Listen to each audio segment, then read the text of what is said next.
Chapter 1. Hidden Genes. Would you prefer to hear the good news or the bad news first?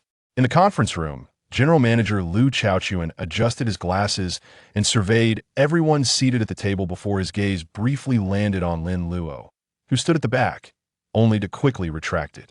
As the sole intern at the company, Lin Luo had no designated place in the meeting room. While one might describe him as an intern, the truth was evident to all: he was merely a temporary worker, his low academic qualifications rendering his tenure at the research institute precarious. Nevertheless, Lin Luo remained indifferent, lost in contemplation. "Liu, let's hear the good news first," Deputy Manager Li Xiao suggested with a gentle smile. Surprisingly, Liu Chaochuan reciprocated the smile and stated, "The good news is that there will be no overtime tonight." Upon hearing this, a wave of jubilation swept through the room, with some even breaking into applause. Lin Luo, momentarily caught off guard, thought to himself that Liu had finally come to his senses. It was worth noting that the company, named Dongfang Biology, was essentially a research institute focused on virology. 10 years prior, a meteor shower struck Blue Star, unleashing a peculiar toxic gas known as G3, which altered the composition of the air. This gas specifically targeted humans, possessing devastating effects that led to genetic regression, rapid aging, and ultimately death. For a decade, the world had been striving to combat this toxic gas. Dongfang Biology was established for this very purpose. In such research institutes, overtime was commonplace, sometimes extending to 12 or even 24 hours. Here, the 996 work culture was truly a blessing. Liu Chaochuan raised his hand, and silence fell once more. Li Xiao, with a smile, inquired, "And what is the bad news?" The moment Liu Chaochuan's expression darkened, he replied, "The bad news is, from now on, there will be no more overtime." Yay! At this declaration, postdoctoral researcher Li Ru, in a fit of excitement, began clapping, but upon glancing around at the silent faces, she hesitantly asked, Isn't that supposed to be good news?" The room fell into a hushed silence, and Lin Luo couldn't help but scoff inwardly. Li Ru often flaunted her postdoctoral status, but her intellect seemed rather sluggish. Liu Chaochuan, mindful of Li Ru's position, did not admonish her, instead stating, "Due to our lack of progress over the past 3 years, funding will no longer be allocated from above. Our research institute will be disbanded." As this revelation settled, everyone exchanged bewildered glances, while Lin Luo remained unfazed. His presence at Dongfang Biology was rooted in his awakening of a supergenetic system, and he had come here to utilize the institute's resources to enhance his understanding of the human genetic map. In fact, a year prior, Lin Luo had sensed that the toxic gas was far from simple. As he refined the human genetic map, he uncovered a significant issue. The gas was exceedingly complex, predominantly targeting human cognition. Relying solely on contemporary medical technology would render any solution impossible. Lost in thought, Liu Chaochuan waved his hand, instructing, "Please return to your desks and gather your belongings. The representatives from Vank National Standard will be here shortly to collect the data. Remember the rules. Nothing belonging to the institute is to be taken outside." With that, the crowd began to rise. Lin Luo returned to his seat, eyeing 3 documents before him. These contained his hypotheses regarding the G3 gas, alongside numerous notes on hidden human gene sequences, knowledge that even the most esteemed biologists in the world lacked, only revealed through Lin Luo's gradual refinement of the human genetic map.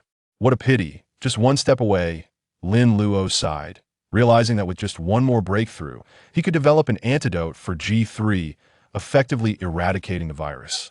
However, as merely an intern with a college diploma, he owed his presence here to the benevolence of General Manager Liu Chaochuan. "What are you doing?" A sudden, sharp voice jolted Lin Luo from his reverie. He looked up to find Li Ru glaring at the 3 documents in his hands. "Did you not hear? Institute materials are not to be taken outside." Lin Luo turned to see the scornful expression on Li Ru's face. Indeed, while the institute was disbanding, she would likely find her way to a more prestigious research facility. But someone like Lin Luo, with his limited qualifications, would not have such opportunities. Thus, Li Ru felt no compunction in showing her disdain. Unbeknownst to her, Lin Luo regarded her as nothing more than an overqualified failure masquerading as an accomplished returnee. At that moment, several armed soldiers entered, the first of whom interrupted Lin Luo, commanding, "Uninvited guests, please exit immediately." Lin Luo recognized them as representatives from the Vank National Standard Research Institute, a prestigious establishment. Dongfang Biology was classified as a T3 level institute, whereas Vank National Standard held the esteemed T1 classification, representing the pinnacle of national research. Glancing at the three documents one last time, Lin Luo stood, retrieved his small backpack, and made his way toward the exit. He was required to submit to a brief inspection by the soldiers, who ensured he was not carrying any materials before he was allowed to leave. He harbored no concerns about the documents, as the knowledge contained within was firmly etched in his mind, and, as an intern, his writings would likely attract little attention. Meanwhile, Li Ru, observing Lin Luo's departing figure, dismissed his earlier word from her mind, her expression now rife with contempt as she muttered, "A college dropout. How dare he even set foot in a place like this?" As her words faded, footsteps echoed from the corridor, and an elderly man entered, prompting an immediate transformation in Li Ru's demeanor. It was Fang Zhenghua, one of the foremost biological scientists in Huaxia, holding an esteemed position. Li Ru's face lit up with a smile as she hurried towards him, eager to cultivate a connection that could elevate her own prospects. "Old Fang," she greeted with a slight smile. Fang Zhenghua recognized her, and in his eyes, the most valuable asset of the institute was indeed this postdoctoral researcher. He was a mentor willing to support rising talents and nodded slightly, scanning the room before his gaze landed on the documents Li Ru was about to discard. "Did you write these?" Li Ru hesitated, glancing at the documents in her hand. Rapidly calculating, she knew she could not admit that the work of a college intern was hers. With a practiced smile, she replied, "Just some nonsensical scribblings from an ungraduated intern. I was about to toss it in the trash. I've already prepared important materials, especially regarding G3. Everything should be reviewed before disposal." Fang Zhenghua interjected as he took the documents, initially indifferent, but his expression shifted to one of utmost seriousness within seconds, completely disregarding Li Ru's voice. In the next moment, his breath quickened, and he appeared invigorated, as if he had been electrified. Chapter 2. S-Class Confidentiality. Such a scene is hardly befitting an elder over 60 beside him. Li Ru hastily inquired, "Old Fang, are you all right?" Fang Jingnan, however, seemed oblivious to her words, turning only after a few moments to say, "Wait here, and remember, do not go anywhere." Li Ru was taken aback, watching as Fang Zhengnan strode away quickly. Before departing, he instructed the soldiers nearby, "Without my orders, no one is to enter or leave this research institute. Remember, no one." Instantly, two soldiers approached Li Ru, clearly intending to place her under house arrest. Nervous, she swallowed hard and muttered through clenched teeth, "Could it be that Lin Luo has written something against the country up there?" Ding! Paramecium gene collection completed. Ding! White mouse gene collection completed. Ding! Cockroach gene collection completed. Ding! Reward points. 10,000. Congratulations. Host has unlocked the ability. Rapid Healing, Level 1. Lin Luo glanced at the Rapid Healing skill, his eyes lighting up as he read. Your body can slightly accelerate healing after injury. Indeed, the human genome can be rewritten. A wave of elation surged within Lin Luo. Though the skill appeared somewhat trivial, he could sense the changes within his body, confirming the system's assertions. He collected and refined more gene maps. His capabilities would undoubtedly strengthen. It is noteworthy that Paramecia are among the simplest organisms, with uncomplicated genetic blueprints. The experience would be vastly different with more advanced specimens. With that thought, Lin Luo checked the system. Ding! Human gene map progress. 70.70% seemed impressive, yet it had taken Lin Luo nearly a year, as the human genome is extraordinarily intricate. His research focused not on the known human genes, but on the hidden ones, those that could fully unlock human potential. Curiosity gripped him. What level of organism does the human gene map belong to, and what rewards would the system bestow upon him? Next, he glanced at the points store. After a year of effort, he had amassed a mere 50,000 points, sufficient only to unlock the Level 1 store. Even so, it boasted astonishing items, including CNC gene instruments, which are incredibly rare and highly sought after in the global market. With prices exceeding 100,000, initially intending to exit, Lin Luo was taken aback to discover new items unlocked in the point store. Rapid healing, level 2 1 million points note. Enhanced healing capability. Micro strength, level 1 10,000 points note. Slightly increased strength. Micro speed, level 1 10,000 points note. Slightly increased speed. The system functions in such a manner, Lin Luo was stunned, and without hesitation. He purchased all the level 1 items. In that instant, he felt a gentle warmth coursing through his body as he raised his hand and threw a punch. Bang! Ouch! Lin Luo, you little rascal, do you intend to murder your old father? Came a cry, followed by a barrage of curses. Lin Luo quickly turned to see his roommate, Zhang Ming, clutching his stomach. Are you all right? He asked urgently. What do you think? Ouch! Zhang Ming, sweating from the pain, replied, What is wrong with you?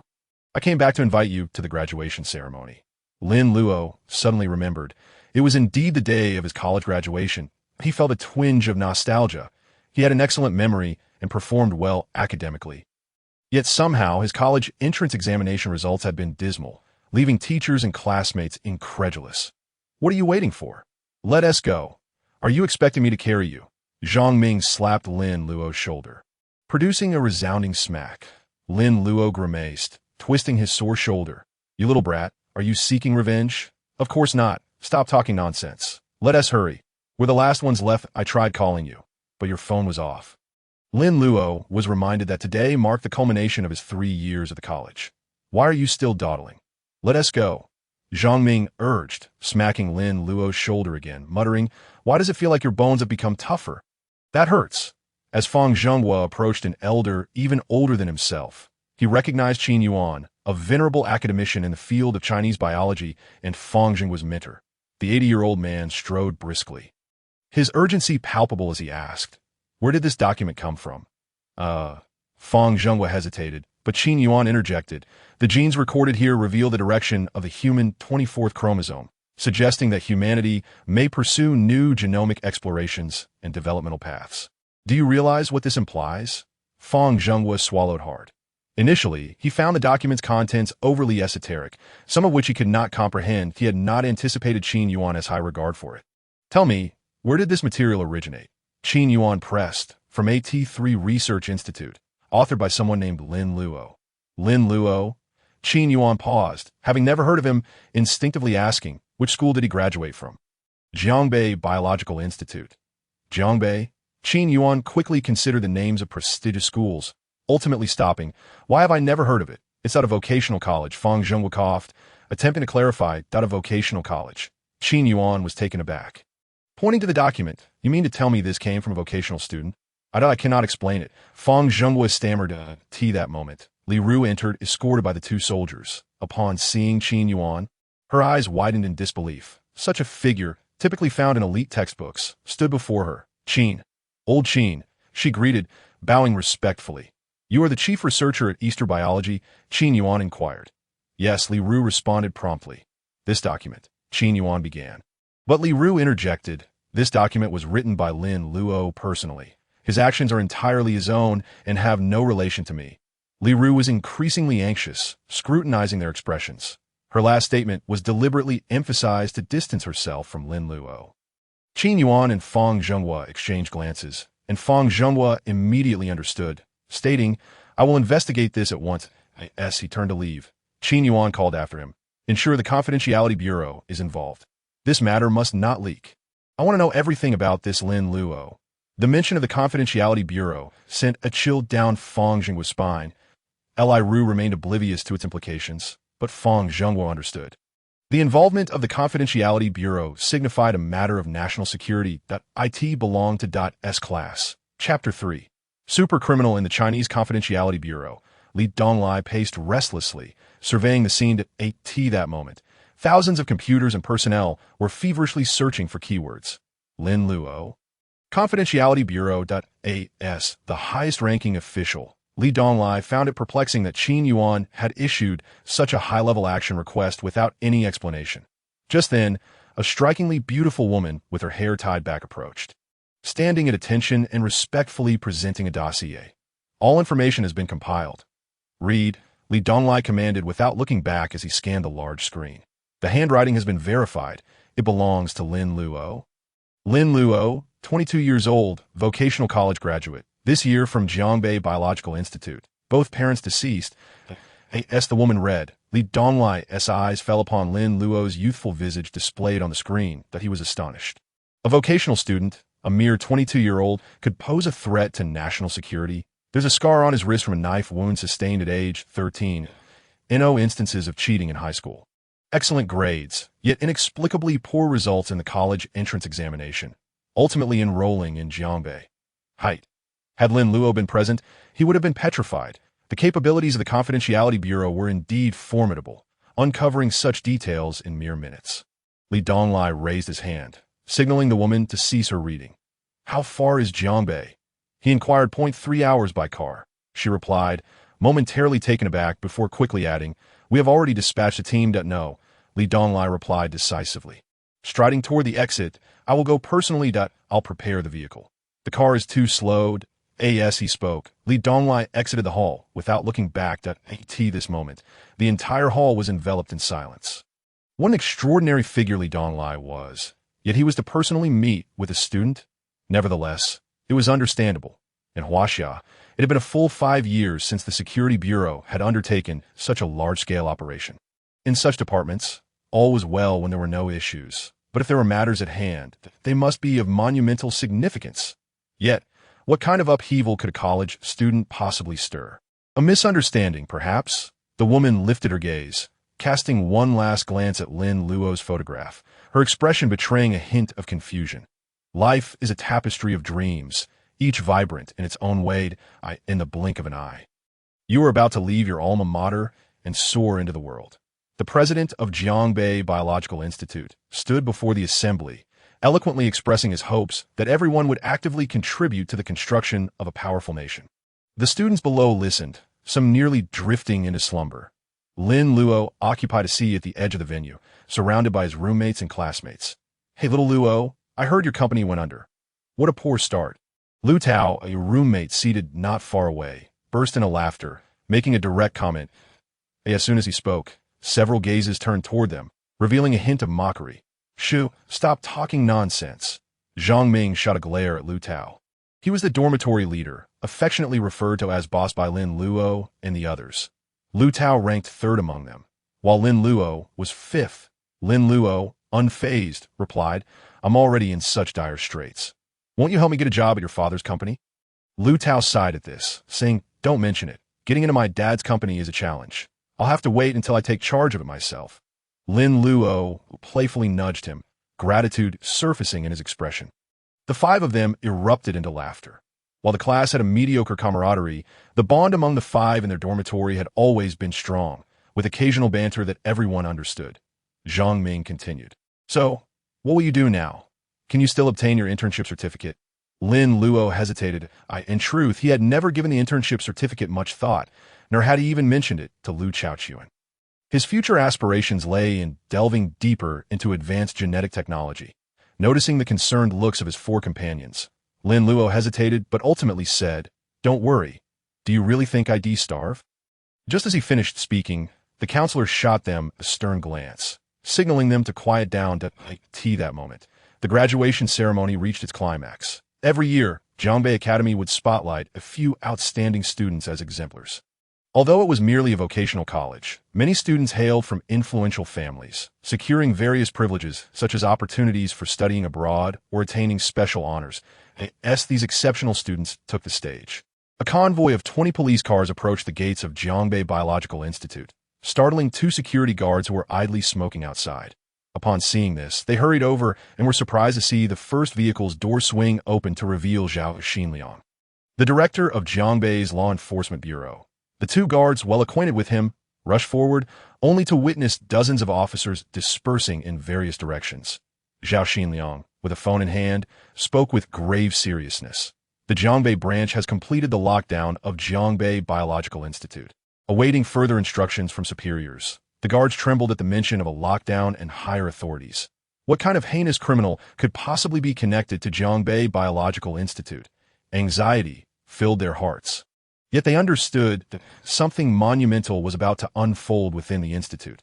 Meanwhile, at a villa in Zhongbei, Li Ru had yet to comprehend the situation when several soldiers clad in distinctive uniforms, adorned with a dragon insignia, entered. Upon their arrival, they immediately cuffed Li Ru. "What are you doing?" Li Ru panicked, attempting to resist, but her feeble efforts were utterly futile against them. Qin Yuan and Fang Zhenghua paid her no heed as she cried out, "My mentor is a professor at Tsinghua University, and my uncle is the mayor of Sanjiang City." Upon hearing this, Qin Yuan responded, his expression unyielding. "You have seen this document, haven't you?" Li Ru, bewildered by his question, only understood the gravity of the situation upon meeting his gaze, which was laced with lethal intent. She was forcibly escorted away, trembling throughout the encounter, struggling to comprehend why everything had suddenly turned so dire. Did this mean she was to be detained simply for glancing at a document? What could that document possibly contain? She quickly exclaimed, "I have a poor memory. You, a PhD graduate returning from overseas, claim to have a poor memory." Qin Yuan retorted coldly, "My doctorate was bought through connections." Li Ru responded, her sanity slipping away. Qin Yuan's anger intensified. He loathed individuals who engaged in academic fraud. He gestured for her to be taken away. Once she had been removed, he instructed, "Make every effort to contain this matter. The contents of that document must not be leaked. Li Ru has seen it. Conduct a thorough background check on her, if necessary. We cannot afford to take risks. Should that information be released, it would precipitate a global conflict." Fang Zhenghua, absorbing Qin Yuan's words and sensing the underlying menace, stood frozen, as if seeing his mentor, who had educated him for 2 decades, in a new light. Li Ru had mentioned her significant connections, yet Qin Yuan appeared completely unconcerned. Fang Zhenghua, Qin Yuan had always been a mild-mannered individual. Yet the importance of that document was such that it provoked lethal intent within him. Just then, a soldier stepped forward, saluted, and reported, "The handwriting analysis confirms it belongs to Lin Luo.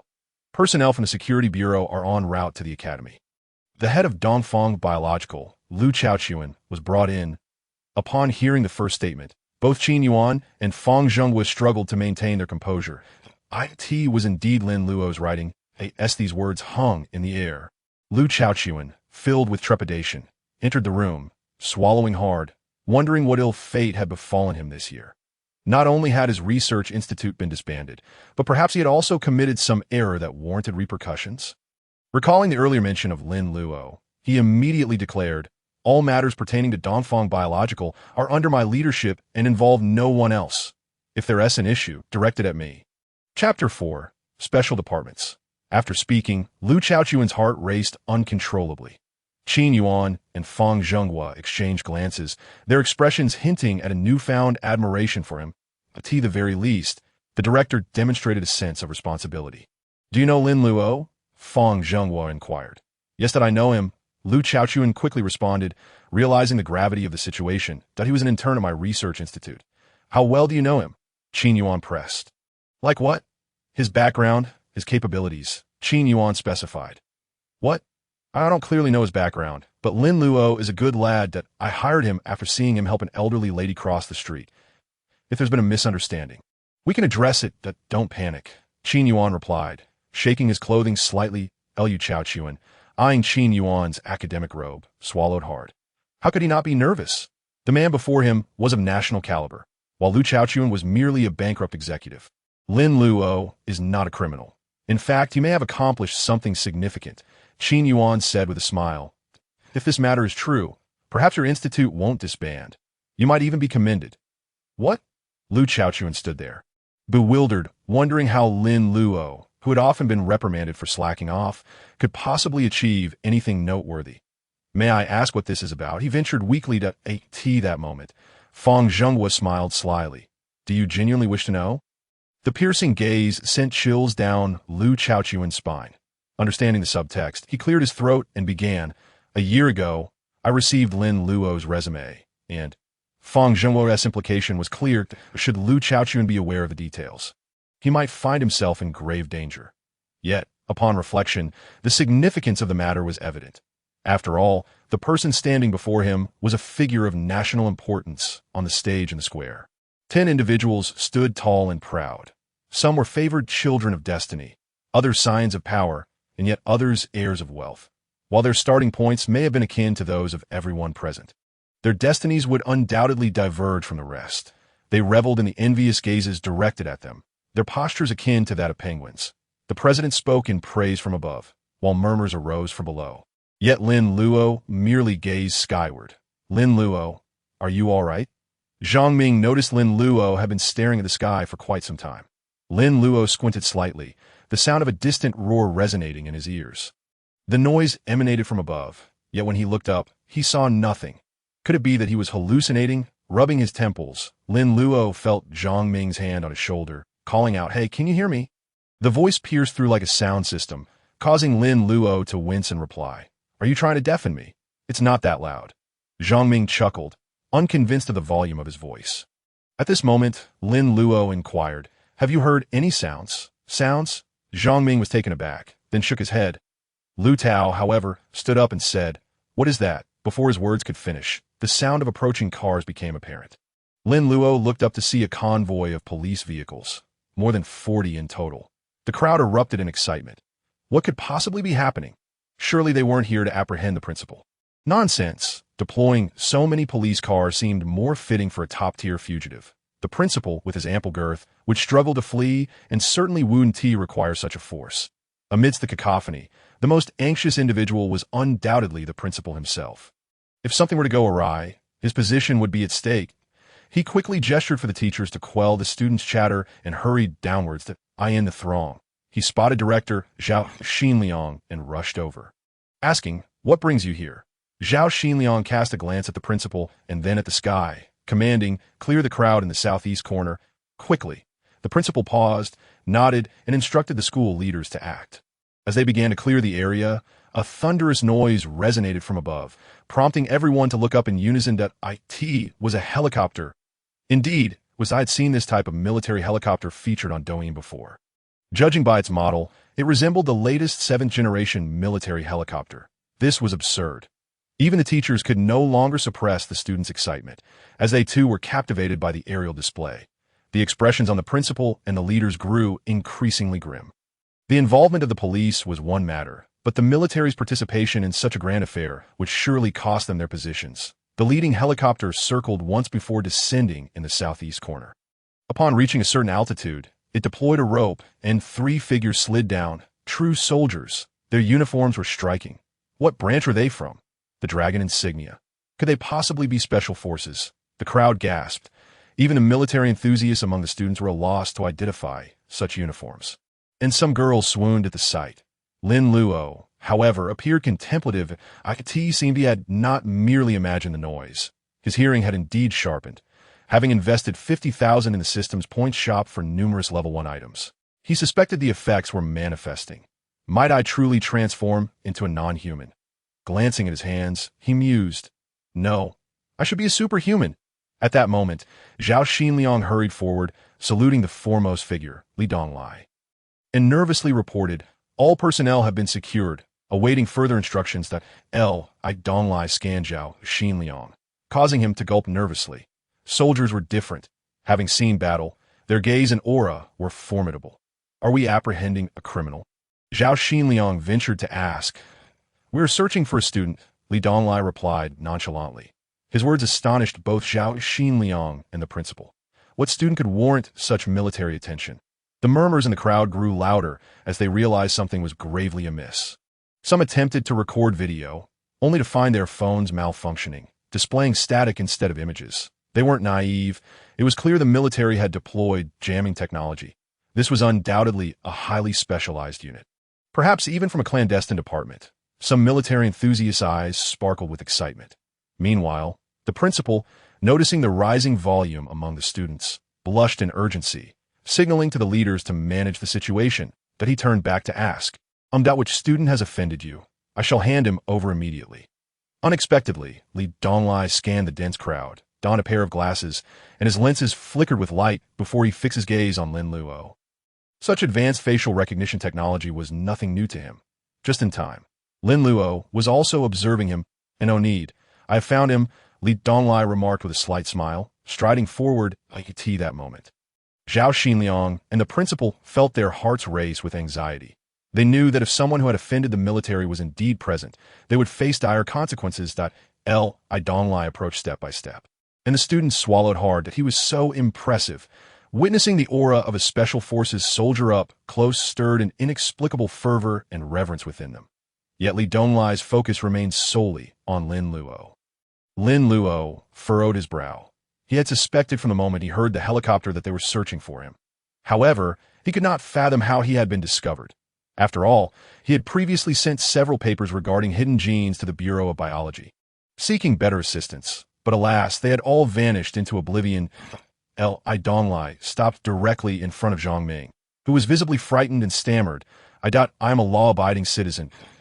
That moment, Lin Luo and Li Dong Lai locked eyes. The latter was evidently more intrigued by Lin Luo. Few dared to meet his gaze directly. He was a soldier who had fought on the battlefield for decades, exuding an aura far beyond that of an ordinary student. Hello, Mr. Lin Luo. My name is Li Dong Lai. Here is my identification, Li Dong Lai said with a smile, extending his credentials. Lin Luo glanced at it, his pupils constricting.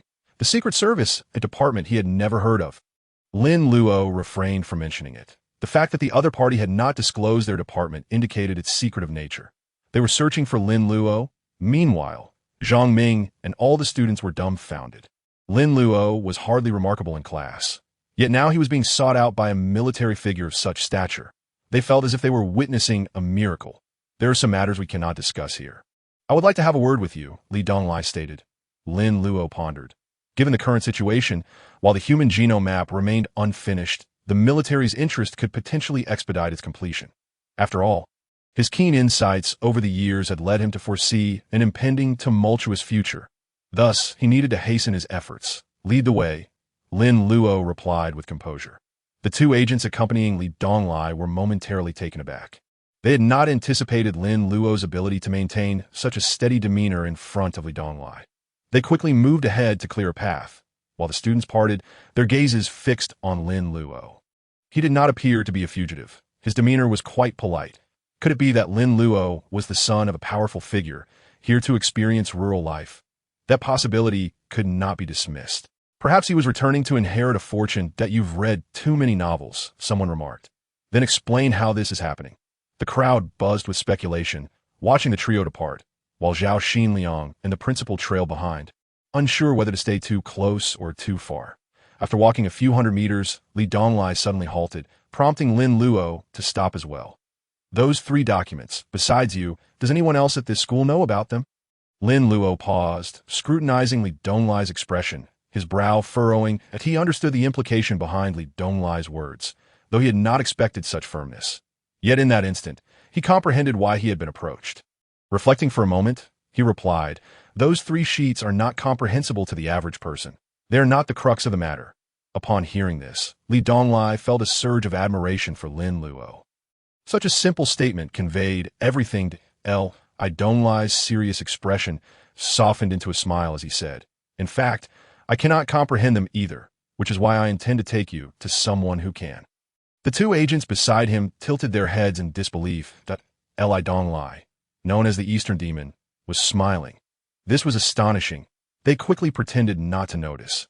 Witnessing such an event was not advantageous for them. Lin Luo felt indifferent, finding Li Donglai's smile somewhat unappealing, but at the same time, Li Donglai waved for Zhao Xinliang to approach. You are no longer needed here.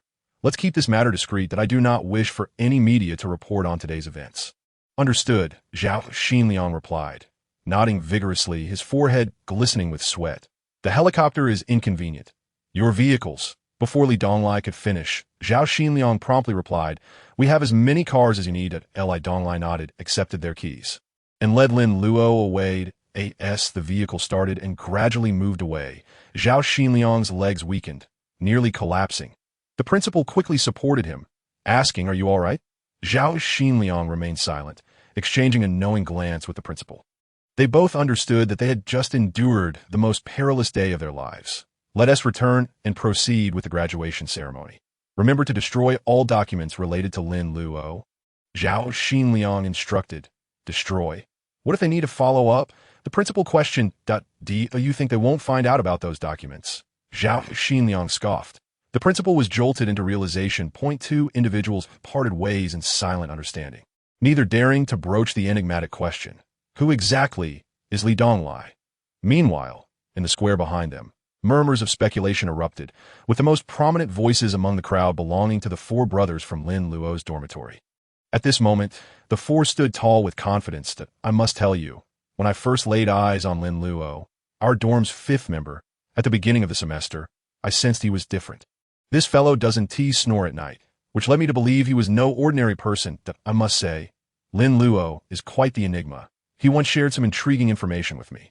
The moment they began to speak, the students around them gasped in astonishment, their expressions revealing a sudden understanding that in the departing convoy, Lin Luo and Li Donglai occupied the rear seat.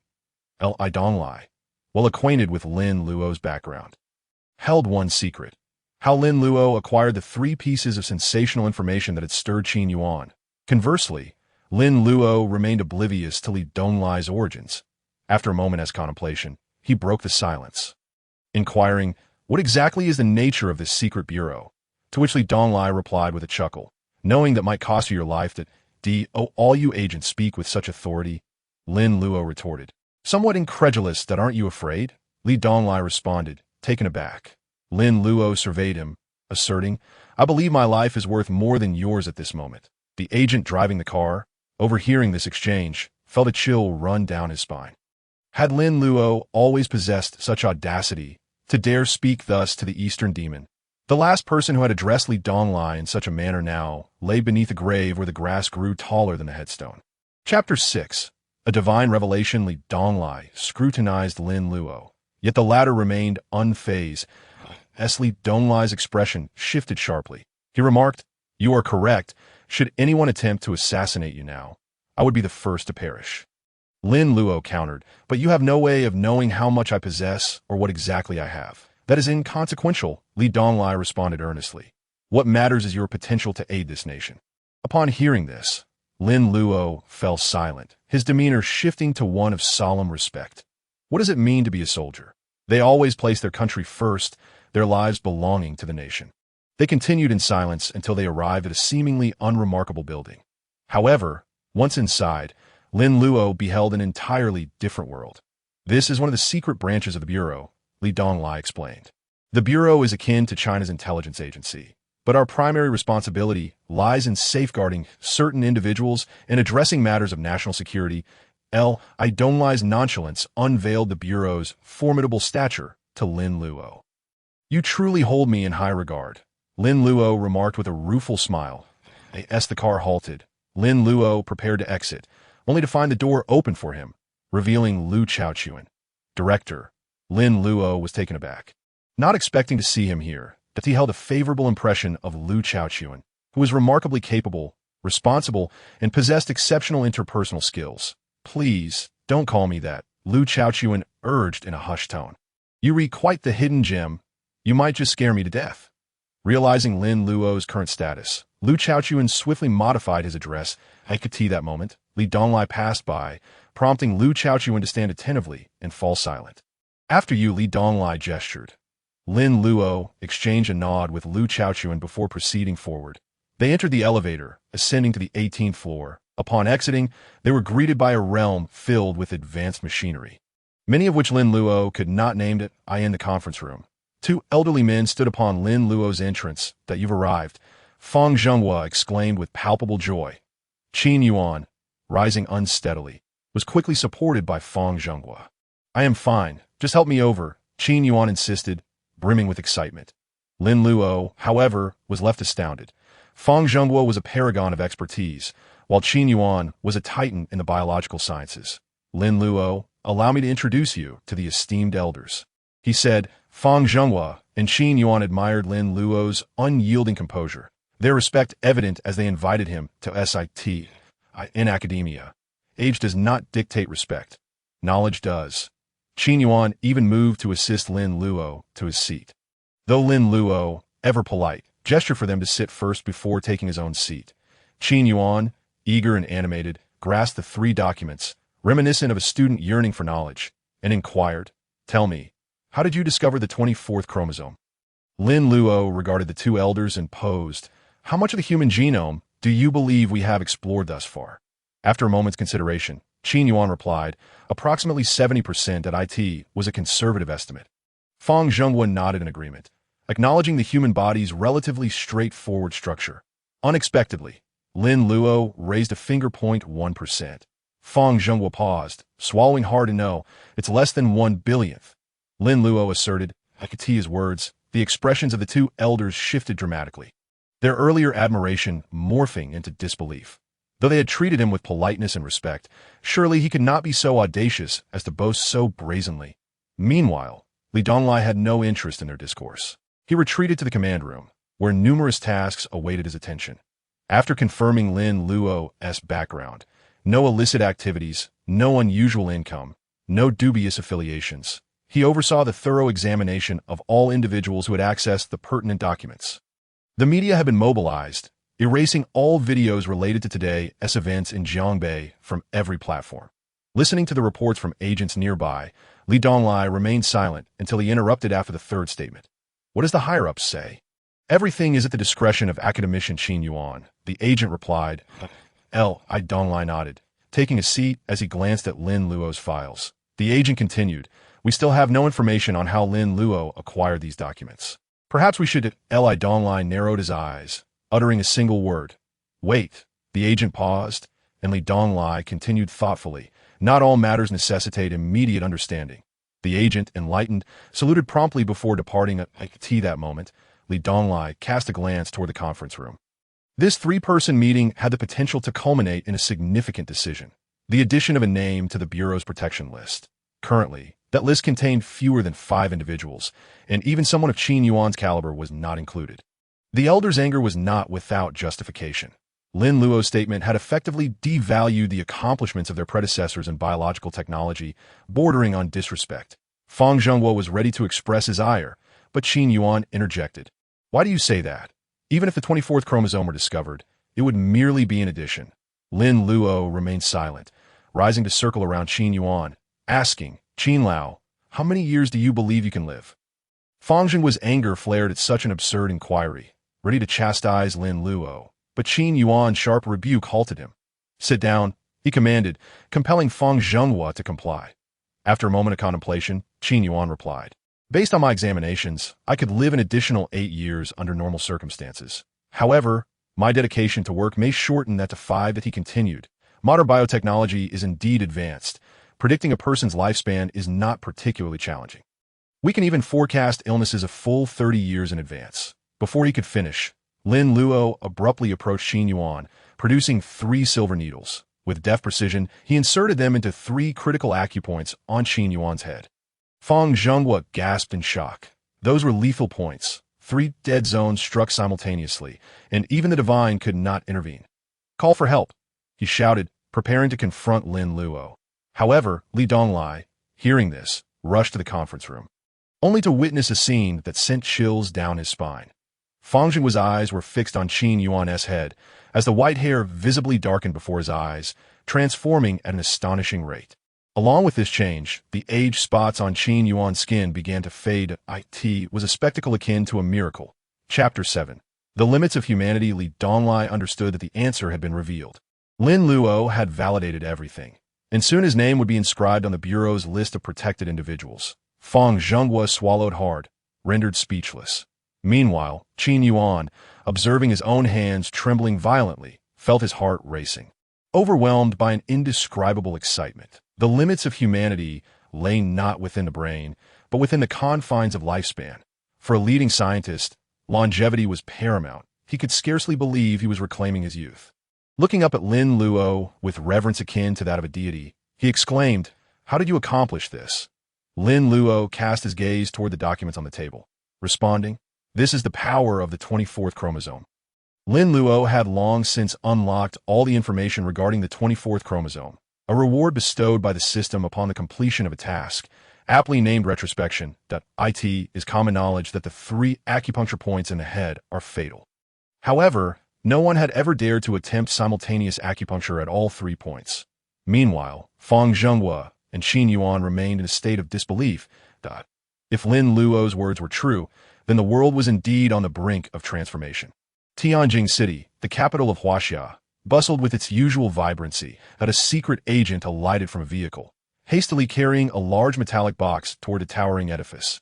Just as he commenced his journey, dozens of soldiers emerged from seemingly nowhere, intent on intercepting the agent bearing the box. However, the situation changed dramatically when the agent produced a token to eye in that instant. All soldiers halted, hesitant to impede his progress in the slightest. Moments later, the agent stood before the door of an office, marked with the sign, Strategic Bureau. Inside, a middle-aged man glanced at the agent's token, momentarily taken aback, and inquired, "Where is Li Donglai?" To dare utter Li Donglai's name indicated that his own rank was not inferior.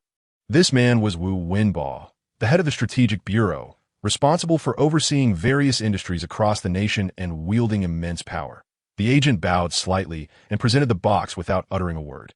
Wu Wenbo understood that silence implied either ignorance or confidentiality. He accepted the box and inspected it.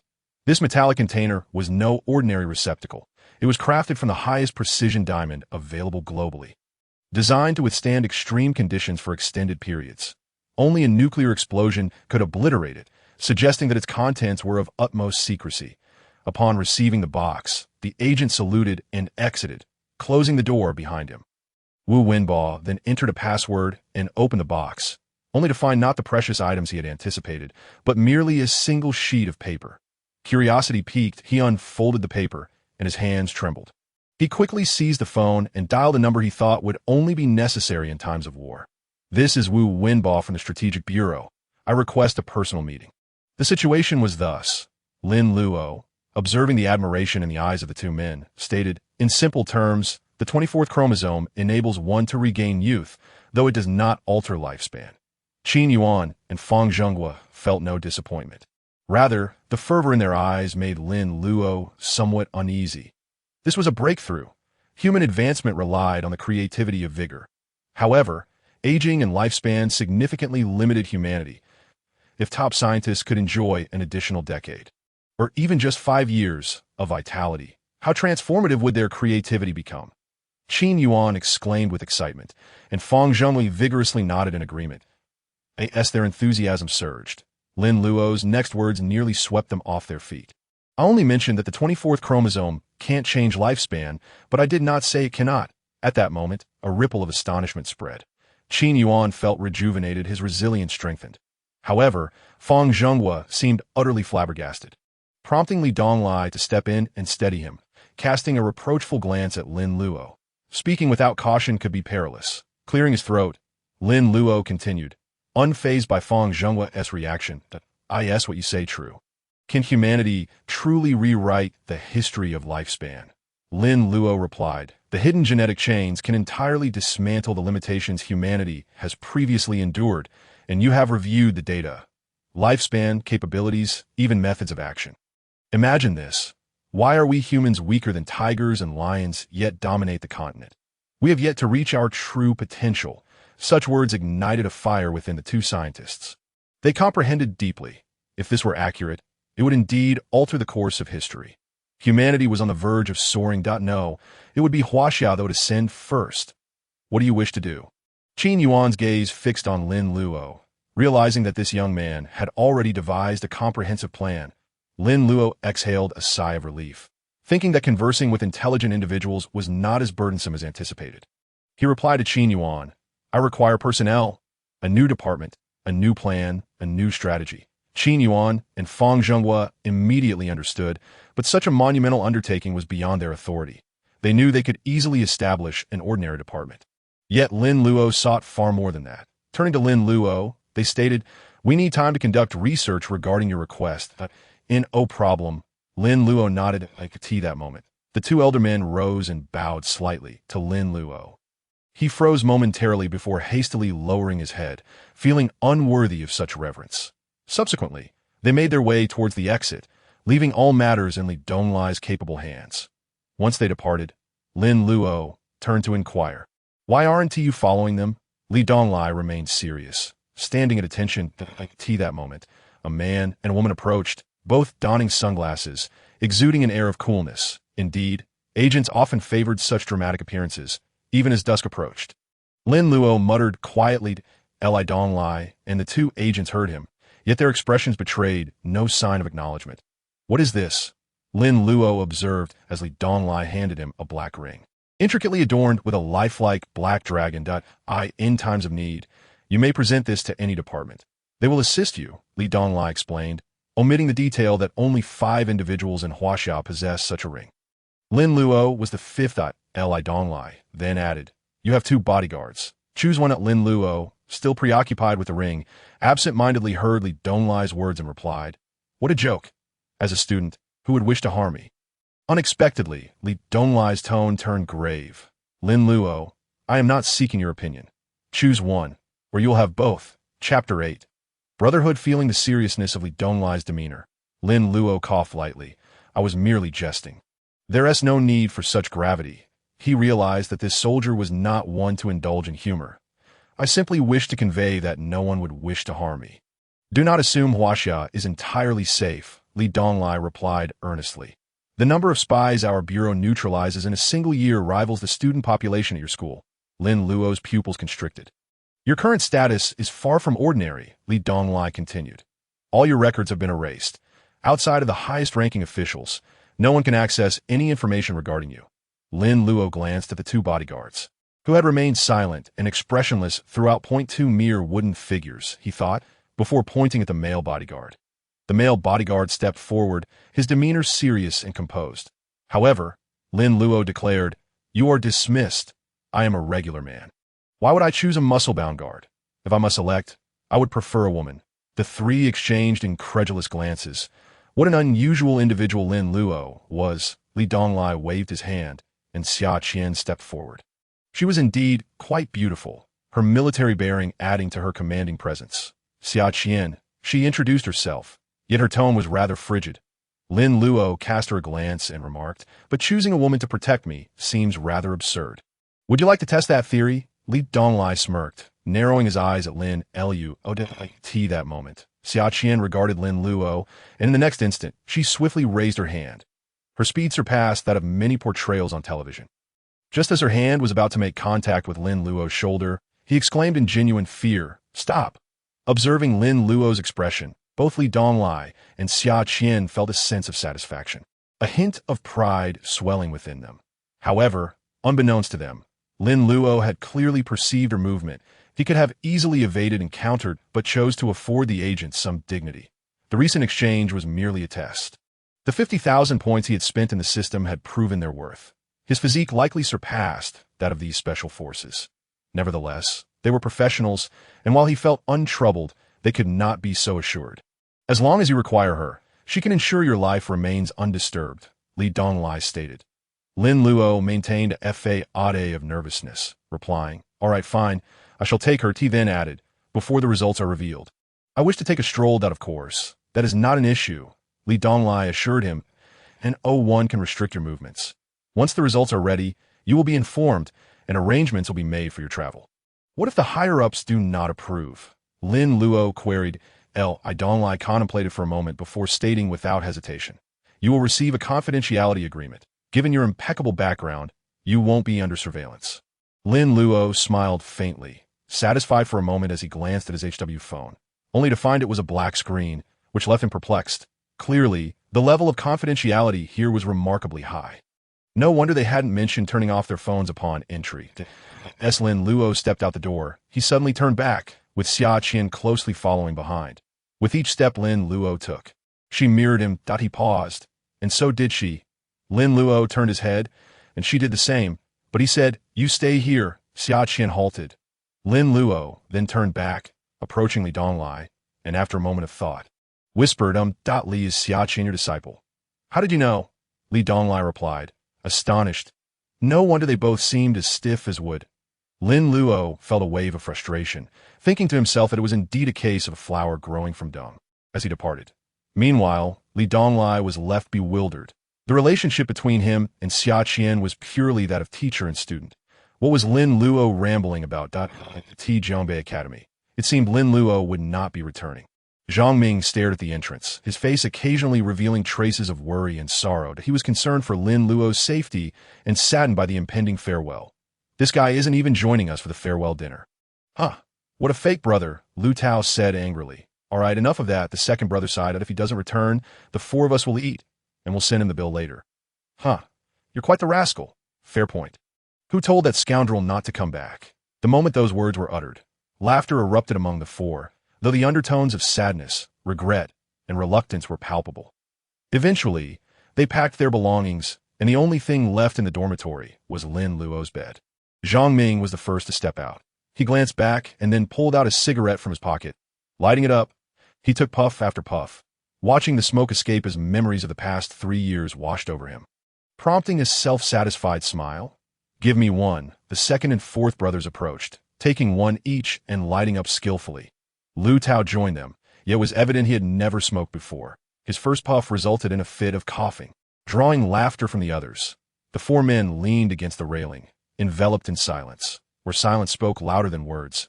Suddenly, a cough accompanied by a hoarse voice broke the stillness, saying, "Aren't you aware that smoking is prohibited on campus?" The four were startled, quickly extinguishing their cigarettes. I could see that moment. Zhang Ming sensed something was amiss. The dormitory supervisor's tone was not like that. He turned around, and his eyes lit up with excitement. At the end of the corridor stood Lin Luo, beaming at them. "You little rascal, daring to tease me." Zhang Ming rushed forward, with the other three snapping back to reality and following suit. In that instant, the 5 men were engaged in a playful scuffle, laughter filling the air. The only one outside this joyful scene was Xia Qian, who stood rigidly to the side, observing them with an impassive expression. Was the joy of men truly this simple and juvenile? Chapter 9. Academic Dispute. "I thought you weren't coming back," Zhang Ming said, throwing his arm around Lin Luo's neck. "The third brother said he would treat us to a farewell dinner at a 5-star hotel." "How could I not return?" Lin Luo chuckled. That was just me babbling when I was drunk." "It doesn't count," Lu Tao replied, his face flushed with urgency. The group erupted in laughter. However, the observant fourth brother noticed Xia Qian's presence and quietly inquired, "Fifth brother, what's going on? Are you hiding a treasure?" Zhang Ming and the others looked over, astonished, in Xia Qian's presence. Even the most beautiful campus flowers appeared dim. Lin Luo merely smiled and said, "Just pretend she doesn't exist." Upon hearing this, the four understood. Clearly, since Lin Luo had been taken by the military, his identity was anything but ordinary. They felt no envy, but rather a sense of reassurance. At least Lin Luo's future was secure. It was Lu Tao who, at that moment, jested, "Oh no, now I feel somewhat intimidated speaking with you. I'm afraid you might send troops after me tonight. Last time I lost a rank match. It wasn't me trying to imitate you. I was simply terrible." As soon as he finished speaking, the 5 men burst into laughter again, while Xia Qian furrowed her brow once more. She simply could not comprehend what was amusing about their words. In the most opulent barbecue joint in Jiangbei, the 5 men drank beer, boasting and reminiscing about the past, with no one inquiring about Lin Luo's activities that day. As night fell and intoxication set in, it was time for them to part ways. They embraced, each with reddened eyes, uncertain of when they would reunite. "I'm leaving," Zhang Ming, as the eldest, remained sober, having cared for them like a father over the years.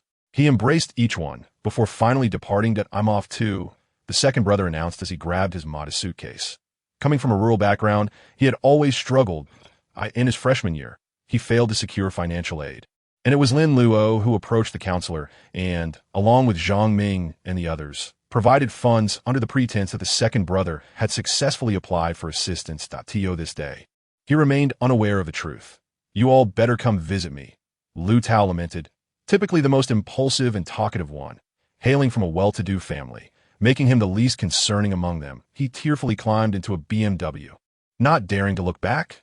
Ultimately, the fourth brother and Lin Luo shared a heartfelt embrace as Lin Luo personally saw him off in a taxi. The fourth brother was headed west to participate in construction, a dream he had long cherished. Once they had all departed, Lin Luo sat on the roadside greenbelt, covering his face with his hands. Xia Qian stood silently beside him, her unusual behavior drawing the attention of passers-by, who might have mistakenly thought Xia Qian was bullying Lin Luo. Yet Lin Luo paid it no mind, nor did Xia Qian. After an indeterminate amount of time, Lin Luo stood up again, his demeanor entirely transformed. While moments of sadness lingered, Lin Luo's future should not be shackled by such feelings. Observing this revitalized man, Xia Qian hesitated before finally speaking. With your current authority, if you desire, you can live and work together indefinitely. Lin Luo merely smiled, casting a glance at Xia Qian. If you remain silent, one might think you're mute. Xia Qian's expression remained unchanged, her brows not furrowing at his remark. Let us go, Lin Luo waved, and she followed him until they arrived at a hotel front desk. Hello, you two checking in? A single room with a double bed, Lin Luo said, producing cash. The receptionist paused, glancing at Lin Luo and Xia Qian with an understanding look, then replied, I'm sorry, but we only have a single king room available. I truly apologize. Under normal circumstances, Lin Luo might have grasped the implication, but in his current inebriated state, compounded by the events of the day, he simply said, then let us go with that. He refrained from booking 2 rooms, knowing Xia Qian would insist on close protection. All right, the receptionist accepted the payment, looking at Lin Luo and Xia Qian with envy as they departed, but then murmured softly, he received help and didn't even say thank you. How rude. Lin Luo led Xia Qian to their hotel room, and as they entered, Xia Qian immediately moved to the front, surveying the surroundings with heightened vigilance. Wait a moment, she said tersely before proceeding to check the corners, the bathroom, and beneath the bed. Finally, her cold voice echoed again, all clear. However, turning back, she found Lin Luo sprawled on the bed, already fast asleep. Xia Qian closed the door and sat on the sofa, quietly gazing ahead. That night, that was destined to be wordless in the 12 hours following Qin Yuan's departure. The entire Tianjin and even the nation fell into a state of immense turmoil. Senior researchers and biologists have been toiling for 12 hours, striving to meticulously analyze the information on Lin Luo's 3 documents, requiring calculations from all 9 T1 research institutes nationwide, and there were only 9 such institutes in the country. Ultimately, all the data converged into a singular piece of information, encrypted and transmitted to the Tianjin Strategic Bureau AT. That moment, seated at the round table of the bureau were 20 individuals, including Wu Wenbo, Li Donglai, Qin Yuan, and Fang Jinghua. Apart from them, the other 16 were either of ministerial rank or leading scientists in the field of biology. Each of these individuals, if released into the public, would certainly cause a sensation. Yet at this moment, they were all on edge, for the matter they were about to discuss could potentially influence the fate of the nation. I still oppose this. This young man's background is unclear. These documents could very well be a deliberate ploy by the Eagle Nation to mislead us. An elderly man stood up, firmly dissenting. His name was Zhou Hai, holding a high position but exceedingly conservative. Are you questioning the work of our confidentiality bureau? Li Donglai retorted, displeased. Zhou Hai, unfazed by this, replied, we are merely deliberating whether we should invest such extensive manpower and resources into exploring something that may not even exist. What do you consider this, then? Qin Yuan stood, his head of black hair speaking volumes. Zhou Hai faltered momentarily, but quickly responded, yet why is it, despite our numbers, we still cannot locate the 24th chromosome, merely acquiring theoretical data? Thus, we need him. We need Lin Luo. He is merely a 22-year-old, still in his youth. When did our academic community start measuring status by age? Zhou Hai, have you become muddled? The argument between the two grew increasingly intense. Leaving Wu Wenbo at a loss to tea that moment, the door swung open abruptly, and Li Donglai instinctively stood up. Who would dare to open that door without his command? Chapter 10. The dust settles, everyone turned to see a man in a suit standing there. In that instant, Wu Wenbo immediately rose to his feet. Li Donglai stood erect and saluted. The visitor, though not of high rank, held something formidable in his hand. As others realized what was happening, they all stood up. The man in the suit entered, handed the document to Wu Wenbo with a slight nod, and then departed. Wu Wenbo carefully held it in his hands at a national decree. This was a decree from the Huaxia nation, symbolizing the highest command of the state. Wu Wenbo cast a glance around the room, finally fixing his gaze on Li Donglai, and said, Li Donglai, present. Li Donglai saluted. Please invite Lin Luo to Beijing. Understood. Li Donglai lowered his hand and turned to leave. The others exchanged glances, understanding the gravity of the situation. Everything had settled. When Lin Luo awoke, he saw Xia Qian sitting on the sofa in the distance, her eyes wide open.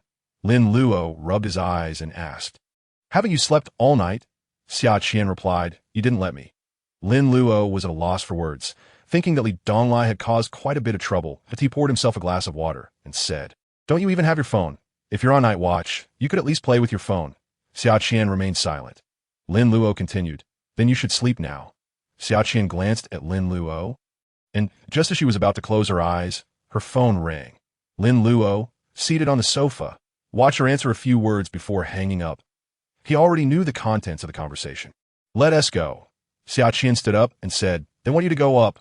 Lin Luo did not rise. Xia Qian frowned, wondering what Lin Luo was trying to do when he said, "My last command to you is to sleep." Xia Qian paused, about to speak, but was met with Lin Luo's gaze. In that moment, she walked directly to the bedside, lay down, and closed her eyes. Lin Luo smiled slightly, and then got up to wash up. After nearly 5 hours, when Xia Qian awoke, she saw a thick stack of papers on the table, with Lin Luo engrossed in writing something. "Ding! Congratulations! You have successfully deciphered the hidden gene R13, with the human gene progress chart now at 71. Ding! Reward points. 50,000. 50,000. Lin Luo paused at the sudden sound. Points were only awarded for significant breakthroughs. Previously, he had toiled for nearly 20,000 points after purchasing equipment and utilizing the recent 5,000 from his stingy system. Yet this time, he received an astonishing 50,000. The R13 gene must be quite extraordinary. Lin Luo pondered, sensing that Xia Qian had awakened, and without turning around, said, "Why did you turn your head? The document in your hand is classified. I cannot look at it until authorized, but you would understand it anyway." "However, I have an excellent memory," Xia Qian replied calmly. Lin Luo then set down his pen, rubbed his forehead, thinking that having such a bodyguard was quite a headache. He organized his things and stood up, saying, "Let us go to Beijing. Excuse us, law enforcement is at work. Please make way at Tianjin International Airport." A team of uniformed personnel entered, instantly taking control of all airport access points. "Is a celebrity arriving?" "Nonsense. What celebrity would receive such treatment? It must be a foreign leader." "That seems likely." The crowd murmured, though such occurrences were not rare in Tianjin. However, the scale of this operation was unprecedented. With even the normal passageways completely blocked, a multitude of flights were delayed, and many were forcibly prevented from moving. Meanwhile, Lin Luo and Xia Qian walked through a secluded passage, arriving at the end to find Li Donglai and another man waiting. Wu Wenbao, the director of the Strategic Bureau, Li Donglai introduced. Lin Luo paused, not expecting such a high-ranking official to personally greet him. He extended his hand and said, "Lin Luo." Wu Wenbao's gaze was sharper than Li Donglai's as he scrutinized Lin Luo. He quickly gathered much information. A 22-year-old who displayed such confidence upon hearing his name indicated a strong self-assurance. "Everything is prepared. We are just waiting for you," Wu Wenbao stated. Lin Luo nodded. Exiting the airport, they boarded a vehicle, escorted directly to the headquarters of the Strategic Bureau. Right this way. The entire headquarters was empty until Lin Luo stepped into the conference room, which featured a round table capable of accommodating over 100 individuals. Lin Luo surveyed the room, aware that those present were far from ordinary. That he approached the center stage, and at that moment, every gaze was fixed upon him. A 22-year-old was about to lead a national project, one that only he could spearhead. It sounded absurd, yet the scene was unfolding before them. Lin Luo held no script, scanning the audience before beginning. "I know that what I am about to say will challenge your perceptions. However, progress in humanity is inherently about continuously redefining our previous understandings. Thus, we have modern technology, nuclear weapons, and advanced medicine that we must extend our vision deeper and further, even breaking from tradition." Lin Luo's words resonated powerfully, his articulation clear. Had it not been for Li Donglai's awareness of his background, one might have assumed he was an experienced speaker.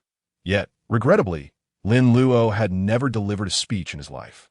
In their eyes, he became even more enigmatic. At this moment, Lin Luo produced a document, and Xia Qian entered. Nodding, Lin Luo began, "Inside your computers, there's a proposal identical to the one in my hands." Everyone hurriedly opened their computers, accessing the shared folder.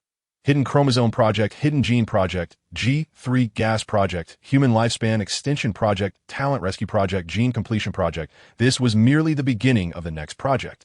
As they reached the end, a palpable tension filled the room. The audience swallowed hard, for these concepts sounded like they belonged in the realm of science fiction. How could they be realized?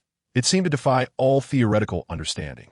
Finally, as they finished reviewing, returning to the cover, all eyes fixated on the 6 words inscribed there, filled with shock. Human Completion Plan, Chapter 11. The first case in Huaxia Ding. The Human Completion Plan has been initiated. Ding, you have received national support, granting a system buff. Ding, for each completed phase, the host will receive progress acceleration. Lin Luo paused, pondering what this entailed. However, he did not dwell too long, briefly summarizing before stepping down from the stage. The Human Completion Plan. This name had resonated with him for a long time, as it was the most fitting. Humanity today needs completion. Only through completion can evolution occur. As the meeting concluded, everyone rose and walked toward the exit. For there was much to be done at that moment. Biologists across the nation were summoned to Beijing, causing ripples of excitement. Your location is still under construction.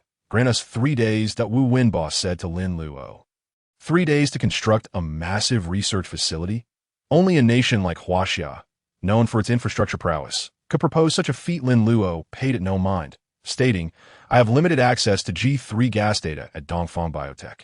I need to meet with the relevant person in charge. Wu Wenbo nodded, and beside him, Qin Yuan inquired, are you planning to tackle it starting from G3? G3 is currently the world's #1 enemy, as it can contaminate the air, leading to cognitive decline or death. Historically, the only solutions have been to detect, isolate, and ultimately let it run its course. That IT is a cruel reality, but deemed the best approach. If you intend to address it in this manner, I can take you to the Zhongyan laboratory, where we have conducted all our research. Wu Wenbo paused before continuing. As for the person in charge, the head of the G3 project is Zhou Hai. Although the higher-ups have decided he must comply, Qin Yuan and the others know Zhou Hai too well. If he disagrees, he will make things difficult for you. Lin Luo had no time to analyze their expressions and continued. Additionally, since you are all busy individuals, I cannot require you to oversee everything. Many tasks await, so I need an assistant. What kind of assistant do you desire? Wu Wenbo and Qin Yuan did not oppose this, but rather expressed approval. Lin Luo was the chief engineer of the Human Completion Plan, a role requiring strong management skills in addition to technical expertise.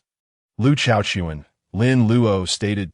Wu Wenbo paused for a moment, recalling the name, and frowned. I do not endorse this. That he glanced into the distance and remarked, the assistant you seek must be someone who can command the situation. I am uncertain of Lu Chaochuan's managerial abilities, but he has certainly never dealt with individuals of this caliber. Lin Luo, upon hearing this, merely smiled. He understood this principle as well. However, Lu Chaochuan was different. Has Lu Chaochuan's background been investigated? Wu Wenbo inquired upon entering the office. Yes, Li Donglai replied. It is quite clean. This matter requires more than just cleanliness. Wu Wenbo frowned. It was Li Donglai, who continued. This project is inherently an impossible task, a venture into uncharted territory. I believe we should heed his counsel. Surprised by this statement, Wu Wenbo noted that it was uncharacteristic of Li Donglai to express such sentiments. Suggesting a favorable disposition towards Lin Luo as their conversation unfolded. The telephone on the desk rang. Wu Wenbo glanced at it and immediately stood. Li Donglai understood instantly who was on the other end. He stood straight, displaying a respectful demeanor. Yes, yes. After 2 affirmative responses, Wu Wenbo swiftly opened his computer, accessed the internal website of Huaxia, and entered a document number. CH1001 codename. Hope Human Completion Project Level. SSS. Officially initiated. Let us indulge in the present while we can, singing merry tunes with joy in our hearts. Lu Chaochuan reclined on his sofa at home, enjoying peanuts and wine, feeling quite pleased with himself. His mind, however, was preoccupied with the events of the past few days. All he hoped for was that this situation would not backfire on him. Just then, a knock on the door interrupted his thoughts. Lu Chaochuan quickly rose to open it, and in an instant he found Lin Luo standing at the threshold, followed closely by Xia Qian. What brings you here? Lu Chaochuan felt a surge of anxiety. It's just me, Lin Luo replied. Xia Qian frowned slightly at this remark. Although she was a taciturn agent, she was still a person. Only then did Lu Chaochuan breathe a sigh of relief, but upon noticing Xia Qian behind him, he exclaimed, What nonsense! You can't just claim to be alone when a fine young lady is right behind you. Come in and sit down. As he ushered them inside, he discreetly assessed Xia Qian, quickly deducing her identity. Lin Luo chuckled as he entered, casting his gaze over the peanuts and wine on the table, saying, Mr. Lu, you certainly know how to live well. Please, spare me the formalities. Lu Chaochuan rolled his eyes. Your rank has risen, hasn't it? As they spoke, Lin Luo glanced at Lu Chaochuan, who quickly interjected, let us not stray from the topic. If you're here for a drink, that's fine, but let us discuss nothing else. I don't want to know anything. Lin Luo smiled. Most individuals would be flustered by his unexpected visit, but Lu Chaochuan was an exception. He possessed an acute sense of perception. After a moment of thought, he continued, how much do you intend to drink? At this, Lu Chaochuan's temper flared. Why do you insist on coming to me? I am bankrupt because I lack time. The nation lacks time. I require someone who understands me. Lin Luo stated earnestly that, Mr. Lu, the country needs you. Upon hearing this, Lu Chaochuan's grip on the wine bottle faltered. Angrily, he slammed the bottle onto the table, exclaiming, you've got me cornered. Lin Luo smiled. What do you need me for? Lu Chaochuan popped a peanut into his mouth. Lin Luo glanced at Xia Qian, who surveyed the surroundings and nodded slightly. Recognizing the gravity of the situation, Lu Chaochuan swallowed hard. What you are about to hear, Lu Chaochuan, is a top-secret plan, Lin Luo declared solemnly. At what level? Lu Chaochuan understood the stakes had escalated at SSS level. Lin Luo replied, this revelation. Lu Chaochuan's face turned pale. An operation of this magnitude, how could I possibly be involved? You need not participate directly. You will only be responsible for coordinating personnel and other logistical matters as an assistant to the engineers, Lin Luo explained. Lu Chaochuan measured the table with his fingers. Suddenly fixing his gaze on Lin Luo, the chief engineer won't be. Lin Luo smiled subtly. The answer was clear, and at that moment, Lu Chaochuan felt as if the world was spinning around him. Lin Luo, 22 years old, an engineer for an SSS-level project, the first of its kind in Huaxia. Chapter 12. A stunning revelation the following day, accompanied by Qin Yuan, Lin Luo arrived at the Zhongyan laboratory. This facility was one of only 2 G3 gas laboratories in the country, housing various samples and documents. Upon entering, Lin Luo surveyed the surroundings, but found no one to greet him. It wasn't until Qin Yuan cleared his throat that someone finally approached. Where is Zhou Hai? Qin Yuan demanded angrily. These people knew better than to ignore him. IT was undoubtedly Zhou Hai's order. Academician Zhou is not present, a staff member said, head bowed and anxious that is Zhou Hai resigning. Qin Yuan shouted. The staff stood rigidly, afraid to speak. Lin Luo interjected, smiling. Since Academician Zhou is absent, you may simply take me to the archives. The staff member hesitated. Qin Yuan frowned, about to raise his voice again. But Lin Luo produced a hand order. This command was a recent acquisition, marked with the golden dragon seal, signifying the highest authority in Huaxia. Ordinary individuals would not recognize it, but none present were ordinary. The leading staff member trembled, taken aback by Lin Luo's sudden display of power, quickly guiding him. Chief Engineer Lin, please follow me. Not daring to delay, Lin Luo maintained a stoic expression as he walked inside, saying nothing. Upon reaching the densely packed archive, he finally spoke, within 5 minutes. I require all summary reports and core contents regarding G3. Otherwise, this laboratory will no longer be necessary. Qin Yuan paused momentarily, but then regarded Lin Luo with newfound admiration. A true powerhouse cannot be overly lenient. Just then, a cold voice echoed from outside. What audacity! Do you truly believe that by holding a document of dubious origin, you could deceive the nation and wield such power? Zhou Hai strode in, exuding a formidable aura. Yet, throughout, Lin Luo did not glance at him even once. He surveyed the surroundings, stating, the countdown has already begun. As his voice echoed, it resonated like a thunderclap. The staff exchanged bewildered glances. No one doubted Lin Luo's capability, but the authority here was Zhou Ha. Oh, you dare? Zhou Hai commanded. No one is to move. That a tense silence ensued. Qin Yuan, agitated, exclaimed, Zhou Hai, are you intent on opposing the nation? This statement jolted Zhou Hai back to reality. Lin Luo? He would not hesitate, for he was backed by the state. Reluctantly, Zhou Hai waved his hand, and the staff hurriedly began to act. Soon, documents were being sorted and handed over. Lin Luo perused the materials, engrossed in his task. Hours slipped by unnoticed. Ding! You have obtained the opportunity to decode the extraterrestrial gene map. You have 3 days to decipher the G3 gene map for a reward. Extraterrestrial. Lin Luo was not surprised by the system's sudden notification. Rather, he was astonished by the term itself. Extraterrestrial. What did that mean? His mind began to whirl. his brow furrowing in concentration. It seemed he not only needed to unravel the principles of G3, but also its origins. Turning to Zhou Hai, he stated, "I need a quiet office, immediately."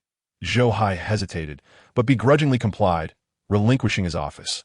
Lin Luo turned to Xia Qian, instructing within 3 days, "No one is to approach this room except you." Understood. Xia Qian stood tall, nodding affirmatively. Yes, Lin Luo closed the door behind him. Qin Yuan and Zhou Hai exchanged glances, both harboring resentment. "I refuse to believe that after 10 years of research on G3, we cannot find a solution, and yet Lin Luo, arrives and resolves it." Zhou Hai scoffed. Qin Yuan ignored him. "You are deluded," Zhou Hai continued. Still, Qin Yuan remained silent, for only those who had experienced Lin Luo's brilliance would understand. After a moment of contemplation, he found a place to sit. Thus, a day and night swiftly passed. The room remained silent, save for the occasional glimpse of food disappearing from the windowsill. Meanwhile, Lin Luo, having finished his meal, focused intently on an image before him. The ordinary virus invades the human body by occupying its cells, subsequently exploiting the cellular materials to replicate and cause damage. G3, however, was different. It required only one to be lethal. After 10 years of research, no cure had been found. The sheer volume of data and information caused Lin Luo's head to throb. Rubbing his temples, he scanned the data affixed to the walls, abruptly halting at a G3 structural diagram. This seemingly simple diagram felt eerily familiar. The K-19 realization struck him. He recalled encountering a similar structure while deciphering 50% of the human gene map. Lin Luo's eyes widened in disbelief as a terrifying hypothesis began to form in his mind. Someone was studying humanity. Yes, someone was studying humanity. The system had just indicated the term foreign domain, which left Lin Luo taking a deep breath.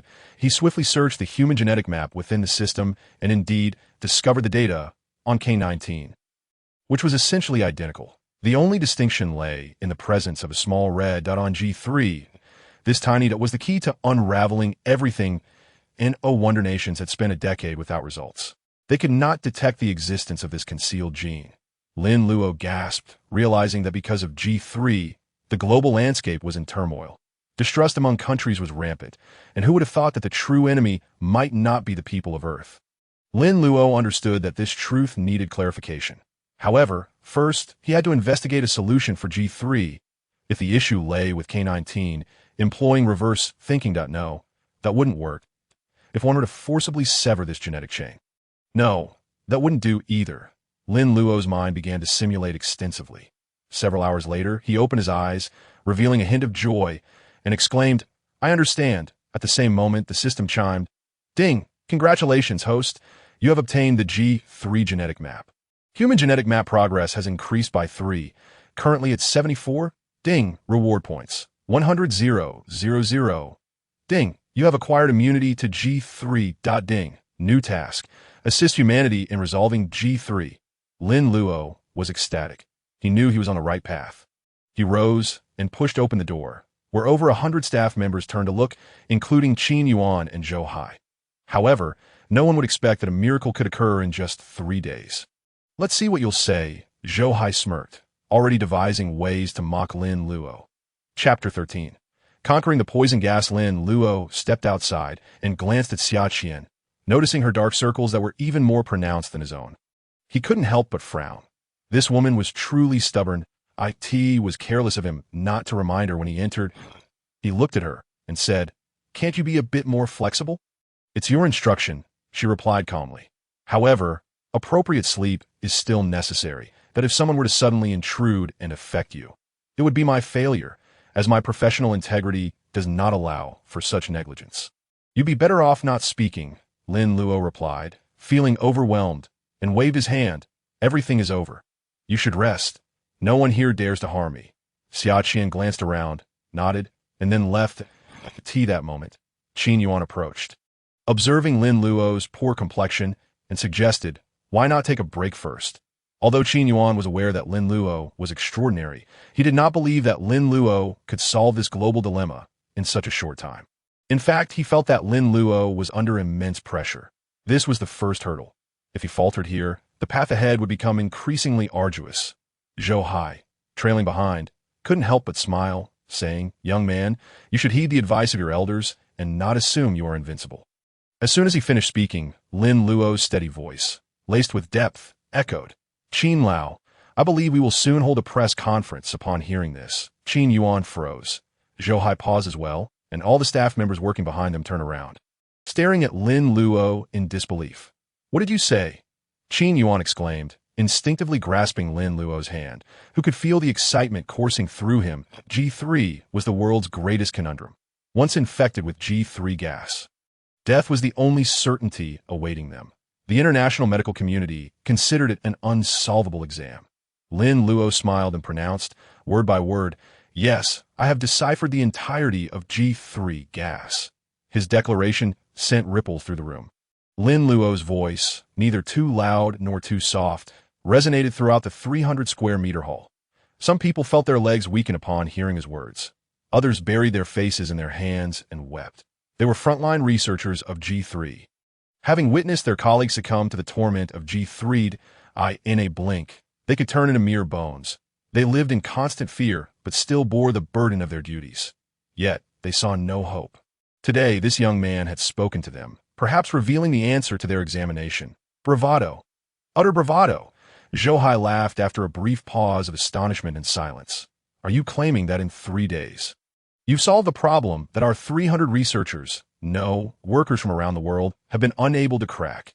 Qin Yuan frowned, feeling tense that he hoped Lin Luo's words were true, but Zhou Hai's skepticism brought him back to reality. Unexpectedly, Lin Luo pulled out a piece of paper, remaining calm, and said, "TPC, the marker you recognized, right?" Zhou Hai naturally remembered. However, he paid little attention to the gene located at TPC, as such things were too common.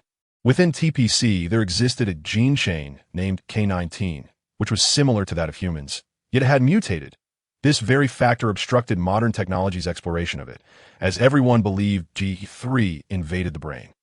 No one considered that G3 targeted the heart. The heart. Zhou Hai trembled at this revelation. He snatched the paper from Lin Luo's hand and scanned it repeatedly, 3 times over. Finally, tears of joy streamed down his face. "Ha ha, K19, K19, he truly cried, right in front of everyone. Zhou Hai was supposed to have retired long ago, 10 years prior. When the meteor fell and G3 emerged, the nation had called him back. That year, he was 66. Now, he was 76, time had not spared him. He had grown a head of white hair. He had longed for the day he could decipher this enigma and bring peace to the world. Sadly, 10 years had passed without success. Yet today, this young man had fulfilled Zhou Hai's wish. Before Zhou Hai could regain his composure, Lin Luo had already led Qin Yuan into the office. "I will contact the medical department immediately." Qin Yuan said excitedly, "We need to formulate a medical plan." Lin Luo sat down and replied, "Qin Lao, don't rush. This concerns human lives that we need a successful case." Right, I see I'm overly excited." Qin Yuan chuckled awkwardly. A distinguished academic now, behaving like a child in front of Lin Luo. Lin Luo gestured for Qin Yuan to sit down and asked, "Are there any patients infected with G3? Just as Qin Yuan was about to respond, Zhou Hai entered the office. Lin Luo glanced over, and Qin Yuan was displeased. "You enter Lin Luo's office without knocking?" However, Zhou Hai bowed deeply to Lin Luo. Lin Luo hurriedly stood up and glanced at the doorway, where all the laboratory personnel had gathered, bowing towards him. This scene stirred something in Lin Luo's heart. "That I apologize for my previous disdain and rudeness. I will resign from my position, but I implore Chief Engineer Lin to allow me to participate in this medical plan." "I beg you." Zhou Hai's voice trembled as he bowed his head. Lin Luo quickly stepped forward, trying to help him stand straight. "You are not burdening the younger generation, are you?" Zhou Hai remained still. Though advanced in age, his frame was sturdy. Lin Luo mused, "Is this the demeanor of the older generation? Indeed, China is blessed with talent." Lin Luo's expression turned serious as he said, "Are you still dissatisfied with me?" Zhou Hai looked up, his expression tense and flustered, eager to explain, but at a loss for words. Lin Luo continued, "You see, many upcoming projects may require your assistance, yet you claim you want to leave right after finishing. Isn't that a sign of dissatisfaction with me?" Zhou Hai paused, then his face brightened. Qin Yuan laughed heartily. "Old Zhou, why are you still dawdling?" Only then did Zhou Hai respond, "Then I shall not resign." Lin Luo smiled and invited Zhou Hai to sit down. The mortality rate of G3 infection is alarmingly swift. Death occurs within 3 hours post-infection. Zhou Hai stated, "Just an hour ago, we received a report from Anyang City, but we are uncertain whether we will make it in time." Lin Luo immediately stood, declaring, "Why didn't you say so sooner? This is a matter of life and death." As he spoke, his tone carried an emphasis. Zhou Hai remained silent, not out of indifference, but because approaching G3 patients required wearing a spacesuit. Indeed, only absolute vacuum can provide isolation. Our spacesuits are still under repair at the aviation department, Zhou Hai explained. They cannot be used at this time. Lin Luo, however, asserted with unwavering conviction, "I trust my judgment. We won't need that." Chapter 14. The death zone. An hour later, in Anyang City, Lin Luo, Zhou Hai, and Qin Yuan disembarked from a helicopter. Greeted by 2 soldiers, ahead lay the restricted zone. Each city had such a zone where those infected with G3 could only come to wait for their inevitable demise. That IT was a cruel reality. But there was no alternative. "Has she gone in?" Zhou Hai inquired. The soldiers, already aware of the situation, nodded. After a brief pause, one of them with reddened eyes replied, "It's a little girl holding a teddy bear." His voice trembled with emotion. They had long been stationed here, witnessing far too many deaths on the monitors. "You all should retreat," Lin Luo instructed, picking up a box containing propofol, a type of anesthetic, and trace elements like iron. Finally, there exists a gas of utmost commonality, carbon dioxide. "Are you going in?" Upon hearing this, Qin Yuan furrowed his brow. The life of Lin Luo was of paramount importance. Such a course of action was absolutely unacceptable. Zhou Hai attempted to seize the box, asserting, "Let me go." Yet Lin Luo replied, "You may go, but do you comprehend the precise quantity? Are you aware of how to address adverse reactions?" Zhou Hai fell silent. "Then let her go," Qin Yuan said coldly. "We can wait for the next one." In Lin Luo's hand lay a document containing all the details about the little girl. 5 years old. An orphan, blood type O. Beyond this, there was only her name, Chun Xiaoya. Time was not on her side. Lin Luo calmly remarked, "Old Qin, do you recall what you once stated in your textbook? A physician must prioritize the world. The world must prioritize humanity. I am confident." Lin Luo smiled. "If I cannot even conquer this, then I shall never complete this 3S project." Qin Yuan, Zhou Hai, and the 2 soldiers behind them observed Lin Luo as he stepped into the restricted zone. In the next moment, the soldiers stood erect, saluting Lin Luo. Zhou Hai gazed ahead and declared, "Old Qin, our Huaxia has a future." Qin Yuan remained silent, his fists clenched tightly, perspiration betraying his anxiety. Regret flooded him. Even had he knocked Lin Luo unconscious, it would not have prevented him from entering. As Lin Luo crossed the threshold of the forbidden area, an automatic sensor activated, recognizing Lin Luo's identity due to prior input. Upon entering, Lin Luo was greeted by heaps of white bones, a sight that set his heart racing. Scenes like these were typically reserved for films, the true death zone. Suddenly, Lin Luo felt an unusual sensation in his body. His hand appeared to age rapidly. He realized he had contracted G3 as well. However, this sensation soon subsided. Lin Luo was not surprised. When he decoded the G3 genetic map, the system had already granted him immunity. Yet, this was information he could not share with Qin Yuan and the others. As he ventured deeper, Lin Luo encountered numerous bones of varying sizes. According to the data, over 30,000 had perished in the restricted zone of Anyang City alone. Lin Luo endeavored to locate the little girl. But soon he heard the sound of weeping. He turned to see her huddled in a corner, face to the wall, clutching her teddy bear. Merely 6 years of age, she was already aware of her impending doom. As Lin Luo approached, the girl, hearing his footsteps, grew even more frightened. If an adult felt discomfort at the sight of the bones, how much more so for her? "I doubt my flesh isn't tasty. Please don't eat me," she sobbed. Lin Luo felt no amusement. Instead, he spoke gently, "Xiaoya, I'm a doctor, here to help you." Upon turning her head and spotting Lin Luo, her expression shifted from joy to dread, and she instinctively recoiled. Quickly saying, "Brother, don't come near me. I'm sick." Lin Luo's heart ached at her words. What a well-behaved girl. "Do you not fear? I am a doctor, and I am here to help you." Yet Xiaoya remained unconvinced, scrutinizing Lin Luo and innocently asking, "Then why aren't you wearing a white coat?" Lin Luo couldn't help but feel a bead of sweat trickle down. The thoughts of children are often pure. They find wonder in many things. For instance, They are surprised to see teachers enjoying snacks or police officers not always in uniform. After several minutes, Lin Luo finally managed to reassure her. He approached Qin Xiaoya. Noting how she clung tightly to her bear and observed the aging of her hands, he knew that soon her body would follow, and then her brain, ultimately leading to death. He produced propofol and inquired, "Xiaoya, are you afraid of needles?" "Not afraid," she replied, though her body betrayed her with an involuntary flinch. Lin Luo chuckled, refraining from exposing her fear. "Rest assured, it won't hurt. When you wake up, we will go home." "Really?" Qin Xiaoya's eyes sparkled with hope. She longed for her friends at kindergarten, even if they were in an orphanage. Lin Luo administered the injection, and soon Qin Xiaoya's eyelids fluttered shut, seizing the moment. He simultaneously injected trace elements while enveloping her in a cloud of carbon dioxide. Inhaling a substantial amount of carbon dioxide would induce a state of unconsciousness. Lin Luo's goal was to create a false death indicator. If successful, it would confirm that G3 was indeed artificially manufactured. Once the human brain was compromised, it would automatically cease functioning. After completing his task, he sat quietly, awaiting the outcome to tea. That moment, the system chimed, "Ding." Recognizing the host's benevolence, "You have received a reward of 50,000 points." Lin Luo paused, his heart swelling with joy. After an hour of waiting, he was elated to see the age spots on Qin Xiaoya's arm fading. He knew the treatment was working. He gently tapped her arm and shook her. Administering anesthesia to children is inherently perilous, but once she awoke, success would be assured.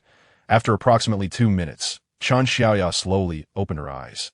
Feeling pain in her face, but greeted by Lin Luo's joyful expression. "Did I fall asleep?" she murmured. "You are just fine now," Lin Luo replied with a smile. Qin Xiaoya took a moment to comprehend.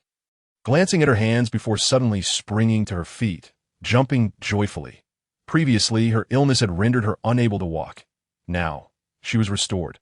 Her elation, however, was short-lived as she accidentally stepped on a bone, causing her to pale with fright and leap into Lin Luo's embrace. Crying, "I'm sorry, I didn't mean to," Lin Luo, amused, gently patted her swollen face. Chapter 15. Igniting the world, the four stood there, anxiously gazing at the door, yearning for the sight of both a large and a small figure emerging. Yet an hour passed, and their hearts filled with worry. Frustration consumed the two elders' minds. "Damn it!" Zhou Hai struck the wall with a fist, the sound echoing his frustration. Yet he remained silent. Qin Yuan admonished, "It's only been an hour. What's the rush?" Silence enveloped them until a tall soldier suddenly stood up, exclaiming, "Look!" Their expressions shifted, and they lifted their gazes to the distance, witnessing the scene they had longed for. Beneath the setting sun, an adult held the hand of a little girl clutching a teddy bear, making her way towards them. Had they succeeded? Zhou Hai felt elation surging within him as he examined the little girl and then Lin Luo. Both unharmed, that it was almost beyond belief. Lin Luo smiled. "It seems your eyesight isn't what it used to be. Old man, I'll give you a couple of shots when we return." "How dare you speak?" Qin Yuan breathed a sigh of relief, casting a reproachful glance at Lin Luo. "Hello, Grandpa." "Hello, big brother." Qin Xiaoya greeted them with a bright, crescent-shaped smile. "Hey there, little one." Qin Yuan responded with a smile, but then he noticed Qin Xiaoya's face resembling a swollen mess. He turned to Lin Luo, who quickly covered Qin Xiaoya's ears and explained, "I didn't know how to wake a sedated patient, so I had to do it this way." Everyone was momentarily stunned before laughter erupted, including the two soldiers who laughed heartily. Lin Luo, unfazed, remarked, "By the way, does this count as child abuse?" The laughter intensified. Lin Luo released Qin Xiaoya's ears, declaring, "It is now confirmed that G3 does not attach itself to inanimate objects or animals. It only targets humans. Therefore, as long as she recovers, her body will develop antibodies, and she will no longer need to fear that to be thorough." Zhou Hai suggested, "Let us all undergo a medical examination, including you." Lin Luo did not object. They proceeded to the inspection station of the restricted zone, where the results confirmed that Qin Xiaoya was in good health, as were the others. This outcome thrilled everyone, with Zhou Hai even shedding tears of joy. Lin Luo said, "The dosage for the treatment plan is as follows. I will leave the rest to you." Zhou Hai paused. Then Lin Luo added, "I am not familiar with implementing the treatment plan nationwide. The antibodies developed within Qin Xiaoya can be utilized, but never mind, you all understand this better. Zhou Hai finally grasped the implication, nodding vigorously, filled with admiration for Lin Luo. Lin Luo's suggestion was clear. He would remain in the background. But the significance of his contribution was unmistakable. Zhou Hai and Qin Yuan quickly left to make calls. When they returned, they found Chun Xiaoya quietly playing with her teddy bear, while Lin Luo lay soundly asleep at the table. Shoo! Chun Xiaoya, with her round, swollen face, made a shushing gesture and smiled sweetly at them. Zhou Hai and Qin Yuan exchanged glances, realizing Lin Luo had scarcely paused during this ordeal. Once outside, Qin Yuan announced, "The higher-ups have agreed to fully secure the information for research. Someone will soon arrive to take Chun Xiaoya back." Zhou Hai nodded. "The leadership expect you to take full charge of this initiative." Qin Yuan continued, but Zhou Hai hesitated. He understood the significance of this achievement. If successful, it would elevate someone to monumental status. Yet he also believed in the principle that one should not reap rewards without merit. This was Lin Luo's accomplishment. "This is a command." Qin Yuan stated, "Old Zhou, at this juncture, do you still not comprehend? Lin Luo's identity far surpasses any merit." Zhou Hai was taken aback. Suddenly enlightened, he had perused the human completion plan. The G3 gas project was merely a minor component of it. He immediately saluted, declaring, "I shall adhere to the superior's instructions." When Lin Luo awoke, he was surprised to see Xia Qian beside him. Yawning, he asked, "Have they all departed?" Xia Qian nodded. Lin Luo glanced at the teddy bear on the table and turned to Xia Qian, who remarked, "That little girl left you a token of affection." Lin Luo smirked, picking it up and brushing off the dust, saying, "Not bad. You've learned to joke." Xia Qian ignored him. He tossed the bear to her, stating, "Let us go. It's time to return." Xia Qian accompanied him onto the helicopter. Lin Luo took out his phone and saw a headline notification. According to recent news, the Central Research Institute has made a significant breakthrough with G3. Academician Zhou Hai has stated that the G3 issue will be resolved within a week. Upon further inspection, he noted that the article had just been published and there were already over 100,000 comments. "I could truly believe the world would devolve into a post-apocalyptic movie. I hope this news is genuine. Can G3 truly be cured completely? Academician Zhou Hai, a national treasure. Go China." Lin Luo smiled at these comments. Just then, a message from the WeChat group for Dorm 618 popped up. "The eldest, it's exploded. G3 can be resolved. The third, I saw it. Academician Zhou Hai is indeed my idol. The fourth, huh? The second, what about the fifth? That guy always talked about this in a flourish. But now he has gone quiet, pretending to be aloof. Huh?" Lin Luo chuckled and was about to respond when a delicate hand pressed down on his. He turned to see Xia Qian shaking her head. "Is even contacting the outside world forbidden now?" Lin Luo complained. Xia Qian coldly replied, "Yes. Yes, what? I'm not here to be imprisoned." Lin Luo frowned, feeling his temper rise. Yet Xia Qian said as he departed, 3,000 agents from the Confidential Bureau are in this city, erasing all traces of your presence, and that of academician Zhou Hai. Lin Luo paused. Being as astute as he was, he immediately understood. The news of G3 would undoubtedly ignite the world. The country did not wish for Lin Luo's identity to be exposed. With this thought, he cast a glance at the soldier piloting the helicopter and then at Xia Qian. In this world, there was no such thing as peaceful times. While you relish this tranquility and prosperity, others toil behind the scenes, bearing the burdens for you. May I borrow your phone? Just for a second, Lin Luo said, transitioning from solemnity to joviality. Xia Qian hesitated, then turned her face away, saying little to this man. Meanwhile, he mused, "Is it that you have things on your phone that shouldn't be seen? Really? Let me see. I want to tell your superiors." Chapter 16. Confidential information upon returning to the Central Research Laboratory. Everyone was already bustling with activity. However, each person stood at attention and saluted upon seeing Lin Luo, inquiring, "Good day, Chief Engineer." Initially, Lin Luo felt a bit out of place but soon nodded affirmatively. After passing through the hall, he turned with a somewhat smug expression, saying, "I didn't expect leadership to feel like this." Xia Qian rolled her eyes, opting not to engage with him. "Where are we going?" Lin Luo asked. "No one here will harm you."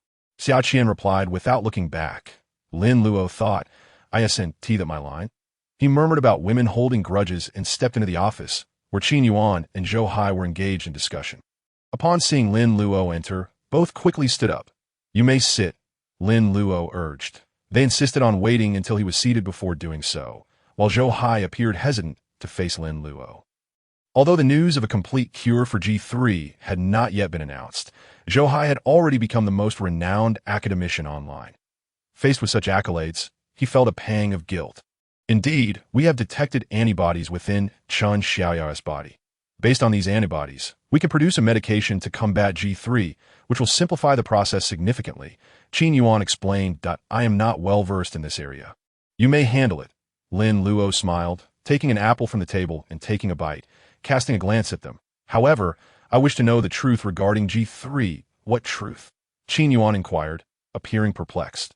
Lin Luo turned his gaze toward Zhou Hai, who was even less able to meet Lin Luo's eyes, stammering, I am not certain. Both Lin Luo and Qin Yuan were no fools, the latter remarked. Old Zhou, speak your mind. We are not strangers. No, Zhou Hai said awkwardly. This matter cannot be disclosed. Lin Luo and Qin Yuan instantly understood. Just then, someone walked in from outside. The stern-faced Xia Qian, the director of the Confidential Bureau, wishes to see you. Eagle Nation, as a superpower on the Blue Planet, possesses unparalleled military, technological, and economic strength at this moment. An encrypted letter was being dispatched to a place known as the Black Palace. Almost overnight, all high-ranking officials of the Eagle Nation gather at the Black Palace to collectively decipher the crucial information contained within. This intelligence was sourced from spies embedded within China. The message was clear. China is poised to fully conquer the G3 medication. This matter was shrouded in mystery, although it appeared to be led by Zhou Hai. The FAI documentation indicated that Zhou did not possess such capability. A week prior, a multitude of biologists had convened in Tianjin, a situation that raised suspicions, and further investigation was underway. This is the entirety of 008's report. I hope to find a countermeasure soon, said the minister of the FAI of the Eagle Nation, placing the letter down. Silence ensued, followed by expressions of panic among the various departments. G3 is a global conundrum, and if China were to be the first to conquer it, the implications would be monumental. This would signify that China possessed biological technology surpassing that of the Eagle Nation. Such a revelation is terrifying. For centuries, they had been at the forefront of technological advancement on the Blue Planet. They found it hard to accept this news. This matter must be thoroughly investigated, if possible to send someone to sabotage the drug development. Do you think China is still the same as it was a century ago? The fact that we have obtained this information is already commendable. Preventing it is impossible. An elderly man with white hair narrowed his eyes and remarked, I find a second piece of information particularly intriguing, that if Zhou Hai is not a key figure, then who could be?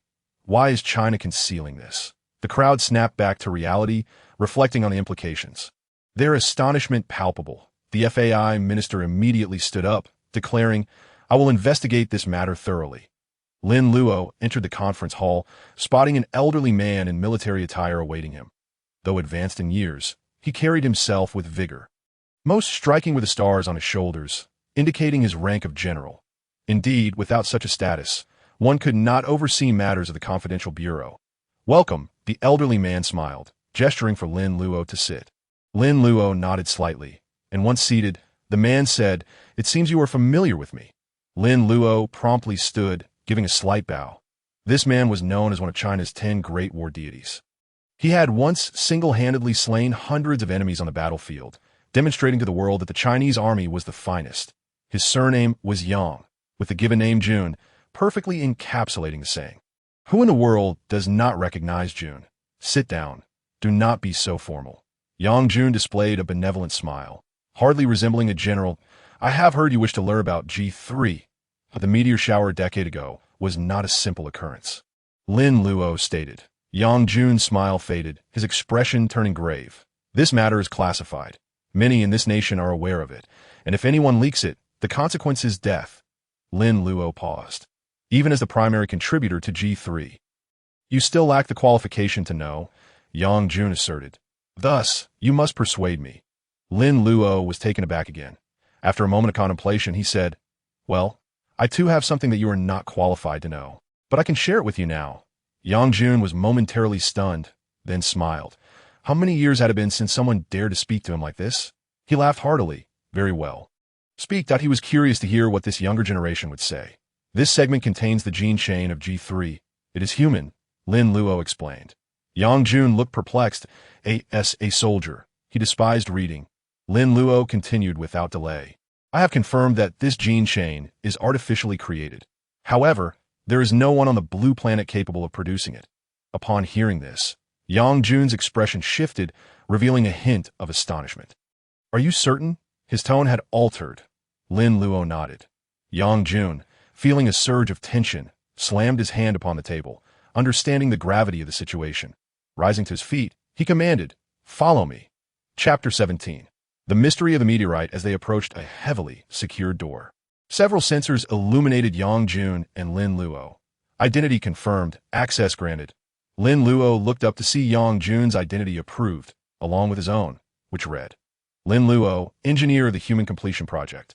Level S, access granted. Yang Jun, seemingly aware of Lin Luo's astonishment, chuckled, "The National Information Network is interconnected. Your access is far greater than you realize." With that, he gestured for Lin Luo to follow. Upon entering the hall, a man dressed in a suit approached them. He appeared to be in his 40s and, upon noticing Lin Luo, immediately turned to Yang Jun, exclaiming, "Yang Lao." "Yi Jianzhong," Yang Jun casually introduced, offering no further details. Lin Luo was taken aback. Yi Jianzhong was once celebrated as a genius from Tianjin University, renowned for his intelligence and knowledge. However, it was rumored that he had perished in a plane crash years ago. Now he stood before them. Just as Yang Jun intended to introduce Lin Luo, Yi Jianzhong extended his hand, smiling. "Lin Luo, you are someone I greatly admired." Yi Jianzhong's gaze reflected his words, despite his high standing. Representing the nation's cutting-edge scientific prowess, he felt dwarfed by Lin Luo's recent accomplishment in deciphering the G3 nerve gas. "Greetings," Lin Luo replied with a slight smile. Yang Jun approached a computer, turning to Lin Luo. "The truth you seek lies within this." Meanwhile, Li Ru remained in detention, despite her uncle and mentor's relentless efforts to secure her release. The only response they received was that she could not be bailed out. Days passed without anyone permitted to visit her. To her dismay, she learned she even lacked the right to hire a lawyer, leading her to erupt in frustration multiple times. Upon hearing footsteps, Li Ru instinctively stood before the surrounding bars and shouted, "Is there no law left? Let me out. Is this what Huaxia has come to? No wonder other countries look down upon us." However, her expression shifted to confusion as she recognized the person before her. Lu Chaochuan. "Mr. Lu, have you been implicated as well?" she asked, a hint of surprise evident in her voice. "These people are lawless. They can arrest anyone and will. I regret returning now." "Then why did you come back?" Lu Chaochuan replied coldly. Ru hesitated.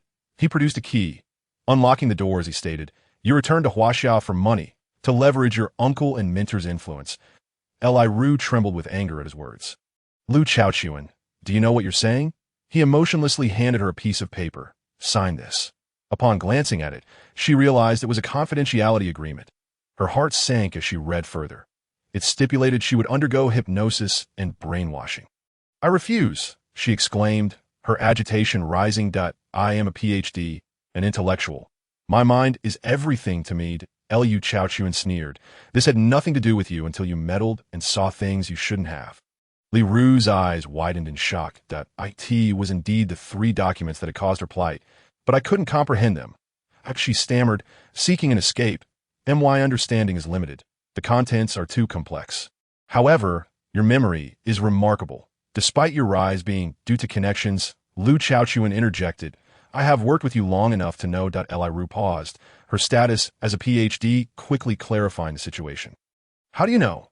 she pressed. Lu Chaochuan remained silent, stating only, "Sign this, and you may return." Your uncle and mentor, however, are in far deeper trouble. Realization dawned on Li Ru. This was all her fault. "Tell them I won't disclose anything. I refuse to be brainwashed or hypnotized," she implored, her desperation palpable. Yet Lu Chaochuan turned away, leaving her in despair. Suddenly, she called out, "Mr. Lu." He paused and looked back. Did Lin Luo really write that document? Yes, he confirmed with a nod. This revelation, while not critical, sealed Li Ru's fate. Despite her capabilities, her negative attitude towards Lin Luo and allegations of misconduct meant she would not be accepted. Lu Chaochuan's acknowledgement left her reeling, as if struck by lightning. She staggered back, unable to grasp the reality of her defeat. A postdoctoral candidate, bested by an intern from a technical college, someone she had always looked down upon. Even if this country has its flaws, it owes you nothing. Li Ru, This is all your own doing. Lin Luo surveyed the surroundings, equipped with Huaxia's most advanced technology. Yang Jun glanced at Yi Jianzhong and nodded. The latter pressed play on the computer. Plunging the hall into darkness, a panoramic video began, and Lin Luo felt as though he had entered a 3D realm. He gazed upward, seeing a nebula captured by satellite imagery. Just as he began to marvel at the experience, a blinding light emerged, rendering him unable to see. He sensed something racing past him, struggling against the brightness. He finally opened his eyes to witness a colossal meteorite hurtling toward Earth, its surface aglow with mechanical red lights. The immense meteorite breached the atmosphere with a deafening crash. Boom! The collision with the invisible atmosphere resulted in a violent explosion, sending a massive mushroom cloud spiraling upwards. Rippling through the air, the image began to blur, and then shifted to a ground-level perspective, revealing a sky streaked with countless shooting stars, an awe-inspiring sight Lin Luo had previously encountered on Douyin, each viewing leaving him in rapt wonder. Yet now, as he stood there, all sense of awe was replaced by trepidation and coldness. Chapter 18. The Land of Radiation. As the screen went dark, Lin Luo was jolted back to reality. Observing Lin Luo's expression, Yang Jun remarked, "It seems you have realized something." Even for a fleeting moment, the red light emanating from that meteorite was unmistakably mechanical in nature. Lin Luo replied. Silence enveloped them for a moment before Lin Luo pressed on. "If you were aware of this all along, why? Because we found no relevant clues that if this were truly an extraterrestrial disaster targeting Blue Star, why not let that colossal meteorite fall unimpeded?" Yi Jianzhong explained. "Such a massive meteorite could bring devastation to all life on Blue Star or even annihilate half the planet. Our simulations indicated that the meteorite's impact would equate to 5 million tons of TNT, equivalent to thousands of nuclear bombs. We speculated they might have underestimated the atmosphere's effects. Yet if a civilization could traverse interstellar space, they would not fear a mere atmosphere." Lin Luo remained silent. If extraterrestrial civilizations indeed existed, perhaps they were merely passing through. Or perhaps humans may lie, but science does not. Lin Luo suddenly interrupted, fixing his gaze on Yi Jianzhong. "Isn't that correct?" Yi Jianzhong fell silent, perplexed, while Yang Jun wrestled with doubt and hesitation. He had long been reluctant to acknowledge the chilling possibility that Blue Star was under scrutiny by a superior civilization. Thus, they had tirelessly sought evidence to justify their fears. Yet today, Lin Luo presented genetic material indistinguishable from that of humans, suggesting their apprehensions might indeed be founded. "That I wish to see the meteorite samples you have collected," Lin Luo stated firmly, looking directly at Yang Jiyuan. "Do not claim you lack them." In that instant, Yang Jun and Yi Jianzhong exchanged bewildered glances. The cold moonlight bathed the ground as Lin Luo tread upon the sandy terrain, feeling a sense of unreality. This was a tropical coastal region. How could a desert landscape exist here? Ultimately, he halted before an iron fence, where a sign marked restricted area loomed alongside a solitary gravestone. A decade ago, a meteorite descended upon this place, once a vibrant rainforest, which was instantly reduced to ashes. The number of personnel involved in the firefighting efforts exceeded 3,000, all of whom perished. As Yang spoke, he instinctively clenched his fist. "A fire? No. Radiation," Yi Jianzhong interjected, his voice tinged with a hint of fear. "All the flora, trees, and even microorganisms here have perished." He recounted his invitation to investigate the site. Where he had witnessed the multitude of corpses strewn across the ground, he had retched at the sight, knowing that beneath the soil lay heroes. Yet he could not suppress the nausea brought on by those haunting images. This moment had etched itself into his psyche, a lifelong burden. He yearned to unravel the enigma, to uncover the truth for these fallen firefighting heroes. The trio donned their custom space suits and ventured deeper. Lin Luo inquired, "What is the area size?" "Over 3,000 square kilometers," came the response. "And the meteorite size?" "It resembles an elongated oval, with a diameter not exceeding 2 meters. Lin Luo gasped at the revelation. The radiation was alarmingly potent, with 3,000 square kilometers equating to a substantial portion of a city. That he pressed on. "What were the research findings?" "After numerous studies with various equipment, we concluded that it is merely an ordinary meteorite, indistinguishable from those collected by humanity over the years."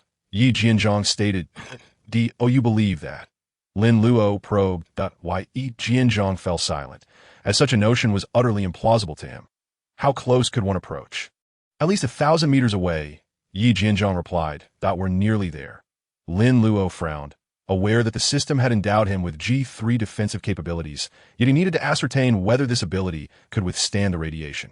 I require the bones of these firefighting heroes, Lin Luo declared, not bothering to ask if they had been preserved. They're only one within Huaxia.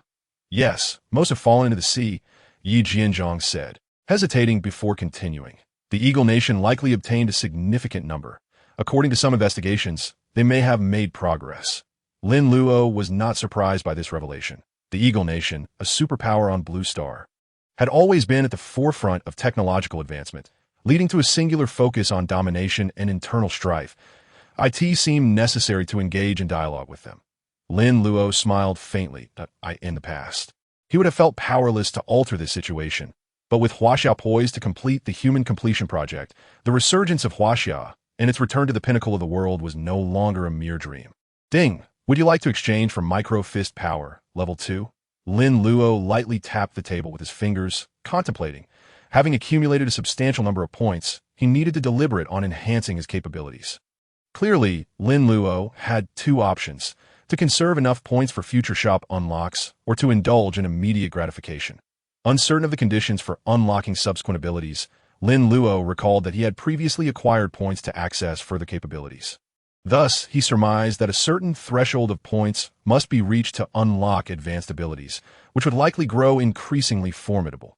Nevertheless, Lin Luo believed it prudent to invest these points in strengthening his foundations. Although he recognized that future abilities might be powerful, it was essential for him to establish a solid groundwork. Micro Fist Power, among others, served to enhance his physical attributes. Exchanging for Micro Fist Power, level 2. Lin Luo exhaled, promptly spending 100,000 points on the exchange, feeling a warm current surging through him. Ding! Congratulations, host, for exchanging Micro Fist Power, advancing to Subtle Power. Ding! Congratulations, host, for consuming over 200,000 points, earning one lottery opportunity.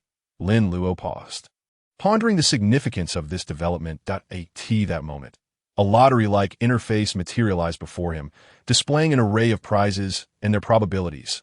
Lin Luo felt a surge of anger, an educated intellectual, having undergone 9 years of compulsory education.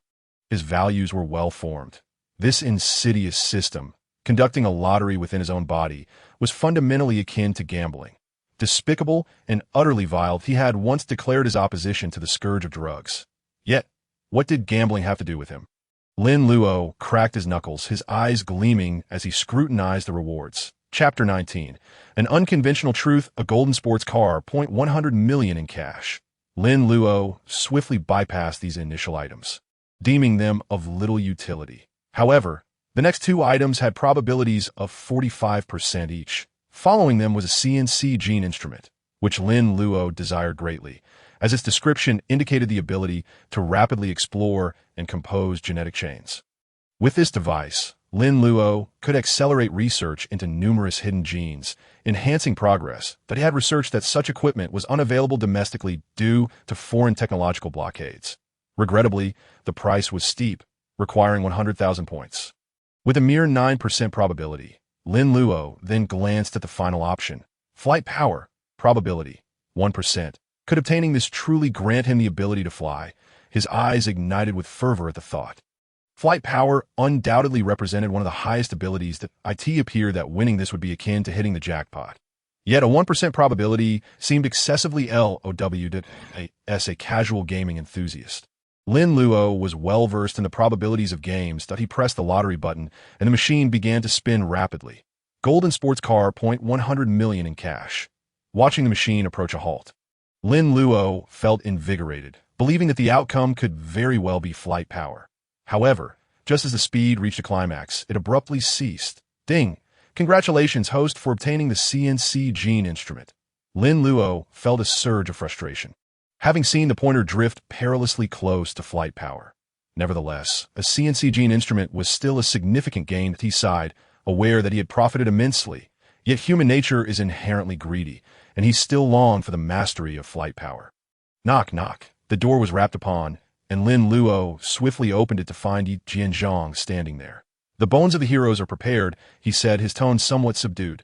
Lin Luo noticed but chose not to comment.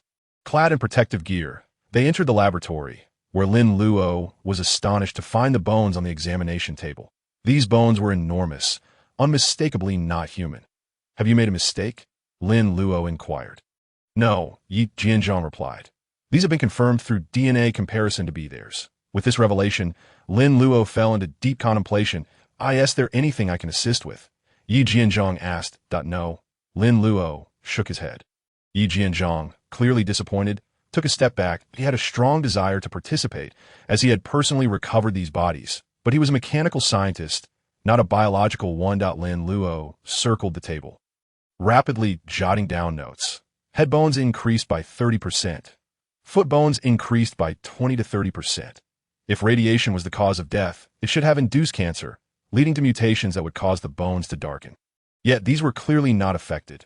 Lin Luo connected the dots to G3. G3 induces brain degeneration and ultimately death, yet the bone showed no signs of alteration. It was evident that G3 was linked to these meteorites.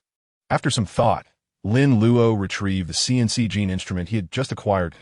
As he pulled it out, Yi Jianzhang's eyes widened, and his voice rose in astonishment. What is that in your hand?" From his perspective, Lin Luo had simply taken it from his pocket. The CNC gene instrument was compact, roughly the size of a flashlight. The CNC gene instrument? Yi Jianzhang was taken aback. Lin Luo suddenly remembered that there was someone else present and quickly smiled, saying, "I acquired it through special channels." Yi Jianzhang, although curious about these special channels, understood the boundaries of propriety and refrained from asking further. Such a device was exceedingly rare, with no more than 10 in existence worldwide. And tightly controlled, as a mechanical technologist, Yi Jianzhang fully understood its significance. That he quieted his thoughts, eagerly anticipating the results of Lin Luo's forthcoming research. Lin Luo initiated the scanning process with the gene instrument. As data began to pour in, he watched as countless genetic fragments flashed across the screen. Muttering to himself, Yi Jianzhang, standing nearby, dared not breathe, astounded by Lin Luo's remarkable eyesight and memory. After a period of time, Lin Luo recorded all the data and turned to Yi Jianzhang, stating, "I need to conduct further research. Please help me compare the sizes of these bones with those of normal humans. I require accurate data." "No problem," Yi Jianzhang replied, elated. He had longed to contribute. Lin Luo nodded and proceeded towards the exit. If development continued, his powers could evolve to a certain extent. Lin Luo pondered. What could this signify? Meanwhile, Qin Yuan and Fang Zhenghua remained entranced by Lin Luo's CNC gene instrument. Upon hearing Lin Luo's words, Qin Yuan snapped back to reality and remarked, "Could this be the result of mutations?" Lin Luo contemplated for a moment before addressing Qin Yuan. "Elder Qin, what are your thoughts on the theory of evolution?" "Which aspect are you referring to?" It is indisputable that Qin Yuan possesses a more profound understanding of fundamental biological knowledge than Lin Luo. Why has the theory of evolution shaped our current form? Upon hearing the question, Qin Yuan pondered briefly before responding. It is the environment and our habits, or rather, survival that has prompted our evolution. Evolution is not an overnight phenomenon, but rather the outcome of prolonged effort. For instance, the transition from quadrupedal locomotion to bipedalism arose from our quest for convenience and speed. Lin Luo suddenly comprehended and remarked, "Indeed. Thus it cannot be deemed a mutation, but rather an evolution." Evolution, the two were bewildered. Was Lin Luo losing his mind? Look at these bones. Each one, when compared to those of their contemporaries or their original counterparts, shows a similarity within a fluctuation rate of merely 1 to 2%. Lin Luo elucidated. If this were mutation, why would we observe such consistency? A mutation could even result in these bones diminishing in size. The two listened to Lin Luo, their confusion deepening. Fang Zhenghua gazed at Lin Luo in bewilderment and inquired, "Are you suggesting that the meteorite intended for us to evolve?" This notion seemed utterly absurd.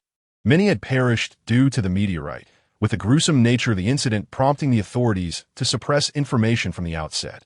Though I can only speculate, all evidence points in this direction. Lin Luo stated, looking at them and offering a perplexing conclusion.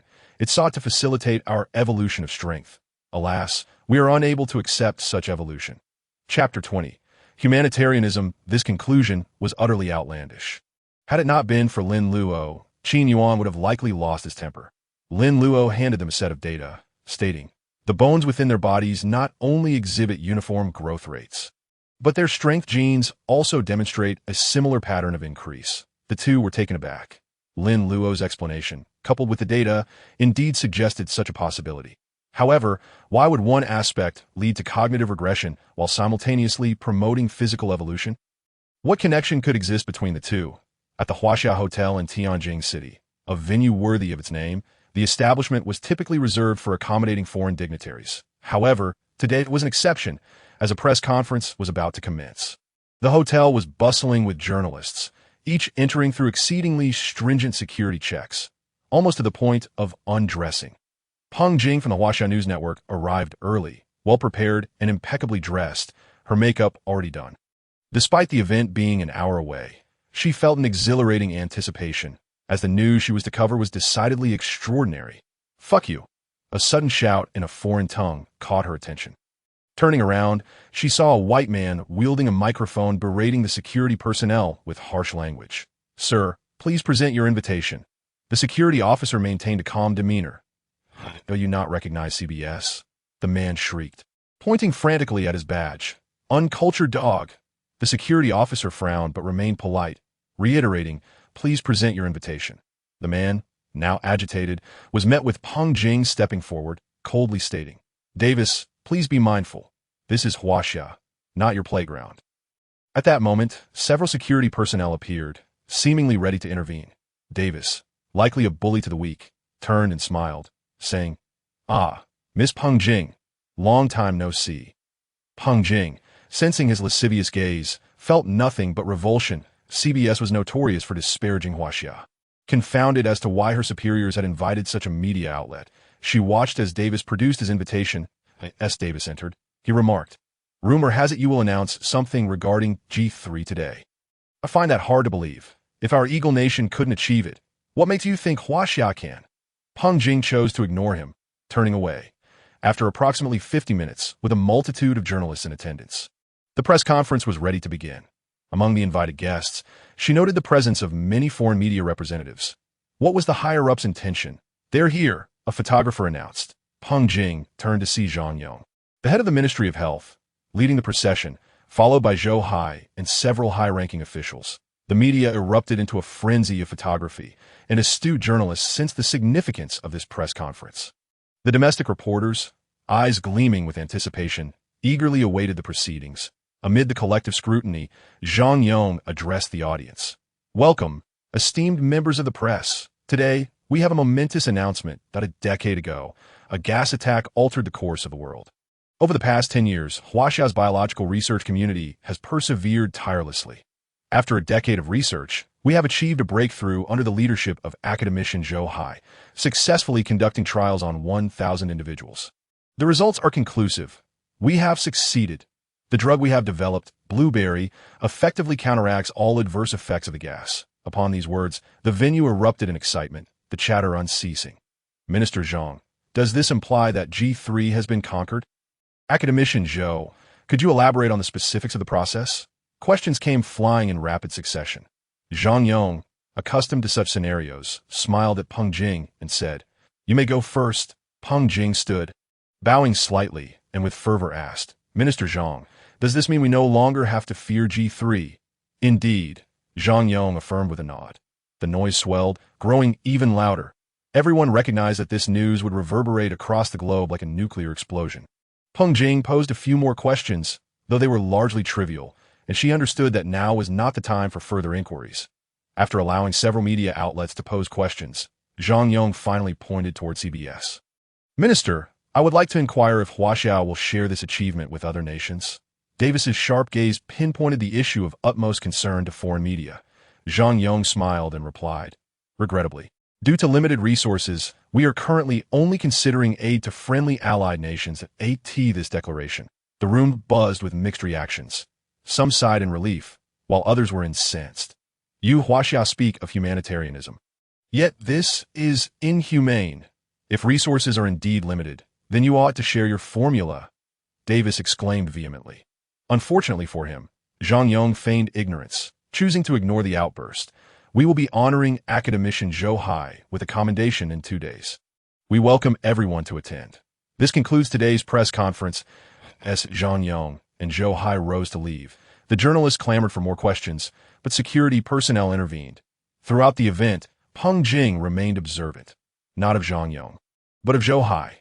Throughout, Zhou Hai had spoken little. Although his countenance bore joy, a hint of guilt shadowed his smile. He was about to receive an accolade, a momentous occasion. Why then this disquiet? She could not comprehend. As the press conference concluded, the nation rejoiced, and the internet erupted with fervor. Academician Zhou Hai is incredible. 10 years. Do you know how I have endured these 10 years? G3. Prepare to vanish. Huaxia has indeed fulfilled our expectations. Who will dare claim that Huaxia scientists are inadequate? Clearly, the citizens were elated, each one puffed up with pride. Meanwhile, nations around the world displayed fluctuating attitudes. Some friendly countries, like Lama Nation, called in a frenzy, indicating their wealth. Conversely, others, such as the Eagle Nation, received no response when they reached out. Chapter 21. Another player, damn it. In the Eagle Nation's Black Palace, a high-level meeting convened late into the night. Huaxia had indeed made the announcement. The unanswered calls signified they were out of luck, but upon reflection, this was not unexpected. The two nations had long been at odds, engaging in various confrontations and even technological blockades against one another. How could they possibly hand over their findings without cause? Seated at the head of the table was the man atop this imperial throne, Temis. He slammed his palm on the table, exclaiming, "Where are the researchers? Speak up." The head of the research institute trembled, too intimidated to utter a word. The analysis of the drug retrieved from spies revealed astonishing results. As it contained a component they could not replicate, that it was not that it was impossible. Rather, they simply did not understand it. This ingredient was derived from traditional Chinese medicine, a legacy of Huaxia's ancestors, and it existed solely within Huaxia's borders. Amid the silence, a figure rose, Blake, the Minister of FAI. He snapped his fingers, and a video of the press conference began to play. What purpose does this serve? Temis trembled with rage, casting a malevolent glance at Blake. Did this man seek death? His vexation surged with each passing moment. If you observe closely, Davis has been scrutinizing Zhou Hai during his questioning. He informed me that he attempted to inquire about Zhou Hai, yet Zhou responded ambiguously. What does this imply?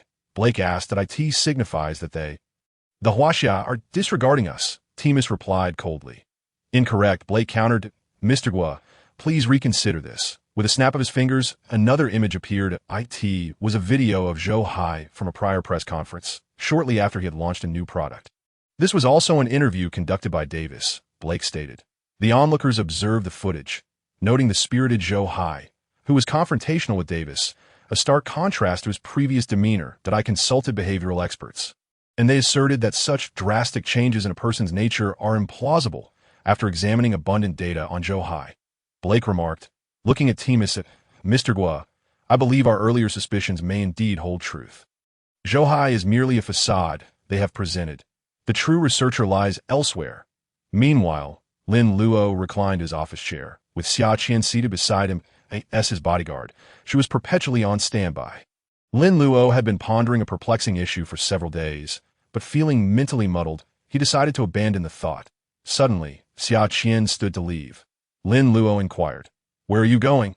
Standing tall, Xia Qian replied, "A soldier must maintain training.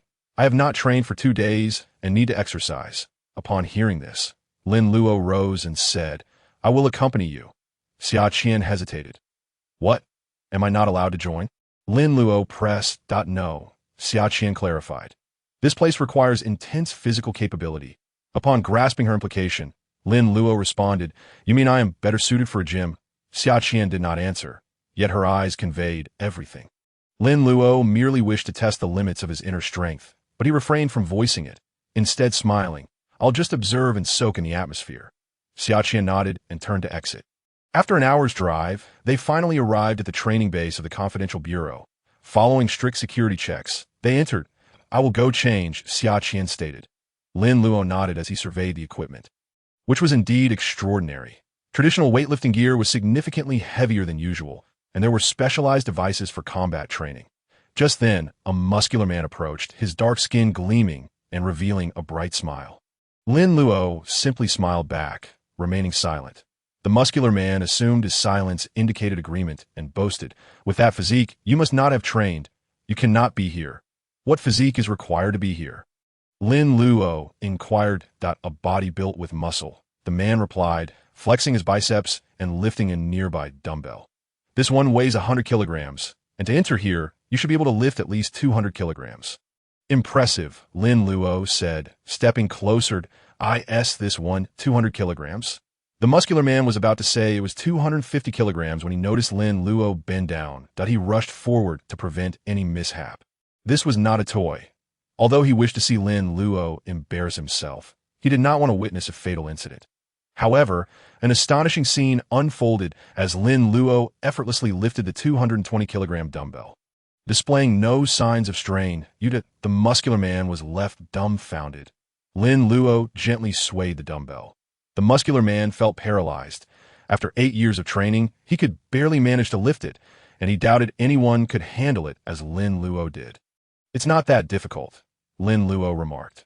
The muscular man was left speechless. Just then, Xia Qian returned. Having missed the spectacle, she had changed into attire that accentuated her perfect physique. Wait here for a moment, she instructed. Lin Luo smiled faintly. Once she departed, the muscular man suddenly realized, "Are you her friend? Is there a problem?" Lin Luo replied, "And no wonder. You are both extraordinary," the muscular man muttered under his breath. Lin Luo caught this and asked in surprise, "Is she that formidable?" The muscular man, startled, realized Lin Luo could hear him despite his quiet tone. Since joining the confidential bureau, she is ranked first in all categories that except for the written exam, he disclosed. Lin Luo chuckled, "You're so large, yet you can't even best a woman?" The muscular man earnestly replied, "You have no idea. Let me show you." They moved forward to find Xia Qian practicing combat techniques. Each punch she threw resonated with the sound of air colliding, indicating her immense power. I could see her level. Strength is not the key. Speed is paramount. A single punch could incapacitate an average soldier before they even realized what had happened. The muscular man explained. Lin Luo observed, deep in thought. Him. Her movements appeared somewhat slow. After 10 minutes, Xia Qian concluded her combat training and intended to practice on the punching bag, spotting the two of them. "The equipment here is top-notch. You can give the punching bag a try," she said. With that, Xia Qian struck the punching bag, creating a thunderous sound, and the bag contorted dramatically. The muscular man trembled at the sight. While Lin Luo felt a surge of eagerness, that he was curious to discover the extent of his own power. Approaching the bag, Xia Qian stepped aside, grabbing a bottle of mineral water to quench her thirst. Sweaty and clad in form-fitting training attire, her beauty was accentuated, making her even more captivating. The muscular man dared not stare. While Lin Luo was preoccupied with his thoughts, Xia Qian regarded Lin Luo with a calm demeanor. Perhaps even a hint of disdain. In terms of intellect, she could not measure up to him. Yet in this arena, it was her domain. Chapter 22. The hunter and the prey. Lin Luo adopted a grip for the punching bag. Noticing his stance, Xia Qian smirked slightly. His grip was incorrect and would not maximize his strength. This was indicative of external martial arts. As Lin Luo adjusted his feet for stability, he threw a punch. The sound was accompanied by a heavy friction against the air. The moment the bottle neared Xia Qian's lips, she paused at the sound. It required remarkable speed to execute such a move. Her gaze fixated on Lin Luo's hand, revealing a hint of astonishment. In the next instant, a light thud echoed as Lin Luo's fist collided with the punching bag. Xia Qian and the muscular man simultaneously displayed disappointment. The impact seemed minimal, and the deformation of the bag was slight. How could a 250-kilogram muscle man be so weak? The muscular man muttered, just as a spray of water unexpectedly splashed onto his face. He was about to chastise the perpetrator of this rudeness when he heard Xia Qian cough for being splashed, along with a rustling sound. Turning back, he was met with an astonishing sight. Sand was pouring out from the bag Lin Luo had just struck. Both stood frozen in disbelief. The quality this poor. Lin Luo mused, still holding the bag. Xia Qian coughed violently, rushing to the sofa beside them. Upon closer inspection, she was dumbfounded to discover a large, gaping hole in the bag. Thus, it could not have been a quality issue. Xia Qian stared intently at the seemingly harmless young man before her, utterly shocked and at a loss for words. She could never achieve such a feat as exploding a punching bag. Lin Luo smiled gently, prompting Xia Qian a question. "Why conceal this?" "Conceal what?" Lin Luo replied. You clearly possess formidable strength, so are you suggesting that you wish to resign? Lin Luo asked. Xia Qian straightened up and declared, I, Xia Qian, have no such intentions. The muscular man was left astounded. What was unfolding? This young man was actually under Xia Qian's protection. Wait a moment. Wasn't she guarding someone named Lin Luo? Enlightenment struck the muscular man. The Confidential Bureau was aware of Lin Luo's identity and recognized that he was the one who had cracked G3. He immediately adjusted his posture, saying, Wang Gang had no knowledge of your identity and is deeply apologetic for any offense caused. Please forgive me. Wang Gang's eyes were filled with reverence.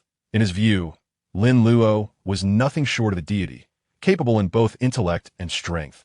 The Bureau's personnel have truly been misled by that old fool Li Donglai. Lin Luo remarked in annoyance. Everything is so rigid and formulaic. You cannot only rely on brute strength. A little thought would reveal I'm not that type of individual. Wait.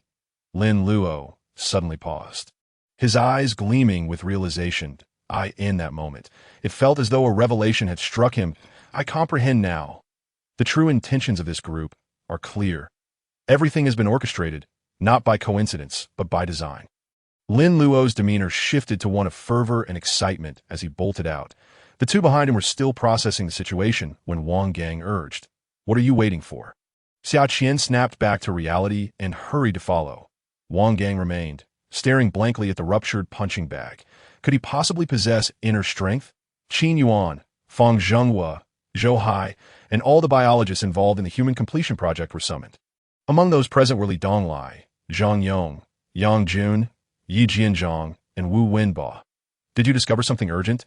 Qin Yuan inquired hastily.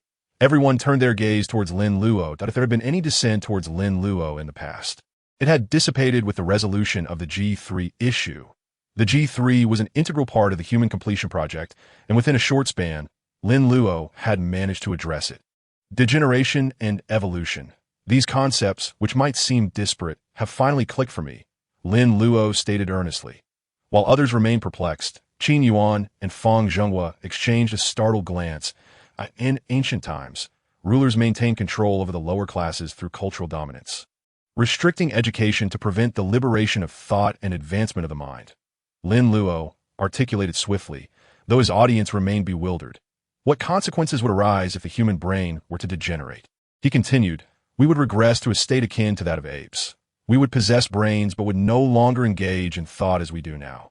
What they desire is a populace of this nature, slaves. Beings of mere strength devoid of intellect.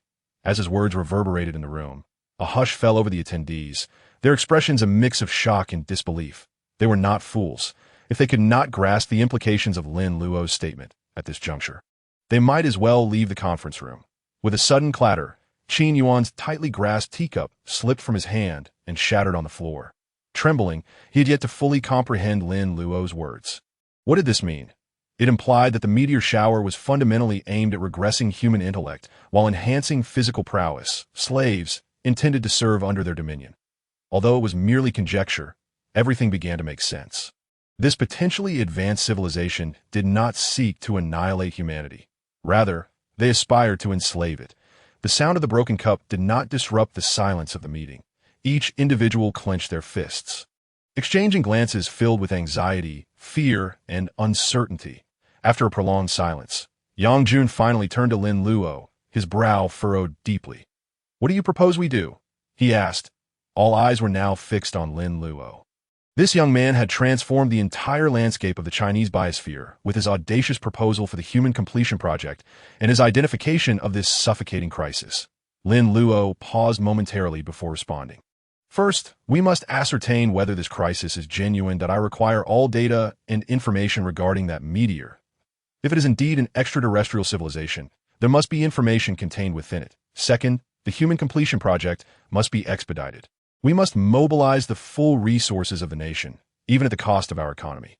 Third, Lin Luo swept his gaze around the room, adding, let us hope that this is all mere speculation and not reality. Though Lin Luo had anticipated this outcome, the proximity of the truth was still difficult to accept. Unbeknownst to humanity, it had become prey in the eyes of others. Chapter 23. Rare Species Long Ago. Humanity thrived as hunters. Now, suddenly branded as prey, it was challenging to adjust swiftly. That afternoon, many citizens of China noticed peculiarities. Numerous companies and enterprises were abruptly halted, with many deploying military personnel to take over operations. Consequently, the stock market in China was rife with anxiety. Many wondered if a significant crisis had emerged. "This is for you," Wu Wenbo approached Lin Luo, presenting him with a golden card and a document. Lin Luo glanced at it, momentarily taken aback. "IT detailed shares in Blueberry Biotech, with Lin Luo holding an 80% stake, while the remaining 20% belonged to the state. I don't need money." Lin Luo replied with a wry smile. "Besides, if I wanted it, you would surely provide it," Wu Wenbo insisted. "The world is vibrant because of money and desire. What is rightfully yours should be yours." Lin Luo dismissed the matter, setting it aside. "The preliminary plan is in place.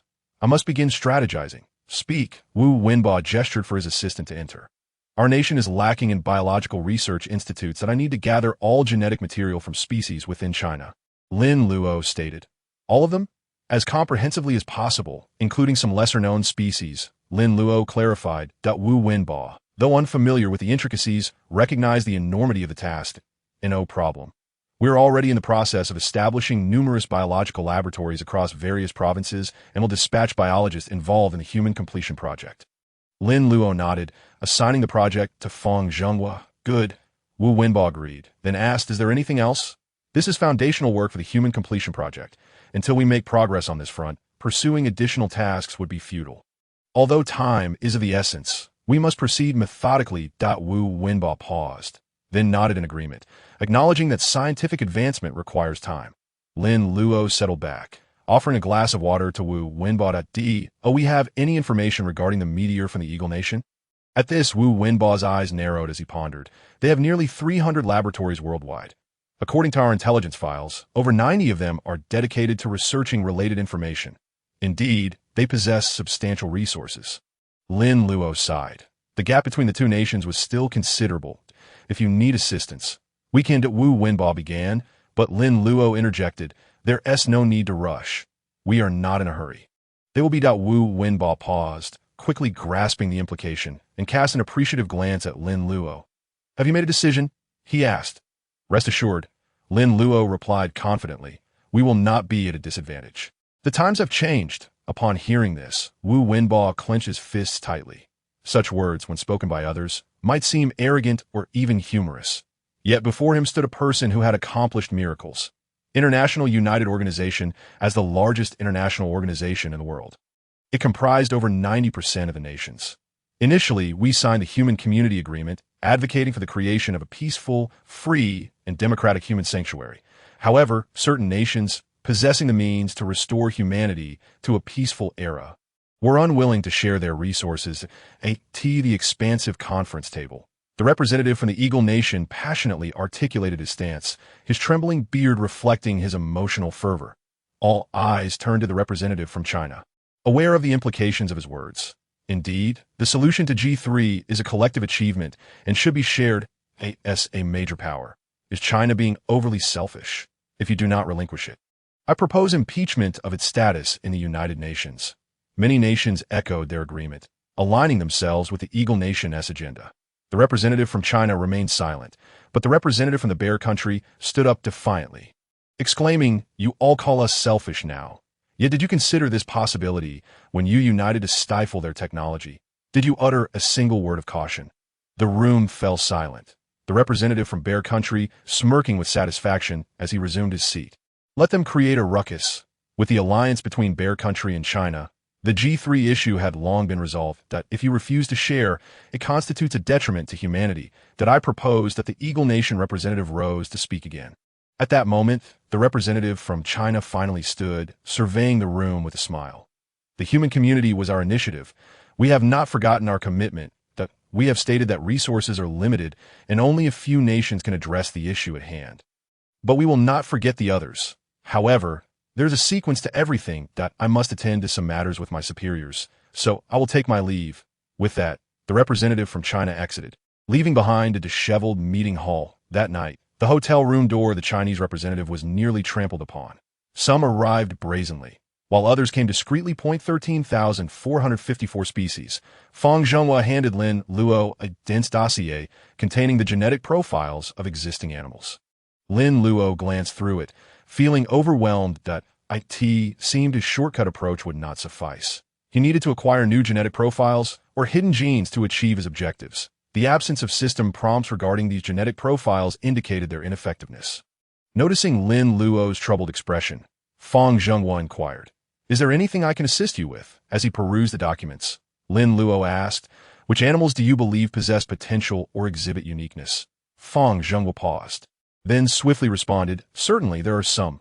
Lin Luo was momentarily taken aback, suddenly recalling that Fang Zhenghua had dedicated decades to the study of genetic engineering, primarily focused on animals.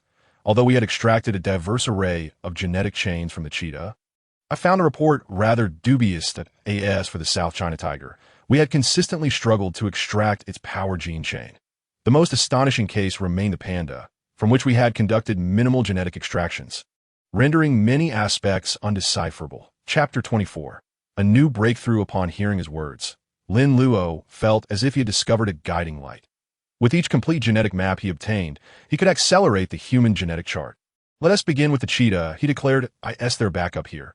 "Yes, we've specifically captured numerous wild specimens, not those raised in captivity," Fang Zhenghua promptly replied. Lin Luo chuckled. "I'm not bringing them here for consumption." "No," Fang Zhenghua insisted. "The genes of wild specimens differ significantly from those of domesticated ones," but he spoke at length, and Lin Luo absorbed a wealth of knowledge that, in traditional biological knowledge, Lin Luo certainly could not compete with them. As he listened, a sudden spark ignited in Lin Luo's mind, leading him to a daring thought. "Old Fang, procure the most extraordinary specimen for me, the Asian golden cat, known for its prowess in nocturnal combat. With a hunting range of up to 1,000 meters, its hearing is acute, and it can reach speeds of 200 kilometers per hour, far exceeding that of ordinary cheetahs. While typical cheetahs can sprint for only 3 minutes, it can maintain its speed for 5, Fang Zhenghua explained, pointing to the cheetah before them. Lin Luo reviewed the data, his anticipation mounting. After a brief extraction of blood and fur, the staff commenced their work. Lin Luo had entrusted them with his CNC genetic apparatus. After a few hours, the staff returned with the findings. However, the results remain unchanged.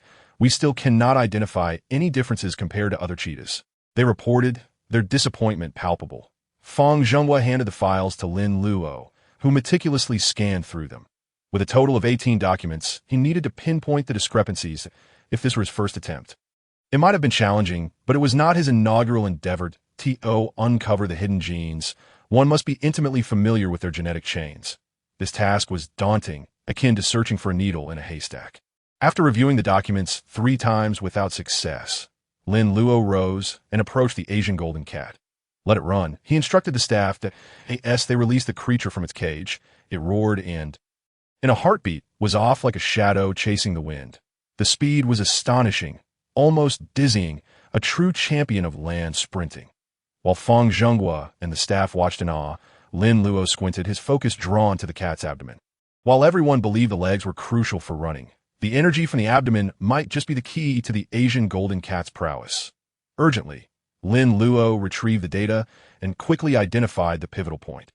"Bring me the CNC genetic apparatus," he commanded. "Hurry!"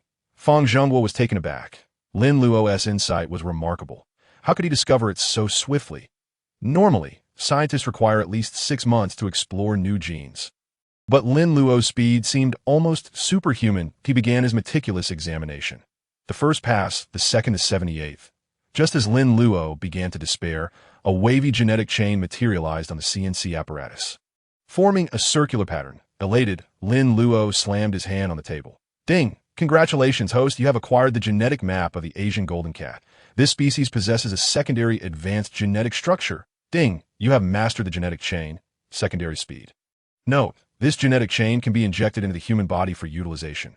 Ding! You have increased the human genetic chart progress by 3, gaining a national buff acceleration of 1. Ding! You have unlocked the human genetic chain. Power of speed. Ding! You have acquired the wind speed power, level 2. Ding! You have received 150,000 points. Lin Luo rejoiced, not only witnessing a 4 growth in the human genetic chart, but also acquiring 150,000 points. More importantly, the method proved effective. Thus, the subsequent tasks would be manageable. According to the system, the cheetah's genetic chain could indeed be utilized by humans. Lin Luo began to comprehend the true significance of the human enhancement plan. Wealth, Fang Jinghua and the staff were left in a state of bewilderment. Regaining his composure, Lin Luo quickly clarified, "I meant discovery. The two paused, not dwelling on the wording. Lin Luo presented the genetic findings to them, and they were momentarily stunned. The Asian golden cat indeed possessed hidden genes. They were astounded, and simultaneously, their anticipation for Lin Luo's claims on human hidden genes intensified. That it turned out that everything was true. What would humanity ultimately evolve into in the future? In the depths of the night, within a hotel, the representative from Japan smiled at the Chinese representative, speaking in a veiled manner. Money is not an issue. We are willing to acknowledge the Chinese representative, expressionless, rose as if disinterested in further conversation.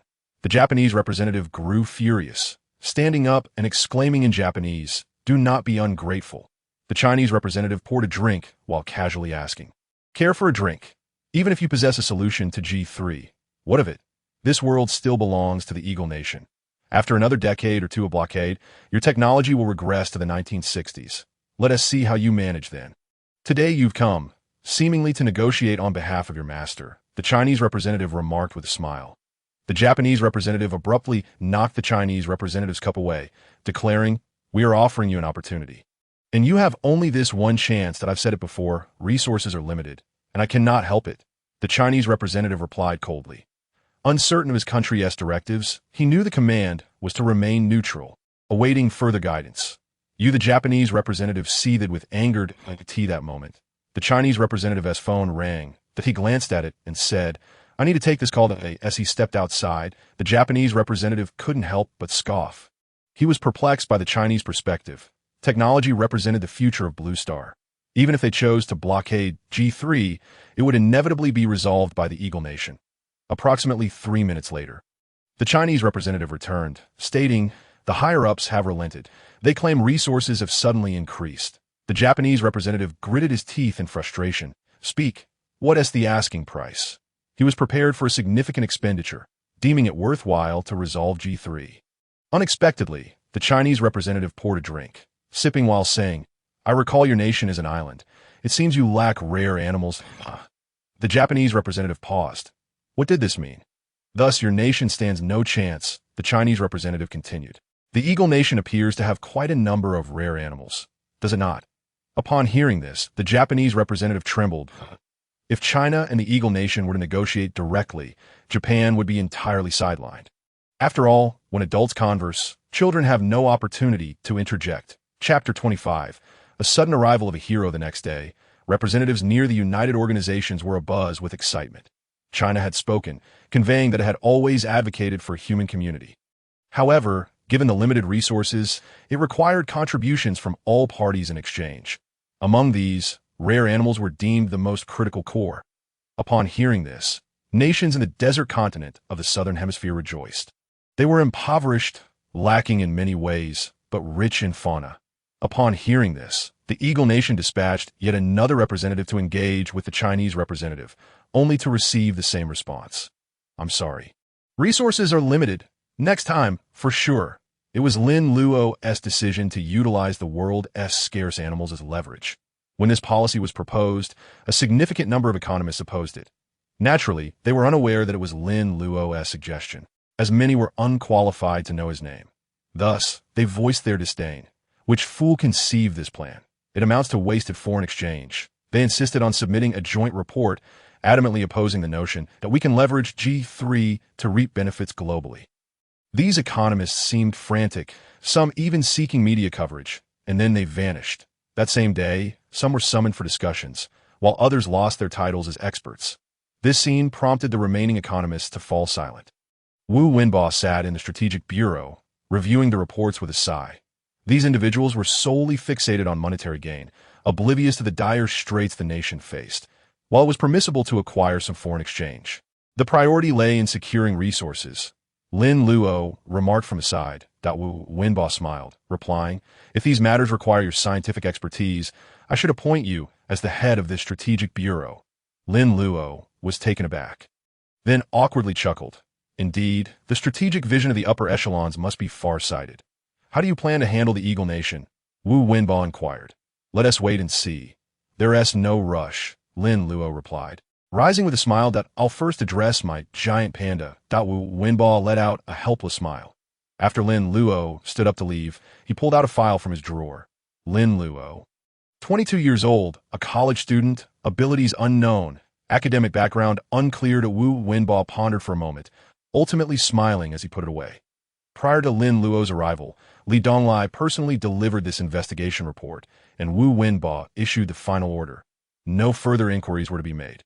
He handed the document to his secretary for permanent sealing, murmuring to himself, "Perhaps it is heaven's favor upon Huaxia, bestowing us with a formidable man."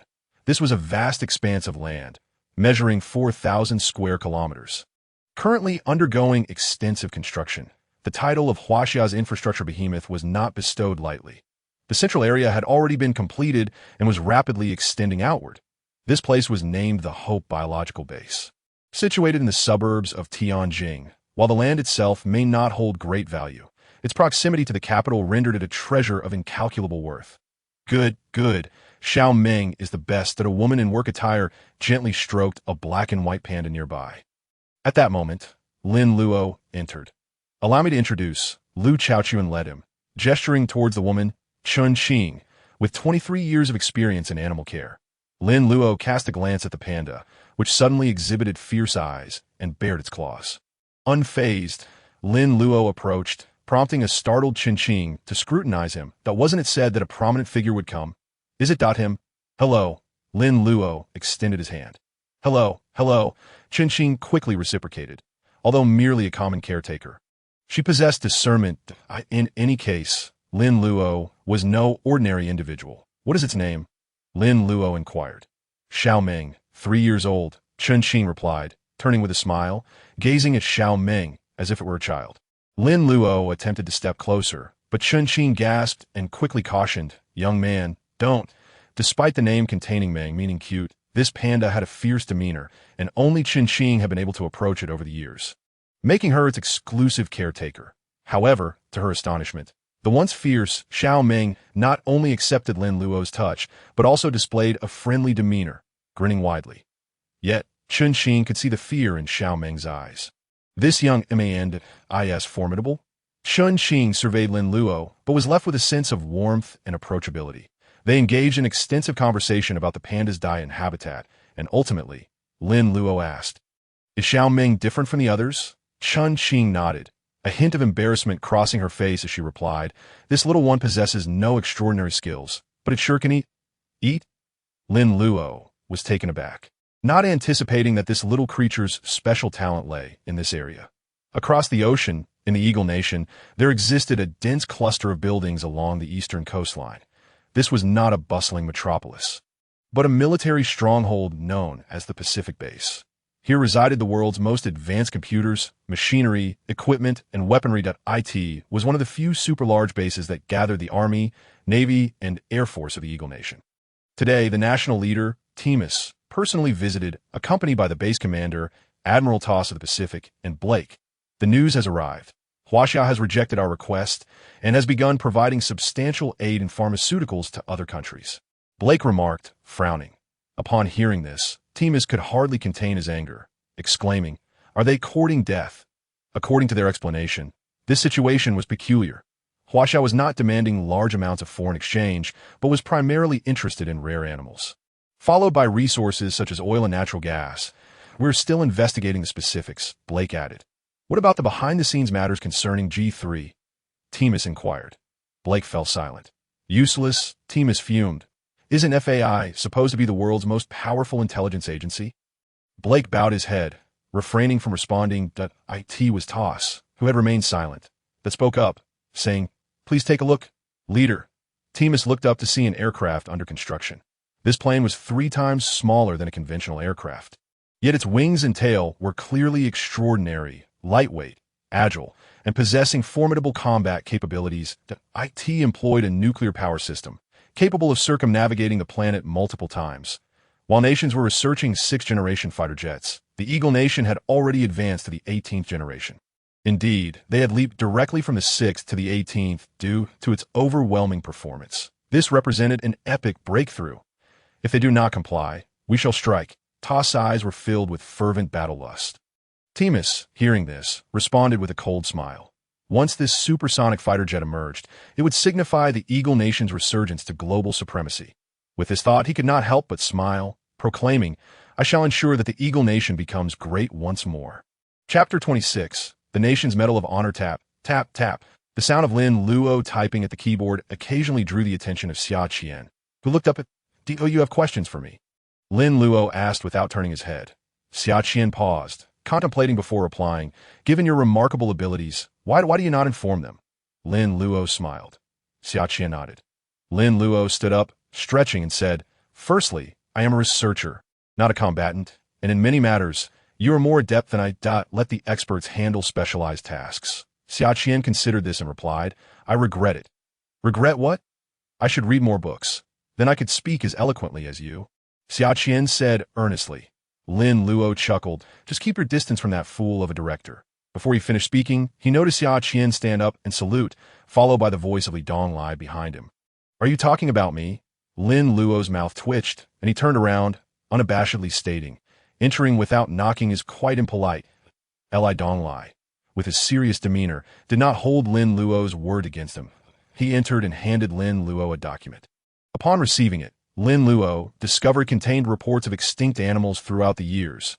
This was a request Lin Luo had made earlier. "Xia Qian, step outside." Li Donglai waved. Xia Qian glanced at Lin Luo, nodded, and exited. The two walked across the research base. Li Donglai inquired, "How is it?" Xia Qian hesitated, not fully understanding. "Following me, an old stubborn man, you may only learn about force. I am not skilled in conversation." Xia Qian promptly straightened, asserting, Lin Luo was merely speaking casually. The director need not take it to heart. Li Donglai managed a strained smile, waving his hand, "Be vigilant. I've received intelligence that the Eagle Nation suspect's G3 was not orchestrated by Zhou, and we have dealt with some spies." Lin Luo's unique identity meant that if he were to be fully exposed now, the consequences could potentially lead to war between the two nations. This was no exaggeration. The biotechnology Lin Luo proposed would revolutionize human understanding. Given the Eagle Nation's nature, if they could not obtain it, they would stop at nothing to destroy it. Xia Qian, truly oblivious, stood straight and nodded, responding, "Understood." Li Donglai gestured. Xia Qian nodded again and walked away to this moment. Li Donglai watched her depart, anger flickering across his face as he muttered, "This little brat dares to tarnish my reputation in front of my subordinate. This is truly excessive. It seems I must find an opportunity to train him physically." All comparative charts were laid out. The panda is a national treasure of Huaxia. Its significance is self-evident. Thus, pandas are exceedingly precious. However, despite their chubby appearance, pandas are quite human-like, and some even jest online that pandas are merely people from Sichuan in disguise. Lin Luo meticulously compared all the genes, but found no anomalies. Naturally, Huaxia places immense importance on its national treasures, and thus, research on their genes is thorough. Lin Luo also compared several genetic charts of pandas, discovering that Xiaoming bore no differences from the others. There is a theory in traditional biology known as regional biogeography, Qin Yuan remarked. Lin Luo, without looking back, asked, "What is traditional biology?" Qin Yuan cleared his throat, explaining, "What you propose now is a new biological theory, as my colleagues and I refer to it."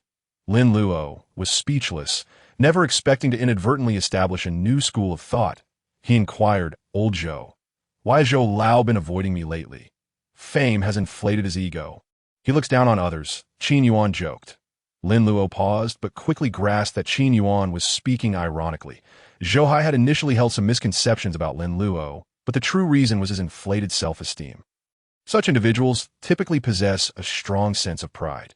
Due to special circumstances, Zhou had been compelled to acknowledge Lin Luo's contributions regarding G3, with only a few internal members aware that it was all Lin Luo's doing. Now, he was the most popular figure online, an idol to countless people. Naturally, he felt guilty and found it difficult to face Lin Luo. "Qin Lao, won't you persuade him?" Lin Luo suggested. "This matter is of no use to me." Qin Yuan replied. Qin Yuan remarked, "Moreover, a national medal is to be awarded soon." Initially, he wasn't considered, but given his current prominence, failing to recognize him would surely raise suspicions among other nations. One must present a complete performance. Lin Luo nodded in agreement, saying, "I shall invite him for a drink to congratulate him." Are you trying to make him feel guilty? Qin Yuan laughed heartily before inquiring, Lin Luo, having contributed so much to the nation, do you truly not desire a national medal? Without hesitation, Lin Luo replied with a smile. If a person does not value honor, then they're no different from salted fish. Yet if someone needs honor to embellish their strength, then that person is a true weakling. Qin Yuan, upon hearing this, expressed his utmost admiration, but let's not digress. You still haven't explained what the regional biological theory is, Lin Luo interjected. In simple terms, it refers to symbiosis. Qin Yuan explained. For instance, a venomous snake, once it bites, there is no antidote. However, if you search in its vicinity, you are likely to find medicinal herbs. This is also known as adaptability. Lin Luo pondered thoughtfully. Qin Yuan's point was that individuals living in a specific area tend to share similar adaptive traits. As they delved deeper into their discussion, several authoritative footsteps echoed through the room, synchronized and powerful. Lin Luo turned with curiosity, while Qin Yuan awaited the entrance without surprise. They could see that moment. Xia Qian pushed the door open and saluted Lin Luo. The footsteps grew closer, revealing a group of soldiers led by Yang Jun. Following Yang Jun were two soldiers, one bearing the flag of the Huaxia nation, and the other showcasing a gleaming medal. Lin Luo recognized the medal from television, and his eyes ignited with fervor. As he had stated, this medal represented a significant acknowledgement of an individual. Anyone claiming indifference to it would be utterly hypocritical. This is a specially crafted medal. The national leader expressed regret for not being able to present it personally and has authorized me to bestow it upon you, Yang Jun stated earnestly. Upon hearing this, Lin Luo instinctively straightened his posture. Salute. Yang Jun also stood tall and saluted in a military manner, with the two rows of soldiers following suit. Academician Lin Luo, in recognition of your contributions to the nation, pursuant to National Order Number 735, that we hereby award you the National Medal. Your remarkable achievements are beyond words. Your presence is a blessing to Huaxia. As Yang Jun's words concluded, he advanced with a distinctly military stride, bearing the emblem of Huaxia's highest honor along with the national flag. I could see that moment. Lin Luo's emotions were tumultuous. Chapter 27. Gene stitching at the moment the national medal was placed upon him. Lin Luo clenched his fists tightly, his blood boiling with excitement. Yang Jun, observing Lin Luo's fervor, adjusted his attire and asked, "Do you have anything you wish to say?" Lin Luo contemplated briefly before responding. "Next time you visit, could you keep your footsteps quieter? It disrupts our discussions." Yang Jun rolled his eyes and retorted, "You rascal, can't you say something nice for once?" Lin Luo smiled, and the others joined in laughter, except for Xia Qian, who maintained a stoic expression. "All right, back to the matter at hand." Yang Jun stated that we have another issue to discuss today. "What is it?" Lin Luo inquired. While blueberries significantly impact the world, the current reliance still lies heavily on technology. Yang Jun explained, as someone attempting to seize the opportunity to revive the economy. Lin Luo grasped the implication. Yang Jun nodded. Lin Luo continued, "I never intended to hoard the blueberry technology. It isn't particularly advanced, but..." He paused, smiling. "If certain countries desire it, they must lower their demands to negotiate." Yang Jun appreciated this and gave Lin Luo a thumbs up, saying, "You, my friend, would be wasted in technology. You should be. What is wrong with pursuing technology?" Qin Yuan interjected, visibly displeased. Yang Jun, realizing his slip, quickly added, "I momentarily forgot you were here. Old friend, my apologies for speaking too candidly. What is wrong with pursuing technology? Does that imply one is lesser?" Qin Yuan pressed. The two older men began to bicker, while Lin Luo watched in amusement, unwilling to mediate. Suddenly, Yang Jun's expression changed, and he collapsed straight down. Xia Qian and Lin Luo were startled, with Lin Luo being the first to react, catching Yang Jun Yang. "Elder Yang," Lin Luo exclaimed, "I'm not all right." Yang Jun gasped, "Just an old ailment. I walked a bit too much." Lin Luo summoned a doctor for an examination, and once assured of Yang Jun's well-being, he felt relieved. "You scare me to death," Qin Yuan remarked. He said he was fine. "Why are you panicking, old man?"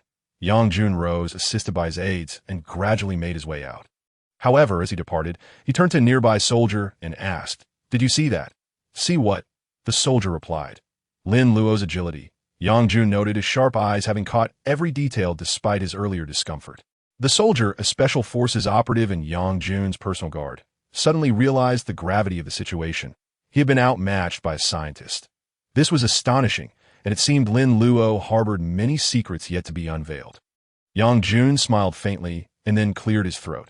Award ceremony. Zhou Hai stood on stage.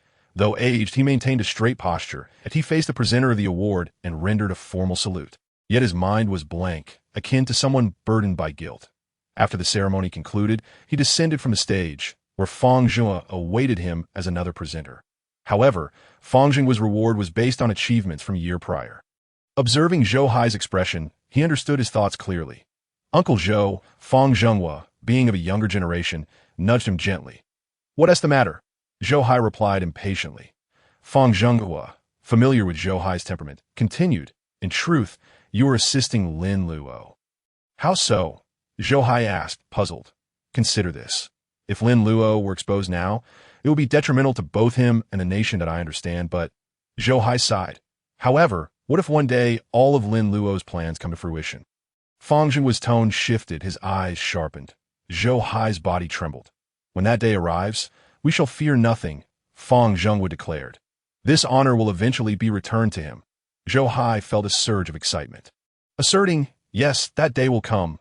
I have decided to temporarily halt the gene collection initiative," Lin Luo stated. Qin Yuan, beside him, queried, "Why is that?"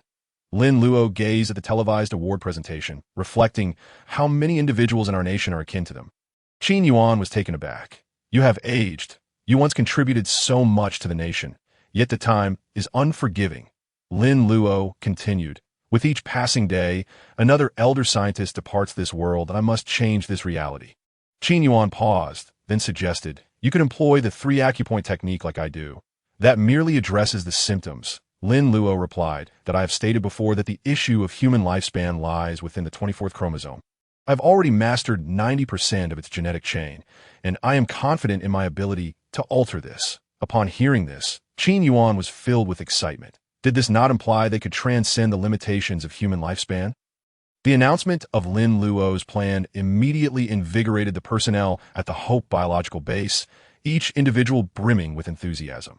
Lin Luo divided the 24th chromosome into 5,483 segments, and all staff worked tirelessly day and night. Accomplishing this feat was no simple task. Although Lin Luo possessed knowledge of all hidden genes, fully acquiring this chromosome required comprehensive dissection. Under such conditions, the base spent an entire week. Those 7 days were a profound experience for the 3,488 individuals within the base. They realized just how remarkable their 22-year-old chief engineer was. One individual had deciphered a hidden chromosome, while many others merely verified data. After a week, a complete information report was delivered to Lin Luo's desk. He glanced over it, while Qin Yuan watched him intently. "Excellent," Lin Luo remarked. "Everything is ready." Qin Yuan, elated, quickly inquired, "Does this mean?" "Not yet," Lin Luo interrupted. "While we have gained understanding, I am not a doctor. I can summon any physician you require immediately," Qin Yuan offered. "Not just any physician will suffice." Lin Luo shook his head. "I have reviewed the credentials of all top physicians in the country, and none are suitable. That I need not just a doctor, but one who is well-versed in biological genetics." Qin Yuan hesitated, then probed, "What exactly will be required?" "Under advanced nanotechnology, we will stitch the genetic chains," Lin Luo explained. "What?" Qin Yuan exclaimed, his face a mask of disbelief. "Stitching genetic chains? This sounds like something out of a science fiction film." Chapter 28. The psychiatric hospital. Setting aside conceptual issues, the advanced nanodevice in question was something I had never even heard of. Although Qin Yuan lacked understanding, he held an unwavering trust in Lin Luo deep within his heart. Half an hour later, this information was swiftly dispatched to major departments, prompting a nationwide search through confidential archives. The operation was codenamed Dr. Lin Luo gritted his teeth and exhausted his accumulated points. "Ding, would you like to spend 150,000 points to exchange for the Ultra Nano Gene device?" "Exchange," Lin Luo commanded. This machine was of utmost importance that in truth, Lin Luo concealed one piece of information. He could personally operate the gene stitching this time. However, he chose not to disclose it. Lin Luo understood that to fulfill the human completion plan, he could not rely solely on himself. He needed someone who comprehended his vision. That it was evident that while Qin Yuan and his companions possessed a solid foundation, they were regrettably shackled by their past knowledge. Thus, Lin Luo was intent on nurturing an individual who could assist him, much like Liu Chaochuan. The current Liu Chaochuan had indeed garnered the admiration of all, having meticulously organized all personnel relations at the Hope biological base, enabling Lin Luo to locate anyone he desired with ease. Those who had once opposed him, including Qin Yuan, had to acknowledge his capabilities. Yet, time was of the essence. 7 days had passed since the doctor operation commenced, and still, there were no results. In the Strategic Bureau, Wu Wenbo furrowed his brows as he surveyed the densely packed documents on the table. These were the confidential reports sent over the past few days from the Confidential Bureau, the Security Bureau, and various regions. They had cross-referenced a multitude of personnel, yet none met the criteria. Perhaps we should consult academician Lin Luo on how to proceed, suggested an assistant. No, came the simultaneous replies of Wu Wenbo, Li Donglai, and Yang Jun. The assistant was taken aback. If such matters were to trouble him, what distinguished them from mere ornaments? Yang Jun retorted. Indeed, Wu Wenbo nodded fiercely. However, Li Donglai spoke earnestly. We are men. We cannot be called mere ornaments. Before he could finish, Wu Wenbo and Yang Jun shot him incredulous glares. Li Donglai wiped the sweat from his brow. In terms of rank, he was indeed their inferior, but he had merely repeated what Lin Luo had advised Tio speak more, especially to tell more jokes. Yet they were not laughing. This mischievous lad has outsmarted me again, Li Donglai thought, adding another grievance to his account with Lin Luo. That moment, someone approached from outside, whispering something in Wu Wenbo's ear. Suddenly, Wu Wenbo sprang to his feet, exclaiming, Really? Where is this person? The individual hesitated before finally saying, The psychiatric hospital. Upon hearing psychiatric hospital, the three of them were momentarily stunned. They went to the psychiatric hospital to find someone. These are his doctoral thesis and some theoretical notes. This matter had even made the newspapers back in the day. The person continued. Wu Wenbo and the others exchanged glances, their eyes widening in disbelief. They naturally could not comprehend the content. However, it was time to consult Lin Luo, as he only needed to ascertain whether this individual was viable. But would academician Lin Luo think we are toying with him? After all, this person resides in a psychiatric hospital, the assistant remarked. The three exchanged glances, and Wu Wenbo declared, If there are insults to be hurled, I will take the brunt of them. I'll join you, Yang Jun added. Following their exchange, the two began to bicker. While Li Donglai murmured quietly, I believe, given that scoundrel's nature, even if he is displeased, he wouldn't curse you. What is the point of your quarrel? What did you say? Yang Jun and Wu Wenbo turned in unison. Nothing. Nothing at all, Li Donglai stammered. Speaking too much leads to missteps. From now on, I shall speak less. This mischievous lad, it's all your fault. He silently vowed to settle the score with Lin Luo again.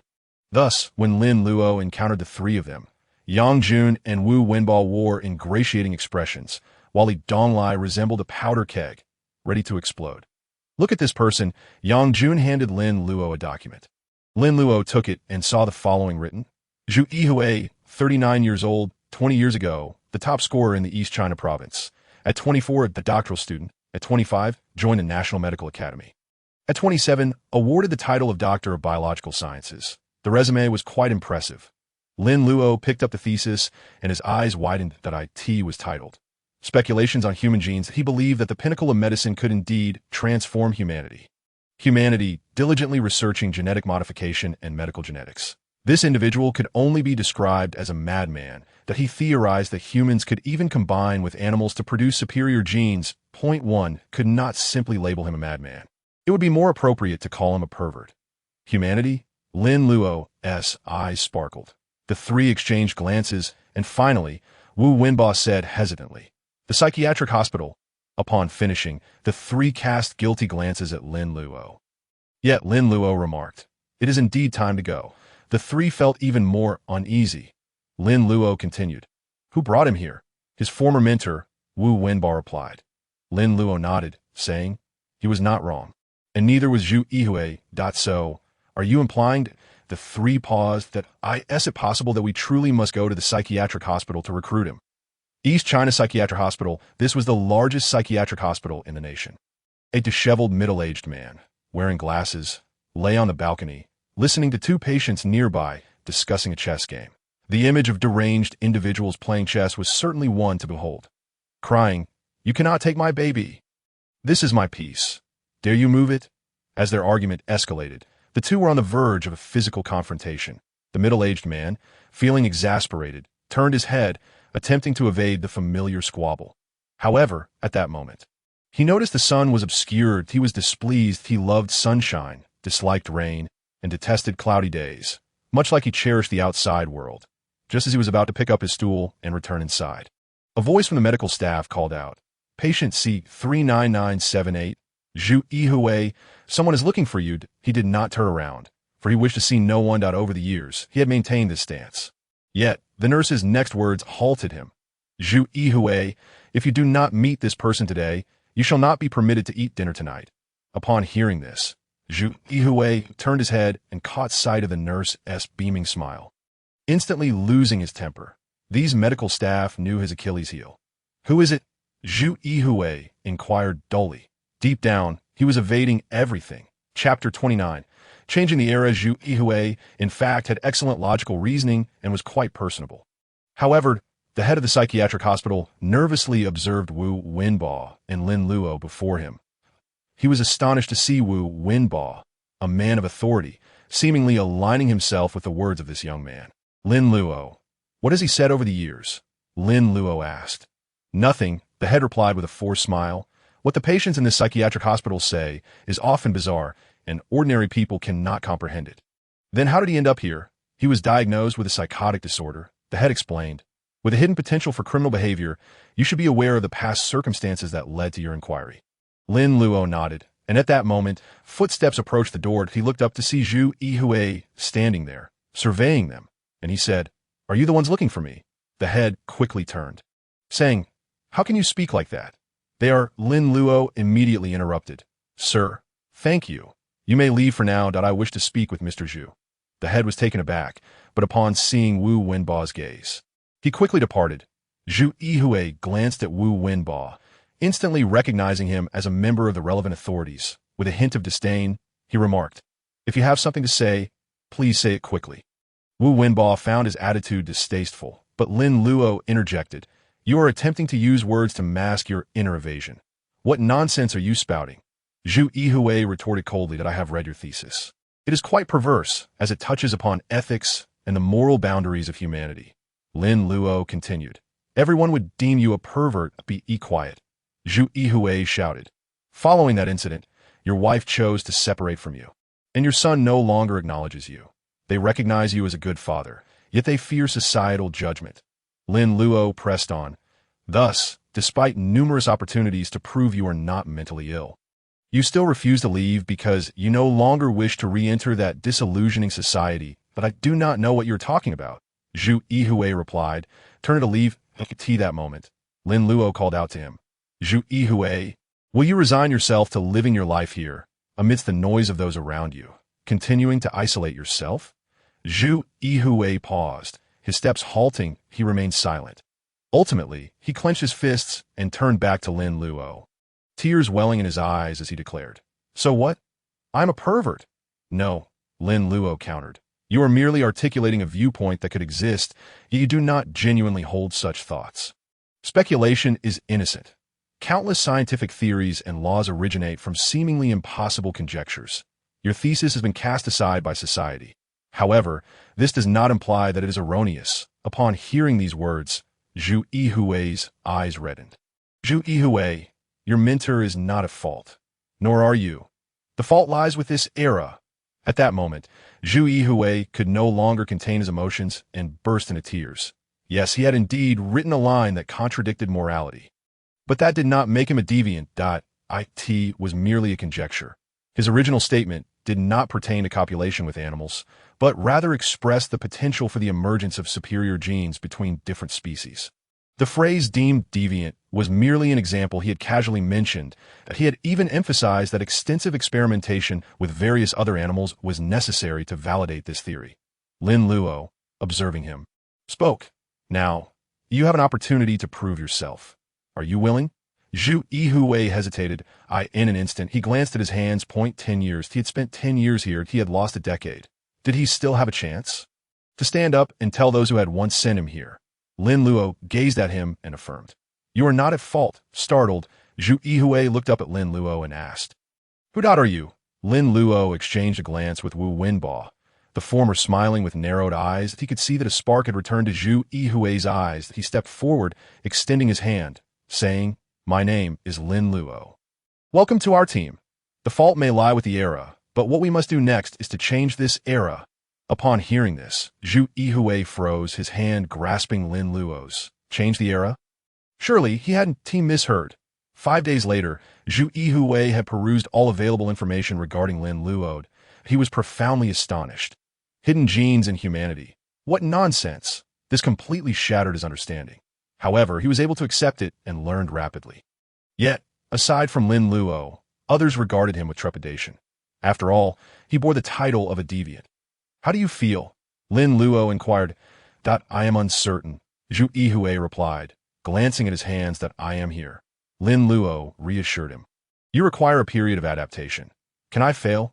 Zhu Yihui questioned once more. "No," Lin Luo replied. "If you falter, it could cost a life, and that life belongs to a national academician." Upon hearing this, Zhu Yihui's heart sank. "But I will shoulder all responsibility," Lin Luo insisted. "Even if it means imprisonment, it will be I, not you." Hearing this, Zhu Yihui turned to Lin Luo, skepticism etched on his face. "You truly believe in me?" Lin Luo smiled gently, saying, "I do not believe in you. I believe in my own judgment." With that, Zhu Yihui paused, his fists clenched as he looked at the younger man before him. It seemed he had suddenly found hope. "No," Zhu Yihui stated earnestly, "I have evaded for 10 years. This time, I will not shy away." 3 days later, in an absolutely sterile environment, an elderly man struggled to breathe. His surname was Yuan, and he was known nationwide as the Elder. He had resolved the issues surrounding food in China, and his contributions were recognized globally. Now, his life hung by a thread, on the verge of crossing into eternal slumber. He had only 24 hours left. How could it be him? When Zhu Yihui encountered the Elder, his entire being trembled. This was one of the few scientists he had revered throughout his life.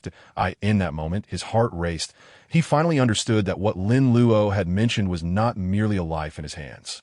He comprehended why the base they inhabited was named Hope. "You can do it," Lin Luo's voice resonated. This time, Zhu Yihui did not turn back or speak. He stepped forward, gazing at the ultra-nano gene device that existed only in science fiction, and began to operate it. Chapter 30. Medical Miracles. Lin Luo watched closely. He could not permit any mishap to befall the Elder. Yet Zhu Yihui was indeed a prodigy. After 3 days and nights of practice, he commenced the surgery. Anesthesia. 40. Wait, the patient's vital signs are abnormal. Wait. Zhu Yihui's palms were clammy with sweat. A few leading surgeons stood beside him, but their roles were limited to administering basic anesthetics. They waited anxiously for 2 hours before Zhu Yihui declared, "Continue the anesthesia." Only then did the anesthetic process resume. When the Elder had fallen into a semi-sleep state, Zhu Yihui began his genetic work. The first step was to sever the genetic chain. Gene stitching required bringing the hidden 24 genetic chains to the surface. Thus, stitching work was necessary. Simply put, it involved cutting a portion of the 23rd chromosome and then connecting the 24th. Furthermore, the sequence of the 24th had to be rewritten. While this sounded simple, executing it proved exceedingly challenging. Considering the significance of the individual before him, Zhu Yihui took a deep breath. He maneuvered the ultra-nano gene surgical knife to locate the 23rd chromosome.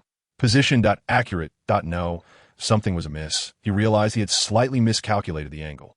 He promptly adjusted. Lin Luo observed this scene with clarity. Had Zhu Yihui attempted to operate earlier, Lin Luo would have intervened. The master switch for this machine was in Lin Luo's hands. Zhu Yihui proceeded cautiously.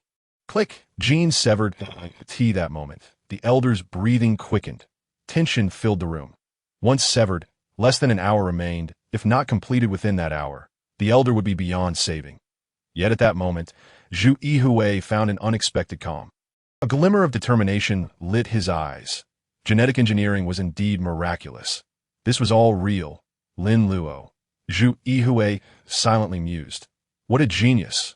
As he spoke, he began searching for the 24th chromosome. He needed to emit a superlight wave to reveal this hidden chromosome.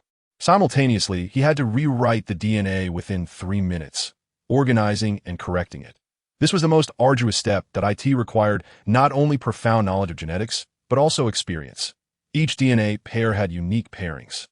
and Zhu Yihui might need to analyze countless combinations within those 3 minutes, a task fraught with difficulty.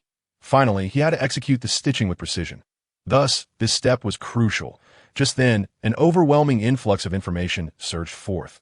Human gene pairing, chromosome adhesion, equivalently biological factors. Zhu Yihui's eyes remained unblinking, his back drenched in cold sweat.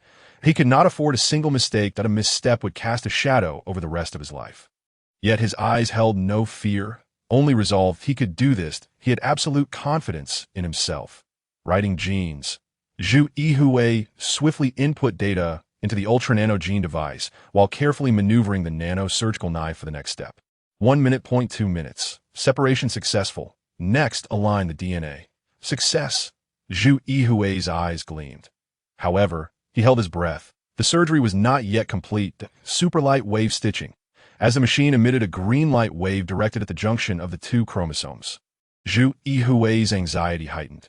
The theoretical knowledge Lin Luo provided transcended his understanding, encompassing all he had learned in his lifetime. If this succeeded, Zhu Yihui knew humanity would undergo a monumental transformation that moment. Under the influence of the super light wave, Zhu Yihui's eyes widened, that he beheld the 24th chromosome gradually surfacing. In that instant, his heart raced. He cherished science and was utterly captivated by it. Thus, he had once penned that morally questionable scientific paper. A smile spread across his face, for beneath this machine, he clearly perceived the wondrous genetic chain. It felt as if a new life was being born. But just then, an alarming beeping sound pierced the air. Zhu Yihui froze, his mind snapping back to reality as he saw the surgeons rushing forward. The life support machine emitted urgent alarms. The elder, breathing rapidly, unstable pulse, requesting emergency defibrillation. A doctor hastily grabbed the nearby resuscitation device. While Zhu Yihui stared at the elder, now pale upon the bed, his mind blank. Had he failed? Failed? I thought I was certain I was correct. He felt a surge of fear, helplessness, and overwhelming guilt. In that moment, it felt as though his heart had ceased to beat. But then, a voice rang out. No need for defibrillation. Everyone turned to see Lin Luo. One of the surgeons glared at Lin Luo with clenched fists. He was the elder's attending physician. Had he not brought him here, he could have enjoyed his last day of life. What was this person saying? In the eyes of the doctor, life was always paramount. He yearned to strike Lin Luo, but he understood that saving a life was of utmost importance. He turned back and ordered, initiate secondary defibrillation. The physician's assistant beside him remained unresponsive. He reiterated, hurry. Here. I am in charge.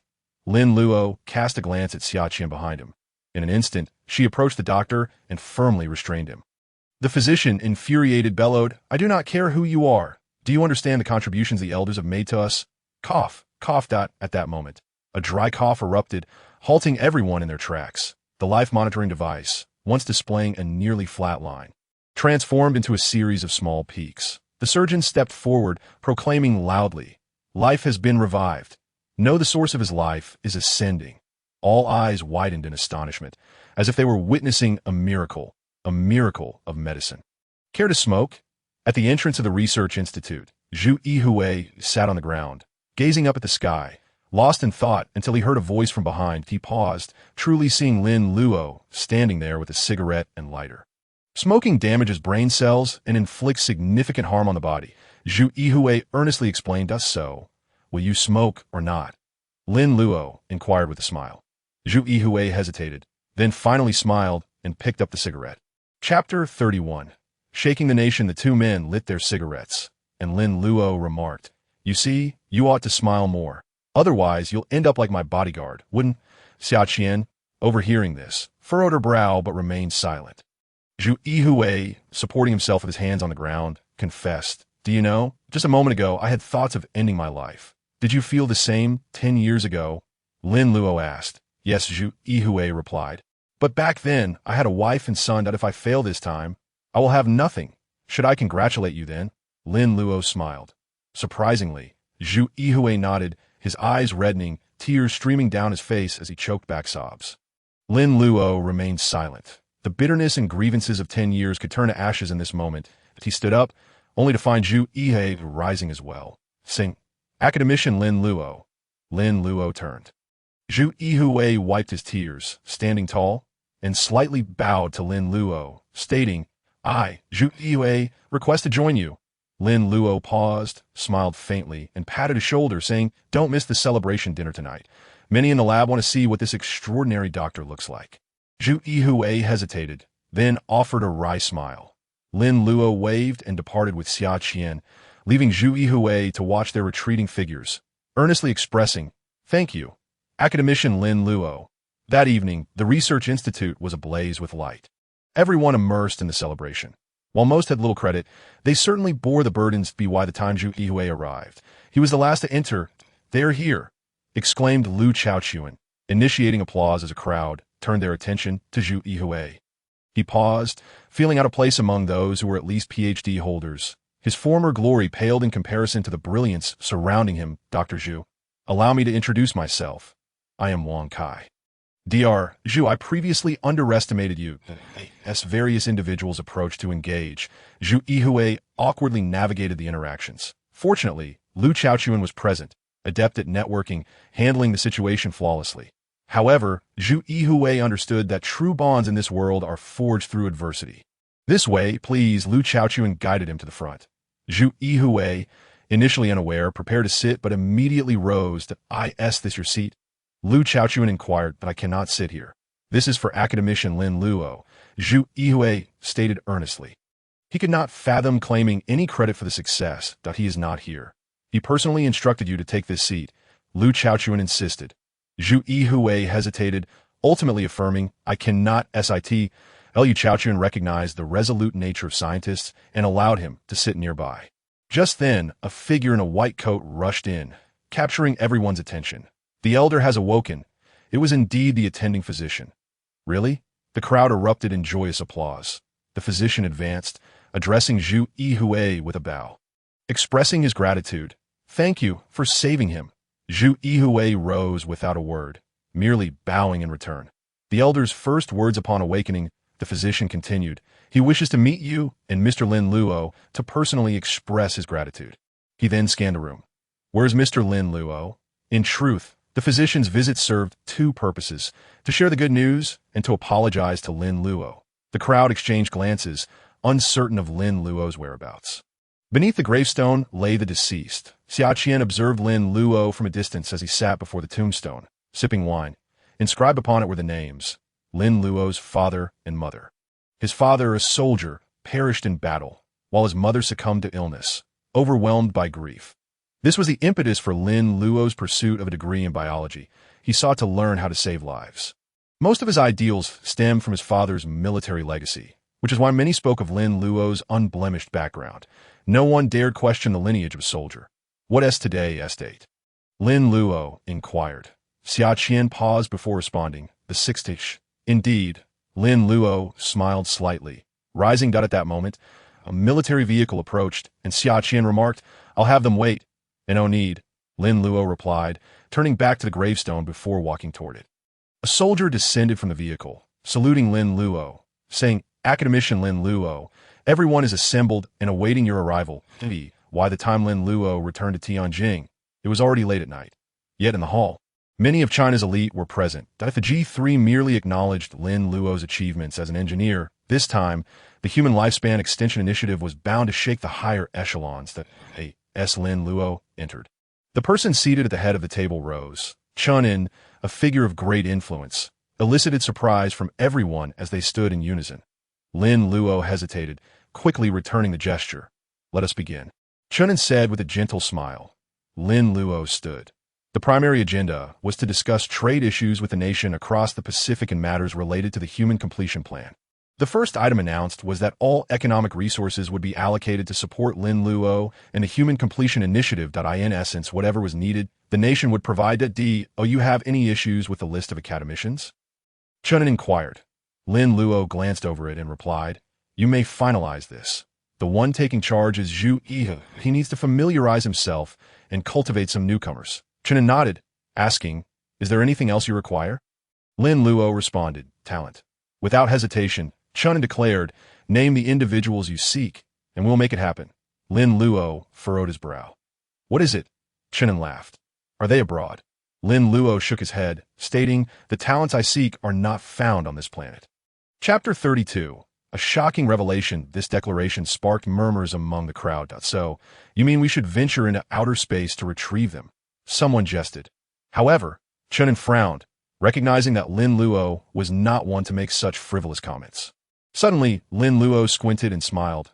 "Not everyone can be Zhu Yihui, but we can cultivate countless Zhu Yihuis." "Exactly," Chen agreed. "I will promptly allocate some individuals with strong learning abilities to you." No, Lin Luo shook his head. "The human completion plan is a long-term strategy, and we do not know how many years it will take to accomplish. Therefore, I wish to establish a dedicated academy for the human completion plan." Chun An's eyes widened, a knowing smile gracing his face. "It seems you have it all figured out. That I require the nation's top talents, but 99% will be eliminated," Lin Luo stated. "Not a problem," Chunin replied. "I will personally arrange the specifics." Hearing this, Lin Luo felt reassured. In a time when various universities fiercely competed for talent, without someone of his caliber stepping in, it seemed unlikely to affect change. "Next, let us discuss the trade issues with that country." Chunin continued. "I hear you have a proposal," Lin Luo asserted. "Our true adversary is not them, but rather outer space. We possess little information about them, yet they know us intimately." Chunin nodded. "I wish to know, has our country ever captured or witnessed extraterrestrial beings?" Lin Luo queried, fixing his gaze on Chun and facing Lin Luo's gaze. Chunin remained silent, merely nodding slightly. This gesture elicited a sigh of relief from Lin Luo. Before him lay a dossier concerning extraterrestrial encounters, compiled over the past century. In an office, Chunin handed the file to Lin Luo, who noted its substantial thickness. Upon flipping through the pages, he observed scant records, such as sightings of unidentified flying objects in certain cities during earlier years when Chinese technology was still in its infancy. However, as the 21st century ushered in a technological boom, the documentation became more precise, featuring numerous clear photographs and even cadavers. "Did you kill them?" Lin Luo inquired. "Certainly not," Chunin replied with a wry smile. "At that time, our military had the capability to capture them, and there were indeed confrontations that resulted in significant casualties on our side. However, we had no intention of harming them. Faced with what could be extraterrestrial beings, we were cautious and sought peaceful coexistence. Unfortunately, when we managed to capture one, we discovered it had already perished. The spacecraft was also destroyed. Our biological experts immediately commenced research. But as you are aware, we struggled to decipher even G3, let alone glean anything from the remains. If you hadn't sought me out, I would have arranged a meeting to discuss this matter myself," Chunin added. Lin Luo nodded and asked, "What is the state of the body's preservation?" "It's been many years," Chunin replied. "I can't say for certain now." Lin Luo continued to peruse the file, noting that the subsequent pages were fewer in number. He queried, "Is something amiss?" "Logically, with the advancements of the 21st century, we should have acquired more data, but on this front, we have conducted our studies." Chunin pointed to a report signed by Du Xinlin. "I believe the rapid technological progress has made encounters with extraterrestrials increasingly cautious, that I suspect they have been observing us for many years. Due to historical circumstances, most extraterrestrial information has likely fallen into the hands of the Eagle Nation. At that time, we were in a backward state while the Eagle Nation possessed the most advanced technology, allowing them to uncover more secrets. That it is my personal conjecture that over 80% of the world's data resides with them." Signed, Du Xinlin. Upon reading this, Lin Luo found merit in the expert's perspective. "We attempted to gather related information through probes, but as you know, these matters are shrouded in secrecy, and the Eagle Nation is unlikely to share." Chunin responded, "Lin Luo, I believe our dealings with the Eagle Nation should be guided by this." Lin Luo handed a piece of paper to Chunin, who glanced at it before smiling. "While it may be difficult to negotiate, we shall make every effort." Lin Luo chuckled. "Uncle Chun, times have changed and we are no longer the ones seeking their favor. Rather, they are in need of our assistance." Chunin paused, then nodded vigorously, as if releasing pent-up frustration. The following day, various news outlets, including the National Daily and the Education Journal, jointly announced the establishment of a new higher education institution in Tianjin, named the Huaxia Biological Academy. Initially, the public showed little interest in this sudden announcement, but astute journalists began to sense something significant. Shortly thereafter, the Huaxia Biological Academy was listed as a key project in the National 5-Year Plan, with extensive land acquisition underway in central Tianjin. 3 days later, Construction commenced, leaving many in shock that on the same day, the Education Department declared that the academy would be completed before the start of the academic year and called upon students nationwide to apply. Initially, there was skepticism. Education is a matter of tradition, and few were eager to embrace something new. What if the academy turned out to be subpar, rendering their college entrance examinations pointless? However, that evening, a sensational rumor spread across the internet. If admitted to the Huaxia Biological Academy, students would receive an award of up to 200,000 yuan, with all tuition fees waived. Moreover, there were claims of guaranteed job placements upon graduation, and even the possibility of securing housing in Tianjin. Speculations about the academy's impressive reputation circulated widely, raising eyebrows about its origins. That same day, a source revealed that the recruitment incentives were not merely 200,000 yuan, but starting at that amount. Additionally, academician Zhou Hai was set to assume the role of vice president of the Huaxia Biological Academy. The revelation sent shockwaves through the community that if Zhou Hai could only secure the vice presidency, who would take the helm as president? Is this real? How can universities like Tsinghua tolerate this? It's an outright theft of student resources, some lamented. Reports emerged of several universities demanding explanations, but the authorities responded with firm suppression. With such generous rewards, I must ensure my child applies here this year. Wait, if academician Zhou is merely the vice president, who can possibly lead this institution? Let us hope it's not someone utterly inept at managing educational affairs. Rumors began to swirl that numerous academicians and doctors had already signed on as honorary advisors. The online chatter exploded, breaking the norms of the educational sphere. Some high schools received directives to encourage their top students to consider this new academy, albeit without coercion, leaving this year's exam candidates in a state of anxiety. Though there was no pressure, a palpable tension lingered, as the first to take the plunge often reaped the greatest rewards. Lin Luo, taken aback, sputtered water at the sight of Qin Yuan's amused expression. What? Me as president? Is there a problem? Qin Yuan, with an air of nonchalance, responded, "You're mistaken if you think otherwise. I don't have time to be a president." "An ISN to my identity, supposed to be confidential," Lin Luo retorted. "For now, no one has disclosed it. We can keep it under wraps, but you can't remain in the shadows forever," Qin Yuan stated with a grin. "But I truly cannot serve as president," Lin Luo insisted. "Just a nominal title. It's no big deal," Qin Yuan replied. As Lin Luo opened his mouth to protest further, Qin Yuan interrupted, "Don't discuss this with me. If you have concerns, take them up with Chan." And Lin Luo glanced at Qin Yuan's youthful appearance and remarked, "Qin Lao, you seem to have transformed post-surgery. You speak with newfound vigor. Little brat. Are you mocking me?" Qin Yuan shot back. Lin Luo shrugged, "I'll leave this matter behind. Let us head to the Space Department and bring that eccentric doctor along." Half an hour later, the trio arrived at the Space Department, where they were greeted by a waiting individual. The man, bespectacled and slender, exuded an air of competence that Duxin Lin. He introduced himself, extending a hand toward Lin Luo. "Lin Luo," Lin Luo replied, gesturing towards his companions. "Qin Yuan. Zhu Yihui." Qin Yuan naturally recognized the esteemed Duxin Lin, who smiled warmly at Zhu Yihui, acknowledging him as the doctor who had saved several senior members of the Space Department. Zhu Yihui, taken aback by the respect shown to him, understood that it was Lin Luo's doing. He bowed slightly, saying, "I'm merely just an eccentric doctor." Lin Luo interjected, "No need for modesty." Zhu Yihui was speechless, as was Qin Yuan, for only Lin Luo would refer to Zhu in such a manner. Yet, Zhu Yihui found it oddly comforting that in the past, he had been sensitive about the term eccentric, but now it seemed less burdensome. Only Qin Yuan understood Lin Luo's underlying intentions, hoping Zhu Yihui would view him not solely with gratitude, but as a comrade. Duxin Lin smiled gently, gesturing, "Please, follow me." Upon entering, Lin Luo stated, "I've reviewed your report, and I hope to learn more today. You expressed interest in the remains of the spacecraft, the bones, and high-resolution images that we have everything prepared." Duxin Lin responded. As they approached, the trio beheld a massive skeleton, larger than a human by a third. Beside it lay photographs captured at the time, prompting them all to inhale sharply. Indeed, extraterrestrial beings existed. Meanwhile, on a remote island in the ocean, military restrictions were in place. All unrelated personnel had been cleared, and the air, land, and sea around the island were under strict prohibition. A significant meeting was about to unfold between Huaxia and the Eagle Nation, led by a representative named Robertson, while Chun and represented Huaxia. His personal involvement indicated the gravity of the situation, as the opposing delegates were of comparable rank, with a total of 20 representatives from both sides, encompassing various fields.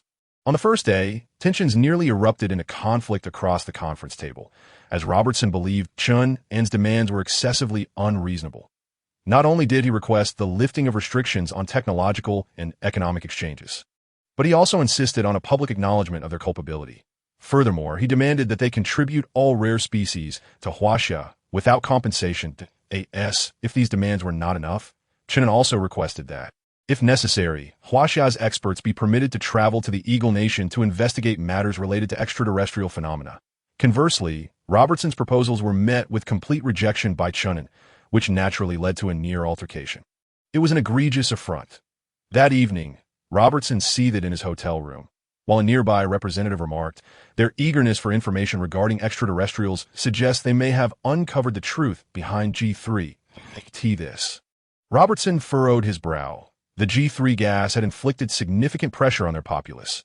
Many nations had resolved the issue, yet they remained under the looming threat of death. The FAI department had reported that Huaxia recently established a new biological institute, which I suspect is related to this matter. That I propose we test their limits. Upon hearing this, Robertson pondered for a few seconds before agreeing. The following day, the dialogue resumed, yet Chunin maintained a firm stance. Firstly, he refused to sell the formula. Secondly, the terms remained as they were the previous day, with additional stipulations added. This led to Robertson venting his frustration that evening. Which nation dares to speak to them in such a manner? However, the nearby representative continued his analysis that it seemed evident that Huaxia was indeed desperate for knowledge regarding outer space. Perhaps we should acquiesce to their demands, he suggested. What did you say? Robertson retorted, incensed. Such a notion was inconceivable. They were the foremost power in the world. Unfazed, the representative pressed on, they undoubtedly harbor many secrets unknown to us, including the identity of those behind the scenes and the technologies they possess. We might consider setting a trap. Robertson narrowed his eyes.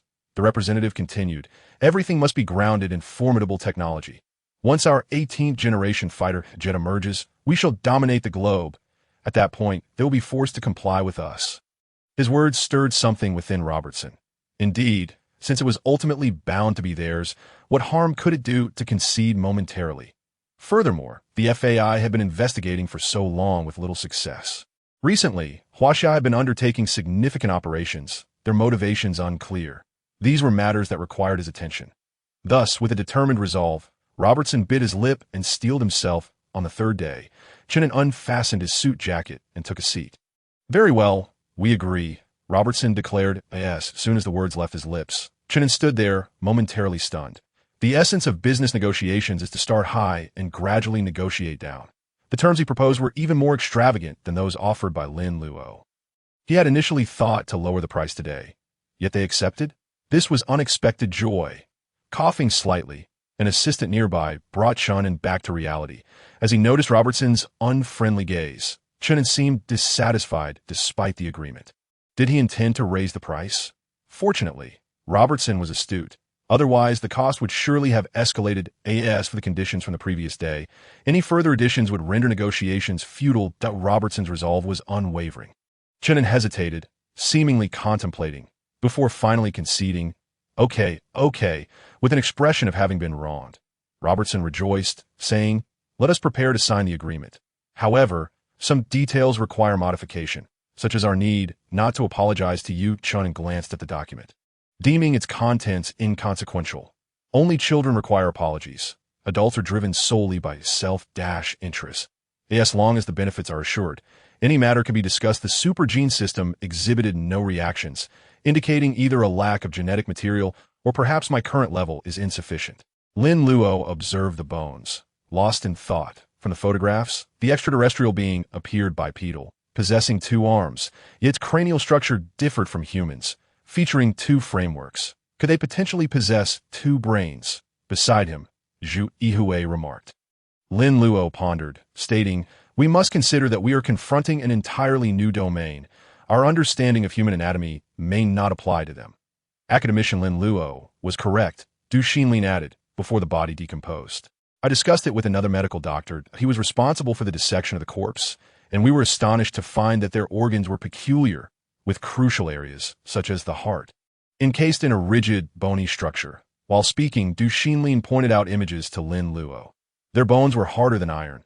Shortly after, they observed photographs of bent iron rods, the result of the two colliding, causing astonishment among the group. Lin Luo remained relatively unfazed, having already realized that the trajectory of technological advancement was flawed. The only correct path lay in the continuous exploration of human potential.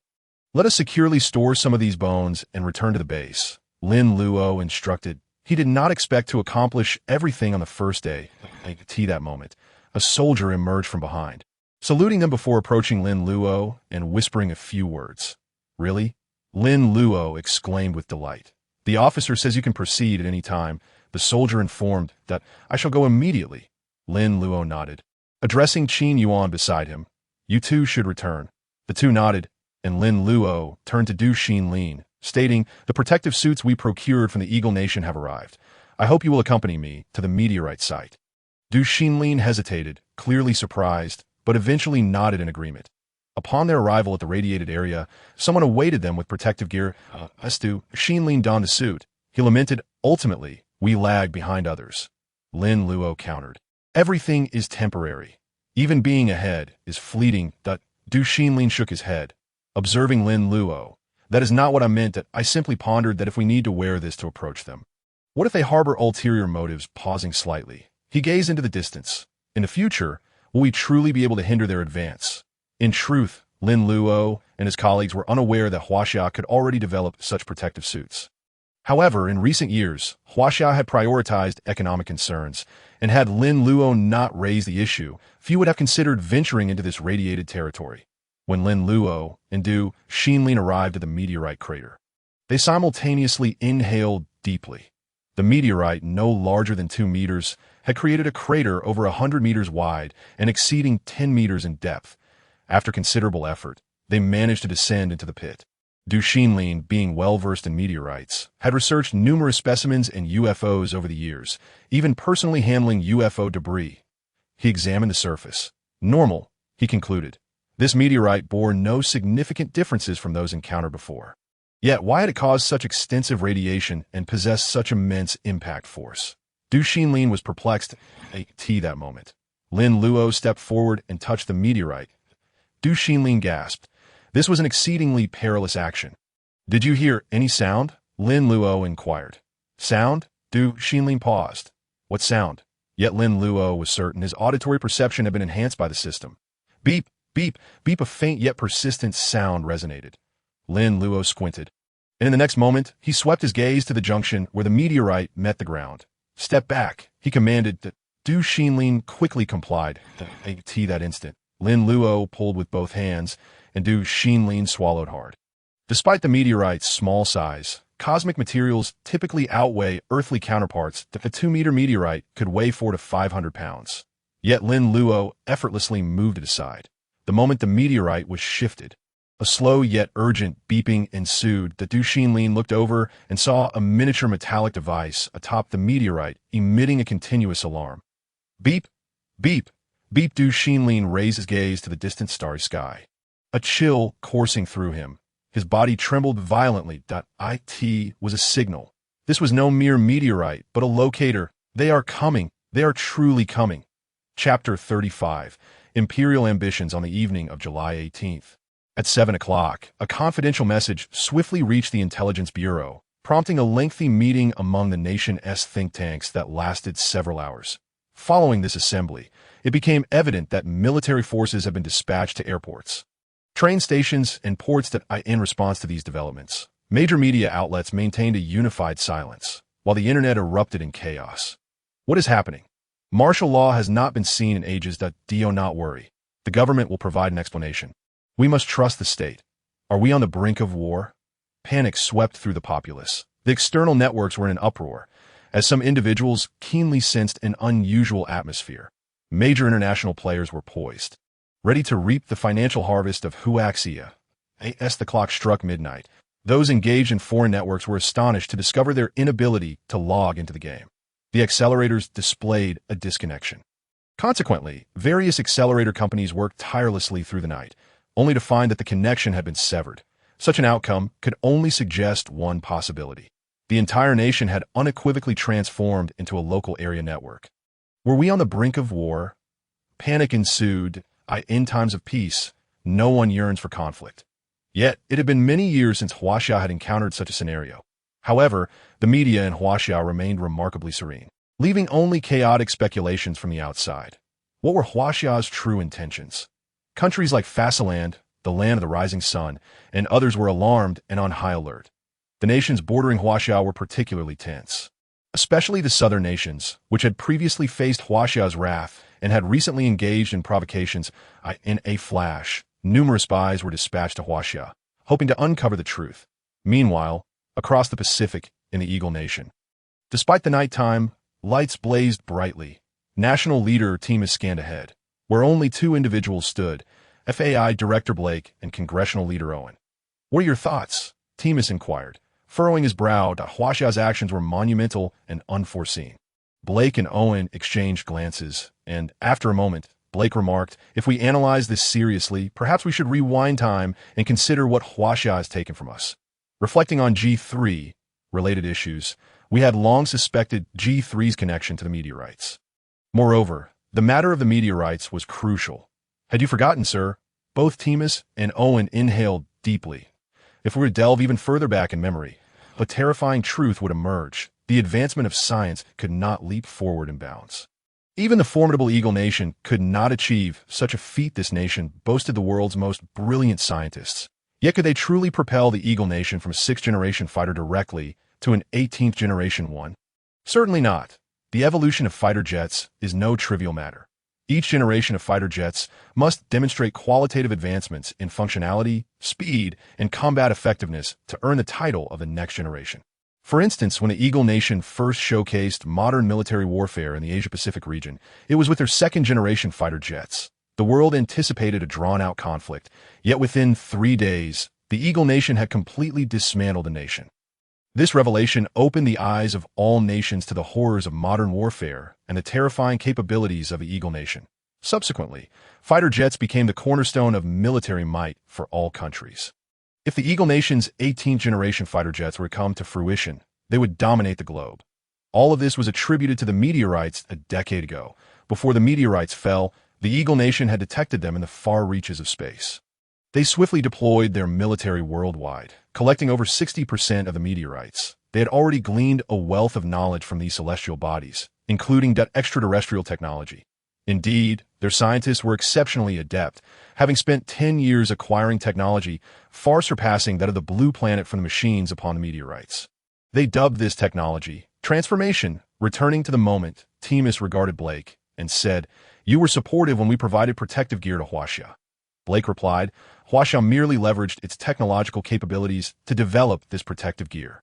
It was a simple act of goodwill. Yet, sir, have you truly forgotten the potential crisis that could arise?"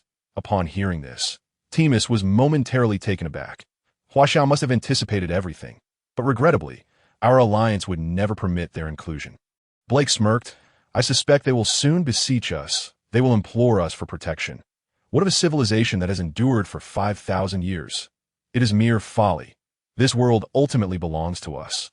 The Eagle Nation, July 19, for Rozo and Lin Luo stepped into the base. He noticed a vehicle parked at the entrance that a soldier saluted him, then opened the car door, said, "Mr. Lin Luo, please." Lin Luo cast a glance at the medals adorning the soldier's shoulder, those of the purple gold dragon. Such accolades belonged solely to that man, the one who stood at the pinnacle of Huaxia. He had ushered in peace and prosperity, and Lin Luo held deep respect for the iron will and wisdom he had only heard spoken of. This was a great man. Nodding, he entered the vehicle. With a thud, the door closed, and Lin Luo's emotions grew complex. He understood. The war had already commenced. Huaxia was faced not only with a potential extraterrestrial conflict, but also with the unyielding imperial ambitions on the blue planet.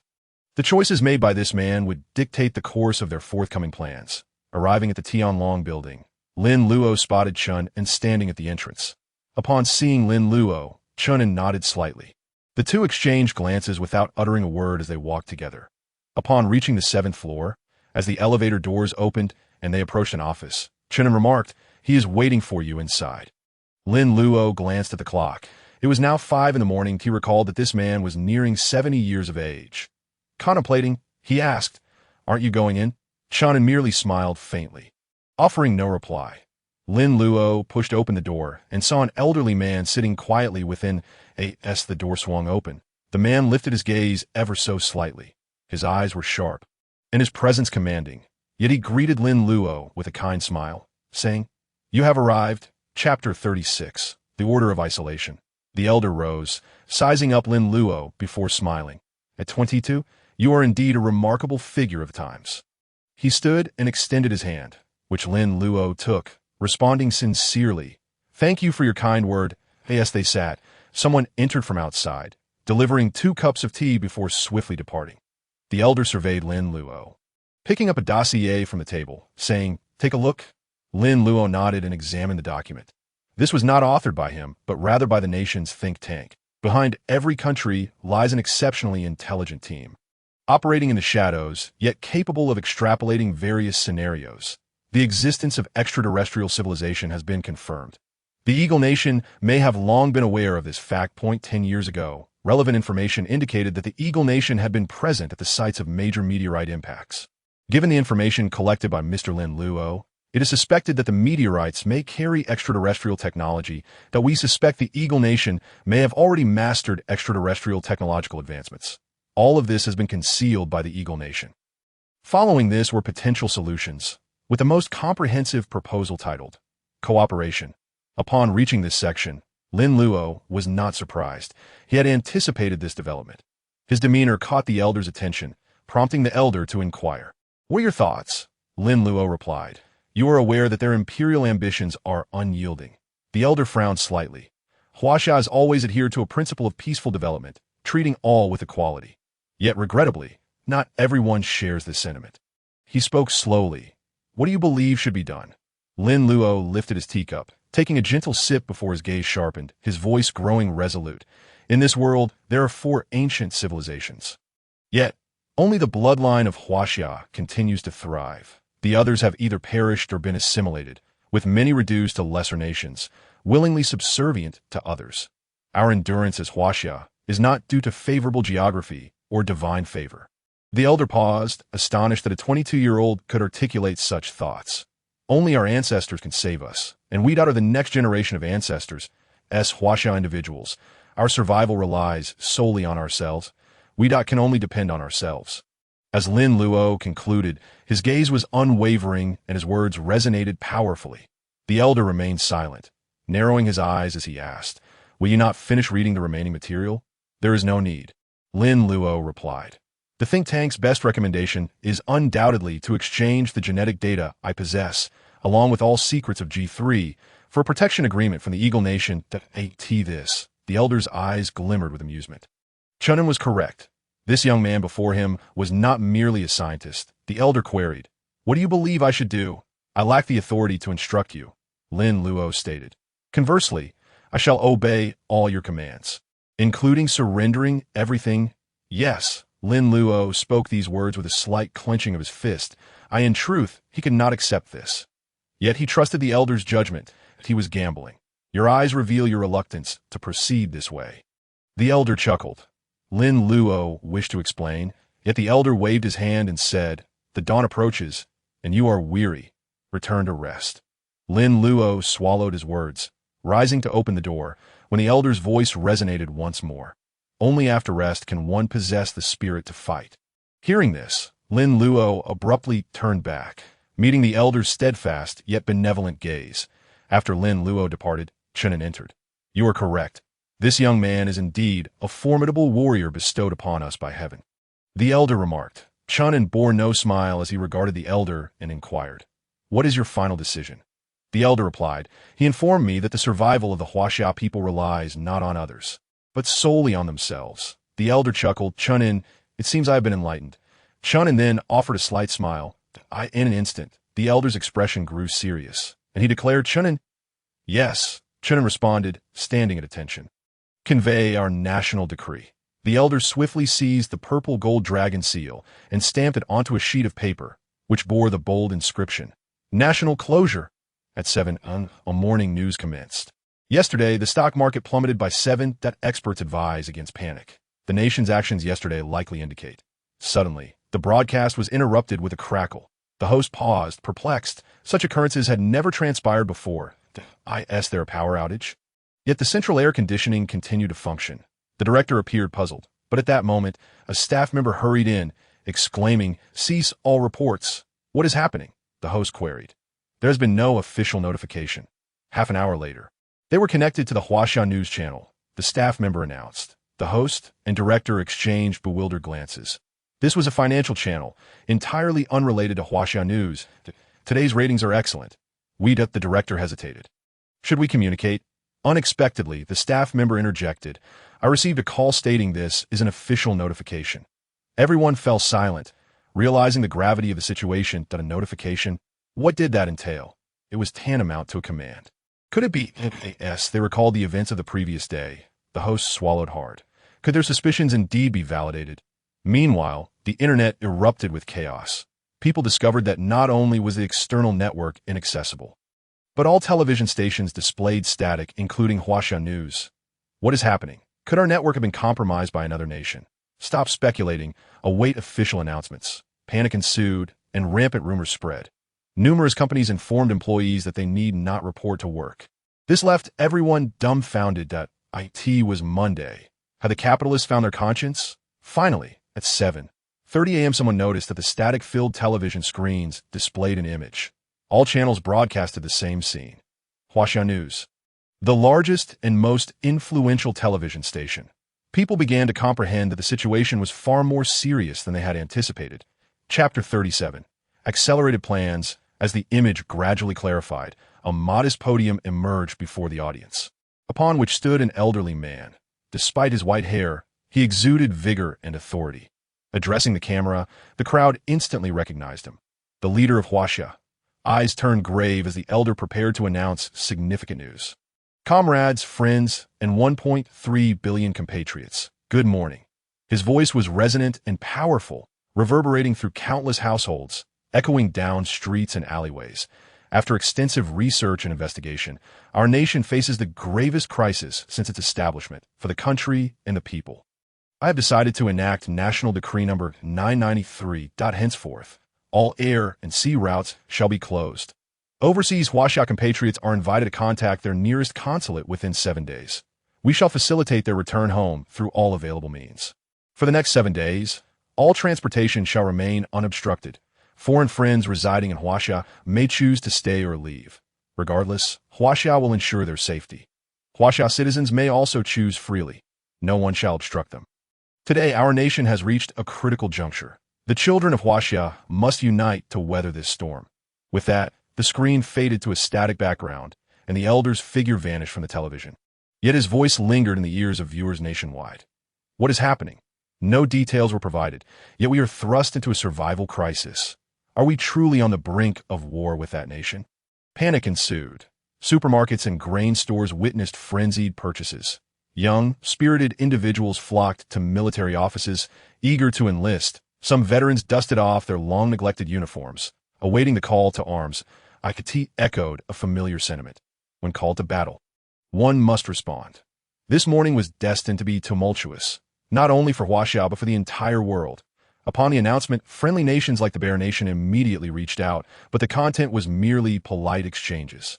Conversely, countries like the Sun Nation feigned concern, primarily probing for information. Some calls went unanswered.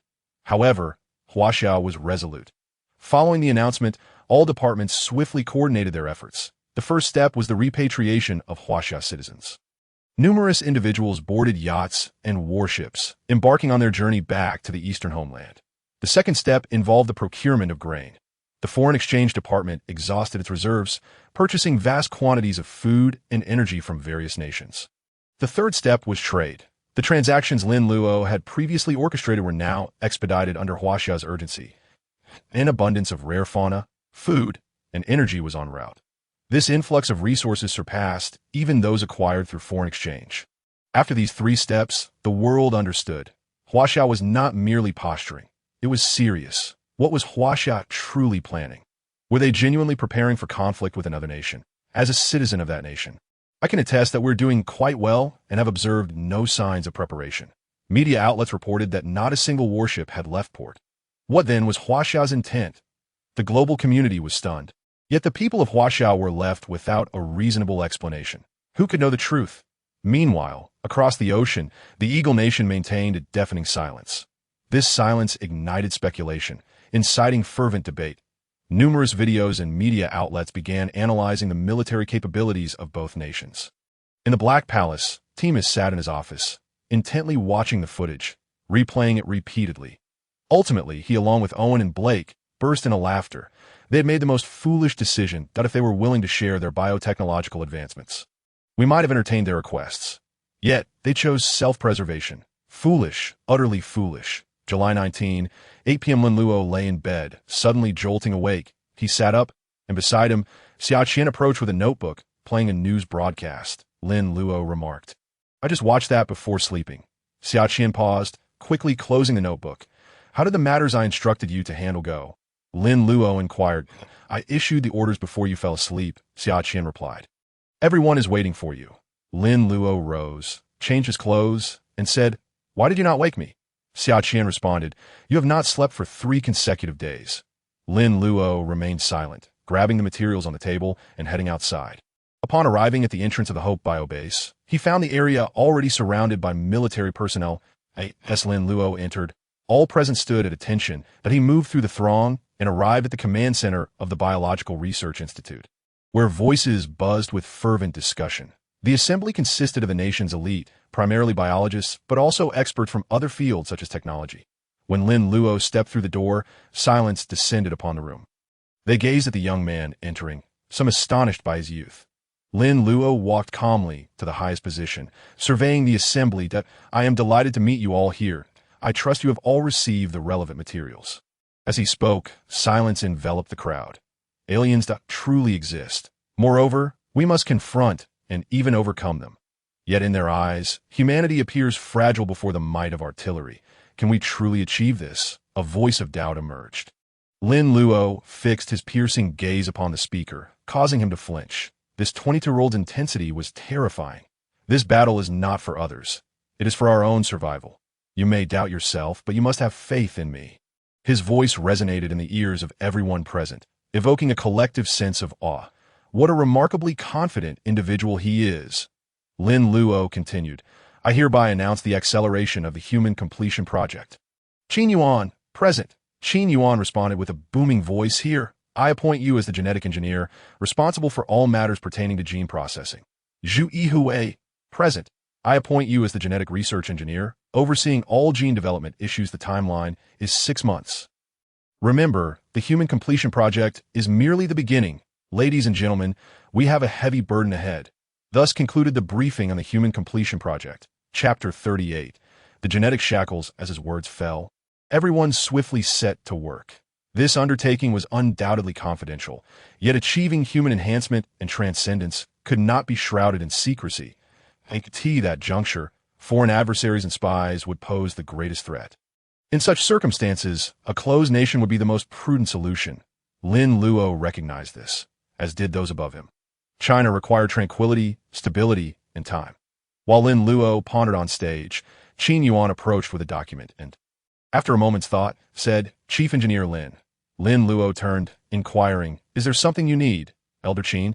Scanning the surroundings and noting only Huaxia's presence, Qin Yuan lifted his gaze and expressed, "Thank you." Lin Luo paused, then smiled knowingly. He understood the significance of that gratitude.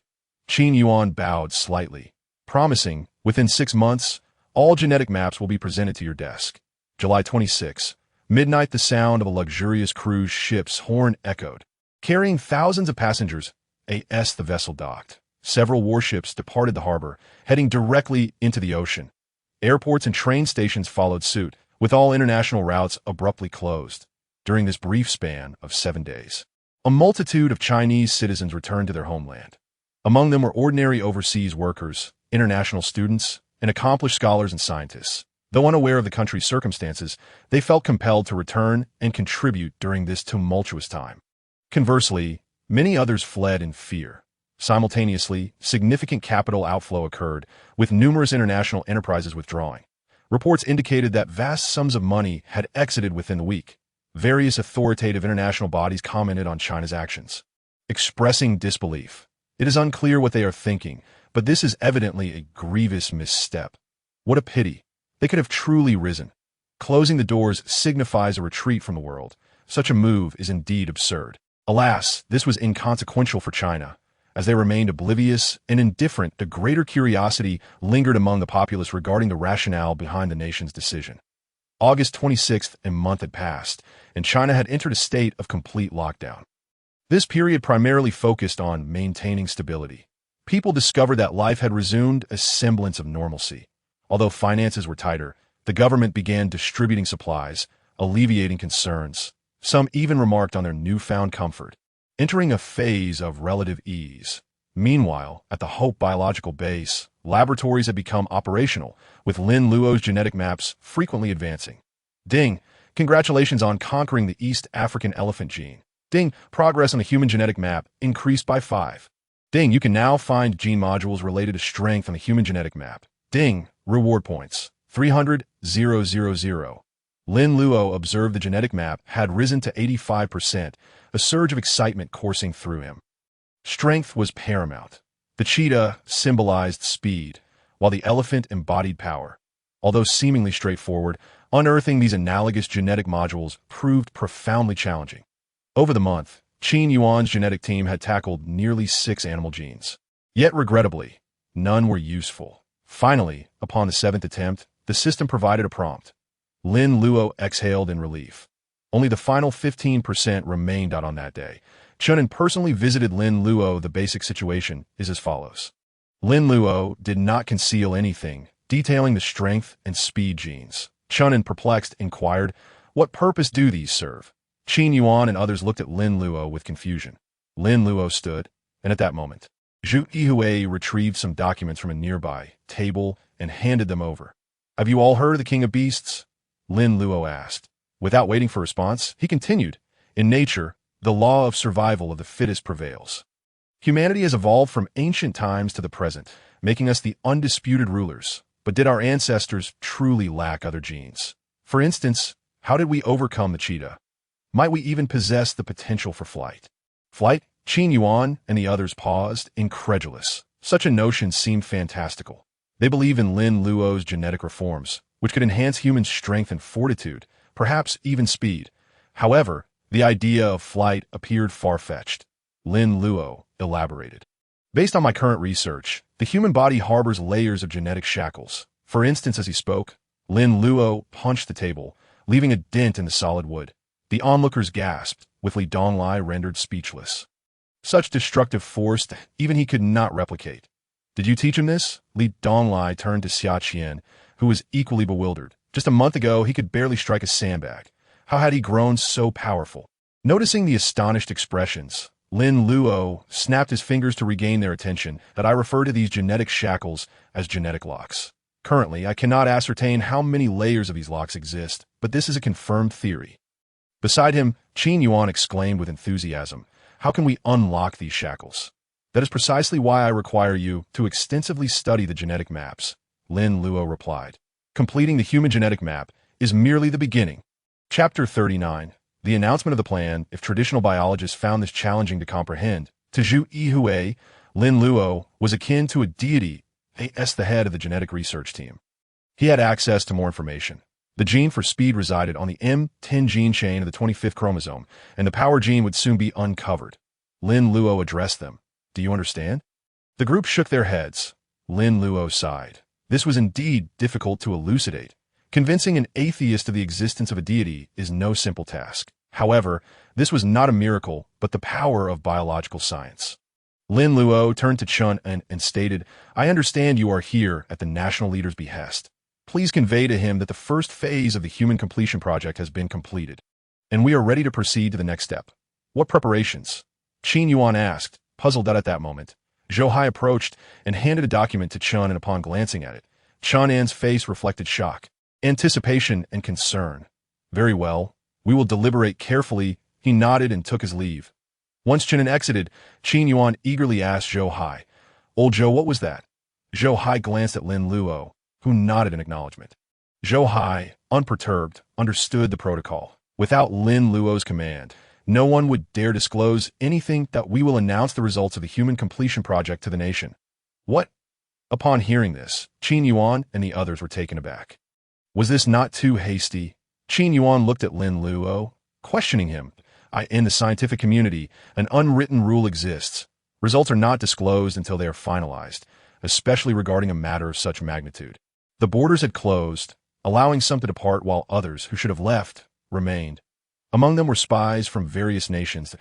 In this peaceful era, espionage is rarely discussed. Yet, one might not realize that the individual before them could very well be a spy for another country. Guan Zhangwen was the owner of a printing factory in Tianjin, overseeing the printing of books and newspapers, including official publications. This industry was lucrative. However, Guan Zhangwen's ascent was not without complexity. 20 years prior. At the age of 25, he encountered an individual from the Eagle Nation, destitute. Initially, he harbored noble intentions, but driven by money and self-interest, he ultimately turned traitor. Within a year, he had transformed from patriot to traitor. The Eagle Nation honored its promises, facilitating his rise. Although this printing factory may seem inconsequential, it granted access to classified documents and foreknowledge of significant events. Before the borders closed, the Eagle Nation had approached him with various proposals. Among them, there exists a clandestine passage along the border of the Southern Monkey Kingdom and Huaxia. As long as one reaches that place and signals with fireworks, assistance will come, and they will be escorted to the Eagle Kingdom. However, this is contingent upon the importance of the message. Guan Zhangwen believed that this secret passage would never be utilized, until one day he awoke to find officials from the Tianjin City Publicity Department seeking him out. For the next 3 days, all other printing operations would be suspended. Your printing house will be temporarily requisitioned. Yes, I will arrange it immediately, Guan Zhangwen replied, fully aware that significant events were about to unfold. It seemed that Huaxia was on the verge of announcing something regarding the nation's borders. Guan Zhangwen's heart trembled with both apprehension and anticipation. In truth, he did not wish to remain in this country. Now that he had acquired wealth, he aspired to venture to a land of freedom and democracy, a place that many longed for. This time, it was an opportunity. At noon on August 28, as people finished work and school. Holding their bowls of rice, some sat before their computers, others in front of televisions, while still others engaged with their mobile phones.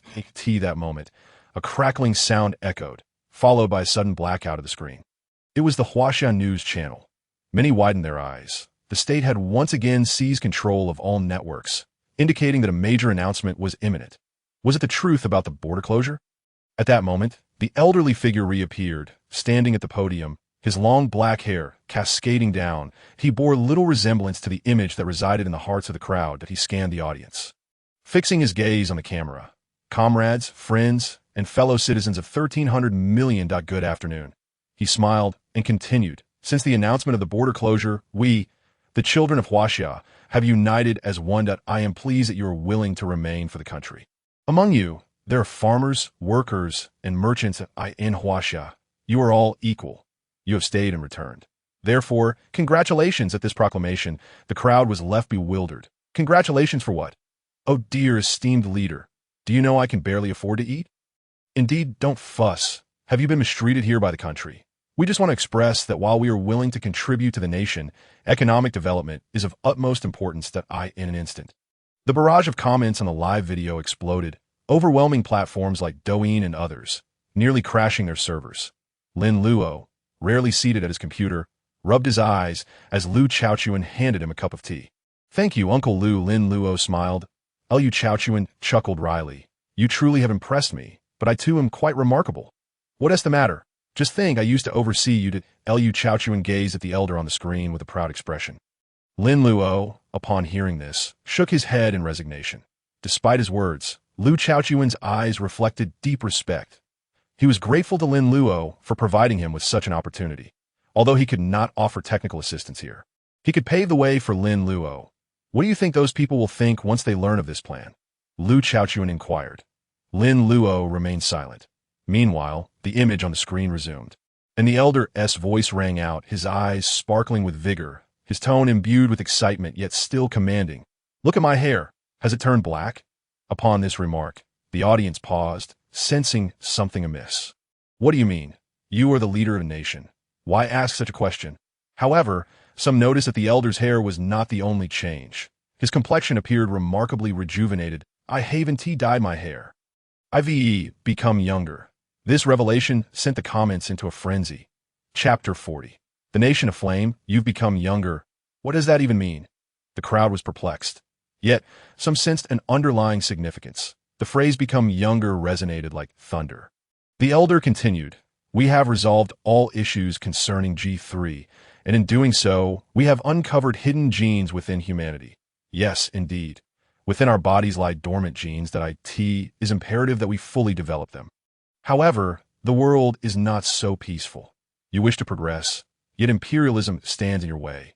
Fellow citizens, the nation currently requires your cooperation. What? Hidden genes? Could it be that I possess extraordinary abilities? No, I believe I might transcend humanity. I've always felt I possessed a unique capability. The comments exploded, reverberating across the nation, if not for the fact that everyone was watching, and the scene appeared so real, who would believe such words could come from his lips? Yet, the lustrous black hair he bore served as a testament to the truth of all claims. We humans are not merely creatures that walk the earth, that we are not destined to end our existence after a mere century. It is time for humanity to undergo transformation.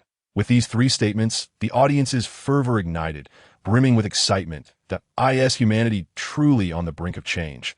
How long have we existed? We once thought that the power of technology marked our endpoint. Who could have imagined that humanity had strayed from the right path from the very beginning?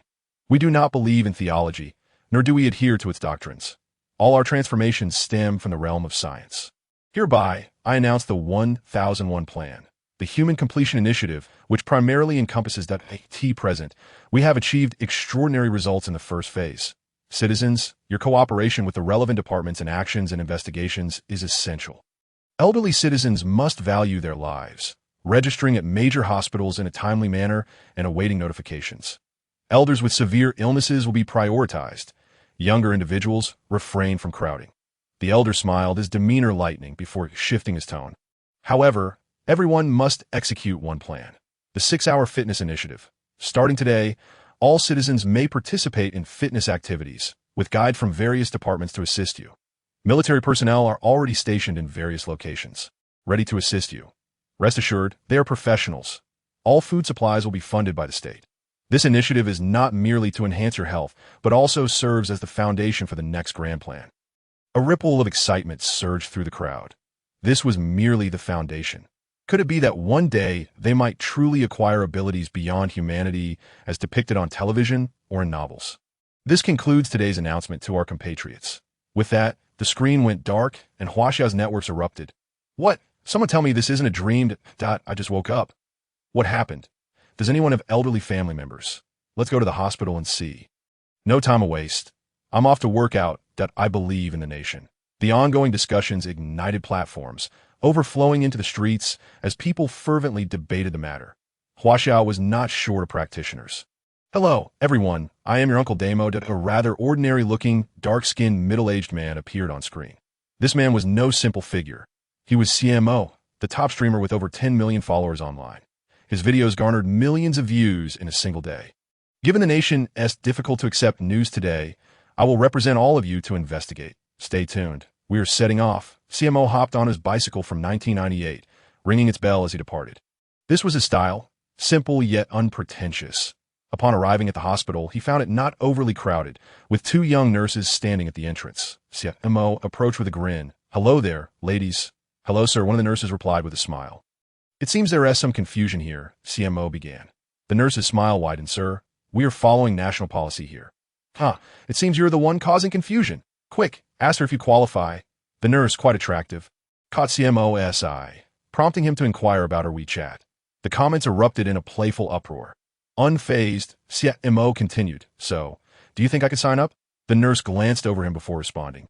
Sir, you must be only 50. You don't need to. You're the one who looks 50. I've just turned 40, CMO retorted, visibly annoyed that I just have a darker complexion. You see that I'm just in a hurry. The nurse felt awkward, but the other nurse chuckled. Uncle Damo, don't put the pressure on Xiao Qing.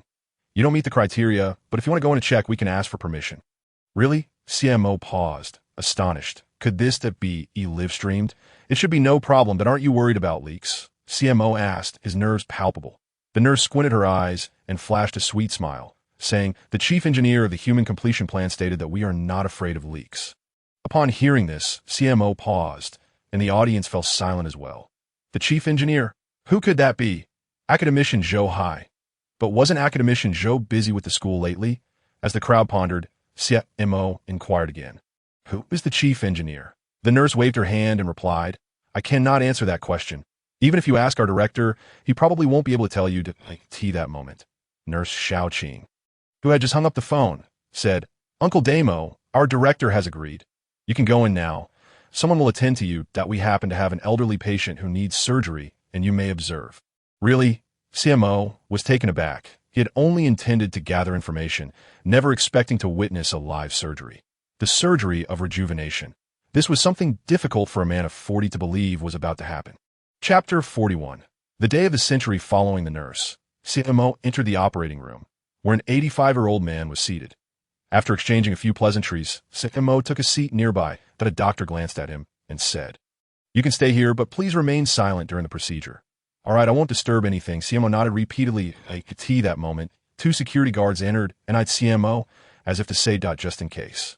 Rather than feeling angered, CMO felt a sense of admiration. This indicated that the doctor valued human life. As he observed the doctor preparing, CMO noticed a black dragon emblem hanging from the doctor's chest, with faintly engraved words on the dragon's forehead. Upon closer inspection, he finally recalled and whispered, Hope.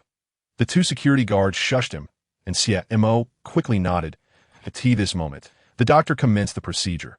The elderly man was transferred to the operating table, and anesthesia was administered. Once completed with a command from the doctor, the machines activated in synchrony.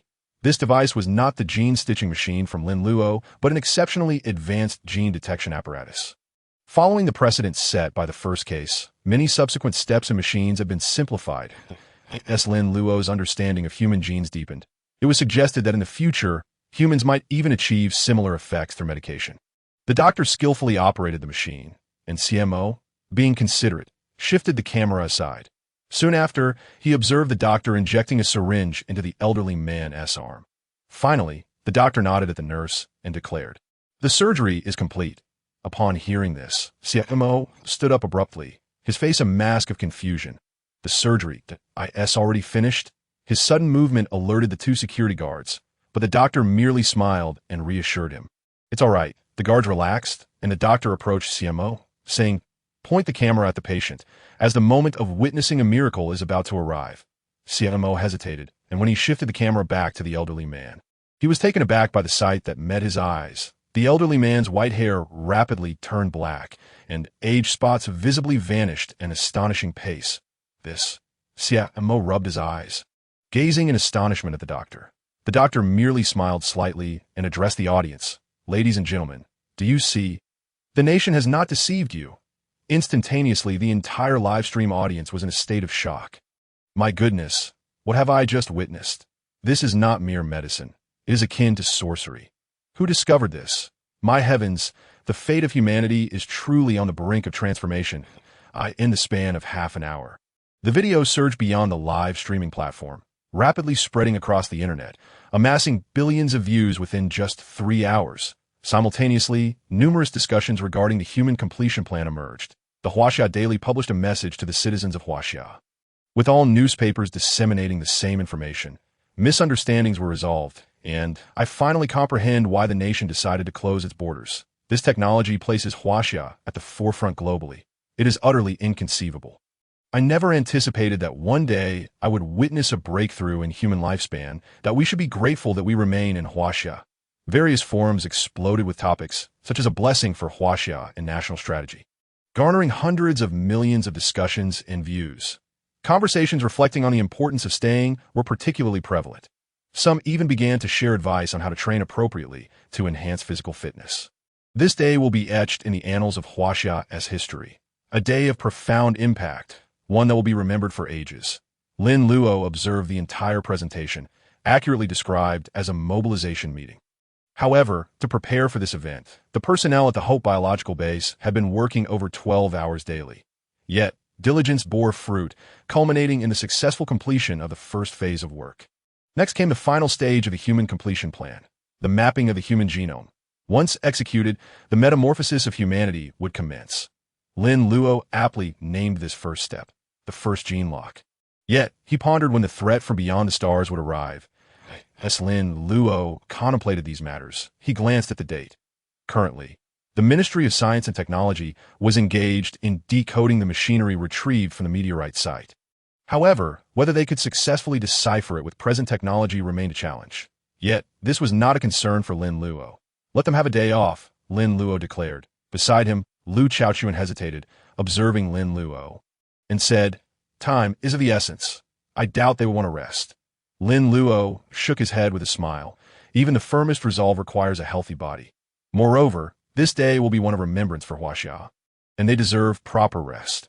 Upon hearing this, Lu Chaochuan stole another glance at Lin Luo, who was rising to leave, and asked, "Where are you going?" "I need to confirm a few matters," Lin Luo replied as he departed. "What about your bodyguard? She mentioned she needed a day off." Lin Luo responded while walking away. Lu Chaochuan, however, gazed at Lin Luo's retreating figure, his expression filled with complexity. This day held undisclosed threats originating from beyond the stars. Lu Chaochuan understood that in Lin Luo's eyes, the Eagle Nation posed no challenge. They were unworthy. Yet human nature is intricate. He must surpass this empire to reach even greater horizons that in the southern borders of Huaxia. At the boundary with the Monkey Nation, a clandestine man traversed the dense forest, arriving at a hilltop. Dressed in a suit and carrying a small suitcase, he sweated profusely, his breath becoming ragged due to his corpulence. He was Guan Zhangwen, this moment. His emotions were barely containable, for he had received information that, if relayed to the Eagle Nation, could have immeasurable repercussions. With this, he aimed to establish himself as a hero in the Eagle Nation. Chapter 42. The true gambler. He scanned his surroundings, noting the desolation of the wilderness. After careful observation, he finally retrieved a bundle of fireworks given to him by the Eagle Nation. Taking a deep breath, filled with excitement, he thought, as long as he ignited it, he would succeed. He produced a lighter. Click! Flickering flames appeared, just as Guan Zhangwen was about to bring the flame to the firework as fuse. He felt something pressed against his head. He quickly turned around, feeling the cold metallic sensation atop his skull, and under the moonlight, he saw the unmistakable dark muzzle of Agun. In that instant, his body trembled uncontrollably. He exclaimed, "I'm not setting the forest ablaze. Today is the anniversary of my mother's passing, and I merely wish to." Having worked as a spy in Huaxia for many years, Guan Zhangwen had faced countless perilous situations. Skillfully navigating through each one, this had honed his remarkable reflexes. The stranger remained silent. Guan Zhangwen looked up, aided by the moonlight, and discerned the visitor's features. A woman, strikingly beautiful, clad in plain attire, her expression cold. This was none other than Xia Qian, who had taken leave from Lin Luo. Guan Zhangwen relaxed his guard slightly and smiled. "I truly did not intend to set the forest ablaze. I wouldn't dare." He endeavored to appear as a normal individual. Unable to discern the stranger's background, he recognized that possessing a firearm in Huaxia indicated a formidable identity. Click! The trigger shifted slightly, causing beads of sweat to pour down Guan Zhangwen's forehead. Instinctively, he closed his eyes. Just then, a voice erupted from behind. Laughing, "Xia Qian, how could you frighten our boss Guan?" With the emergence of sound, Li Donglai's figure appeared. He walked leisurely, as if strolling through a garden. Upon hearing the term boss Guan Zhangwen's heart sank with realization. Everything had been exposed that a wise person does not speak in riddles. Yet Guan Zhangwen still clung to a glimmer of hope as he looked at Li Donglai and said, "Chief, I truly am just." Guan Zhangwen, a native of Tianjing with a bachelor's degree, was interrupted as Li Donglai continued, his voice low but resonating in Guan Zhangwen's ears like thunder. How did you discover me?" Guan Zhangwen asked, bewildered. He questioned, believing he had concealed everything to Li Donglai replied, "In truth, we have long been aware of your actions. We merely chose not to act immediately." Suddenly enlightened, Guan Zhangwen gasped in horror. "You used me to relay information to the Eagle Nation." Precisely, Li Donglai confirmed. "If it were not so, how could our fighter jets and aircraft carriers be produced safely?" Guan Zhangwen was struck with fear at that moment. He realized the formidable strength of his nation. He pleaded, "Give me another chance. I can continue to send them false information." Donglai narrowed his eyes, firmly patting Guan Zhangwen's head, saying, "No need. You have fulfilled your historical mission. You are a hero of Huaxia. However, and one will remember you." Guan Zhangwen was engulfed in despair as Li Donglai turned to leave. Just then, Xiaqian approached him, brandishing a gun.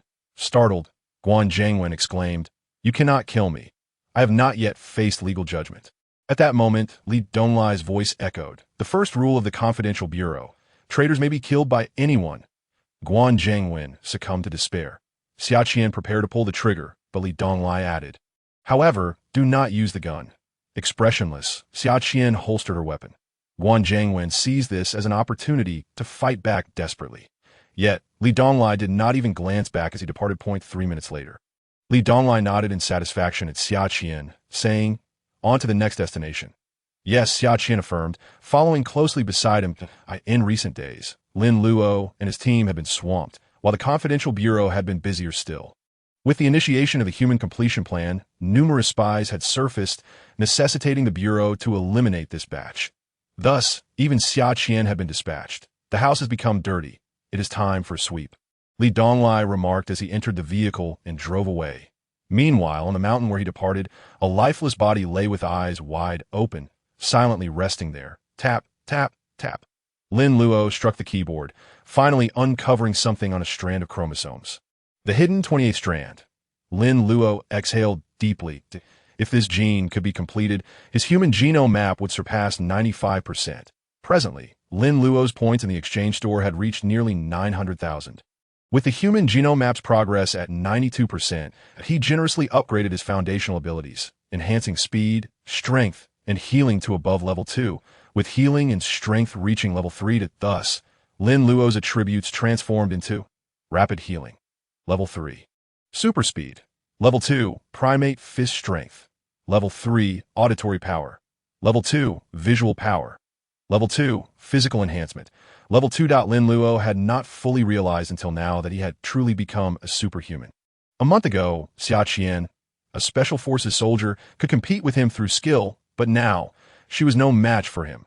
Ding! The host's expenditures have surpassed 1 million. Reward: 1 lottery draw. When the voice sounded again, Lin Luo was taken aback. He had expected the system to unlock the second phase of the store, but he had only received a lottery chance. However, he noticed new items had appeared. Flight power, level 15. 0.5 million. Lin Luo was astonished, realizing that this flight power was the same item from the last lottery, and he did not expect it to be so costly. Naturally, he could not afford it. So he glanced at the lottery pool. Golden sports car, 45. Stunning beauty, mixed blood, 45. Lin Luo thought to himself, astonished that the system even offered beauties. Upon further inspection, his eyes narrowed. Flight power, 9. The probability for flight power had increased by 8%. Lin Luo beamed with joy that he thought about the final item, dismissing it, given its mere 1% probability. Let us gamble. Let us gamble. Lin Luo's eyes sparkled. After all, true gamblers hold a steadfast belief. At the gambling table, it is always a 50-50 chance that either it hits or it misses. Chapter 43. System Creation Ding. The wheel spun. Lin Luo's eyes were glued to it. As the wheel spun, he noticed that the last item, with a 1% probability, seemed lengthy. However, the wheel spun too quickly for him to discern its details. The spinning accelerated, and as it reached its apex, it began to slow down. No, the speed decreased. Gradually it slowed. Lin Luo's eyes lit up, for the pointer was about to stop on flight power. Huh. Lin Luo laughed heartily as he watched the pointer rotate step by step, ultimately stopping. The next moment, Lin Luo's expression changed drastically, for the pointer shifted forward a fraction more. Damn system, are you messing with me? Lin Luo cursed angrily. He was furious, but the next second, the system's voice chimed. Ding. Congratulations, host. You have received a super reward. Artificial human. Lin Luo's eyes narrowed instinctively, thinking it might be a mixed blood beauty, perhaps with some reckless anticipation in his heart. Cough, cough. Lin Luo then finally observed that the pointer had indeed stopped on the last item, which read, capable of creating humans. To be honest, Lin Luo was in a daze for quite a while that he never imagined he would have such luck to draw something with a 1% probability. However, was this item even more valuable than flight power? Apologies for speaking so loudly earlier. If given a choice, Lin Luo would still prefer the impressive flight power, but a super reward must be something extraordinary. Lin Luo carefully examined this so-called artificial human, reading a plethora of descriptions. The host can conjure a human from thin air, setting attributes such as personality and gender. Furthermore, the host can redeem new abilities for the created being, with drastically reduced point requirements. Upon reaching this point, Lin Luo felt a surge of indignation. Why should he or she be able to exchange attributes for fewer points? After the exchange, an exclusive store for the artificial human would automatically unlock. At this moment, Lin Luo's interest peaked. It appeared not to share the same store. Ding! If the host chooses to decline, it can be converted to 1 million points. 1 million. Lin Luo's eyes narrowed. Ding! Would you like to convert? Get lost. Lin Luo grumbled. Flight power is worth 5 million. Do you think I'm a fool? Redeem the artificial human. Lin Luo commanded. Ding! Redeeming artificial human. Please select appearance. The host is required to use their imagination. Lin Luo thought for a moment. Realizing this was akin to the character creation in online games, he recalled a face he had seen in an ancient-style anime. Creation successful. Please select gender. Male. Lin Luo cursed the system for being redundant since he had already envisioned a male face. Yet it was true. Distinguishing between genders had become increasingly challenging. Please select attributes. Attributes. Lin Luo recognized that the crucial decision was at hand. Intelligence, strength, agility, speed. The host could only choose one from the above. Note: the initial choice is exceedingly important and will impact the artificial human's foundation. As Lin Luo read this, his curiosity intensified. This broken system indeed possessed some intriguing elements, implying that the artificial human would only develop singularly intelligence. Lin Luo ultimately chose intelligence. Currently, research required assistance the most. Ding! You have chosen intelligence. Please select personality. Cheerful. With Huaxia, a piece of wood, already by his side, Lin Luo found it challenging enough. He did not wish for a second. Ding! Should this be set as a slave? Lin Luo paused momentarily but quickly understood that since a human was being created, the system intended for this being to maintain absolute loyalty to him as the host. That no. Lin Luo responded immediately. Having undergone 9 years of compulsory education, he understood that if a person's nature was constrained, they would cease to be human. Ding! All settings completed. Birthing in progress. Please provide a name. A name. Lin Luo pondered. Then smiled. Let's call him Ding. Is being generated. Damn. Lin Luo thought to curse, saying, I meant Ding. Would you like to spend 1,000 points to modify the name? Lin Luo seethed with anger but felt powerless. It seemed unfortunate for Yi to have an unflattering name even before his existence that he reluctantly said, change it. Ding.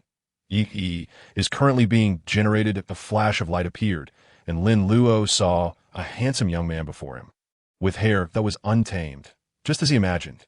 Ding! Yi expressed gratitude for the host's salvation, with a favorability rating of 100. Note that until the slave personality is set, the favorability rating will determine their relationship. The host may also spend points to restore favorability. Lin Luo thought to himself, this Yi is surely a money pit. What a regret. I'm awake. Yi groggily opened his eyes, looked at his hands, and then around this world. This was his first glimpse of the human realm. Awake. Lin Luo was beside him, tossing him some clothes, saying, put this on. Why? He was still a bit dazed, but quickly dressed. No longer bare. Lin Luo observed him, and after he donned his clothes, he stared at Lin Luo. What's wrong? Lin Luo looked at this money pit. Why? He scratched his head and laughed heartily. I'm a bit hungry. Sigh, really a money pit.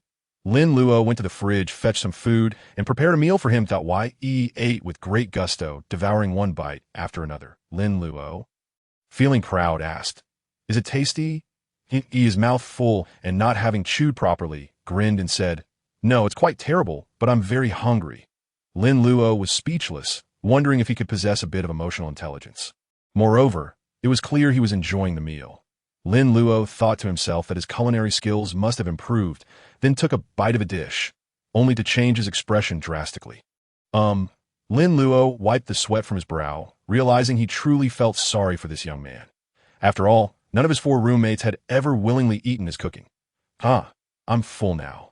He stood up, still wearing a cheerful expression, saying, "My stomach hurts a bit. How do I get to the restroom?" Lin Luo was speechless and pointed in the direction that Yi grinned and hurried off. Lin Luo wiped his brow again, thinking this personality was indeed quite cheerful. Chapter 44. Planetary Project. Half an hour later, Lin Luo was typing away on the computer. Suddenly, Yi spoke up, saying, "I can help you research the locator issue." Lin Luo paused, turned around, and saw Yi wearing that bright expression again. He quickly approached, smiling. "However, I don't understand signals right now, but I can learn." Lin Luo recalled that when Yi was born, his IQ exceeded 250. That figure was quite alarming. "How long will it take?" Lin Luo inquired. "If all goes well, 1 or 2 months, Yi replied with a smile. Upon hearing this, Lin Luo nodded and said, "All right, I'll have someone send you the materials. No, I'll have a professor teach you personally. Yi nodded, then added with a smile, "Or maybe you shouldn't cook next time." "All right, fine." Lin Luo, while on the phone, walked through the door, and the scene before him startled him. He saw a man and a woman inside, the man pinned to the ground by the woman. Don't get any wrong ideas. It was merely a fight. No, it should be called a one-sided crushing. Xia Qian had Yi pinned down in a manner akin to apprehending a thief. Yet Yi, the foolish young man, wore a broad smile. "What is going on?" Lin Luo hurried over. He recalled that in the settings, Yi's combat power was only 8, comparable to that of a fighting chicken. "Your person?" Xia Qian looked up at Lin Luo. "Obviously, you think anyone can enter here?" Lin Luo replied. Only then did Xia Qian release her grip, coldly saying, "I just came in and saw him using your computer, so it's fine, sister." Yi continued to smile, saying, "I forgive you." Xia Qian remained expressionless. Lin Luo felt a sweat bead. "Others haven't even apologized to you yet, and you're forgiving her for nothing." Lin Luo felt overwhelmed, thinking he should have been more cautious when setting Yi's personality. However, he hadn't anticipated that the system would assign such an obstinate character. Lin Luo didn't blame Xia Qian, saying, "I just contacted the technology department, and I'm busy now. Can you take him over for me later?" Xia Qian nodded. Lin Luo entered the room and retrieved a document. Noticing Xia Qian still lingering, he asked, "Why are you still here? Didn't you say you would wait?" Xia Qian replied with an expressionless face. Lin Luo felt both amused and exasperated, waved his hand, only to have Xia Qian ask, "Aren't you going to ask what I've been doing these past few days?" Lin Luo paused, then smiled, saying, "You seem to be radiating a bit of murderous intent." Xia Qian froze, only then turning around, leaving with the smiling Yi. "Who exactly are you?" Xia Qian looked at Yi. This young man, so youthful, surely wasn't a scholar, and he possessed no martial prowess. Why was he beside Lin Luo? As someone from the confidential bureau, she naturally remained highly vigilant about all people and matters. "I don't know. Xia Qian frowned. A secret agent was quite dissatisfied with such an answer. She looked over, only to see Yi's sunny smile. "Sister, are you going to make a move again?" "Sister, I truly didn't deceive you." His cheerful grin, coupled with the constant address of sister, could even melt Xia Qian's icy demeanor. Xia Qian thought. Lin Luo's secrets were numerous, and Li Donglai had even specifically instructed her not to delve too deeply. Then heard Yi say, "Sister, can we not slap faces next time?" Time passed swiftly, and before they knew it, another month had gone by. The isolation of Huaxia led to significant changes in the world order. Due to a massive transfer of capital, many countries experienced robust economic growth. Huaxia is truly foolish. I suspect they won't be able to endure much longer. Even if they were to reopen, what difference would it make when capital is already fixed in other countries? I truly don't understand how the people of that nation think. Currently, Huaxia's economy must have regressed by at least 50 years. Foreign netizens were abuzz with discussions, particularly those from the country of San. They had always been displeased with the Huaxia people, and now they were gleefully kicking them while they were down. They even began to tout themselves, claiming to be the world's third largest nation and that they would enter the ranks of developed countries in 50 years, and so forth. In contrast, others remained silent. Especially some developed countries, if given a choice, they would genuinely prefer products made in Huaxia, as the quality of San's products was simply subpar. Even now, 3 months after Huaxia's closure, it remains the focal topic of global discussion. Nevertheless, it took 3 months to revert the world to its former state. Everything seemed poised to continue peacefully at this moment. However, the radar of the Bear Nation detected numerous Eagle Nation aircraft carriers appearing over the Pacific Ocean. Simultaneously, within just a week, the Eagle Nation launched as many as 7 rockets into the sky. This news greatly alarmed the Bear Nation. However, with Huaxia now closed off, it had lost an ally, relying solely on itself. It was destined to be unable to prevent the Eagle Nation from dominating the world. Eagle Nation, Black Palace, I believe the time has come. Temis sat in his office, looking at Owen and Blake beside him. The two paused. They understood what time it was. The Eagle Nation had long known that one day, an alien invasion might arrive. They had gained immense technological advancement from meteorites, crafting not only the 18th-generation fighter jets, but also airborne aircraft carriers. In fact, that they even planned to construct powerful spacecraft in the future. The recent launches were evidence that they had made breakthroughs in critical technologies. What Temis referred to was the plan established 5 years ago by the Black Palace, the Planetary Project. The Planetary Project aimed for the Eagle Nation to seize the globe during this major disaster. The Eagle Nation would provide protection to various countries, but they must pay the price in resources. In other words, the entire globe must serve the Eagle Nation. Should any country dare to defy, they would dispatch troops. Currently, the Eagle Nation had already reached agreements with France and the Sun Never Sets nations. It could be said that the Eagle Nation had already grasped the majority of national powers. Next, they would begin to expand into other countries. Their recent actions against Huaxia were also rooted in this. After all, when this plan was formulated, Huaxia was the only nation capable of obstructing it. Chapter 45. Global speech. Now that Huaxia has closed its doors, the world is left with no one to stop them. On the Bear Nation side, they have already discovered something and are currently taking action. Owen said. Temis, with a disdainful expression, remarked, if it were 30 years ago, the Bear Nation could still contend with us. What has it become now? Then, Owen looked at Temis. Convene a joint organizational conference. Temis' eyes sparkled, and he proclaimed loudly, tell them, this world belongs to us, the Eagle Nation. 3 hours later, in the conference room of the International Union Organization, the representative from the Bear Nation vehemently objected to the proposed conditions. He rose abruptly, vociferously denouncing the representative from the Eagle Nation. Regrettably, the Eagle representative stood there, a smile gracing his face. You may refuse, he said, but please leave this meeting room now. The Bear Nation glanced around, only to find a sea of indifference. Some representatives even turned their backs, having previously cultivated amicable relations with the Bear Nation. Yet this time, they faced an international dilemma. Indeed, a matter of survival for Blue Planet. Had the Huaxia been present, perhaps unity could have been achieved. However, life offers no alternatives. Observing the scene, the Bear representative felt a chill in his heart. He sighed, ultimately shaking his head. He strode forward, step by step, before turning around to declare, your actions render you no different from slaves to the Eagle Nation. This statement plunged the room into silence. He chose not to utter another word. Exiting the Grand Hall, as he stepped outside, he gazed up at the array of national flags displayed before the International Union Organization building. Originally, 5 flags flew at their highest, but one was conspicuously absent. Narrowing his eyes, he felt a pang of nostalgia. Ultimately, he shook his head and turned away. Meanwhile, within the conference hall, the Eagle representative, buoyed by the preceding events, smiled even wider and proclaimed, I have distributed a contribution form to each nation. Remember, this is not for the Eagle Nation, but rather our means of countering external threats. The future of Blue Planet is assuredly secure. Your lives we shall protect. These words once again enveloped the audience in silence. Everyone understood the Eagle Nation adhered to a singular principle. The Eagle Nation comes first in times of crisis. They would prioritize their own nation. Yet, such is the reality. The Eagle Nation wields the most formidable military power on Blue Planet.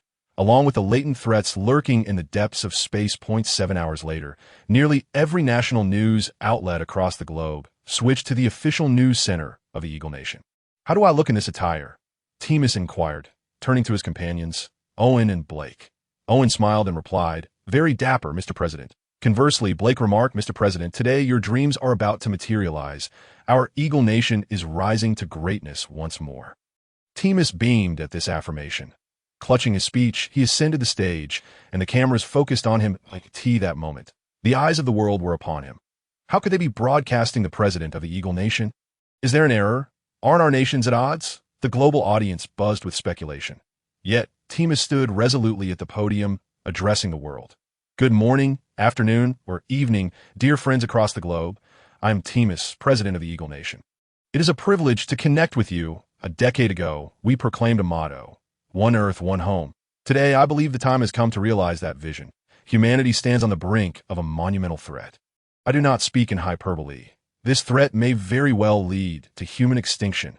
As his words echoed, the global network erupted in chaos. Extinction? The extinction of humanity? Surely. They misheard that on the moon, the satellite orbiting Blue Planet. Myriad legends abound. Some say it was once the global satellite of an ancient civilization, while others believe it served as a protective bastion for Blue Planet by primordial deities that this moment. Over 100 individuals clad in protective gear from the Eagle Nation diligently operated machinery on the moon. These machines assembled methodically. The technological advancements of the Eagle Nation had surged over the past decade, quietly developing in the shadows, wary of the formidable power of an Eastern nation that could swiftly replicate their technologies, perhaps even surpass them. The assembly was swift. The machinery had been pre-configured, requiring only their assembly on the lunar surface. As the machines merged, a colossal cannon materialized before them.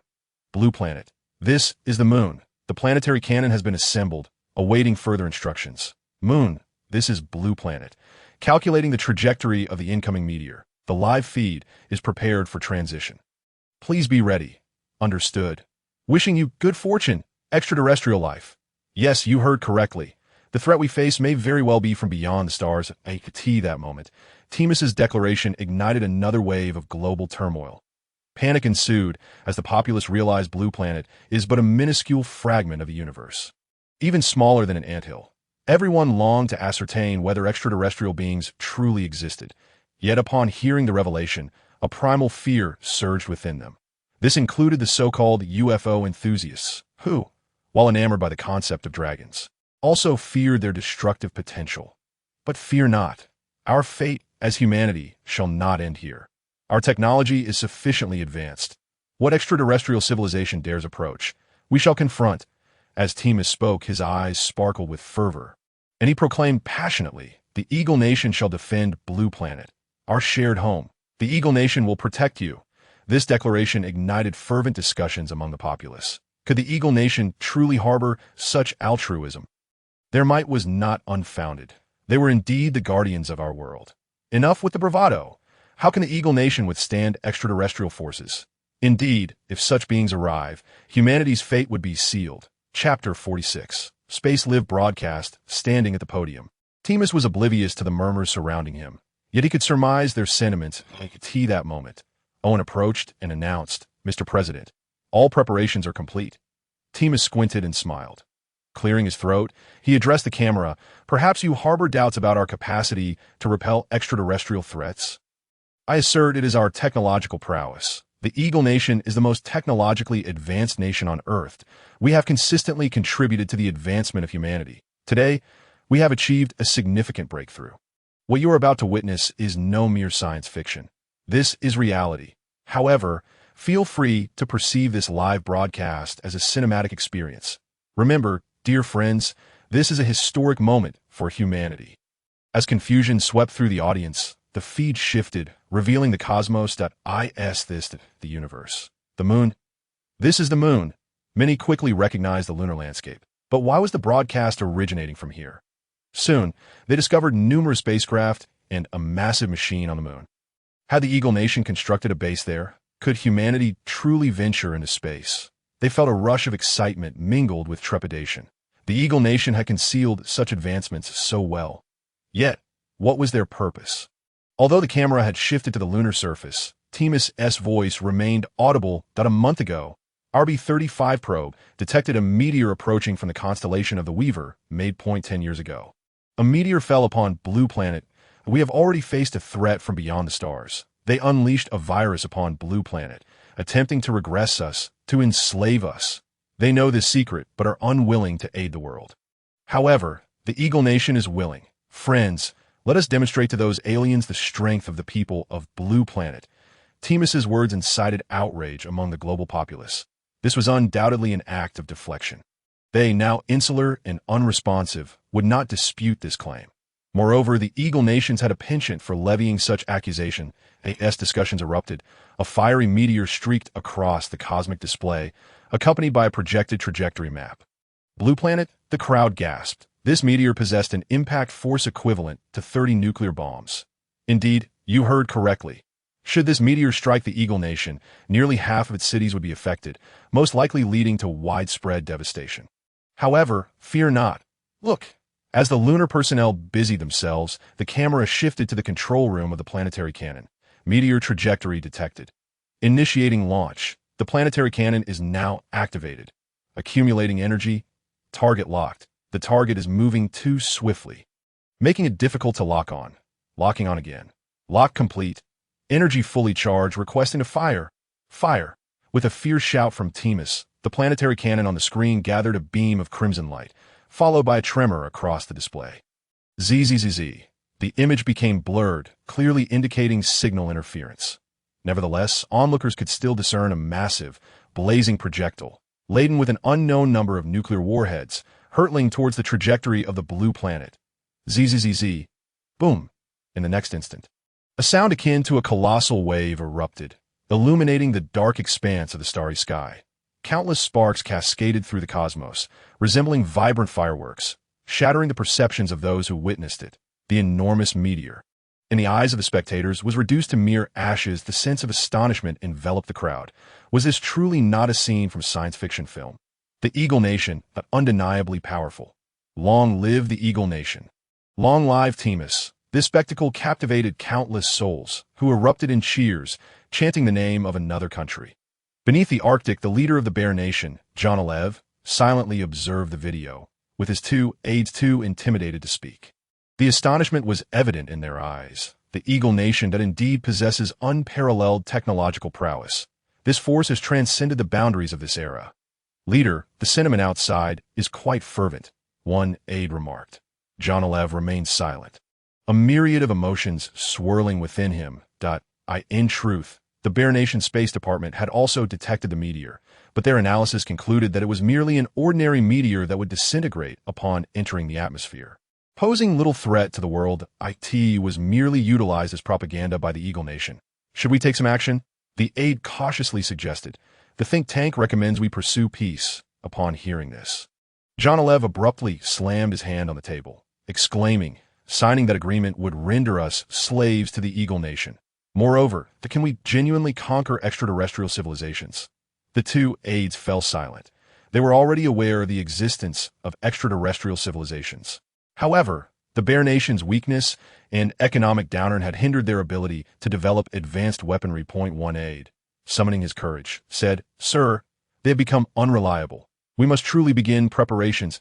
This moment, the people on the eastern land remained oblivious to the fact that the rest of the world was aware of extraterrestrial civilizations. They were lost in their own world. Look, I've gained another muscle today. Impressive, my dear. After working out, I've even extended my stamina by several minutes. That you're just boasting. When do you think we can genuinely transform ourselves? Don't rush. We must trust the nation. Who is the top leader? Don't ask. Just believe in the country. Chapter 47. The final step on November 23 RD Ding. The completion rate of the human genome map reached 99. Lin Luo gazed at the genome map that Qin Yuan handed over, unable to suppress his joy. Qin Yuan, also recognizing the significance of the news, inquired, Is it useful? Extremely useful, Lin Luo replied, looking at Qin Yuan. We are just one step away. Hearing this, Qin Yuan was overjoyed, exclaiming that I will begin my research immediately.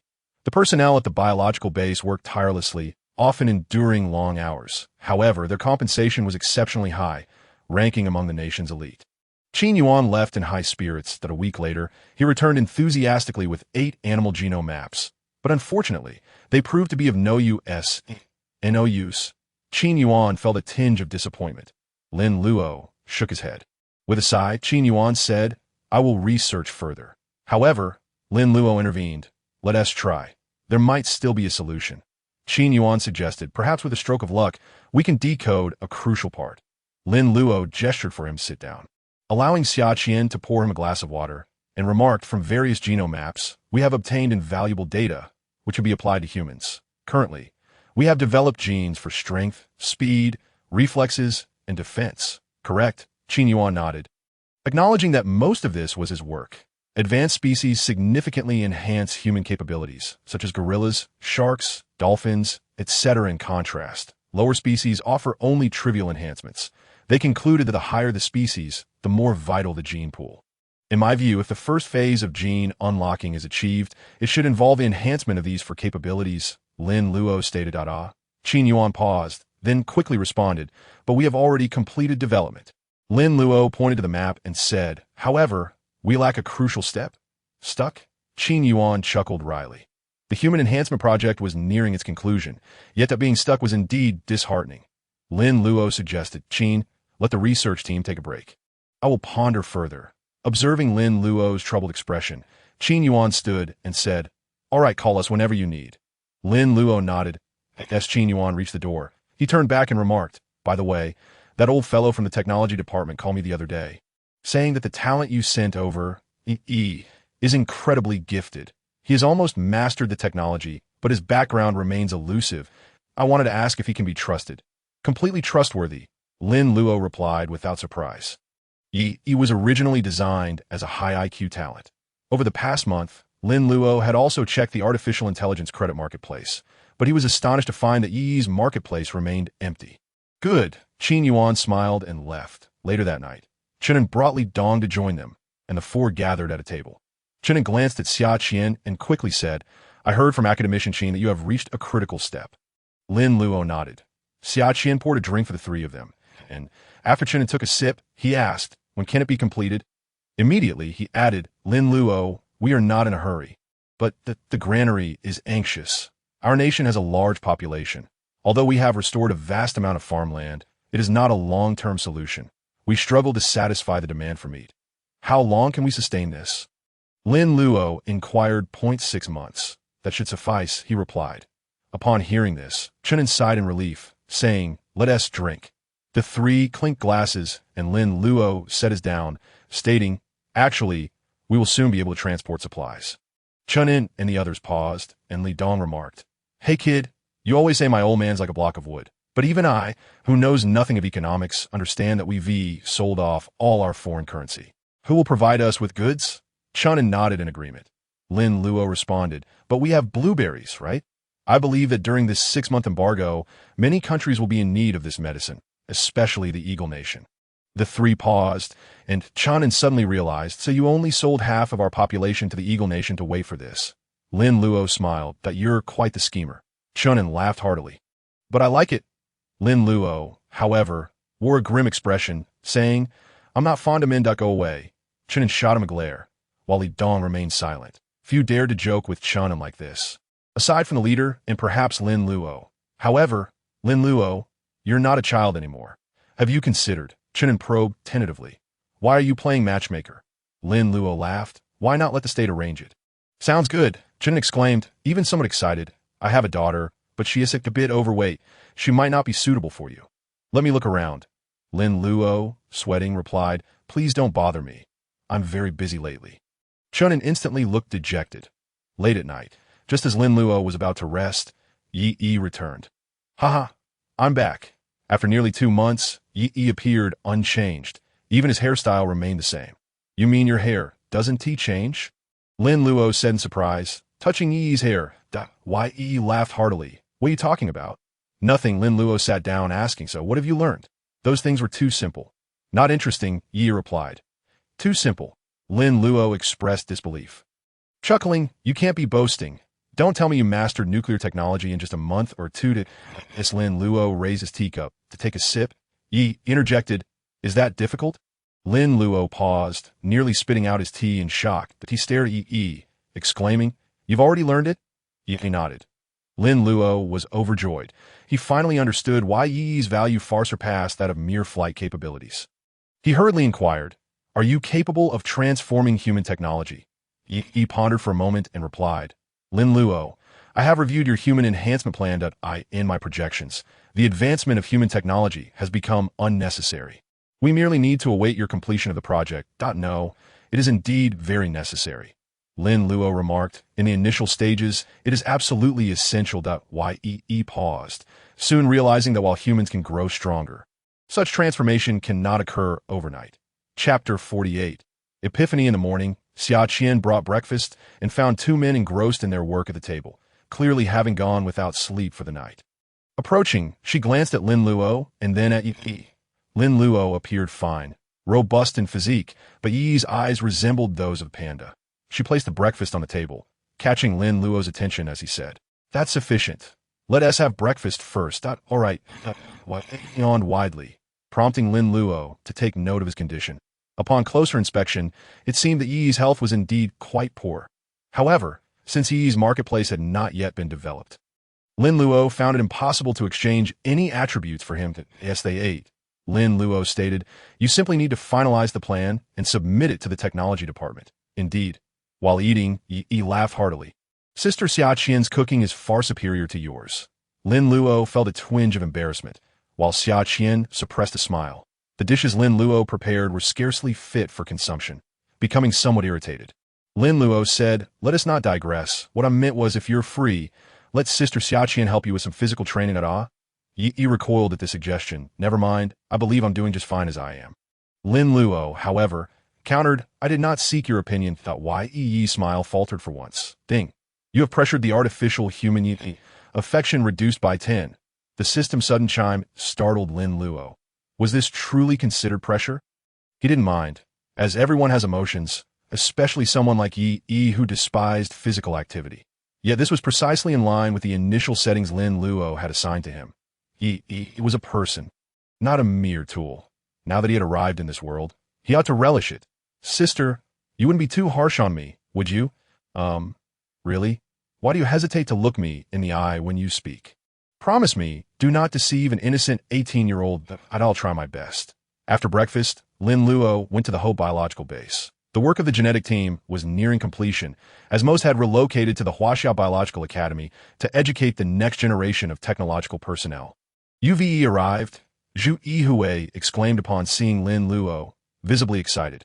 Everyone had witnessed Zhu Yihui's immense talent in recent days that, in traditional biology, 10 Zhu Yihuis could not compare to a single Qin Yuan. However, in terms of creativity and imagination, Zhu Yihui excelled remarkably.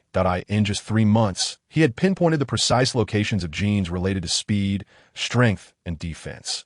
Naturally, Zhu Yihui understood that if Lin Luo undertook this task, it would be accomplished even more swiftly. Yet he also recognized that Lin Luo had far more significant matters to attend to. He needed to lead the charge in unraveling the mysteries of human genetics. "Gather everyone in charge," Lin Luo instructed. Zhu Yihui nodded and quickly summoned Zhou Hai and others, totaling 18 individuals. "Today, we shall hold a seminar," Lin Luo announced. "Speak freely without reservations." Initially, the group was somewhat reserved, but soon they began to discuss openly. "We have identified a total of 4,388 advanced species, yet the genes we have obtained are mostly similar," spoke the vice leader of the genetic team, a once-renowned academician. Looking at Lin Luo.D, you think there are higher-level species still existing on Blue Star? "That possibility cannot be ruled out," Qin Yuan replied.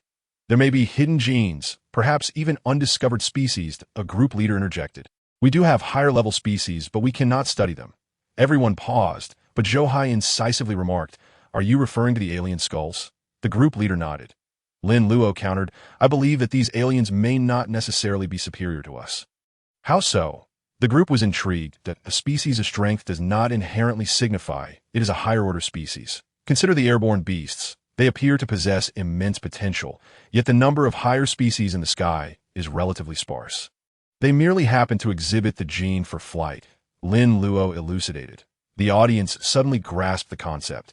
The discussion grew fervent. The human enhancement plan approached its concluding phase, yet Lin Luo remained at a loss. However, he had now come to understand what was lacking: the application of these hidden genes to humans. This was the most challenging step. Hours passed, and methods from traditional medicine to injections were systematically ruled out. Just as they found themselves at an impasse, Xia Qian entered and gestured towards Lin Luo. "Is there something?" Lin Luo inquired. "Someone wishes to meet you," Xia Qian responded. Lin Luo rose and saw outside was Qingqing, the caretaker of the panda Xiaoming. She bent slightly at the waist, smiling faintly, as if seeking something. Lin Luo turned to his colleagues, saying, "Please enjoy your meal." All right. The group stood up but lacked appetite. Lin Luo stepped outside. And upon seeing him, Chun Qing approached. There's something on your mind? Qingjia, Lin Luo asked. Chun Qing hesitated, ultimately summoning her courage to express. Leader, I know this is inappropriate, but I've been contemplating this for quite some time. Her words were somewhat disjointed, prompting Lin Luo to say, Has someone been troubling you at the base? Speak slowly. After assisting her to sit, Chun Qing swallowed hard and stated, Recently, Xiao Ming has been quite irritable. It never used to bite or strike, but now it even attacked me. This. Lin Luo noticed bruises on Chun Qing's hand, causing him to frown. Yet she quickly added, It's nothing. Xiao Ming is just having a bad mood. We cannot blame it. Every child has their temper. Listening to her words, it was evident she genuinely cherished Xiao Ming, treating it as her own child. How is your research progressing? I wish to take Xiao Ming back to Sichuan. That is where it belongs to live. Tianjing is lovely, but the climate is too arid, and it does not resemble its natural habitat, Chun Qing expressed. Lin Luo appeared somewhat conflicted. Although the genetic mapping of pandas had been conducted, unfortunately, no significant findings had emerged. Yet Lin Luo's intuition suggested that the panda's genes held immense potential. After all, many genes in pandas were similar to those in humans. Leader, I implore you, Chun Qing pleaded. Nearly kneeling, Lin Luo quickly supported her, saying, Qingjia, please rise. I have not refused you. With red-rimmed eyes, she said, I do not know what you plan to study, but Xiao Ming only loves to eat and possesses no special abilities. So, eat. Upon hearing this, Lin Luo's eyes sparkled with excitement as the fog in his mind lifted. Chapter 49. Substantial reward in that moment. All doubts seemed to vanish. Lin Luo's mind became crystal clear. No wonder he had felt that the answer was on the verge of revelation, but had been unable to grasp it. Eating. From birth, humans have an affinity for food. Food is energy, akin to oil for a machine. Without energy, how can one function? Lin Luo erupted in a laughter. The abrupt sound startled Chun Qing, who exclaimed in alarm, Are you suggesting eating Xiao Ming? That is unacceptable. Pandas are national treasures. Lin Luo quickly regained his composure. Rest assured, who would dare consume a national treasure? Only then did Chun Qing relax. Lin Luo assured her, I will arrange for your safe return immediately, and there will be a special gift for you. A gift? Chun Qing paused, but did not dwell on it. However, the prospect of returning home filled her with joy, unaware that Lin Luo's promised gift would ensure her financial security for the rest of her life. All this had stemmed from her uttering a single word. The technology department. Yi rubbed his panda-like eyes, glancing at the machine, emitting beeping sounds. Are you certain this is feasible?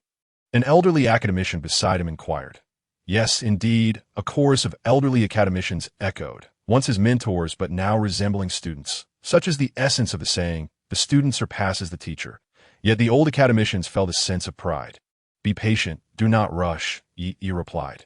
Concurrently, he connected the power source, stating, Previously we could not perceive certain signals, but later we found inspiration from bats, leading to advancements in our technology. However, consider this. If we struggle so much to study their signals, how can we possibly compete with them in technology? I can assure you that the adversaries we are about to confront are extraterrestrials whose technological prowess far surpasses our own. Thus, when it comes to a contest of technology, we stand no chance. The academicians could not help but feel disheartened. They had hoped to vindicate the Ministry of Science and Technology. Must we then rely solely on Chief Engineer Lin Luo? Sighed an elderly academician. Yet he responded with a smile, Master, do not lose heart. We still possess the capability to effect change. As he spoke, he plugged in the power source, and a colossal machine roared to life. Buzzing.clank, as the machine whirred, all the academicians turned their gaze towards the flickering signal machine that a long line materialized on the supercomputer before Yi. This at the academicians exclaimed, Yi, we have succeeded. Yi remained silent. Hey, are you not going to respond? The academicians pressed that He focused intently on the screen, his usual smile replaced by a rare gravity. The academicians, no fools, followed his gaze to the screen. Soon, they comprehended the situation.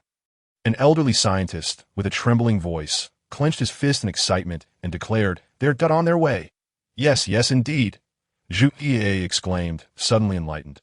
After some explanation, Qin Yuan and the others also grasped the situation, realizing the oversight they had made. Grateful that Yi had thought of it, Zhou Hai laughed heartily. Lin Luo recounted how Qin had awakened him to this realization. Yet, the group was astute enough not to attribute the credit solely to Qin. Food is a common phrase among many.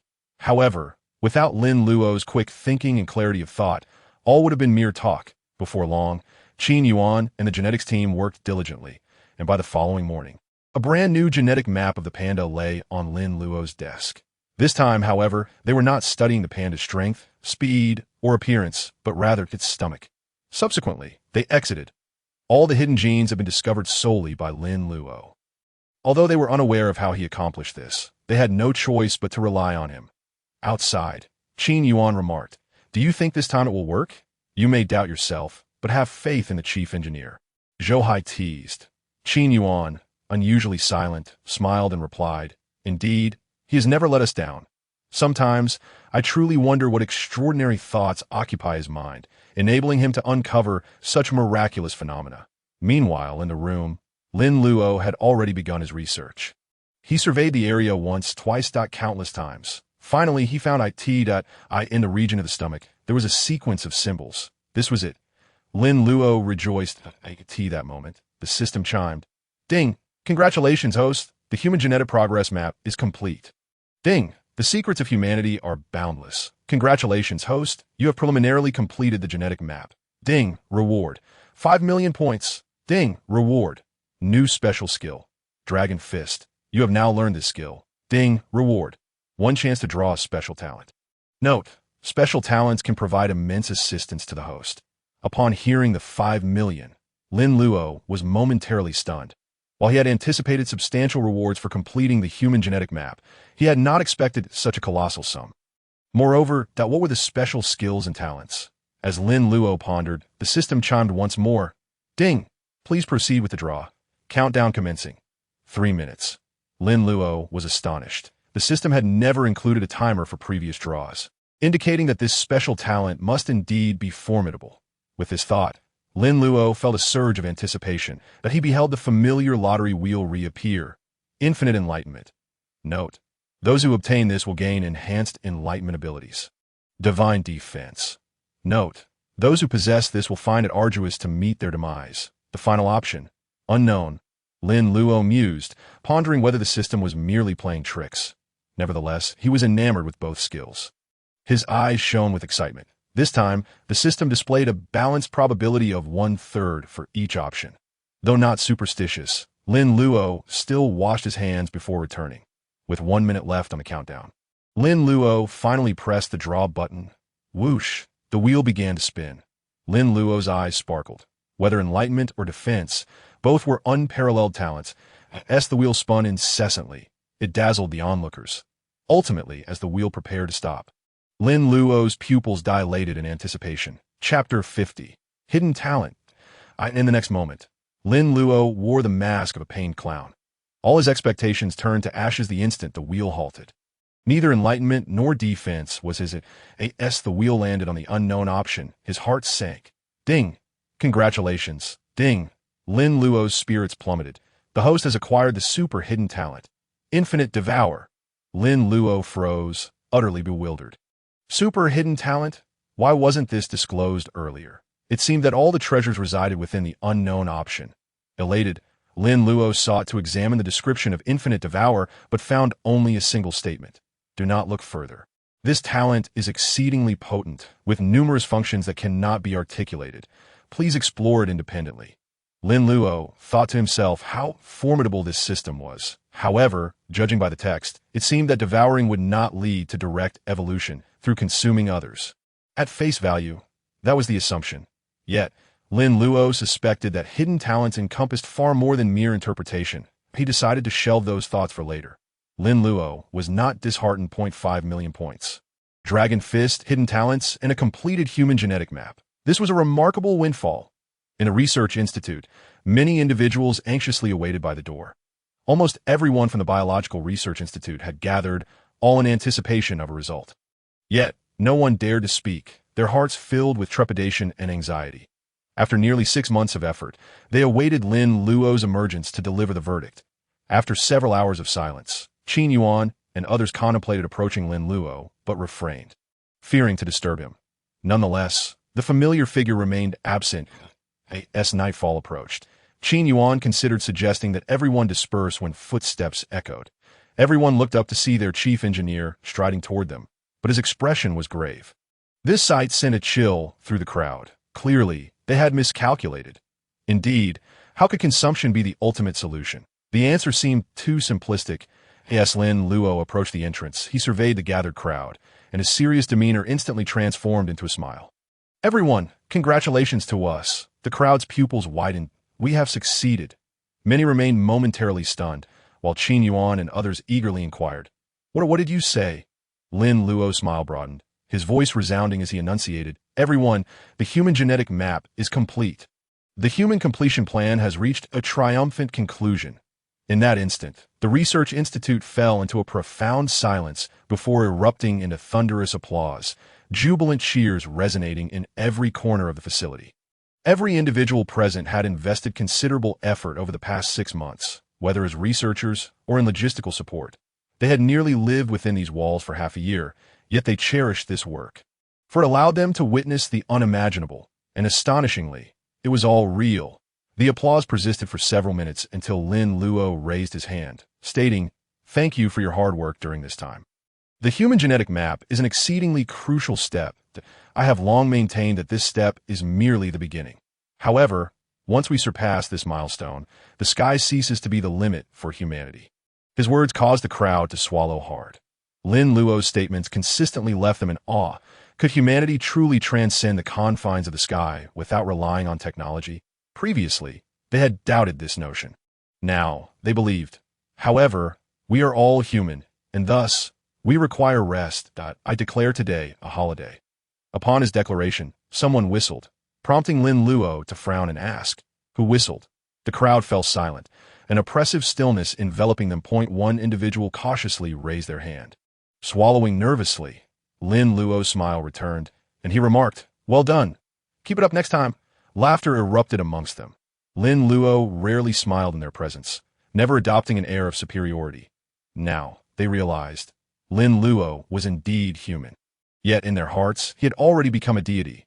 After the crowd dispersed, Qin Yuan and a few others entered Lin Luo's office. Rest was for them, but Lin Luo could not afford a rest. With the genetic map completed, the next steps awaited. Shortly after, Chunin hurried in, accompanied by several high-ranking officials from various countries. Upon entering, Chunin confirmed multiple times before clenching his fist and bursting into laughter. After a considerable amount of time, they finally took their seats. The first phase was completed sooner than we anticipated, yet we remained oblivious to how much time lay ahead. Lin Luo remarked, "Thus, I must swiftly devise the second plan." The group paused momentarily. "Give me some time. I need to organize my thoughts," Lin Luo continued.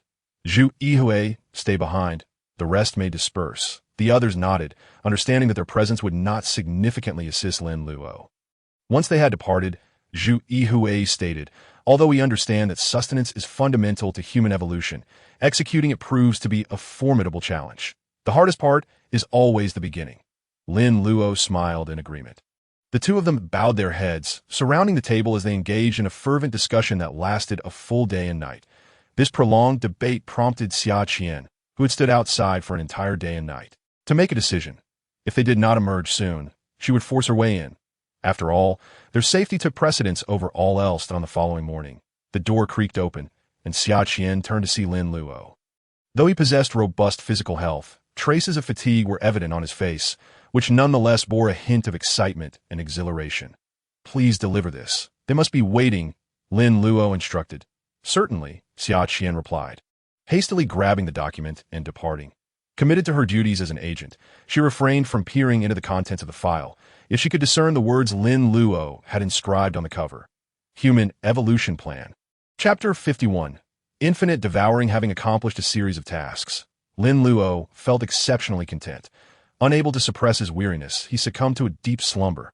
Upon awakening, he found Chunin in the room. "Why didn't you wake me?" Lin Luo asked as he rose. Chunin, who had not been involved in much, understood that the nation's significant matters required Lin Luo's decision-making prowess, which was indeed a heavy responsibility. With a smile, Chunin replied, "I saw you sleeping soundly. It's nothing, I just arrived." Xia Qian, standing nearby, merely nodded before exiting, discreetly concealing the fact that Chunin had been present for 2 hours. Let us eat first and discuss as we go, Chunin suggested, gesturing toward the food on the table. Lin Luo nodded and picked up a piece of chicken to eat. Ding! Lin Luo paused, instinctively thinking he had bitten into something hard, until the system's voice echoed. You have consumed the lowest grade biological food. Attributes unchanged. Lin Luo's expression shifted to one of bewilderment. Could this be infinite devouring? He picked up another piece of chicken to inspect. Chunin inquired anxiously, is there something wrong with the chicken? If there were an issue with the food, Chunin would undoubtedly pursue accountability. Lin Luo snapped back to reality and dismissed the thought of the talent, stating, it's nothing. I just find today's chicken particularly fragrant. Chunin visibly relaxed, his demeanor turning serious as he remarked, the higher-ups have approved your human evolution plan. Lin Luo set down his chopsticks, not surprised by the news. Chunin continued, is it true that you intend to gather over 100 test subjects? Lin Luo pondered for a moment, responding, everything is subject to change. Presently, the human gene map is progressing smoothly, and we need to test various physical constitutions, genders, and so forth to draw conclusions. The secret of the gene lock remains unknown to anyone, myself included. Chunin quickly interjected, it's not that I doubt you. I merely express concern for the safety of these individuals. Lin Luo assured him, you need not worry. When lives are at stake, I will ensure their absolute safety. Chunin nodded in relief and observed Lin Luo resume eating. Recently, we plan to send some people out to procure supplies, Chunin mentioned. Indeed, Lin Luo replied, having previously discussed this matter with Chunin. Look here, Chunin said, handing Lin Luo a notebook. Huaxia, too brazen. In the Black Palace, Timus seethed with anger.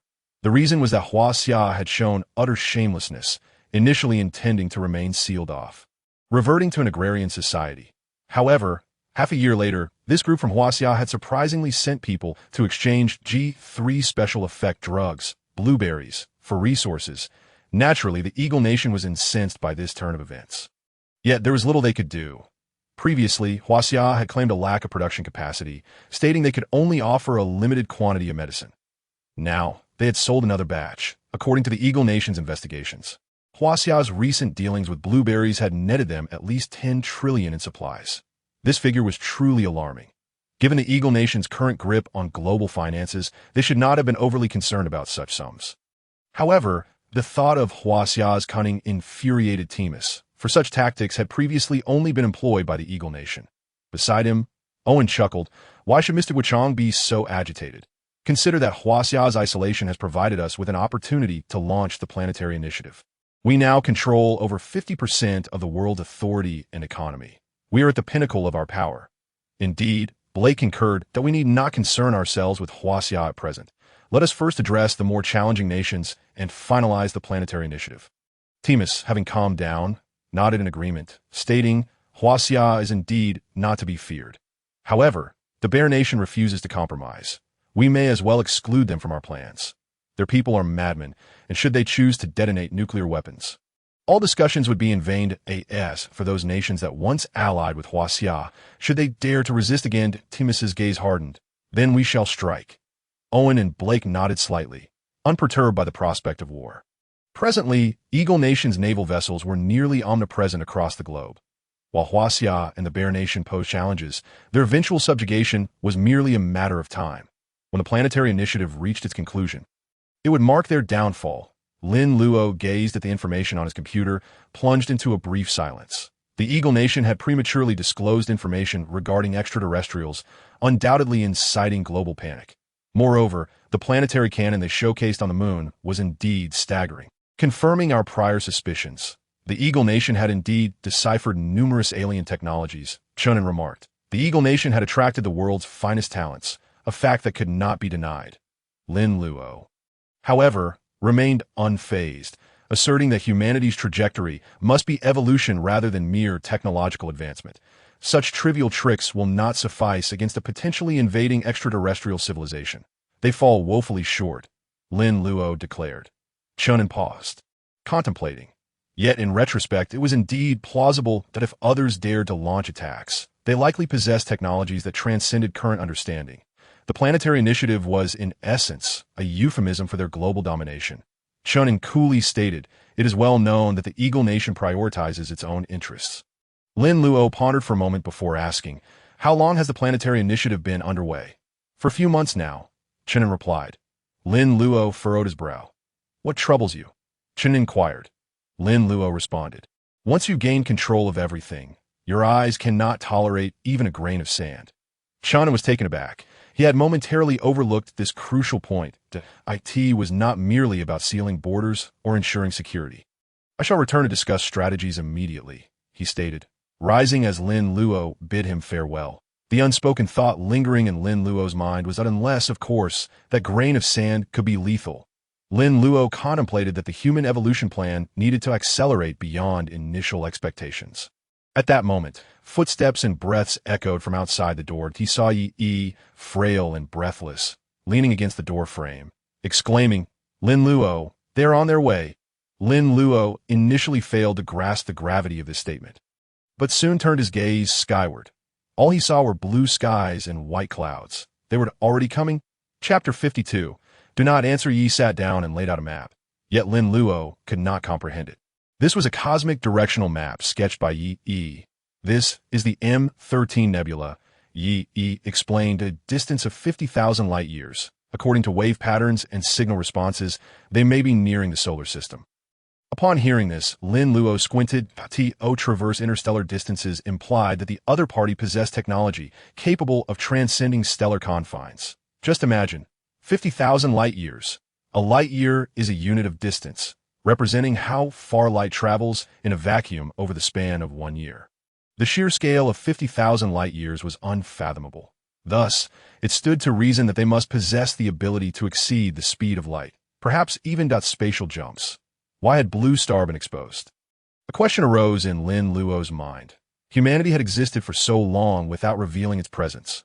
Why now? Was it mere coincidence, or something more? "It is not a coincidence," Yi interjected, startling Lin Luo. The narrative shifted back to 1963, an era when modern technology was just taking shape, and the Eagle Nation had constructed the largest telescope of that time, named the Bastu. Such telescopes now existed within Huaxia as well. They could not only monitor and analyze signals from the cosmos, but also possess the capability to emit signals into space. This radar transmitter could relay humanity's encrypted messages into the universe in the form of signals.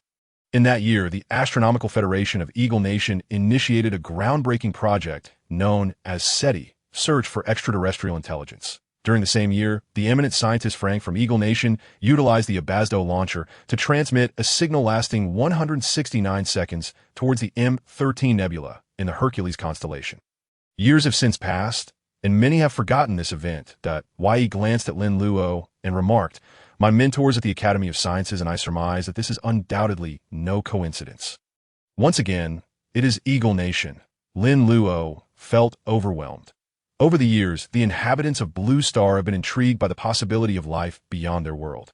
However, as a certain scientist once stated, if humanity were ever to receive a signal from an extraterrestrial civilization, they must remember one crucial answer: do not respond. Although Eagle Nation's planetary initiative aims to harness the world for its own service, it continues to diligently develop space weaponry, albeit with limited technological advancements. Among the plans for the planetary initiative is the triangular cannon formation, utilizing the International Space Station, the Moon, and the burgeoning Starling project. In due course, Blue Star is set to establish an extraordinarily formidable defense system. The scientists of Eagle Nation are astute. They comprehend where Blue Star's strengths lie, lacking the ability to wield more powerful offensive strategies. Their best approach is to intercept adversaries in outer space. The triangular cannon employs 3 modes of attack: nuclear projectiles, electromagnetic rays, and laser beams. Additionally, they persistently launch small probes into the void. This extensive military defense infrastructure, coupled with the 18th fighter jet, which boasts capabilities surpassing the speed of sound, will serve as Eagle Nation's greatest reliance and combat power. Dr. Michel, please take a look. An operator at the International Space Station called out as the computer emitted a series of beeps. A staff member handed a report to the astronomer, Michel. Upon reviewing it, Michel furrowed her brow and inquired, "When was this discovered?" "Just now," the staff member replied. "Which probe received the signal?" Michel asked. "IT was probe Vanguard 3. The staff member responded. Hearing this, A look of panic washed over Michelle's face as she swiftly activated her computer, scribbling notes, based on the speed of probe Vanguard 3 and its signal reception range. In the next moment, Michelle abruptly rose and exclaimed, "They are approaching the solar system." At these words, everyone in the International Space Station fell silent, only to awaken from their stupor, each face reflecting a myriad of emotions. Some were terrified, while others rejoiced, akin to the inhabitants of Blue Star. Fearful of the potential capabilities of extraterrestrials, they were also curious about their appearance and abilities. After a profound silence, Lin Luo raised his head and asked, "Based on your predictions, how much time do we have?" You looked at Lin Luo and replied, 1 year, 2 years, or perhaps 3. Lin Luo's brow furrowed deeply. That it was not that Ye's answer was inaccurate, but rather that all 3 responses felt alarmingly brief. Unaware of the adversary's strength, Lin Luo resolved to enhance his own capabilities and bolster humanity's defenses. "Are you familiar with the Planetary Initiative?" Lin Luo inquired. Indeed, he contemplated before responding. In a certain sense, this plan is sound. However, one nation merely seeks to exploit it as a tool. Can you create a weapon akin to the planetary cannon? Lin Luo asked, his eyes brimming with anticipation. Yi, a product of the system, shook his head in response to Lin Luo's hopeful gaze. Lin Luo did not feel disheartened. It was, after all, within the realm of expectation. Unexpectedly, he added, "However, I can construct a weapon even more formidable than theirs." Lin Luo paused, then erupted in joy. Ye's demeanor transformed into that of a seasoned scientist, his eyes gleaming with fervor as he declared, "Brother Lin Luo, what we are likely to face is a collective of technologically advanced civilizations. Even if your human evolution plan unfolds flawlessly, it will be difficult to counter large-scale weaponry in a short time. I will do my utmost to assist you in overcoming these challenges. However, he gazed intently at Lin Luo and stated, "The remainder will depend on you." Lin Luo regarded the mature, yet somewhat naive youth and nodded resolutely. At that moment, the system chimed, "Ding, you have successfully assisted the artificial human Yi in integrating into the world. Ding, you have gained Yi's favor, currently at 100. Ding, the artificial human marketplace is now unlocked. Ding, you have absorbed Yi's intelligence. Ding, you have absorbed Yi's knowledge." Lin Luo was astonished. Yet at that moment, a torrent of knowledge surged into his mind. Astronomy, technology, and more. In that instant, he felt the world was truly marvelous. It seemed one need not read books to become cultured. Lin Luo regained his composure. He quickly checked Yi's intelligence and found it still at 250. This indicated that Yi's knowledge remained intact. The system's mention of absorption likely referred to a replication function. Elated by this realization, Lin Luo turned his attention to Yi's artificial human marketplace. Attributes were only partially unlocked, with 3 attributes available. Strength, 10 points 10,000 credits. Speed, 10 points 10,000 credits. Stamina, 10 points 10,000 credits. There's also a skill, Model Student, which enhances learning capabilities. Lin Luo considered this and decided not to be stingy, opting to exchange for it. Costing 200,000 credits. Simultaneously, he raised Yi's stamina to 100, as Yi's previous stamina was lamentably below 10. Ding. Yi's stamina has reached its limit. Further enhancement may jeopardize life. Lin Luo paused, realizing that this attribute could not be infinitely increased. However, this aligned with the system's meticulousness, as the properties of the artificial human marketplace were indeed affordable. "Brother Lin Luo, I must take my leave," he said, his expression somewhat peculiar as Lin Luo made the exchange. "All right." Lin Luo nodded, sensing that he likely understood the existence of something akin to a system, but chose not to inquire further. After he departed, Lin Luo attempted to exit the marketplace, only to discover newly unlocked items. Enhanced Dragon Fist. The Dragon Fist can unleash a trace of dragon energy, 2 million credits. Flight ability, level 2 increased flying speed. 2 million credits. Primal power, strength level 4, 2 million credits. Lin Luo swallowed hard. He had initially thought 500,000 credits would suffice, only to find subsequent items exorbitantly priced. Exiting the system, he gazed at his right fist. Since acquiring the Dragon Fist, he had yet to utilize it. He raised his fist abruptly towards the table, feeling a sudden drain of energy, yet his hand was ablaze with heat. Dragon Fist. With a resounding crash, Lin Luo's fist struck the table, producing a thunderous sound. His hand tingled, yet he was relieved to still feel the solid wood beneath his touch. Upon inspection, he discovered a gaping hole in the table. His eyes brightened, and a jubilant smile spread across his face. The dragon fist was far more powerful than he had anticipated, and this was merely a fundamental skill. After a brief respite, he contemplated once more. Dragon fist, flight, level 1. Exchange, ding. Exchange successful. Lin Luo felt a surge of information flooding his mind as his body instinctively adjusted. He raised his right hand once more. The enhanced dragon fist, said to be capable of emitting faint dragon energy. Could it affect objects at a distance? Lin Luo's anticipation for the dragon energy was palpable, but he tilted the table to face himself and stepped back a meter. Was that too far? Lin Luo reassessed the distance and decided to have it. If he couldn't manage half a meter, he would feel cheated out of 2 million credits. With this thought in mind, he raised his right hand. Dragon fist. Lin Luo thrust his hand forward with force, only to feel his energy completely drained. Yet his fist remained poised ahead, and the table showed no signs of change. Just as disappointment began to set in, a low growl reverberated in his ear. Roar! It was brief, followed by a sudden puff. Just as Lin Luo pondered the strange sound, the table hurtled backward at an astonishing speed, colliding violently with the wall, splintering into pieces. That was not all. The broken wood embedded itself into the sturdy wall. One shard flew upright, narrowly missing Lin Luo and embedding itself beside him, causing his heart to race. This dragon fist was exhilarating. Lin Luo laughed heartily. Outside, Huaxia heard the commotion and rushed over, momentarily stunned by the scene within the room.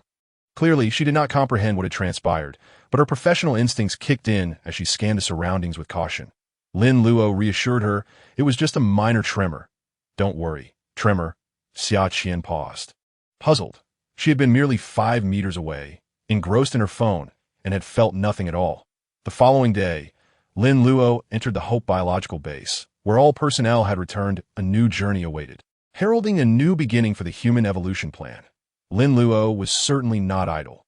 Although he yearned to explore the effects of infinite absorption, the Human Evolution Project took precedence. These individuals were the volunteers summoned back. Qin Yuan gazed at the few people before him and addressed Lin Luo. Among them were men and women, young and old. Typically, experiments prioritize the young, yet Lin Luo's endeavor aimed at the evolution of all humanity, thus necessitating an exception. I understand you all received a relocation fee upon arrival. But rest assured, we are not conducting any horrific experiments. Instead, this is an endeavor to empower us, devoid of any life-threatening risks. Lin Luo assured. Before he could finish, an elderly man suddenly turned to Qin Yuan and inquired, Academician Qin, is this individual? He is the chief engineer you've been inquiring about, Qin Yuan replied. Upon hearing this, all 10 individuals present lifted their gazes toward Lin Luo, their expressions filled with disbelief. They had all presumed the chief engineer to be an elderly man, who would have imagined he was merely a 22-year-old youth. The oldest among them stepped forward and knelt before Lin Luo. What are you doing?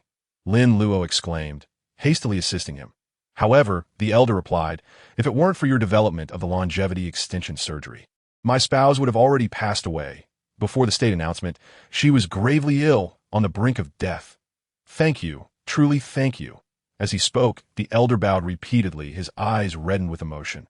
Lin Luo quickly helped him to his feet. Yet the elder insisted on finishing 3 bows. Although he was already 90, he had also undergone the longevity extension surgery, and out of gratitude for saving his wife, he willingly volunteered for this experiment. The others looked at Lin Luo with expressions of profound gratitude. After all, who doesn't have 1 or 2 elderly relatives? Lin Luo had transformed their lives, allowing them to continue to enjoy the world. After recording their physical conditions and professions, Lin Luo watched them depart. Increasingly convinced of the significance of the human completion plan at that moment, Zhu Yihui approached and said, Chief Engineer Lin, take a look at this.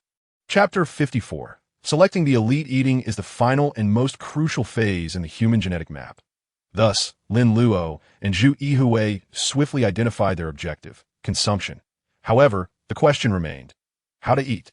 There exists a saying in the Chinese culinary tradition, supplement the form with the form. Zhu Yihui sat down and remarked, some people enjoy eating kidneys or organ meats that I have previously researched this and found there is merit to it. Look here, as recorded by Huaxia during the 3 Kingdoms period. Lin Luo glanced at the text and said, are you suggesting that everything is contained within food? He had heard this notion before, but later Western medicine dissected these concepts into proteins and other scientific principles, leading to the gradual dismissal of this idea as unscientific. Zhu Yihui stated passionately, "If this logic holds true, then humanity may indeed be capable of subtly absorbing unique genes from animals. Our task is to liberate this potential fully. In other words, we need to unlock this genetic code." Zhu Yihui was quite animated, but upon seeing Lin Luo's calm demeanor, he suddenly realized that Lin Luo must have already contemplated this. "What do you plan to do?" Lin Luo inquired. Zhu Yihui replied, "I intend to have them undergo training for a period while providing them with the sustenance of higher animals." Lin Luo nodded in agreement. A month later, Zhu Yihui gazed at the stack of reports in disappointment. After a month of training, the 10 individuals had shown improvements in fitness and blood circulation, but not much else had changed. During this month, they had been fed bear meat, specifically cultivated for this endeavor. Seeing Zhu Yihui's forlorn expression, Lin Luo chuckled. "Have you given up?"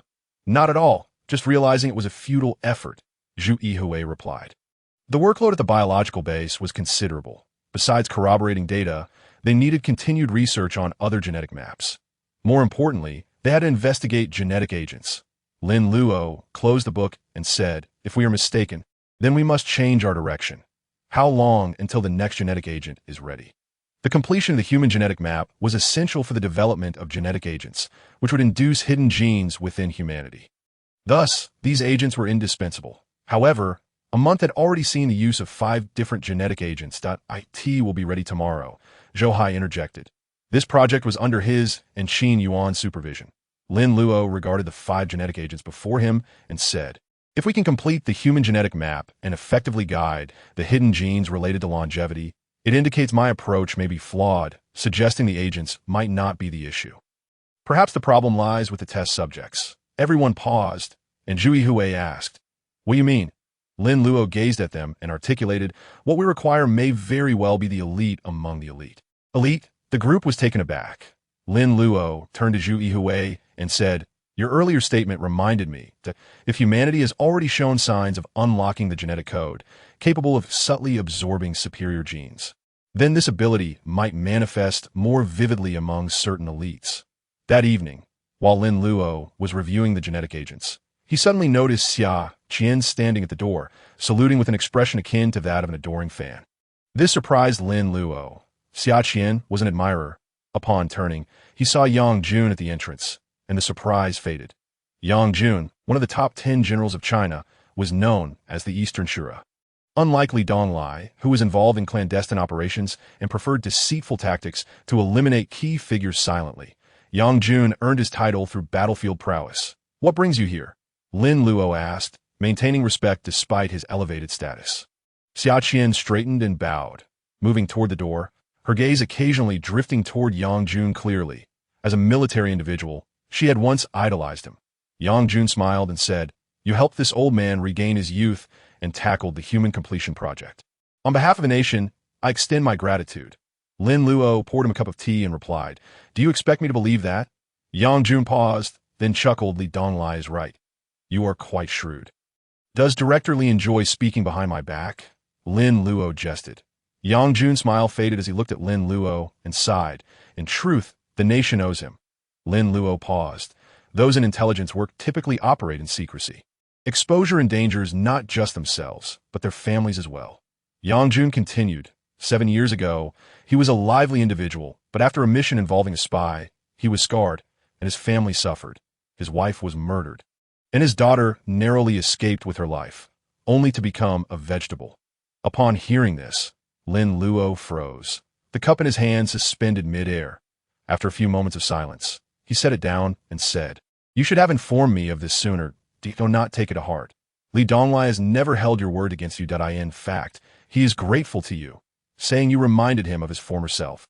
He placed his beloved apprentice, Xia Qian, by your side, hoping you could influence her character positively," Yang Jun explained. Lin Luo was taken aback, then smiled. "It seems Director Li has his own little schemes." Yang Jun laughed heartily, took a sip of tea, and said, "Let us discuss serious matters. I heard you plan to recruit volunteers again. What do you think of me?" Lin Luo, lost in thoughts about Li Donglai. Considering how the human genetic map might assist him, was suddenly jolted by this question and spat out his tea, some splashing onto Yang Jun's attire. Yang Jun remained unfazed, having faced gunfire in perilous situations. This was trivial. Please do not jest with me, Lin Luo implored. You mentioned seeking elites, did you not? Yang Jun squinted. Do you think I'm not an elite? Lin Luo's lips twitched as he hastily replied. Of course not. However, your position that we are all children of China. What difference does status make? Yang Jun asserted earnestly. Lin Luo countered, your contributions to the nation are already substantial, that if something were to happen to you, individuals like Xia Qian would undoubtedly seek revenge on my behalf. Would they not? That is true, Yang Jun nodded. Lin Luo exhaled in relief. Though he had absolute confidence in himself, the experimental subjects carried inherent risks. It seems I cannot take this on. It must be the national leader then, Yang Jun remarked. Lin Luo's eyes widened in disbelief. What did you just say? Chapter 55. Terrifying Speed. The national leader also wishes to participate. He was once a formidable general. Did you not know? Yang Jun stated. Ever since he regained his youth, he frequently seeks training with me, and I believe he has recovered quite well. Lin Luo swallowed hard and said, You two old friends, please don't involve me. What did you just say? Yang Jun squinted. Lin Luo fell silent, pretending he hadn't spoken at all. How about this? You choose one option, Yang Jun said with a smile. And regarding the water you splashed on my clothes, you should know that this outfit is my ceremonial uniform. Lin Luo exhaled and replied, All right, fine, I'll confess. Upon hearing this, Yang Jun was elated, saying, Then it's settled. After finishing his tea in one gulp, the general hummed a tune as he departed. Outside, chaos ensued. War had erupted. This conflict marked the concluding phase of the planetary project. The Eagle Nation, showcasing its formidable technological and military prowess, revealed the terrifying capabilities of this empire to the world. Their aircraft carriers, submarines, and planes transported everyone back to the dreadful era of the Asia War. People realized that the age of the Eagle Nation had arrived. In just a month, several nations that initially opposed the planetary project chose to join. Consequently, apart from Huaxia and the Bear Nation, virtually all countries had joined the planetary project. Some of these nations were required to contribute 70% of their economies, others 50%, and some even surrendered their entire national resources. This was the complete report on the planetary project. Owen stood firm, gazing at Thermos as he presented the documents. Thermos's face broke into a broad smile. The planetary project had enabled the Eagle Nation citizens to surpass all others, elevating them to the status of first-class citizens of the Blue Planet. Thus, his approval ratings had soared recently. Nearby, Blake remarked, The Starlink has also been successfully deployed. Together with the planetary cannon and the space station defenses, I am confident we can keep the extraterrestrials at bay if we can harness their technology. Thermos smiled knowingly. Presently, humanity's most potent weapon was the nuclear bomb. Eagle Nation scientists estimated that even if the adversary possessed more advanced technology, they would still be unable to withstand the might of a nuclear bomb. Moreover, having traveled from afar, they would inevitably lack supplies that I believe it is time to address Huaxia. Owen stated. Thermos's smile immediately faltered. He felt a headache at the mention of that name, as the secret of G3 remained in Huaxia's hands. The superfighter 18th generation has entered its final testing phase, Owen continued. Really? Thermos's eyes brightened. Once it passes the tests, utilizing the resources from the planetary project, the Eagle Nation could achieve mass production in an instant. The power and capabilities of the 18th generation superfighter, KX-18, were sufficient to penetrate all of the opponent's air defense systems. At that point, their defenses would be rendered utterly ineffective against this aircraft. Prepare immediately, Thermos commanded with a smile. Yes. Owen bowed and turned to leave, while behind him, only Thermos's melodious laughter remained. Among those present were retired soldiers, exceptional students, victorious lawyers, and affluent merchants. Qin Yuan handed a list to Lin Luo, who glanced at it and nodded slightly. You really dare to go through with this, huh? General Yang is... Lin Luo's lips twitched as he replied, Old Qin, let's not discuss that matter, all right? My head is already pounding. The others nearby laughed heartily. Let us proceed as planned, Lin Luo stated, but we will test it for a while first. Afterward, Lin Luo handed Zhu Yihue another blueprint, saying, replace the induced gene with this version. All right, Zhu Yihue accepted it. Having given all the instructions, the second human evolution plan commenced, scheduled to last for 1 month. On the first day, the elites found it quite challenging to adapt, as they were brought there to do nothing but take medication and consume copious amounts of food, which contained immense energy. Consequently, a soldier like Yang Jun ran 1,000 laps around the track on the first day, astonishing everyone.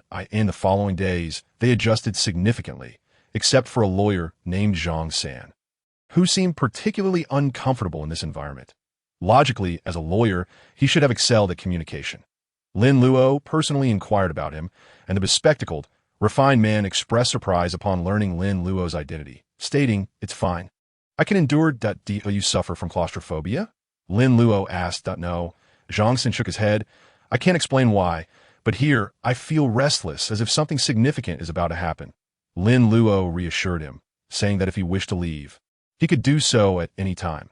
For over 10 days, there were no changes. Lin Luo seized the opportunity to test another skill of his, the power of flight. He found an open area and surveyed his surroundings, ensuring no one else was present, but he understood that he could not let too many people know about his ability to fly. It had to be gradually introduced. Meanwhile, Xia Qian furrowed her brow, wondering if she was no longer considered human. However, the next scene left her utterly astonished. She watched as Lin Luo took a deep breath and moved his hands downwards, as if gathering energy. Suddenly, she saw him rise slowly into the air, reaching a height of 1 meter. Xia Qian's mouth fell agape. As a Special Forces soldier, she had witnessed many extraordinary feats, but flight was truly beyond belief. From above, Lin Luo marveled at the experience of soaring effortlessly into the air. He initially thought that a normal human would feel fear when suspended high above the ground, yet he felt none. Rather, he experienced an instinctive comfort. Xia Qian stared at him, her eyes wide. Lin Luo, looking down, chuckled, "Please check my speed." Xia Qian, taken aback for quite some time, finally regained her senses. After 10 minutes, they measured the speed together, a maximum of 200 ms.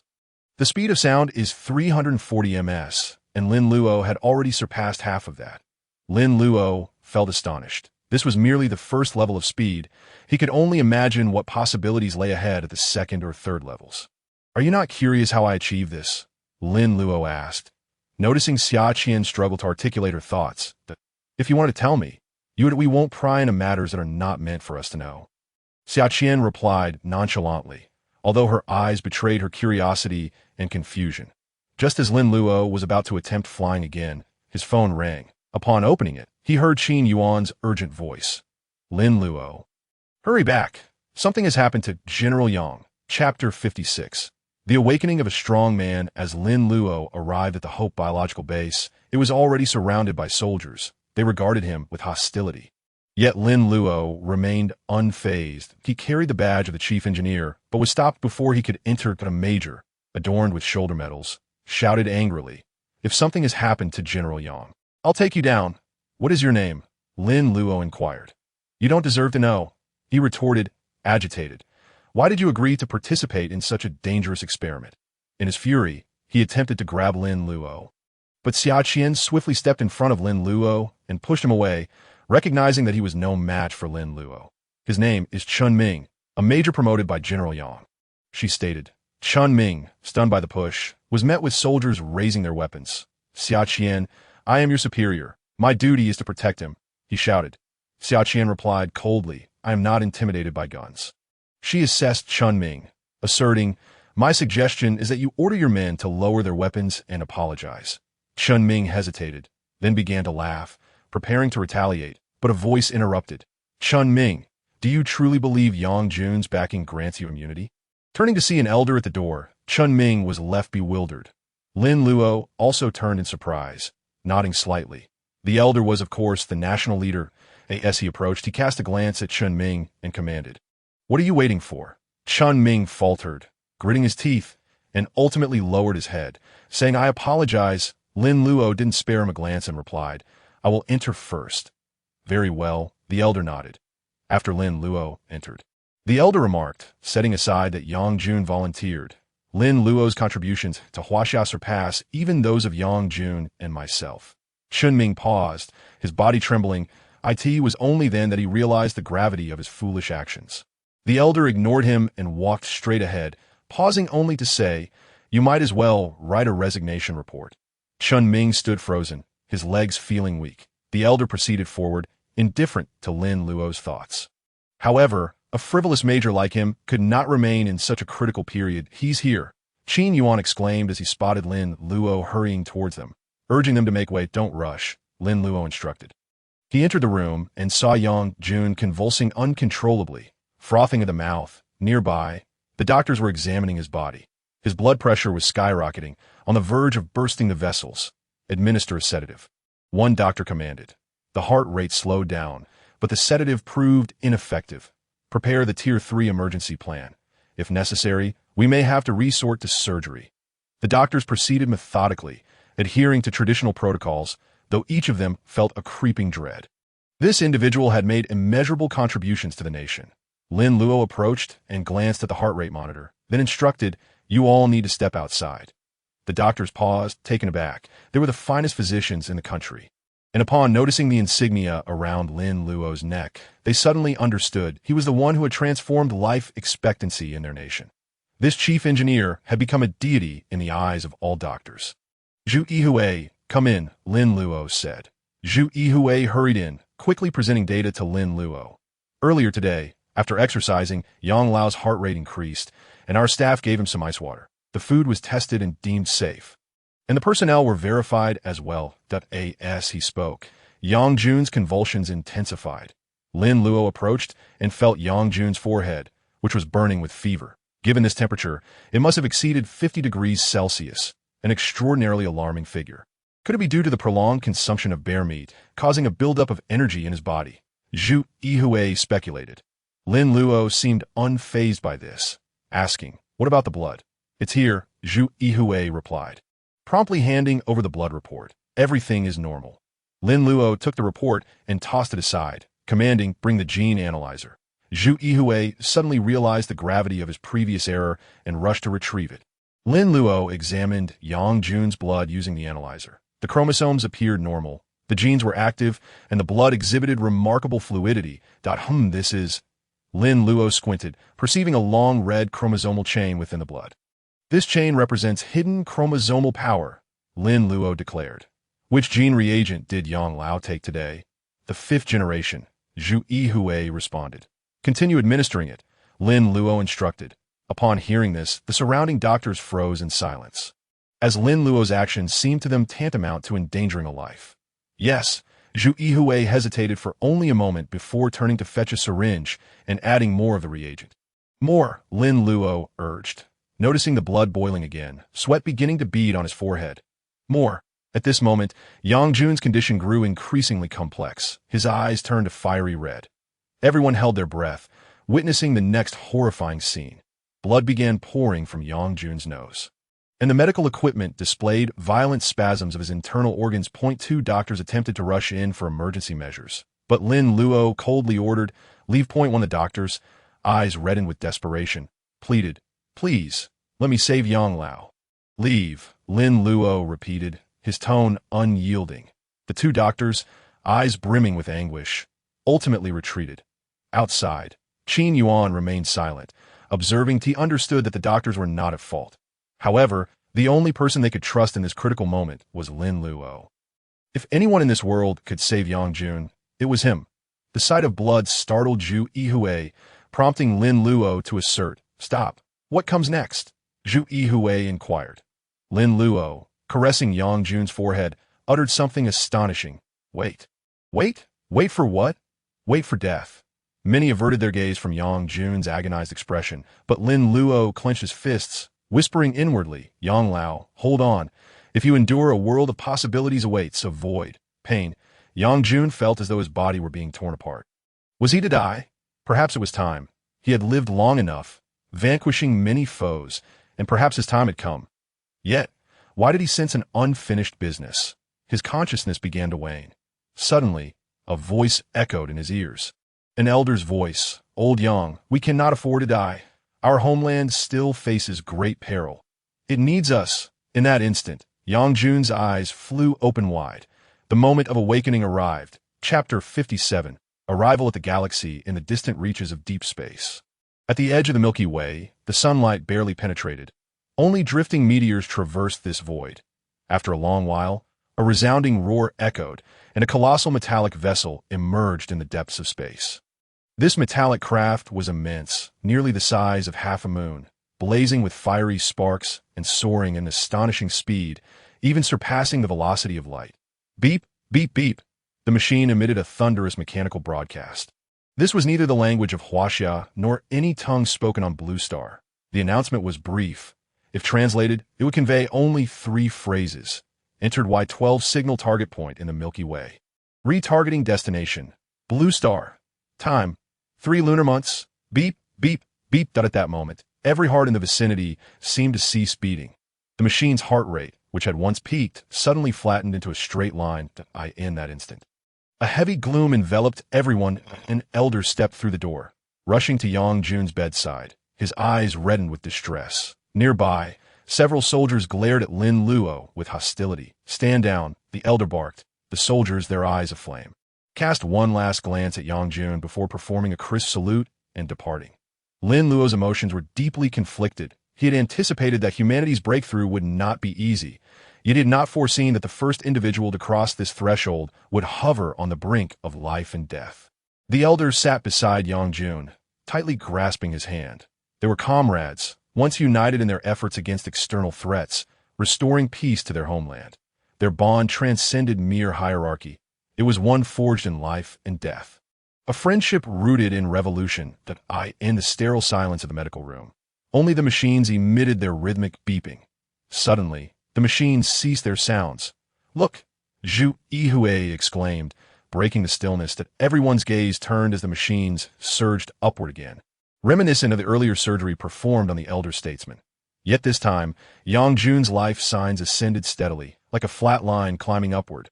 Ultimately, the machines could no longer monitor his status. The elder felt Yang Jun's grip tighten around his hand, and he exclaimed in joy, Lin Luo, Lin Luo. Lin Luo rushed over, witnessing Yang Jun's labored breathing. "Oh, you know how to administer emergency breaths?" he asked the 2 doctors. Yes, they replied, hurrying in with a resuscitator. As Yang Jun inhaled oxygen, his body trembled violently. One doctor glanced at the machine's life signs and stammered, Is everything all right?" No one responded, except for Zhu Yihui, who turned to Lin Luo, whose face radiated with a smile. Zhu Yihui's heart warmed. If Lin Luo believed everything was fine, then it truly was. Anticipation ignited within him as he pondered what state Yang Jun would be in upon awakening. After a moment, Lin Luo and the others exited the medical room. Following the urgent resuscitation, Yang Jun fell into a deep slumber. No one knew how long he would sleep, but his life signs were no longer visible on the machines. However, his pulse, heart, and brain activity remained remarkably stable. "You must understand," the elder said apologetically to Lin Luo. "Yang Jun is too vital to us." Lin Luo paused, then responded with a smile. "I have always held the utmost respect for soldiers. They never fail their country, so I cannot blame them." The elder nodded, sitting back with a sense of relief, but continued solemnly, "However, what transpired today must never happen again. Never." Lin Luo turned back to see the elder's face. Etched with seriousness, as night fell. Lin Luo sat at his computer, and Xia Qian handed him a cup of coffee, stating, "Chen Ming has been dismissed." Lin Luo replied calmly with in truth, you hardly care about him." Xia Qian remarked. "Indeed," Lin Luo agreed. "He's associated with General Yang, and it is possible that Yang Lao misjudged him. I believe his mistake is minor," Lin Luo added, setting his coffee down. "His error lies not in opposing me, but in his reckless actions." Xia Qian paused. "Have you ever led troops in a battle?" Lin Luo inquired. "No, a true general cannot be judged solely by martial prowess." Lin Luo remarked, "Moreover, Chen Ming may not necessarily care for Elder Yang. His objective is merely to leverage Elder Yang's situation to suppress me and further enhance his influence within the military. The reason the national leader expelled him was precisely due to this. If you doubt it, feel free to investigate." Xia Qian was taken aback. She slightly bowed and said, "I apologize." Lin Luo smiled and replied, "What are you apologizing for? If you do not understand, simply ask. Do not behave like a closed book all day long." Xia Qian remained silent, bowed once more, and then departed. Lin Luo continued to focus on his computer, organizing Yang Jun's blood report. If all goes as anticipated, the first human to evolve is on the verge of completion. No, it should be the second. First or second? Lin Luo glanced at his hand, then gazed vacantly into the deep void. Does this even count as evolution? My existence is not solely for the sake of living. It is also for the group of individuals I wish to protect. Yang Jun suddenly opened his eyes wide. Darkness enveloped him, and he had no intention of rising. He knew he had not slept long, yet it felt as if he had slumbered for millennia. Elder Yang has awakened. Elder Yang has awakened. Moments later, the lights turned on, and medical personnel rushed in, joyfully exclaiming upon seeing Yang Jun instantly. The entire biological base was stirred awake, with personnel bustling about. Yang Jun pulled away the needle from his wrist. The nearby medical staff attempted to intervene, but heard Yang Jun say, I'm going to call Chief Engineer Lin over. The medical staff hurriedly exited, but were halted by Yang Jun's call. What is it? They asked, concerned that Yang Jun might be unwell. Unexpectedly, Yang Jun clutched his stomach and said, First, bring me something to eat, preferably meat. The surrounding medical staff paused in shock. Hours later, everyone stood dumbfounded before the bowls and plates. Yang Jun had essentially consumed half a bear. Given the average human stomach size, even a half-bear leg would be quite substantial. Bring me more, Yang Jun requested. Huh. The nearby medical staff stammered, then cautiously suggested, Elder Yang, you've already eaten quite a lot. Perhaps we should conduct a physical examination first. But I'm still very hungry. Yang Jun replied, wearing a pitiful expression. Just then, Lin Luo arrived, saw the pile of bowls and plates, and was momentarily taken aback by Yang Jun's words. Yang Jun, like a man seeing a savior, said, Lin, you arrived just in time. Help me out. Lin Luo smiled wryly and addressed the medical staff. Get him more. Yes, they eagerly nodded. Since yesterday, a confidential directive had been swiftly issued, stating, henceforth, anyone in Huaxia who dares to oppose Lin Luo will be regarded as opposing a national leader. Anyone who threatens Lin Luo will be seen as an enemy of the state. Upon hearing this, Yang Jun was instantly elated like a child. Lin Luo entered and inquired, Do you feel any discomfort? Yang Jun paused, then replied, No, I feel invigorated. Anything else? Lin Luo pressed. Yang Jun fell into contemplation before earnestly stating, I am very hungry. Does that count as a feeling? Lin Luo was left speechless. Half an hour later, in an open area outside the base, a testing device was set up. This machine, aptly named the Force Tester, was designed to measure strength. Tension filled the air, while Yang Jun appeared somewhat animated, lightly bouncing in a Thai boxing stance. Saying to Li Dong, I remember when I first tried this with a national leader. I completely outclassed him. Li Dong remained silent. But Lin Luo advised, Director Li, I suggest you stand back. Li Dong glanced at Lin Luo and retorted, Is it possible he could destroy the machine? This remark elicited laughter from everyone, especially the equipment staff. An ordinary person can punch with a force of 50 to even 100 pounds, which is quite impressive. Special forces typically start at 200 pounds. In his youth, Yang Jun earned the title of the Eastern Titan with a record of 308 pounds. However, this machine could withstand 3,000 pounds and was equipped with a robust stabilization system. Lin Luo chose not to argue further and merely smiled, stepping back a few paces. Yang Jun then proclaimed, I believe I can surpass my limit this time, perhaps even exceed 500 pounds. Hearing this, Lin Luo's smile widened. Did these people underestimate the power of the gene lock? Yang Jun prepared to strike. He took a step back and planted his foot firmly. His method of leveraging strength was far more proficient than Lin Luo's. He shouted fiercely and unleashed a powerful punch towards the Force Tester. Boom! Everyone's eyes fixed on the machine's display, but the next moment, their pupils dilated in shock. Before their very eyes, the machine staggered backward. Bang!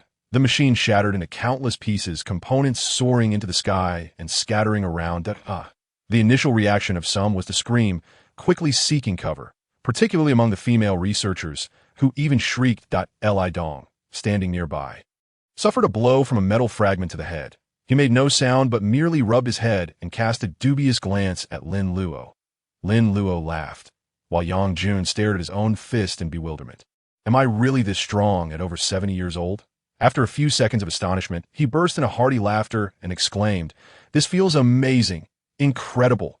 Everyone gasped in astonishment, their gaze shifting from Yang Jun to Lin Luo. This young man, what kind of future will he bring to humanity? Yang Jun's punch today will be historic. IT demonstrated to everyone that once the gene lock is released, humanity will no longer be the same as they once knew. Therefore, prepare to embrace a frenzied era. In the deep of night, the Hope biological base was brightly lit, with no one resting. Data analysis and summarization were ongoing.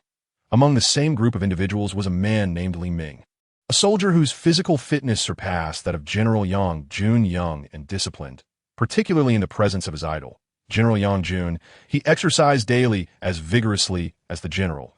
I have been contemplating this matter. Zhu Yihui stated that it is perplexing. What is fundamentally amiss here? The adaptability of a young body should inherently surpass that of an aged one. In the data, Li Ming's statistics far exceeded his own. Meanwhile, Lin Luo remained silent when suddenly a medical staff member rushed in, anxiously announcing, "Chief Engineer Lin, another person is about to unlock their gene lock." "Who?" Lin Luo narrowed his eyes. "Zhang San," the medical staff replied. "That the lawyer?" Lin Luo paused and quickly made his way over. Upon arrival, Zhang San was convulsing severely. Yet with the previous day's example, the procedure was far more manageable in addition to the gene serum injected. Lin Luo had developed a genetic antibody serum using Yang Jun's blood, which could significantly alleviate the extreme pain of teetering on the brink of death. After Zhang San fell into a deep sleep, Lin Luo's eyes filled with doubt. Why? Why Zhang San and not Li Ming? At the western base of the Eagle Nation, the alarm blared, prompting all personnel to rush toward the Aircraft Development Center. Forming two lines to welcome Timus. Timus walked along the red carpet, smiling as he entered that moment. The massive egg-shaped structure opened with a click, and everyone was momentarily stunned before their eyes lit up with fervor. Timus trembled with excitement at the sight. With its perfect curves, pristine design, cutting-edge energy system, and formidable firepower, this aircraft even possessed the capability to soar into outer space. The KX-18, the Eagle Nation's 18th generation fighter jet, had finally landed. This heralded a new era where no one could challenge the Eagle Nation on Blue Star. Blake smiled at Timus and said, "Mr. National Leader, decades ago, our aircraft roamed freely across Huaxia. Now, we have replicated history once more." Timus grinned in response. Huaxia and the Bear Nation were thorns in their sides. Once resolved, Blue Star would belong entirely to them. Ding! You have absorbed new attributes. Ding! As this is your first experience with mental absorption. Your mental strength has significantly increased. Ding! You have unlocked a new domain of human genetics. Note: mental strength is an exceedingly rare domain. Each awakener inherently possesses unique mental abilities. Ding! Reward: 1,000,000 points. In the room, Lin Luo, who had been pondering the mystery of why it was Zhang San, was suddenly interrupted by the notifications. He glanced at his attributes and was astounded to find that his strength had inexplicably surged. And the point shop now boasted an additional 1,000,000 points. That IT must have been during Elder Yang's time that I was overly anxious and missed the system's prompts. Lin Luo conjectured. The gene lock. Mental energy. Therefore, Yang Jun's awakened genetic ability should be strength. Lin Luo swiftly reached a conclusion, and as he began to document it, Zhou Hai approached and said, "Master Lin, here is Zhang San's personal resume that you requested." Lin Luo took it and glanced over. Zhang San, a lawyer, was a gold medal attorney in Sanhai City, having assisted numerous renowned enterprises in achieving remarkable turnarounds. He now serves as the chief lawyer for the Ma Group and is dubbed the Pizzaiolo of Sanhai City. Observing the resume, Lin Luo noted his graduation from a prestigious university, followed by a doctoral pursuit. His wife and son appeared healthy and happy, with no apparent issues. "What is this disc?" Lin Luo inquired. "It seems to be an interview video from years ago." "There's nothing much to see," Zhou Hai replied. "Let's play it," Lin Luo suggested. "All right," Zhou Hai said, inserting it into the computer, and soon an image appeared.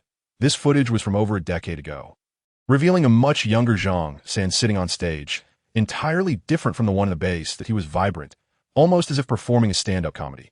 "Stop," Lin Luo suddenly commanded. Zhou Hai immediately paused. "Rewind a bit," Lin Luo instructed. Zhou Hai complied, and upon seeing Lin Luo nod, he pressed play. "The most perilous moment of my life occurred when I was at Mount Tai. My son nearly fell off a cliff. In a desperate attempt to save him, I lunged forward, throwing him back while I plummeted towards the abyss. I was engulfed in despair. It seemed heaven would not let me perish. A tree broke my fall. My hand was lacerated by the branches, bleeding profusely. Yet I endured for 40 minutes until rescuers arrived. From that day forth, I realized there was little to fear in the world, and I began to embrace confidence. For I had already faced death once. Lin Luo murmured softly. Zhou Hai beside him remarked, "What is wrong with that?" However, Lin Luo countered, "Though Li Ming is in good health, he is still a soldier who has never seen battle." "Correct? Who would dare challenge our Huaxia now, with no wars fought in recent years?" Zhou Hai replied. "That's right." Lin Luo continued, "I have finally grasped the truth behind unlocking the genelocks.3.2 TA base in the Western Eagle Nation." Owen looked at the stopwatch in his hand, smiling as he said, "Mr. Guo, please take a look." Timus looked up to see an aircraft descending rapidly. The roaring wind compelled everyone to shield their faces with their hands. Timus' eyes widened as he gazed at the circling KX-18, swallowing hard as he asked, "It has circled the blue planet." Owen smiled but did not respond, awaiting the soldiers to disembark from the KX-18. "Report," Owen commanded, "Mr. Guo. Pilot Richard has completed the inaugural flight of the KX-18. The mission lasted 30 minutes, traversing the Huaxia maritime region and crossing over Huaxia's airspace." Upon hearing this, Timus was overjoyed. What does it mean to fly over the blue planet in half an hour? The speed of sound takes 32 hours to circle the blue planet, while light speed is merely 0.13 seconds. Although the KX-18 cannot reach light speed, it is nearing that threshold, he quickly inquired. What was Huaxia's response? The air defense radar detected the KX-18's movement, but could not track it, and there was no action taken, the soldier reported. "Good, good," Timus exclaimed joyfully. He turned to Owen and asked, "How long until mass production? Considering the current economy and global focus on us, it will only take 6 months, Owen replied. Timus laughed heartily, saying, "I hope that in 6 months, we can step foot on Huaxia's territory. Just like our ancestors beside them." Black remarked, "Mr. Guo, we still lack a reason for war." Timus pondered, "Historically, wars must be justified. Just like during a particular conflict, we use the excuse of missing soldiers. G3. Owen interjected with a smile. "We simply need to tell the world that Huaxia's concealment of G3 is an act of anti-globalization." Owen added with a grin, "At that point, the entire world will support us." "Makes sense," Timus laughed. As the two others joined in his mirth. "Are you certain?" Lin Luo asked. "Absolutely," Yi affirmed, handing Lin Luo the flight trajectory of the KX-18, but unfortunately, it was moving too swiftly to that moment. Many individuals entered from outside. Coming to a halt before Lin Luo and bowing respectfully, Lin Luo immediately returned the gesture, one after another, to Yi surveyed the group and was suddenly taken aback. The heads of the Strategic Bureau, Security Bureau, Eastern Huaxia Army, Southern Huaxia Army, and the Huaxia Air Force were all present. This assembly comprised the nation's most elite figures, representing the pinnacle of Huaxia's leadership. "You stay," Lin Luo instructed Yi. Yi hesitated momentarily, but quickly nodded, as he was inclined to heed Lin Luo's words. However, with so many high-ranking leaders gathered, one wondered what significant matter was at hand. Just then, the final man entered. An elderly figure followed, closely by Yang Jun, both taking their seats at the forefront. He surveyed the room and stated, "Before we commence the meeting, I must reiterate that this assembly is classified. Anyone who leaks information will be deemed a traitor." Silence ensued as the dignitaries regarded Lin Luo, who they had heard of and recognized. Yet, his youth left them astonished. "Master Lin, please," the elder gestured. Lin Luo rose and stepped to the center, scanning the audience with a presence that rivaled the elders. This confidence stemmed not only from his self-assurance, but also from his formidable strength, which surpassed that of all present. The sight left the leaders in awe as Lin Luo's voice resonated in every ear. "We exist in a time of peace, yet imperialism harbors insidious intentions that we are pursued from behind and threatened from ahead. Not only must we intimidate the imperialists across the ocean, but we also face potential extraterrestrial threats. Recent intelligence reveals that the Eagle Nation's planetary program has been fully established, with the deployment of the 3-star coalition in outer space. New fighter jets have been produced and have already traversed our airspace." At this point, the Air Force leaders appeared troubled. "However, I reiterate, they are not our adversaries. They are unworthy. Our true opponents have been reported to have entered the Milky Way and even our solar system. Huaxia stands at a critical juncture for survival."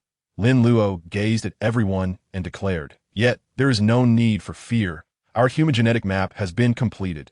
The initial stage of the human evolution program has been achieved.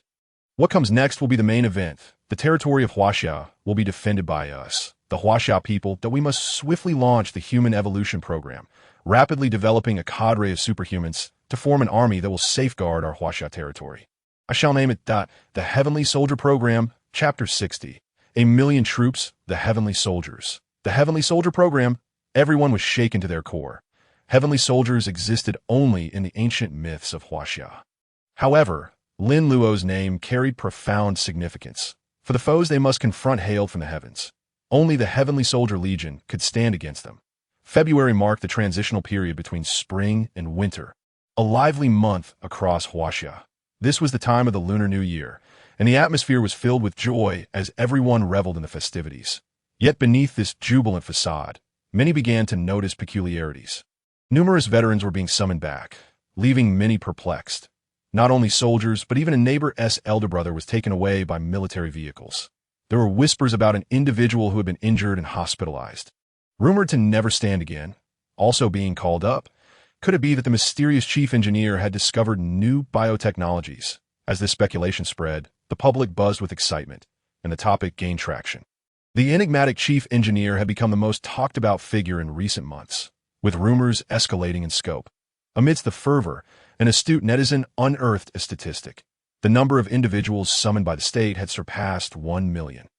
I can sense that the nation is about to undertake something significant. I truly hope to be called as well. 1 million. What could they possibly be planning? Master Lin, a soldier, stood at attention, presenting a document to Lin Luo. Lin Luo nodded and inquired, "How much time remains?" 3 minutes, Lu Chaochuan replied, glancing at the time. 8 this moment. The shock within him was beyond anyone's imagination that a year ago. Lin Luo was merely an employee, yet now he stood at this juncture. Lin Luo nodded once more, casting a glance at the materials before him. Progress must be made step by step. Currently, the supply of genetic reagents was insufficient, and the technology had not yet reached a mature and stable phase. Hence, a portion of individuals must be advanced, individuals akin to Yang Jun and Zhang San. These are people who had faced death and returned from the brink. They had once transcended the limits of human capability. He surveyed the scene ahead. In the expansive square before him, over 100,000 souls gathered, a sea of heads. Besides this square, there were 9 others of similar size across the nation. At this moment, the air was filled with a cacophony of voices. What does the nation require of us? Do not question. We are veterans. As long as the nation needs us, we shall see. Indeed, not merely speak. We have been retired for many years, and we are aging. Can we truly still return to the battlefield? Upon hearing this, many fell silent. Numerous individuals present bore the marks of injuries, each a testament to having brushed against death. Just then, a resounding horn blared, igniting a fire within the veins of many veterans, as if they were transported back to their glory days. The call to assemble. The familiar call to assemble. All fell quiet. And at that moment, a young man slowly emerged from the city gate atop the square, causing a collective gasp. They had anticipated the arrival of a national leader or perhaps a military magnate. Yet they were taken aback by the youthfulness of this figure. "Greetings, everyone, I am Lin Luo." Lin Luo stood there, all cameras trained upon him, and this scene was broadcast to millions. Lin Luo? Who is he? Whispers filled the crowd, rife with speculation.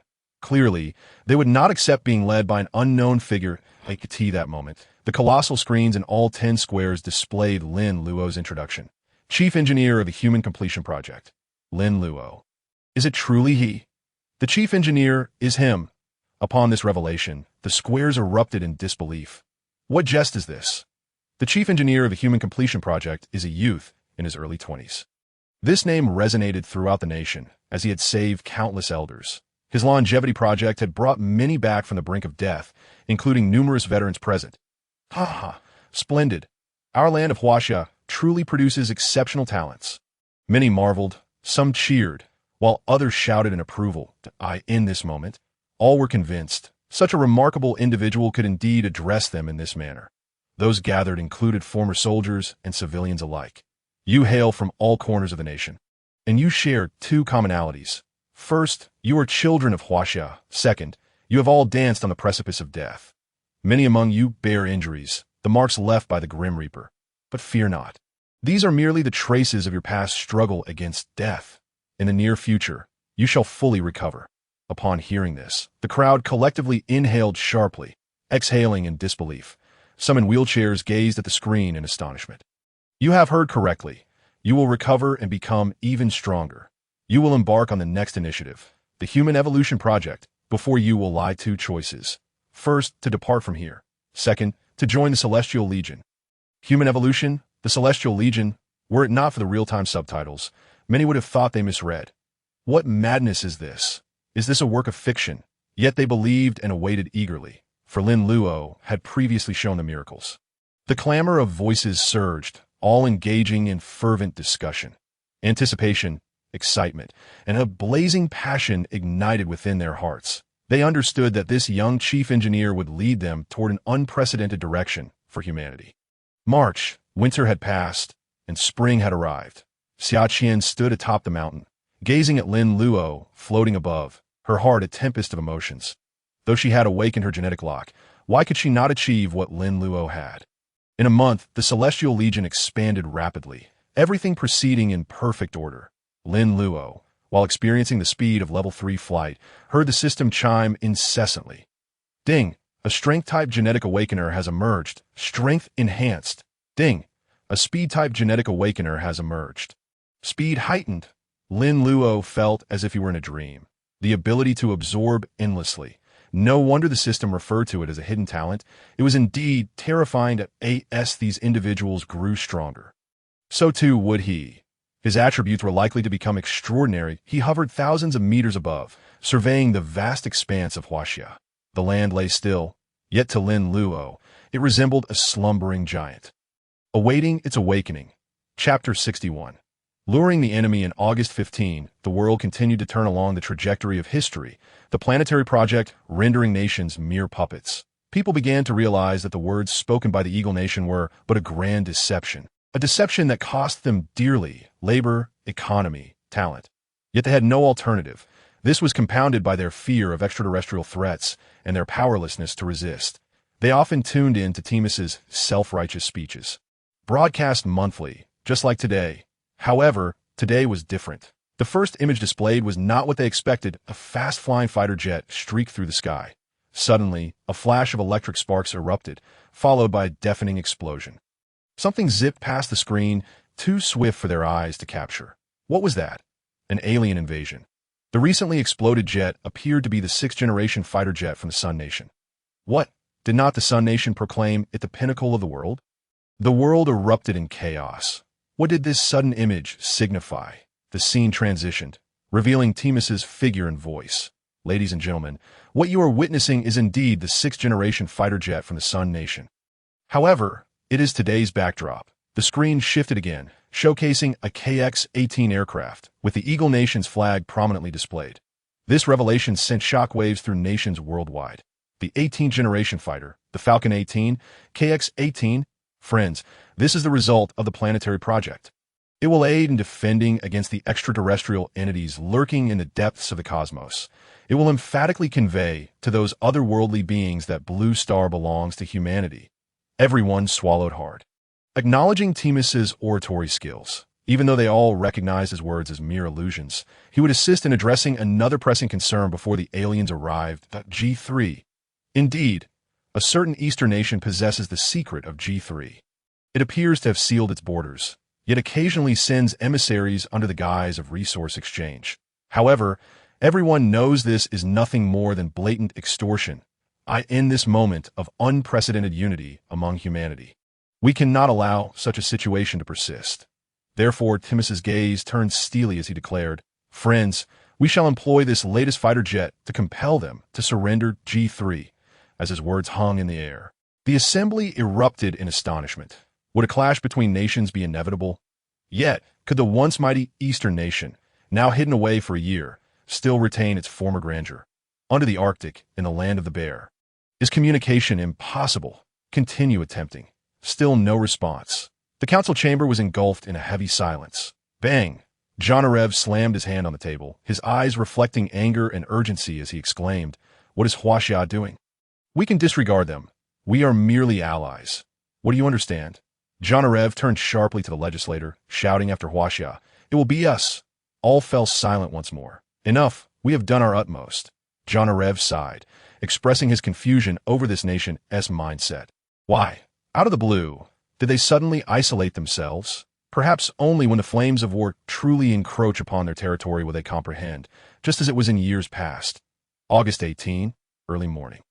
Beep, beep, beep. Many awoke to the sound of air raid sirens, only to see police cars and soldiers commandeering various routes. What had transpired? A war. Panic ensued among the populace. Yet the police officers and soldiers merely smiled, reassuring them, it is not wartime, that IT is merely a drill. Rest assured, trust in the nation. Though it is said so, it is evident to the discerning that something significant has undoubtedly occurred. However, the conscientiousness of the Chinese populace is remarkably high. Within just a single morning, a vast number of citizens were relocated to air raid shelters, cooperating with the authorities. Here, a police officer is escorting a mother carrying a child into the shelter. Thank you. Uncle, the child politely salutes the officer. And no need to thank me. The officer replies with a smile. Just listen to your mother and behave here. You'll be out soon. The child nods, about to turn back when he suddenly spots a military unit moving swiftly and in unison in the distance. Uncle, what is that army? The child exclaims. The officer and the mother turn back to look, but there is no army. Not even a shadow of one. The child, understanding their disbelief, insists, really, I saw. The officer and the mother merely smile and assure him that they believe him. Across the nation, similar scenes are unfolding. Target, 100 nautical miles. Target, 90 nautical miles. Target, 60 nautical miles. The target is about to enter our waters. At the Tianjin Wartime Command Center, Yang Jun paces back and forth, his expression betraying no unease, but rather a hint of excitement. After 6 months, the Heavenly Soldier Corps has been established. What fear does he have for the Eagle Nation? He gazes at the screen and states with a smile, feign resistance and open the waters. Yes, the order is immediately disseminated far and wide. Meanwhile, on the other side, Lin Luo stands atop a mountain, with Yi beside him, who inquires, KX-18 is about to enter our airspace. Should we initiate the Celestial Strike? The Celestial Strike is a formidable technological weapon designed by Yi to counter extraterrestrial attacks. Its capabilities exist only in theory. No one has witnessed its power firsthand. However, dealing with the mere KX-18 poses no challenge, and no need. Lin Luo suddenly ascends into the air, leaving Yi and Xia Qian momentarily stunned. What is he planning to do? Is he truly going to confront KX-18 head-on? Both swallow hard. Over the past 6 months, they have witnessed the emergence of various geniuses within the Heavenly Soldier Corps, yet none have seen Lin Luo take action to TO them. Lin Luo is merely the chief engineer. A scientist, Chapter 62. Handed over, Lin Luo certainly has his own plans. The energy of the celestial cannon is of utmost importance, being one of the current heavyweight weapons that humanity's future can break free from reliance on high technology. However, humanity can also become even stronger through the integration of high technology. Lin Luo soars into the sky, vanishing from their sight in an instant. Yi and Xia Qian are momentarily stunned again, then simultaneously swallow hard. They suspect it is true. This man is genuinely going to challenge KX-18. Sister Xia Qian, are you truly his bodyguard? At the ocean base, Owen stands at the command center, surveying his surroundings. It is now the 8th hour since the return to the East plan commenced. Above the ocean, there are warships, submarines, and aircraft carriers in the distant sky. KX-18 looms in space. The Trisolaran Starlink is established. They have no possibility of failure. Attack! Owen commands loudly. As time passes, a wealth of intelligence is swiftly relayed. Hour 1. Naval advance is smooth. Resistance encountered. Hour 2. Successful advance. Should we delve deeper? Delve deeper. Hour 5. Encountered fierce resistance. Successfully advanced again. Report. We can launch a beach landing. Forward. Owen shouts excitedly as he watches the command center screen, eagerly awaiting good news. Negotiation. Surrender. Which will come first? Hey, buddy, why is it deserted here? A squad dressed in Eagle military uniform steps onto the ground, scanning the area. However, after a lengthy search, they find no one to IT. Is as if the place had been evacuated in advance. Buddy, they must be trembling in fear upon hearing our arrival. One jokes, prompting laughter from the others. Suddenly, a gust of wind sweeps by. One soldier feels a chill on his back. He turns to see a middle-aged man appearing behind him. The soldier instinctively swallows and raises his weapon, startled, for he had not seen this person just moments before. Others grow alert, their pupils dilating. When did this person appear here? One soldier shouts. The middle-aged man smiles in Chinese. It is quite impolite to enter with guns. He steps forward, exerting palpable pressure. One soldier ultimately cannot withstand the tension and squeezes the trigger. Yet another gust of wind blows, and that soldier shivers, sensing that someone behind him, that he turns around and indeed sees the man again, along with his mocking words. Remember, within 7 steps, the fist is swift, the soldiers freeze. And in the next moment, darkness envelopes them. High above, able to gaze down upon the earth, Richard feels elated, even sharing jokes with his fellow pilots. As the inaugural pilot of KX-18, he has been here before. This place is familiar to him. Hurry back. My wife is waiting for me. She said she bought a very sexy outfit. Richard laughs. When the other pilot grins and responds, don't worry, even if they spot us. They won't be able to stop us. Just think about what you'll do tonight. Laughter fills the communication channel. However, the next moment, a blood-curdling scream pierces the air. "Ah, Richard! Richard!" They call out loudly, but there is no response. What has transpired with Richard? He was laughing joyfully until he heard a sound outside the window. Turning his head, he sees a head. He freezes momentarily, unresponsive, then turns back. His mind gradually clears, and he swiftly turns around. Still seeing that head. No, it is a person in eastern face. Richard shudders. He remembers that they are at an altitude of 10,000 meters, moving at parallel speed out of course. Lin Luo's flying power has reached level 3. At great expense. There is someone outside. A ghost. Richard screams that in the satellite department. This place has been repurposed as a temporary aerial command center, with Wang Leking serving as the commander for this operation. His rank is high, and he is also a senior commander of the Heavenly Soldier Corps. KX-18 detected. Should the celestial system, controlled by summon him? Just as the technicians provide their report and suggestions. Wang Leking is deep in thought when someone suddenly exclaims, "Heavens!"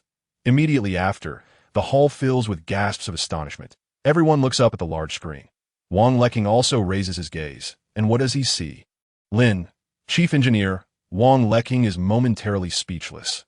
Yet, the shock in his eyes mirrors that of everyone present. High above, there's a figure flying alongside the aircraft. This person is the esteemed scientist in their eyes. The chief engineer of the human completion plan. God, have I seen a deity? One technician gulps audibly, voicing the thoughts of all. Only Wang Leking's eyes reveal something more. He scans the room and declares, "What transpires today must not be disclosed. Those who defy this order will face military discipline." Richard's terror is palpable. He wishes to swiftly turn and deploy his weapons for an attack, disregarding any orders. All he desires is to eliminate this apparition. It is too frightening. My heavens! As Richard attempts to turn, Lin Luo climbs on his aircraft. Richard shouts, "What are you doing? What do you want?" But he sees Lin Luo raising his fist. Witnessing this, Richard feels somewhat reassured. The protective glass of KX-18 is crafted from the most advanced carbon diamond molecular material, the latest high-tech innovation, capable of withstanding a certain degree of nuclear explosions. Thus, Dragon Fist. In the sky, a dragon aura envelopes, surging towards the glass. That moment, Richard almost believes he is hallucinating, until he hears 2 distinct sounds. Bang. Crack. Richard watches in disbelief as the glass shatters. Lin Luo's head thrusting through, a powerful gust of wind causing Richard's hair to stand on end. In this moment, Richard's heart seems to stop as he gazes at Lin Luo, his eyes filled with despair and fear. Yet the man before him remains composed, casually grasping his body and stating, "Hand it over." Chapter 63. Data, records, no, Richard shouted. But how could an ordinary human contend with a creature like Lin Luo? Owen paced back and forth, anxiously awaiting news. Why had no squad communicated with him? For instance, to request an attack or to report on the situation. Hours passed, yet silence reigned, as if they had entered a ghostly abyss devoid of sound. Contact! More contact! Owen was on the verge of tearing his hair out. What was happening? What was truly going on? It was beyond his comprehension. That moment, the computer beside him emitted a series of beeps. The technicians glanced over, momentarily stunned. The display indicated an external intrusion. As seasoned professionals, they instinctively prepared to counteract, yet the virus was absurdly brazen, appearing directly on the large screen. 2 numbers flashed.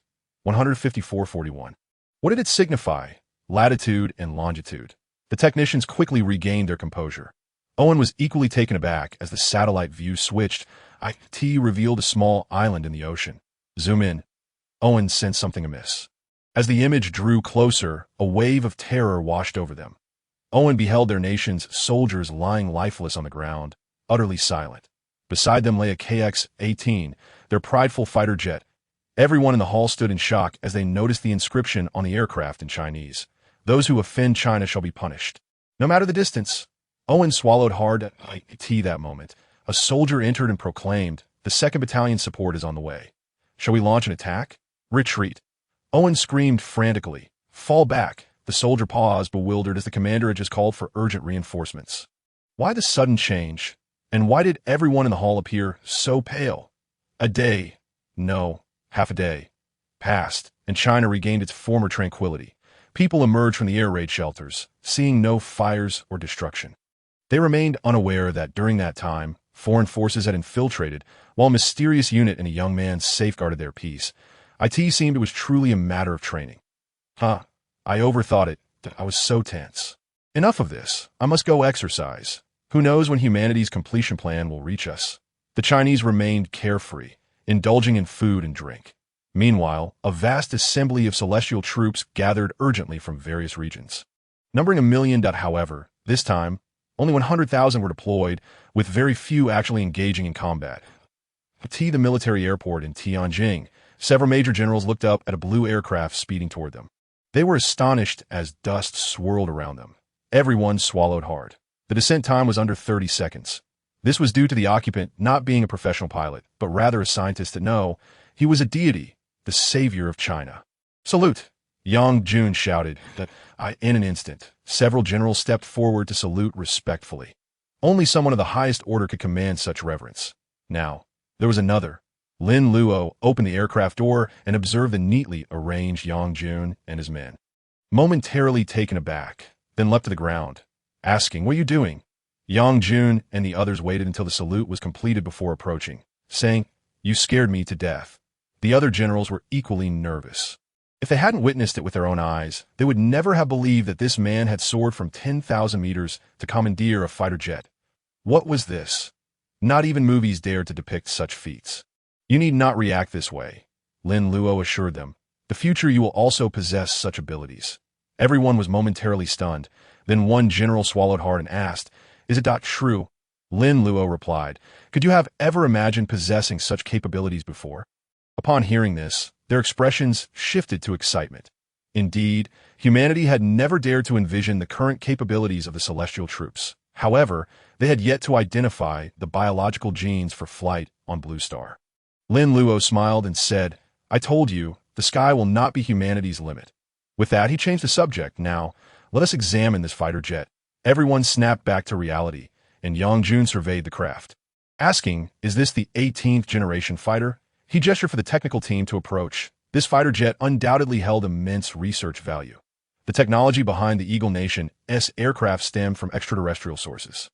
If they could extract technology from it, not only would they gain valuable insights into the aliens, but humanity could also achieve breakthroughs in interstellar travel. It seemed we would once again be crossing the bridge with the Eagle Nation.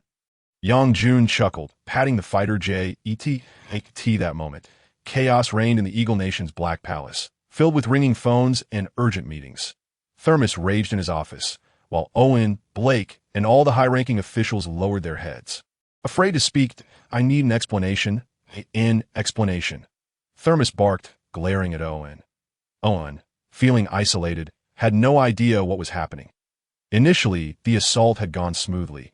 Their opponent's naval defenses had been abysmal. During the landing, Owen had felt victory was assured. Little did he know that within just half a day, the first wave of personnel had returned with hardly a survivor. Those who did returned in a daze. The KX-18 fighter jets had vanished without a trace. None of this could be explained by science. That if you cannot provide me with a reasonable explanation, we will have to convene a military council. Thermos fumed. At that point, we will all be ousted. Everyone's pupils contracted as they grasped the gravity of the situation. Just then, a soldier entered, saluting and presenting a document. Here, Thermos, in a foul mood, was as enraged as he had been previously elated. "This is data returned from the KX-18. Chapter 64.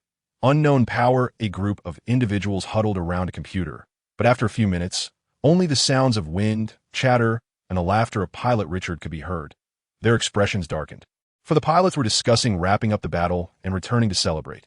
Yet they would never return. Amidst the somber atmosphere, a sudden scream pierced the air. The crowd squinted. What happened? Richard. Richard. Ghost. What are you doing? What are you doing? Bang. Whoosh. Give it to me. The crowd's pupils dilated. What had they heard? A voice, a second voice. The speaker must be speaking Chinese, yet none present could comprehend it. Find someone to translate, quickly, Thermos shouted. What is happening? Were the warships not deployed? Indeed, we heard no cannon fire. There were no signs of movement on the satellites either. Logically, I believe a day is sufficient to resolve the conflict on the internet. Discussions erupted. Among them, T and a group of individuals tagged the Eagle Nation's official account, questioning why they had ceased fire. However, the previously active Eagle Nation's officials fell silent. WY afternoon, someone leaked a shocking piece of information. Operations continue. But there have been unforeseen circumstances. Everyone paused at IT that moment. A video surfaced showing numerous warships and aircraft carriers hastily retreating to the ocean base. Their speed resembled that of a fleeing animal. Instantly, the internet exploded. People were not fools. The Eagle Nation had always been aggressive. If they could prevail, they would never offer their opponent a chance. This time, Thermos delivered a speech to the world, asserting that this battle must occur. But why had they failed? Nations worldwide reacted differently to this information. The Bear Nation S satellite had witnessed the enemy's carriers heading eastward, but due to ally protocols, their satellites could not continue tracking them upon entering Eastern territory. At that moment, John Alev and several analysts exchanged glances, having spent considerable time analyzing without any conclusion that, in terms of combat capability, the two sides were simply not on the same level. They could not fathom it, nor could they understand it. The Chinese were like cunning rabbits. Had they underestimated them? One analyst remarked, consider this. Since entering the new century, this nation has never suffered a loss. The Chinese have a remarkable ability to remember history. They were once beaten due to their backwardness, and I never believed they would close their doors again. Now, we must accept a new hypothesis. In the realm of Huaxia, the sense of seclusion does not stem from fear, but perhaps from other motives. What could these motives be? Jonah Liev expressed his dissatisfaction with such an analysis, deeming it vacuous. The analyst pondered and recalled a visit to Huaxia, where he had heard whispers of a mysterious power emanating from the east. This notion caused the assembly to furrow their brows, questioning the audacity of such claims. Fearing Jonah Liev's immediate reprimand to their surprise, he conceded, acknowledging the possibility of such an enigmatic force. A silence enveloped the room. Nations such as the sun never sets and Fusong commenced their investigations, yet none dared approach the eastern waters, each aware of the grim tidings. Previous encounters had culminated in catastrophic defeats, and the shadow of an unknown power loomed ominously. A month later, Lin Luo occupied the highest seat in the conference room, his stature in Huaxia needing no elaboration. The commander of the celestial troops was Yang Jun, yet within the hearts of the troops, Lin Luo was regarded as the true commander. Presently, they had outlined 5 military branches. The primary force, known as the Vanguard Army, commanded the majority of their strength, with Lin Luo at its helm. The Speed Corps, adept in rapid maneuvers, was led by General Wan Tiancheng. He rose, saluted Lin Luo, and resumed his seat. The third was the Medical Corps, under General Cheng Rui's leadership. The fourth, the Hidden Dragon Corps, represented the elite with minimal numbers, specializing in surprise assaults. Yang Jun then inquired about Li Donglai, to which Lin Luo nodded, affirming his suitability due to his cunning tactics. This elicited laughter from the assembly, lightening the atmosphere. The final branch, the Night Army, served as a reserve force, composed of a select few with psychic genes. Yang Jun regarded Lin Luo and remarked on the critical nature of establishing this unit for information warfare, which was always essential. Lin Luo queried about Yang Jun's recommendations for leadership, to which Yang Jun sighed, admitting he had no candidate due to the unconventional nature of this unit. Lin Luo offered a suggestion, presenting a dossier to Yang Jun, who was taken aback upon discovering the candidate was Zhang San, the lawyer. Lin Luo noted Zhang's perceptiveness, recalling how he had sensed Lin Luo's genetic affliction before it manifested. Despite Zhang's lack of formal military training, Lin Luo believed in his potential. Yang Jun exchanged glances with the other generals before conceding. Although Lin Luo held considerable influence, he remained unaware of certain customs in Huaxia, particularly the unprecedented elevation of an ordinary citizen to the rank of general, a feat even the head of state could not achieve.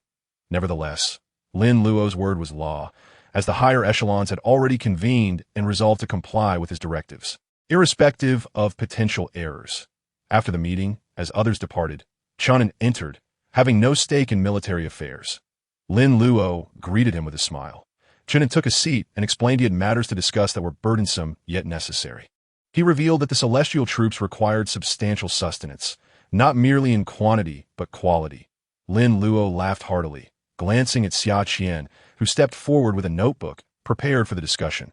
The celestial troops were products of genetic modification, necessitating high-grade biological sustenance for continued enhancement. Foods such as bear meat provided strength, while those from felines contributed speed.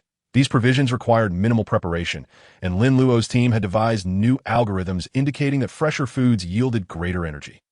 However, many of these animals were protected under environmental laws, presenting a dilemma regarding sourcing.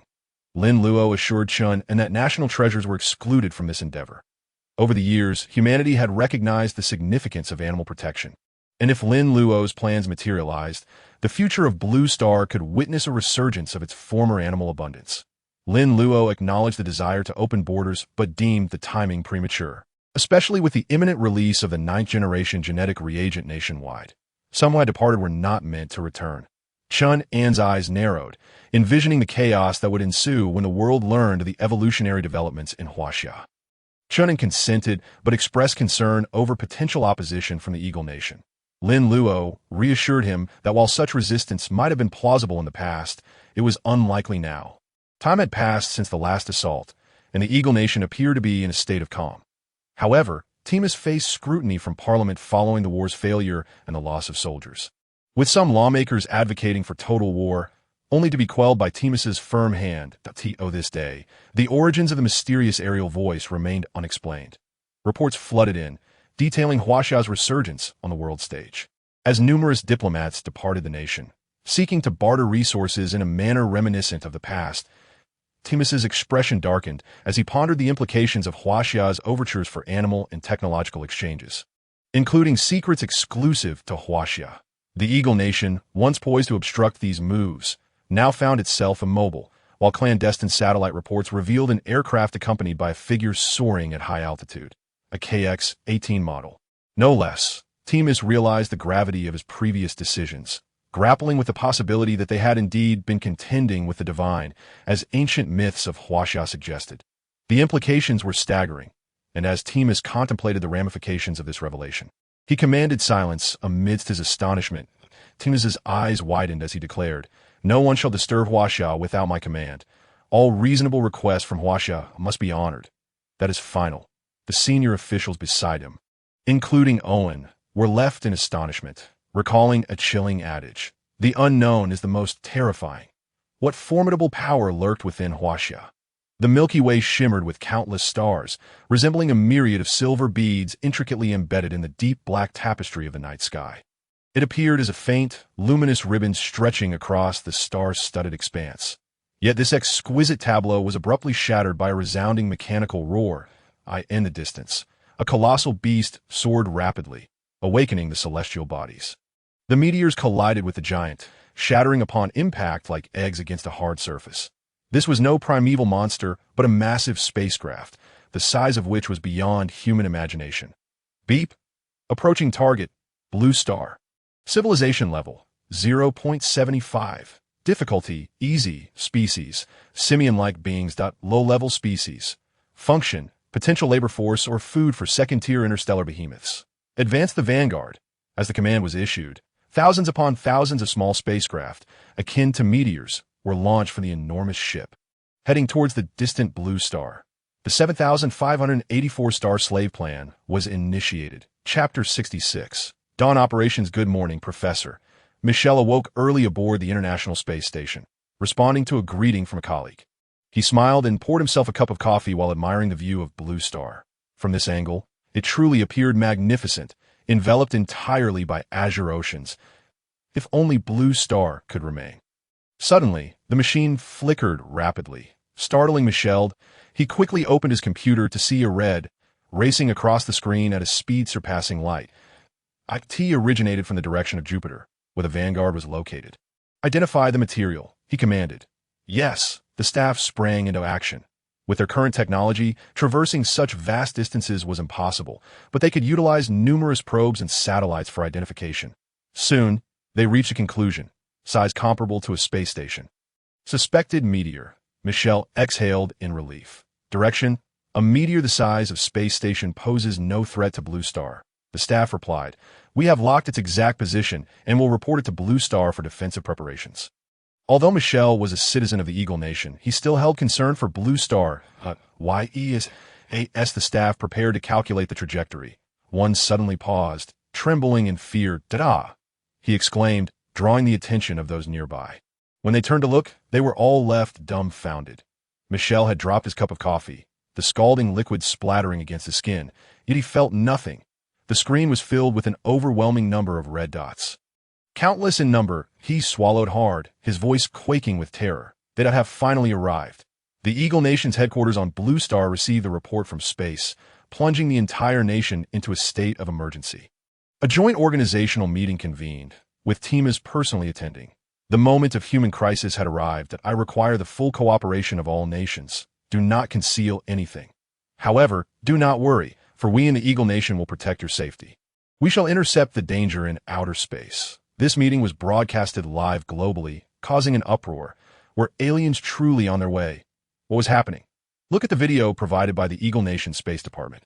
Just an hour ago, they had transmitted footage from a space probe, showcasing the very scene Michel had witnessed, an array of red dots. Were they meteors or spacecraft? I feel uneasy. What if they are not here to invade? Would you visit someone else's home with such a large entourage? The world erupted in chaos, yet the only strategy proposed by the Eagle Nation was annihilation. They would not permit any craft to enter Blue Star. In Tianjin, Lin Luo was practicing his dragon fist, having invested most of his points into flight abilities, leaving him with only this singular technique. In his point shop, several new skills were available for exchange, including Dragon Blood Power and Void Slash, all of which were exorbitantly priced, some reaching tens of millions. Nevertheless, Lin Luo did not covet more. Mastering a single skill was already advantageous. Chief Lin, a sharp knock interrupted him. Turning, Lin Luo saw a soldier adorned with a purple gold dragon medal standing outside, exuding respect. Lin Luo furrowed his brow slightly. The vehicle awaits you, the soldier announced. Lin Luo rose, and Xia Qian promptly fetched his coat. As he walked, he instructed, "Have Yi come find me." Understood, Xia Qian nodded. Lin Luo entered the vehicle, acutely aware of the gravity of the situation. Moments later, he arrived at the Military Strategic Research Institute. Stepping inside to find every face grim. Yi was present, along with Yang Jun and others. Approaching, Yi handed Lin Luo a computer, stating, "This is the imagery transmitted from our Southern Dipper." Lin Luo looked at the screen, observing a swarm of red dots, resembling ants. "What is their size?" he inquired. "Not large, comparable to ordinary meteors, heading straight for Blue Star," Yi replied. Lin Luo's brow furrowed. The intentions of the unknown were becoming clear. "Can we confirm if they are meteors or spacecraft?" Everyone turned their gaze to Yi, anticipating his response. After a moment of silence, the 18-year-old admitted, "I cannot ascertain. Our current technology allows for only this much identification. If they all land, what level of threat does that pose to Blue Star?" Lin Luo pressed, "At least the majority of regions will be affected, though without significant explosives, the damage may be minimal," Yi stated. "In the timeline? 2 weeks." Yi exhaled. Lin Luo paused. 2 weeks was sooner than expected. Chen chimed in, "The Eagle Nation has already arranged an interstellar interception net. We will utilize celestial systems to attempt to intercept them in outer space." Lin Luo remained silent until Chen turned to Yi, who sighed, "The speed of the intruders exceeds that of light. We are unlikely to intercept them." Chen grew anxious. "Then what is the purpose of our heavenly soldier plan?" "It certainly holds significance," Lin Luo replied, his eyes gleaming. "That I have previously stated that their intent is unlikely to be annihilation. It is far more probable that they seek enslavement. Therefore, prepare to welcome the enemy." At that moment, an elder abruptly turned, addressing the assembly from a high vantage point. "Chunin, present." Chunin stood firm. Initiate nationwide Level 1 alert status. All personnel to take shelter in bunkers. Understood. Yangjun. Present, the Heavenly Soldier Corps will oversee national security matters, dispersing across various locations and entering emergency status. Our foremost priority is the safety of the populace. Affirmative. Lin Luo. The elder's gaze fell upon him, and all eyes turned. Present. Lin Luo met the elder's stare. You are responsible for all actions in this operation. Every detail, every individual is to follow your command without question. Any defiance will be deemed treason. The codename for this operation, Dawn, Chapter 67. Interstellar interception. Half an hour after the Dawn plan was initiated, orders were disseminated nationwide. Please remember, this is not a drill. Any non-compliance will be met with alternative measures. Above all, the safety of the populace is paramount. As the orders were issued, shock rippled across the nation that a group of individuals was summoned to the bunkers, gradually realizing that in many cities, extensive underground shelters had been constructed. In the northwest, southwest, and even atop the Qinghai Plateau, vast numbers of bunkers lay hidden. These shelters could accommodate the 14 billion citizens of Huaxia. This was astounding, yet the title of infrastructure behemoth was well-deserved. In truth, some of these bunkers had been in preparation for quite some time, but a significant portion was initiated following the actions of the Eagle Nation. The Strategic Bureau had clearly recognized the inadequacy of existing shelters, prompting the launch of a grand infrastructural initiative. Goodness, the facilities in these bunkers are quite decent. They come equipped with beds and televisions, among other amenities. What exactly does the government intend to do? I heard this is not a drill. Everyone was filled with trepidation, for the truth of the matter remained elusive. Clearly, those in power had no intention of revealing the reality, as they required a stable environment for evacuation. Above all, what could they do upon learning the truth? 3 days after the Dawn operation, cities across the nation had transformed into ghost towns. Aside from the large munitions factories, much of the production had come to a standstill. The National Grain Reserve Bureau commenced operations, distributing food supplies nationwide, which had recently been exchanged from various corners of the globe. In stark contrast to the urgent actions of Huaxia, the citizens of the Eagle Nation were brimming with confidence.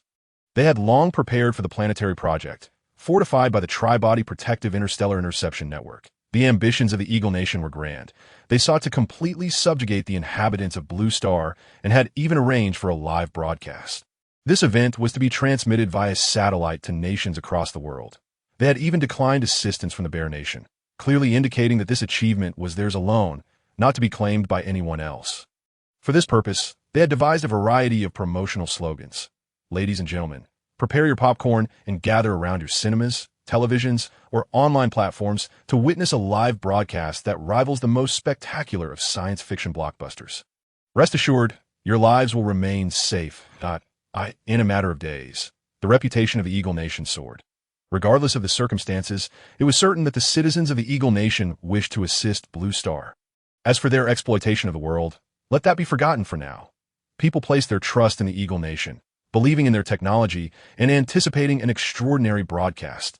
Thus, life on Blue Star continued unabated, as if everything were disconnected from their reality. After all, when the heavens fall, there are always those tall enough to bear the weight. On November 24, with less than half a day until the predicted approach of the Blue Star, Lin Luo entered the command center, where everyone stood in salute. Approaching the large screen, he found he seated among a group of scientists, all anxiously gazing into space. As time drew nearer, the collective apprehension and tension among them became almost palpable. At that moment, Liu Chaochuan entered, reporting, "The evacuation of personnel across the nation is nearly complete." Lin Luo noted the word nearly. Indeed, with such a vast nation, not everyone would be compliant. Nodding, he watched as Liu Chaochuan stepped aside. Lin Luo then inquired, "How many hours remain?" A professor responded, "The target is approaching Jupiter's position, with less than 3 hours to go." Hearing this, Lin Luo furrowed his brow, nervously scrutinizing the screen. He fervently hoped his suspicions were unfounded, that the Eagle Nation's planetary project would succeed and save this blue planet. If so, let them claim the title of savior. Activate the celestial system. Prepare for interstellar interception at any moment. Yes. International Space Station, 1 hour and 48 minutes. Michel had not slept in what felt like an eternity. Having consumed a considerable amount of stimulants to maintain his focus that he needed to be at the top of his game, a burden for a scientist of his age. Yet, Michel was indispensable in this moment. As seconds ticked away, the urgency in everyone's breaths intensified. 1 hour and 47 minutes. 1 hour and 46 minutes. 59 seconds. The broadcast commenced. With a crackle, an hour prior, the Eagle Nation connected the satellite feed, relaying the images directly to television channels worldwide, accompanied by a male and female commentator. Their banter was filled with pride as they showcased the moon, starry skies, space stations, and the weaponry of the Starlink project. Our interception network is extraordinarily robust. Not even a mosquito could venture in without difficulty, remarked the female commentator, Anna, with a smile. The male commentator, Jack, laughed heartily, adding, "Mosquitoes cannot survive in space. With a shift, they proclaimed, but we can achieve so much more. In the future, we may even navigate through the cosmos." As they spoke, the scene transitioned to the personnel on the moon, where the formidable planetary cannon previously demonstrated awaited activation as the first line of defense. According to the predictions of Eagle Nation scientists, it could intercept 80% of unidentified flying objects. After all, the power of a nuclear bomb is no laughing matter. As the visual shifted, a beeping sound filled the air, drawing everyone's attention to the countdown. Now, at 10 minutes. The screen transitioned again to a distant satellite, where red flames ignited in the depths of space. At that moment, many around the world rose to their feet. Some seated before televisions, others before phones or computers, their eyes alight with excitement. Unidentified flying objects, humanity, blue star. Indeed, it was not a solitary civilization. They were witnessing history unfold. Here it comes. On the space station, Michel felt an overwhelming sense of urgency as he fixated on the red glow. Shouting, "All personnel, enter emergency combat readiness. Initiate the interstellar interception plan." Across the globe, his voice resonated, igniting fervor among the people. "Shoot them down. Blue Star is not a place for you. Wouldn't it be wonderful to capture a few aliens?" Rest assured, if you can think of it, the Eagle Nation has already considered it. They envisioned a bright future, with few expressing concern over what lay ahead. Chapter 68. The final line of defense from a great distance. A crimson glow emerged, initially a tiny spark that gradually expanded. Yet, as it grew, a multitude of fiery lights followed in its wake. Many gasped in astonishment. The multitude of flames resembled a beehive, their speed too swift for the visuals to capture. Lin Luo, seated in the command center, witnessed a live feed from the Eagle Nation's global broadcast. His pupils widened as he heard the voices of the personnel on the moon. Planetary cannon activated. Preparing to predict the trajectory of the flying objects. Locking on. Locked. Awaiting the target to enter range.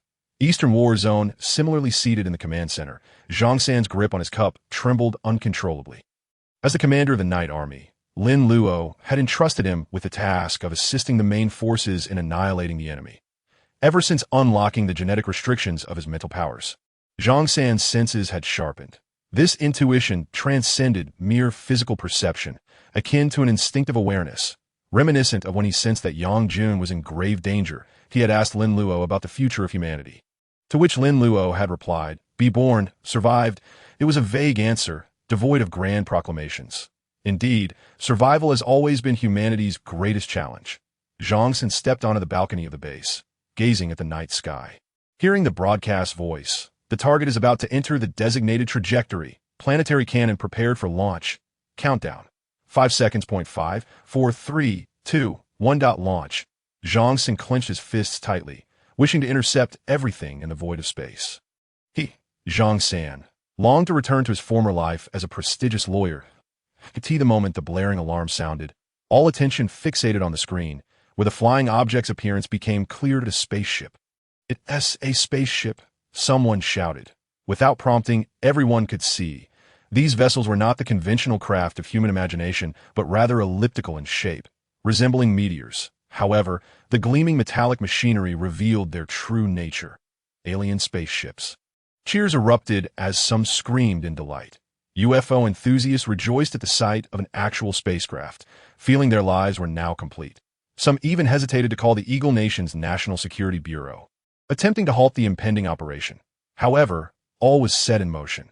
The Eagle Nation was not naive. This blue star welcomed no other races, for they firmly believed in the dark forest theory. Coexistence among different races was a fantasy. Launch! Boom!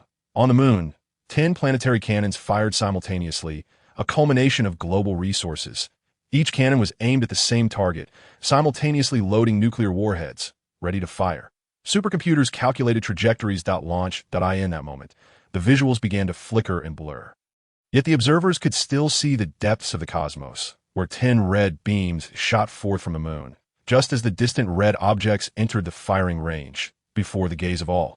The two clusters of red light collided in a spectacular convergence. Meanwhile, Jack rose from the commentary podium, his voice resonating with fervor as he exclaimed, "Begone, aliens, Blue Planet does not welcome you," at that moment. As beams of light converged, all eyes were momentarily blinded by brilliance. The unfolding scene remained obscured, yet their imaginations conjured vivid images. Under such overwhelming firepower, these extraterrestrial vessels would surely be reduced to mere cosmic dust. Everything would become nothing more than fodder for future discussions. Nothing more, Lin Luo observed as the moment of firelight intersected, witnessing the ripple-like mushroom cloud explode in the cosmos. A crackling sound echoed as a surge of radiation interfered with the satellites. Staff members promptly announced, "Switch to anti-jamming mode." Mode switched. Yet the signal interference persisted. Gradually, the visuals began to clarify, revealing the flames slowly dissipating. Lin Luo could distinctly hear the rhythm of his own heartbeat. He fervently wished that the next image would reveal a void of starry sky. However, as the firelight extinguished completely, Lin Luo's hand struck the table with force. The table collapsed with a resounding crash. The command room fell into an eerie silence. Not a single word was uttered, not even the sound of keystrokes. Every gaze was fixed upon the screen. It was not the firelight that had vanished. Rather, the crimson vessels had traversed through the flames, their trajectory unchanged, and their appearance remained unaltered. They continued to advance unerringly towards Blue Planet. What on earth? The audience, witnessing this spectacle, fell into disbelief. Jack, who had been exuding enthusiasm, now clutched his head in shock, unable to fathom the sight before him. The planetary cannon had been their centerpiece in promotional efforts, boasting weaponry mightier than hydrogen bombs. Yet their adversaries displayed no signs of damage. A collective gasp arose from the global audience. Tension permeated the atmosphere as they all stood in alarm. The breach of the planetary cannon signified the collapse of the first line of defense for the Eagle Nation. The might of their opponents was undeniably evident. Voices echoed within the visuals. First line of defense. Failure. Requesting activation of the second line. Permission granted.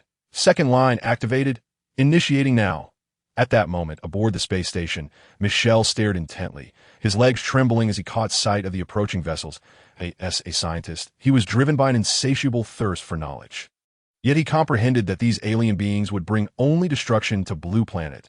He pressed the activation button while fervently praying. The second line of defense was humanity's final bastion. Oh God. Save us. Chapter 69. Proclamation of failure. The Interstellar Interception Network was designed with 3 lines of defense. However, after the first was breached, the remaining 2 merged into one. That the scientists of the Eagle Nation were not fools. If the adversaries could surpass the planetary cannon's coverage, it indicated formidable defensive capabilities. Thus, alternative methods had to be explored: super laser electromagnetic rays and magnetic field interference. The scientists believed that any machinery would cower before the might of a powerful magnetic field. Coupled with the Starlink's super laser electromagnetic rays, success was deemed inevitable. This was not mere speculation, but the culmination of countless scientific validations. Previously, scientists had 2 analytical outcomes. First, if it were merely a meteor, it could never breach the planetary cannon's coverage. Second, if it were a spacecraft, it might penetrate the net. However, they were certain it could never overcome their defense. Jack smiled at the camera and remarked. The atmosphere in the once quiet command room grew tense. Lin Luo stepped forward to assume command. Activate the celestial system to assist the Interstellar Interception Network. Understood. Is it possible to ascertain the situation via satellite? Report to Chief Lin. Currently unable to confirm. The exterior is composed of non-translucent metals. Lin Luo furrowed his brow, gazing at the encroaching flames on the screen. If it were merely a meteor shower, it would present a breathtaking spectacle. However, if it heralded only ruin and death, the narrative would shift entirely. Can we pinpoint potential impact locations within Huaxia? Lin Luo inquired again. The flight trajectory shows deviations. But partial estimations are feasible, someone reported. Open it. Lin Luo scanned the screen, his astonishment palpable as he beheld a plethora of red dots scattered along the coastlines of various nations. Due to globalization, most developed cities and populations were situated in coastal regions. These entities were headed towards populated areas. Damn it, Lin Luo turned and commanded, "Send this to the Heavenly Soldier Corps." Understood, the Heavenly Soldier Corps has been dispatched. Hearing this, Lin Luo turned his attention back to the space visuals, where countless vessels drew near the Interstellar Interception Network's second line of defense. This time, would they succeed? Beep, beep, beep. Professor, Professor! Someone turned back, boarding the escape pod. Glancing at Michelle was in torment, repeatedly looking back at the International Space Station. This station was his life's work, now poised to unleash a powerful magnetic field to disrupt signals, collaborating with Starlink for the ultimate interception. Michelle recognized that waiting was no longer an option. He entered the escape pod, clasped his hands, and gazed at the approaching alien vessels, praying, "God, save us." At this moment, this top scientist from the Eagle Nation grasped the gravity of the situation. From a scientific perspective, nuclear weapons transcended a century of human technological advancement. In contrast, magnetic fields were products of evolving times. If the adversaries could withstand a nuclear assault, would they truly fear a magnetic field attack? Michel hesitated to trust his instincts. At this moment, he yearned to believe in miracles, the miracles bestowed by God. With a resounding thud, the escape pod was propelled from the space station, and numerous red lights flickered around the International Space Station. Magnetic field interference. Activated. Blue planet. This is space. The magnetic field is operational, and Starlink is ready for action at any moment. Space. This is Blue planet. Permission to attack. Permission granted. Acknowledge. Command received. Over. At the Starlink control station, a 5-star general observed the spacecraft detaching from the space station. Captivated by the awe-inspiring scene before him, that he clenched his fist and proclaimed loudly, "Starlink, activate. For humanity, eliminate them." Buzzing that a vast magnetic field interference was initiated, while the Starlink system surrounding Blue Planet officially came online. Starlink was a new weapon conceptualized by Eagle Nation scientists 5 years prior, envisioned as a celestial weapon of the future. However, humanity's technology had yet to reach that pinnacle. This was a first-generation weapon, a super laser ray, specifically designed to target ultra-dense metallic materials. Over the past 5 years, scientists had gathered data on thousands of meteorite materials worldwide, concluding that super lasers would effectively counter these metallic substances. Presently, no metal on Blue Planet could withstand such penetrating force.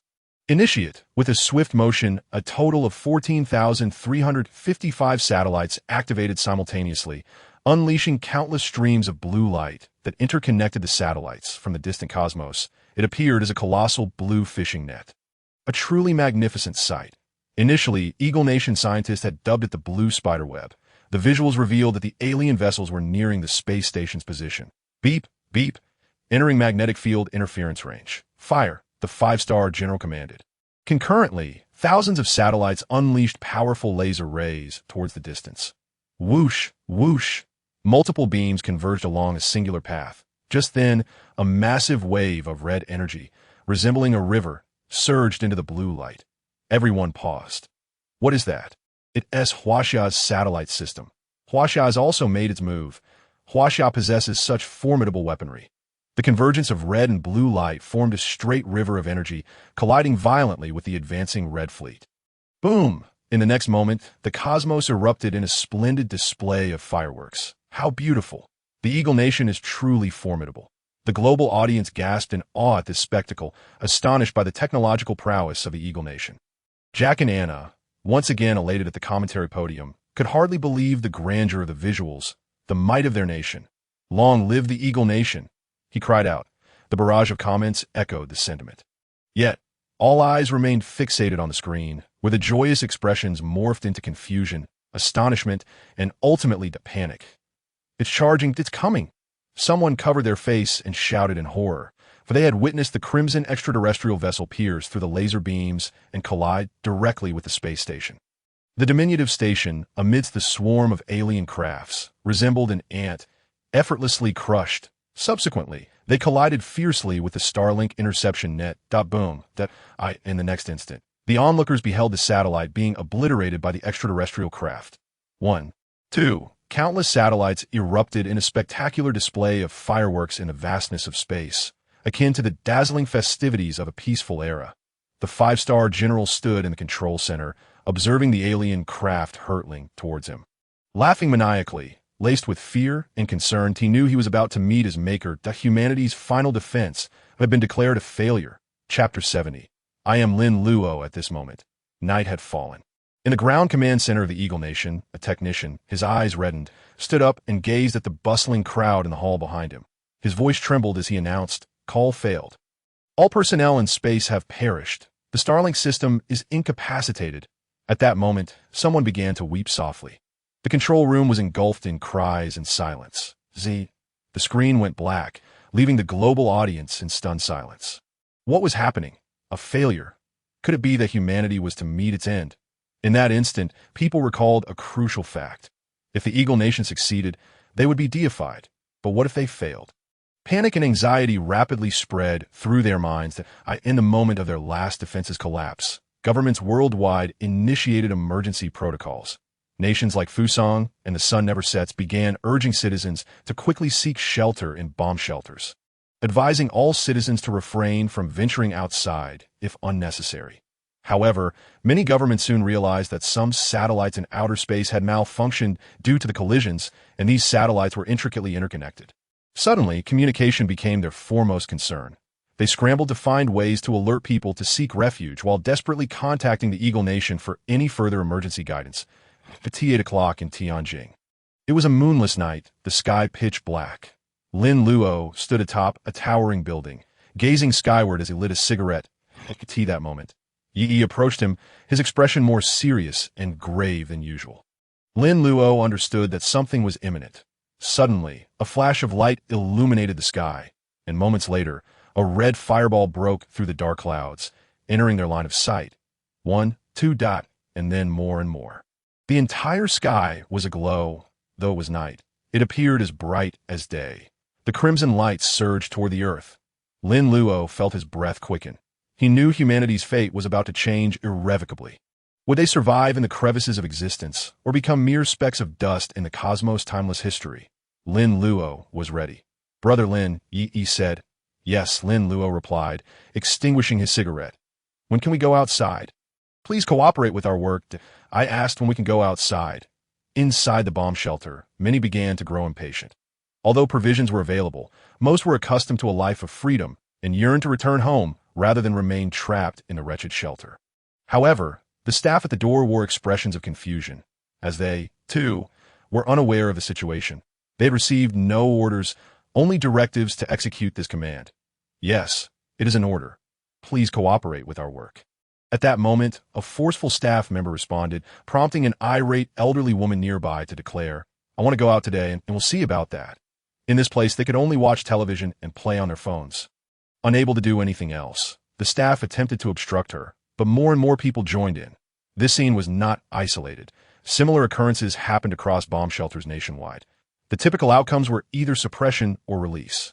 In recent days, many had managed to exit. Just then, all the lights in the bomb shelter suddenly flickered on the entrance.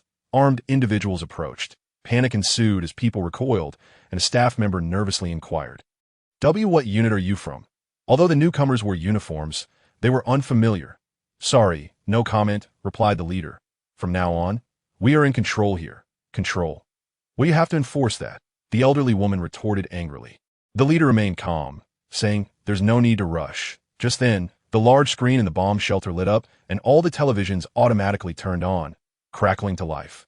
Everyone fell silent, retreating. At that moment, a young man appeared on screen.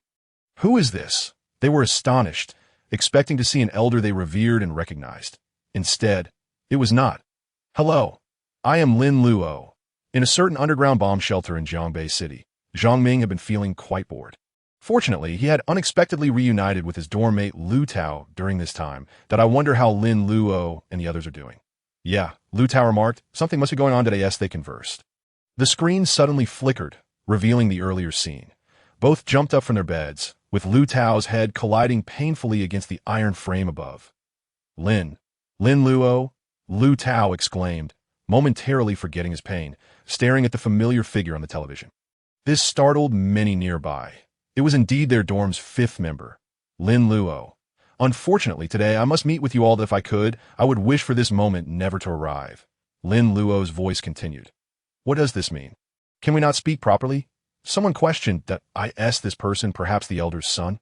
Many frowned, especially the elders, who disapproved of Lin Luo's manner of speaking. However, when Lin Luo uttered his next words, the atmosphere shifted dramatically. I'm the chief engineer of the Human Completion Project. What? Chief engineer? Not academician Zhou Hai.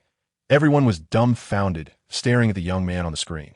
This revelation shattered all their previous fantasies. The astonishing Human Completion Project was conceived by such a young individual. Unimaginable. At that moment, Lin Luo continued, I regret to inform you that Huaxia is about to face a grave calamity. As his words fell, countless bomb shelters across the nation erupted into chaos. Chapter 71.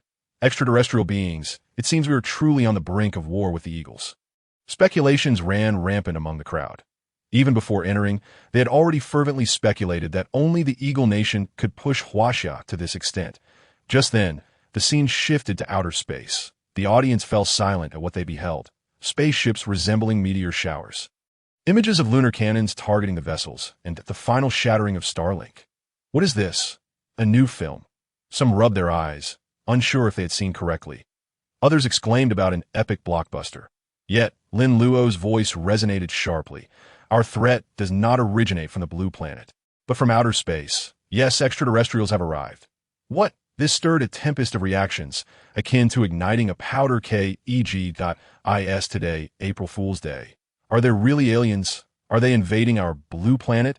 Questions, excitement, and terror flooded the human psyche in response to this unprecedented revelation, especially since the concept of extraterrestrials have been debated for years without resolution. Therefore, if you wish to leave this place and witness the aliens, you may. However, we cannot guarantee your safety. Upon hearing this, the elderly women and troublemakers fell silent. This was a critical moment for Huaxia, and indeed for humanity, that I hope everyone can unite as one. That the Human Completion Project was conceived to address this very crisis. Please trust us, trust the government.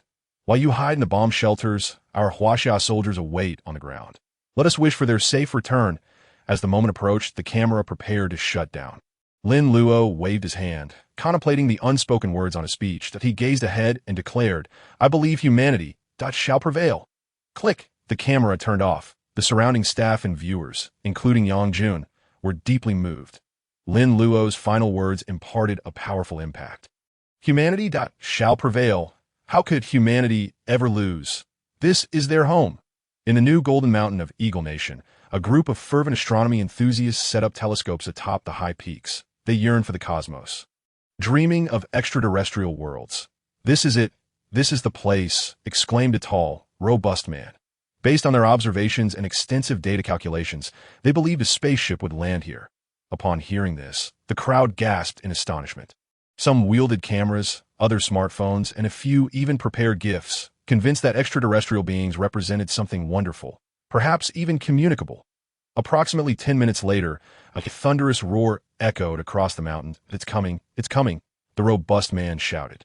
Wow, how advanced. No wonder the planetary initiative couldn't stop them.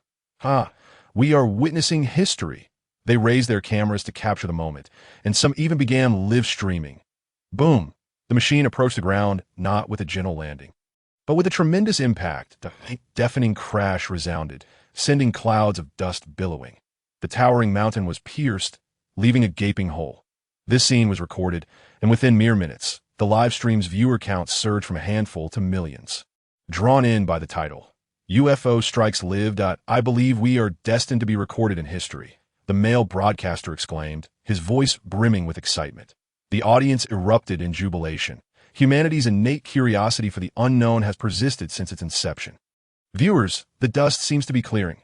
We must advance to explore. Friends, the smoke is overwhelming. Cough. We need to hurry, or the aliens may flee to another location. I am confident we can communicate effectively. The group of 8 ventured into the hazy dust. As they approached, they noticed the ground was indented, and gazing ahead, they finally spotted an elongated object standing upright several hundred meters away. In the vastness of space, it appeared diminutive, yet here, it loomed immensely. comparable in size to a space station. The 8 were electrified with excitement, snapping photos frantically while the broadcaster showcased various angles to the audience. "Hurry up and get closer," urged the viewers. That a moment of hesitation struck the group. Previously trembling with excitement, they now felt a tinge of apprehension. After all, this was an unknown entity. "I have a gun. I'm not afraid," the robust man declared, brandishing a firearm. The group felt a wave of relief, though someone cautioned him not to brandish the weapon prematurely, lest they appear aggressive. "Fear not. I know what I'm doing. Let us proceed," he smiled, leading the charge. As time passed, they drew nearer to the spaceship. Finally, they stood roughly 10 meters away. "Heavens!" the 8 exclaimed, gazing in awe at the spacecraft. Its formidable metallic exterior and intricate design radiated advanced technology far beyond that of Blue Star. "Quick, search for the aliens," someone urged excitedly. Just then, a sound echoed, and they looked up to see a door on the elongated spacecraft suddenly drop with a thud. The crowd froze, their cameras trained on the entrance, they along with millions of viewers, fixated on the door. What they beheld was a standing green being, with slightly curved legs adorned with small spikes. Its arms were also slightly bent, with a sharp claw protruding from its wrist. And it wore an accessory resembling a wristband. Clad in a metallic-like armor, its form was obscured. The creature's skin was a deep green, its features distinct, with striking blue eyes, though its face lacked the smoothness typical of humans. Its hair was coarse, and atop its head rested a hollow helmet resembling a tightening spell. Overall, it stood more than twice the size of a human, resembling a monster by human standards. Confronted by such a being, an immediate sense of oppression enveloped them. The robust man, however, summoned his courage and approached, saying, "Hi, I am from Blue Star." The being remained silent, merely surveying the area. "Broadcaster, go shake its hand," the audience encouraged. The broadcaster hesitated, torn between eagerness and fear. "Let me," the robust man stepped forward, inching closer, grinning. "Welcome to Blue Star. We are very friendly." His heart raced as his hand approached the extraterrestrial S. He made contact, turning back to exclaim, "Friends, look!" Meanwhile, the onlookers were envious, and the live stream erupted with excitement. Yet the distant broadcaster noticed a flicker of light emanating from the alien's helmet. At that moment, the creature's eyes suddenly glowed red, and with a swift motion, its claw struck out. Crack! A terrified scream erupted, not from the robust man, but from the 7 others behind him. The robust man had no time to react. The alien severed his head with its sharp claw. Grasping the severed head, the next scene would be forever etched in the memories of the 7 onlookers and millions in the live stream. Chapter 72. In the land of Huaxia, the 7 individuals retched violently. Even expelling their previous meals, they had witnessed the alien devour the severed head, blood pooling around them, instilling profound terror and revulsion within their hearts. The creature bellowed, scanning the area. It was only then that the 7 realized the gravity of their situation. "Run!" they shouted, but at that moment, several more aliens leapt from the spacecraft, covering vast distances, effectively blocking their escape. As they faced the advancing beings, clarity dawned upon them. One drew a firearm, trembling as he shouted, "Stay back, stay back!" The alien approached him. Bang! The gun fired, yet the bullet was halted by a thin layer of blue light encasing the extraterrestrial. No. The millions of viewers, grappling with discomfort and dread, continued to watch. But the footage soon became obscured. The last image captured by the falling camera was that of a severed head, its eyes wide open, filled with red veins and defiance. In the southern reaches of Huaxia, deep within the forest, an elderly farmer sensed the earth tremble, rising unsteadily. "What is happening? Is it an earthquake?" his wife grumbled, rolling over. "Nonsense, perhaps a rock fell from the mountain." The farmer considered this, but an unsettling, beastly cry echoed, prompting him to turn on the lights and grab a flashlight before stepping outside. Yet upon exiting, he was taken aback, followed by a startled shout. "What is happening?" his wife exclaimed impatiently, only to be met by a frightful sight. "There's a walking green monster out there," she screamed. "Quick, fetch a knife," the farmer urged bravely. His wife trembled as she rushed to retrieve a knife, but the green creature advanced swiftly, just as the farmer braced for confrontation. The sound of gunfire erupted. Both the farmer and his wife jumped in fright, and at that moment, a soldier outside bellowed, then kicked through the wire-meshed window. The farmer's wife cried in terror, brandishing the knife. "I am a soldier of Huaxia," the newcomer announced. Upon hearing the word soldier, both were momentarily stunned, but the farmer quickly lowered his weapon to "I in this nation." The mere mention of soldiers inspires unconditional trust. The farmer, ever quick to react, asked, "Sir, what is out there?" "Shoo." The soldier gestured for silence, then instructed, "Follow me." The couple hastily complied, trailing him through the window. As they stepped outside, the farmer turned to witness a scene he would never forget. A group of soldiers, all clad similarly to the one who saved them, charged forward. Some could leap several meters high, while others moved with the speed of a cheetah. They engaged in combat with the creatures. The sounds of gunfire echoing, yet amidst it all, heart-wrenching cries pierced the as he walked on. He could distinctly sense the palpable anxiety of the soldier. After a moment's contemplation, he spoke, "Commander, direct us, and we shall proceed." The soldier paused, halting to listen to the anguished cries behind him. Clenching his fist, he gazed ahead and replied, "A safe outpost lies a few hundred meters ahead. You may proceed there. I fear there may be monsters." The peasant woman began, but the old farmer interrupted her, saying, "Very well, Commander, you must return to assist them." "Thank you." The soldier's eyes brimmed with gratitude as he nodded slightly and departed. What is happening? The peasant woman felt a chill in her heart. Are these soldiers truly normal? Why do they run so swiftly, and did you not see our iron bars vanish in an instant? Yet in the next moment she fell silent. She beheld the old farmer, standing rigidly, performing a somewhat crooked yet earnest military salute. These young soldiers are the children of the people. They must return alive. The old farmer clenched his fist and, with the peasant woman, hastened down the mountain. Behind them remained only the burning forest, the sounds of physical struggle, and the agonized cries of both humans and monsters. Lin Luo sat in the hall, appearing composed, yet his heart was engulfed in sorrow. Nearly 10,000 ships had descended upon Huaxia, a scale more severe than anticipated. Thus, casualties were inevitable. However, he could not betray any sign of unrest, for he was the commander of the army. Meanwhile, various reports flooded in. It was confirmed that even the most advanced technological weaponry inflicted no harm. The extraterrestrial beings seemed to possess formidable protective membranes. The monsters were immensely powerful, their claws sharp, feasting upon human flesh. The armaments utilized by the soldiers were technological products capable of unleashing beams in an instant. The Celestial Army had suffered considerable losses. We had managed to injure a few aliens, but those creatures appeared exceedingly protective, fleeing when wounded, making effective kills difficult. That we are currently analyzing their weaknesses. If this continues, the casualties within the Celestial Army will only worsen. This was the footage transmitted by General Yang Jun. The soldier leaned down to present it to Lin Luo. Lin Luo pondered. This was not as he had envisioned. Nearby, he took it and promptly placed it on the player. The footage depicted Yang Jun battling a monster, a first generation awakened with a genetic lock. His abilities were among the finest. His full-powered punch was not merely 3,000 pounds. Given his evolved strength, coupled with the impact of speed, this punch must have exceeded 6,000. Such force, when striking the monster's shield, astonishingly failed to break through. A wave of astonishment rippled through the room. This monster is far too formidable. There truly no better solution. Stop. At that moment, Lin Luo suddenly exclaimed. All fell silent. He hastily pressed pause.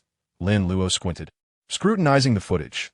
Though it lasted but a fleeting moment, he still noted the ripples in the shield caused by Yang Jun's punch. A mere trace, yet it did not escape Lin Luo's keen observation. It was not a lack of strength on the part of the Celestial Army. Rather, they had not identified the enemy's weakness. High technology, is it? Is it truly so impressive? He rose abruptly, his voice cold and commanding. Relay the order. Overcome the enemy with sheer force. If one person's strength is insufficient, then let there be two. Concentrate on one point, and let the power of the genetic lock shatter their shell. In the heart of Huaxia, within a vast air raid shelter, many trembled, their cries and shouts mingling with terror. Outside the shelter lay the landing site of a spaceship. Fortunately, the Celestial Squad had arrived in time. Otherwise, all within the shelter would have become fodder for the monsters. However, witnessing the Celestial Squad's fierce struggle, with injuries and fatalities, filled those in the shelter with anguish. Initially astonished and elated by the prowess of the Celestial soldiers, they now found themselves disillusioned, wondering if the human restoration plan could not even save humanity. That moment, a soldier with remarkable speed approached rapidly. His swiftness surpassed that of a vehicle. Yet now, No one had the heart to marvel. They merely gazed at the mounting casualties and the encroaching extraterrestrial beasts, gripped by fear. Commander Lin Luo has issued orders. Overcome the enemy with strength. Everyone, team up to attack a single point. Though the shell may be hard, it can still be breached. Instantly, the pupils of the hundreds of members of the Celestial Army brightened. Lin Luo, that name had unconsciously seeped into their very DNA. Whatever he commanded was right. Kill, shouted the captain of the Celestial Squad. Let them witness the might of our Celestial Army. The land of Huaxia is not a place for the likes of them to tread. Let them come, but they shall not leave. Chapter 73. The battle machines kill them all. A soldier with a severed arm cried, waving his remaining arm as he charged forward. Everyone surged ahead. They were the power troops. The main force that in their charge. Some soldiers fell victim to the monster's sharp claws, while others were grievously injured by its powerful beams, sustaining gaping wounds. Yet they forgot their fear. A unified front of fists struck the monster with ferocity. Bang! The sound echoed, akin to fists striking iron. However, all were blinded by rage. But what did it matter? The monster roared, repelling them with a single swipe that took another soldier. Grief gripped their hearts, but at that moment, a crack resounded. The captain of the Celestial Squad's eyes widened as he beheld the hand ring on the monster's arm shatter. In that instant, the blue protective shield seemed to vanish. Overjoyed, he leaped and struck with all his might.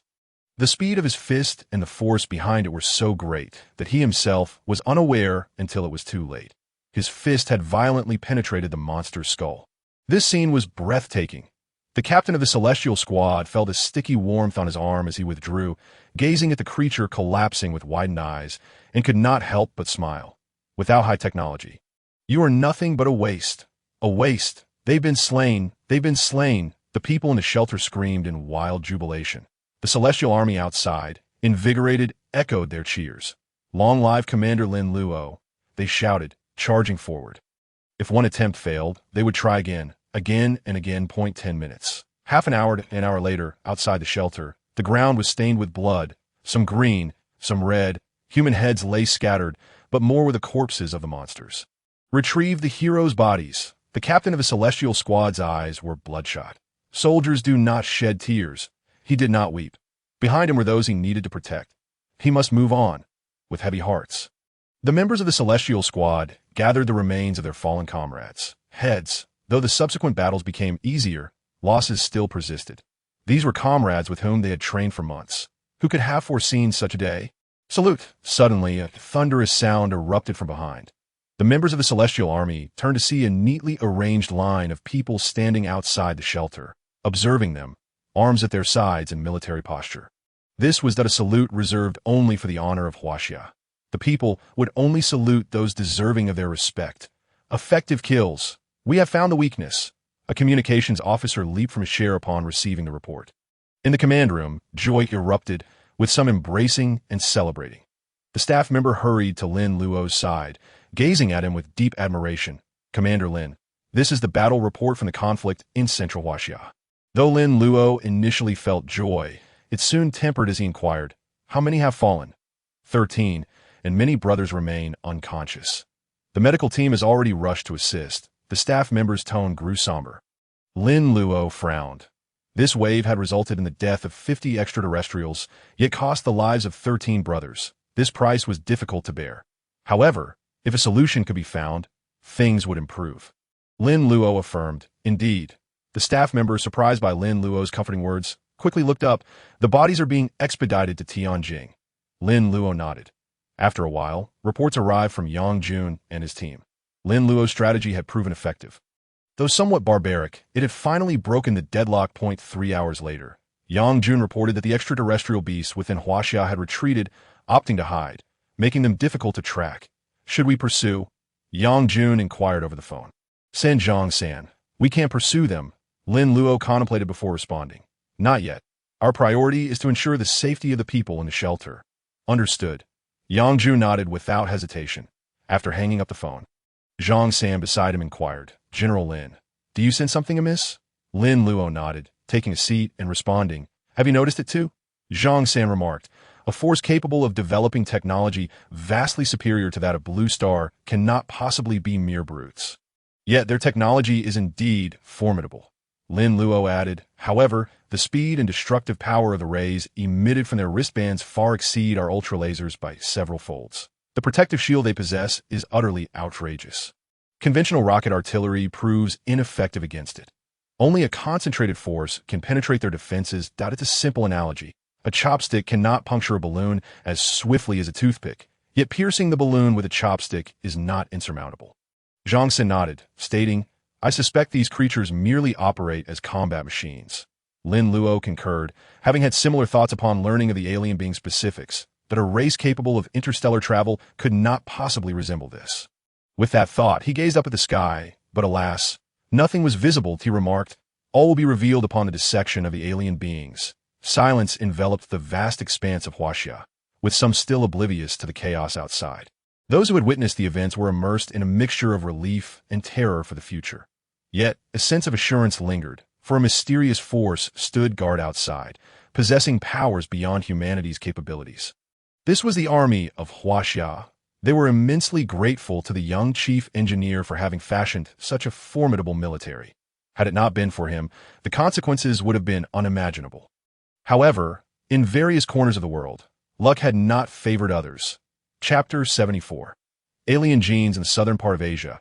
A dark-skinned boy lay on the ground, slowly retreating as he watched the monster approach. Crying out, God of Brahma, save me, miracles did not manifest. The creature tore the boy apart mercilessly. The street was drenched in blood, a river of crimson. Such a sight was unbearable, resembling a hellish nightmare. This scene unfolded not only in this nation, but also in the Eagle Nation. The land of the rising sun, and others. The world was gripped by fear. People finally realized that the tanks and fighter jets they had trusted were powerless against the monsters. They could not breach the opponent's shields. They tried myriad strategies, yet none proved effective. During the International Joint Conference, your 18th-generation fighter jets are a joke. A representative from the Bear Nation proclaimed loudly.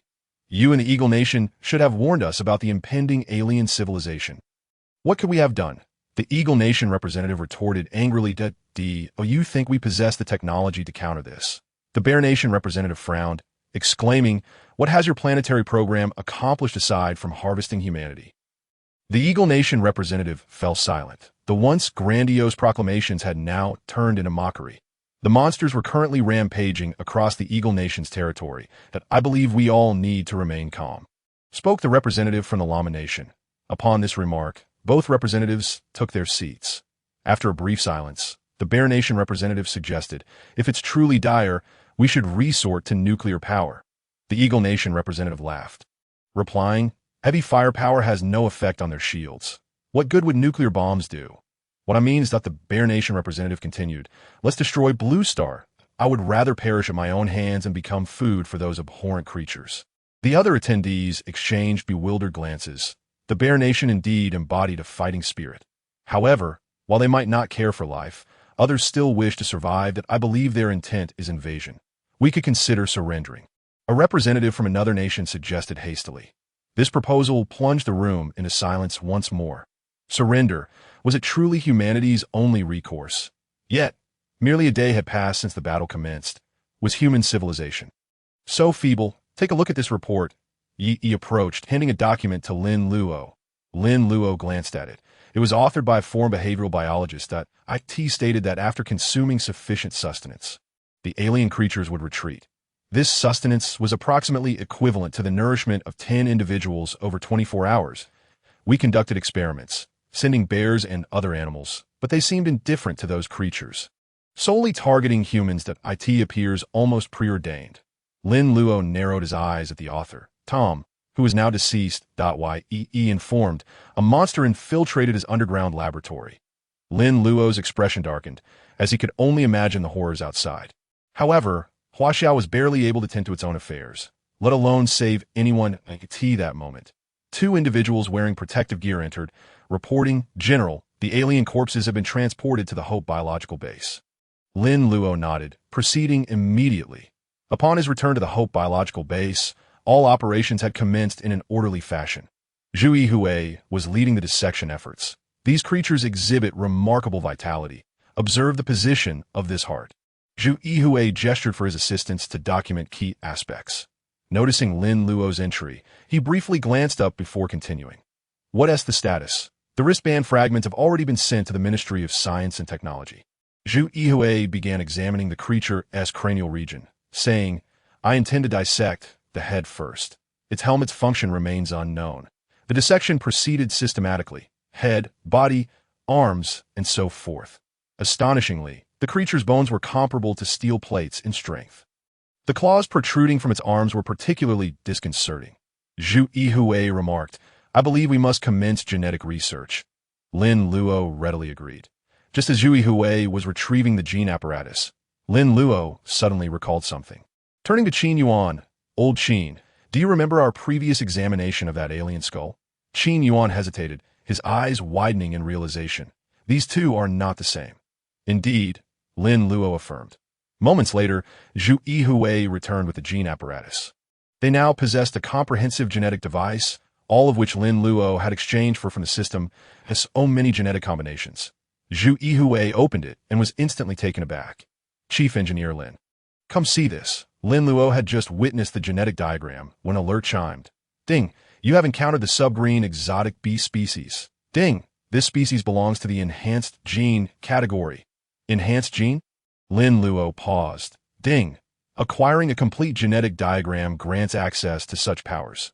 Note, acquiring enhanced genes is easier from live submarine exotic beasts. Lin Luo was taken aback that it seemed that if they could thoroughly study this creature, there were advantages to be gained. What's wrong? Zhu Yihue asked, noticing Lin Luo's distraction. Nothing, Lin Luo pondered. I need to step out for a moment. The subsequent tasks are in your capable hands. Understood. Zhu Yihue did not pry into Lin Luo's intentions.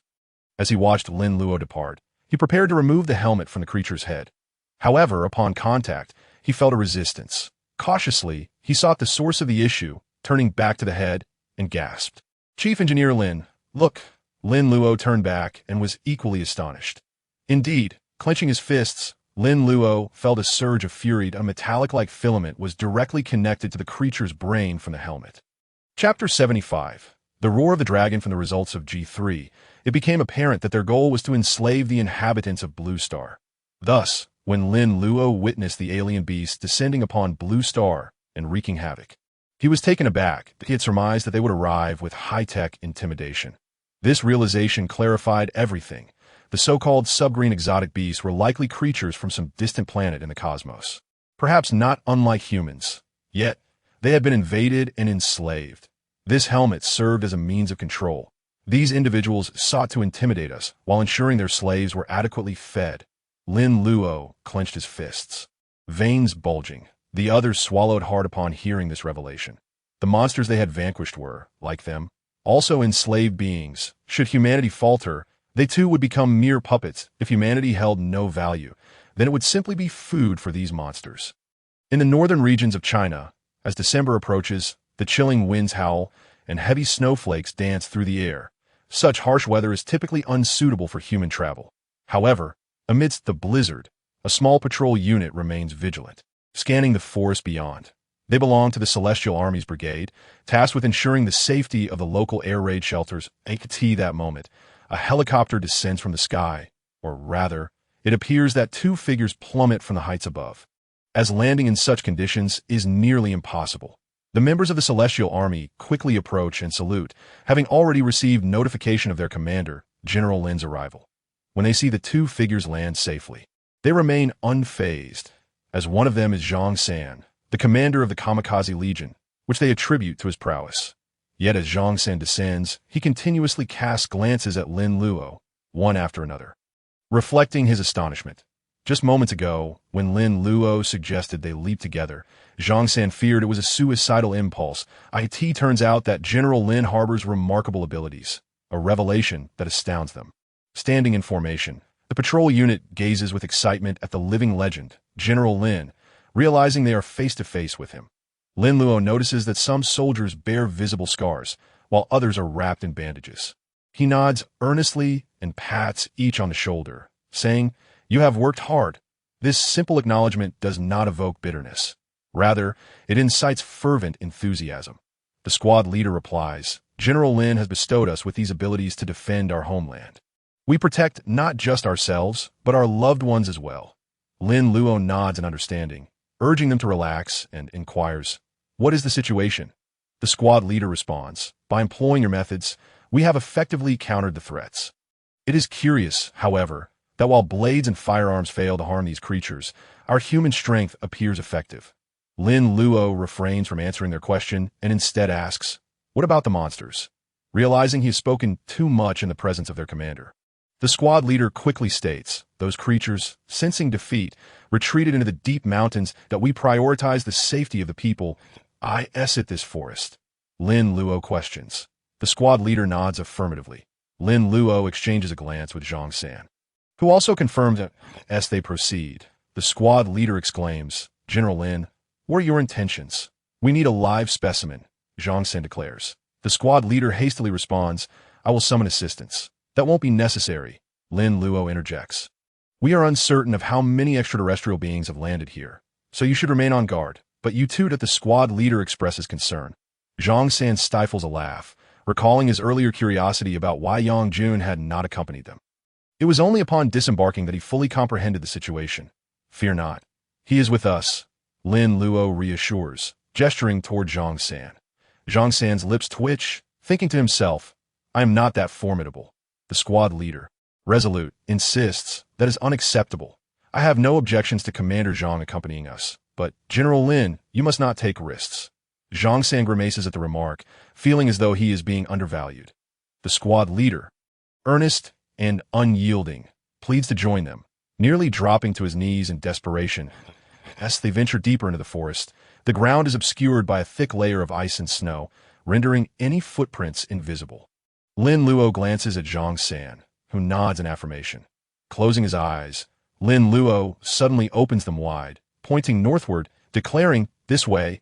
The group follows, traversing several hundred meters without a trace. "Are we on the right path?" The squad leader queries. Lin Luo gestures for silence, crouching down to observe the ground. Despite the heavy snowfall, he discerns footprints beneath the ice. Lin Luo and Zhang San exchange knowing glances, and Lin Luo asserts, "Even if they are being controlled, these high-level beings possess an innate ability to sense danger. Like wild beasts, they can detect human presence from afar and flee." "Hurry," Lin Luo urges, quickening his pace towards the prince.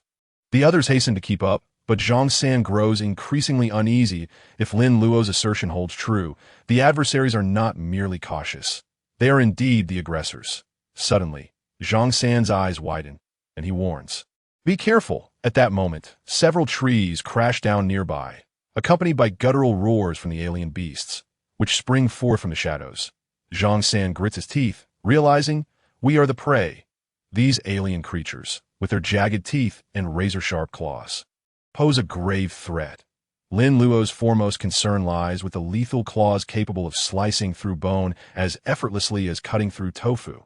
However, the specimen they had previously captured was incapable of severing even wood. "Protect General Lin," the squad leader shouts, forming a triangular formation around him. The four alien beasts leap, soaring several meters high. The squad leader grimaces, regretting not insisting on bringing more personnel in this critical moment.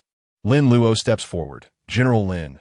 The squad leader cries out, but his warning falls on deaf ears as Lin Luo approaches the monstrous creature. The squad leader, in a panic, realizes he cannot reach Lin Luo in time. If the beast's claws land, Lin Luo will be mercilessly torn apart, becoming their meal. Desperately, he rushes toward Lin Luo, only to hear Lin Luo whisper, "If we are to survive, this force should suffice."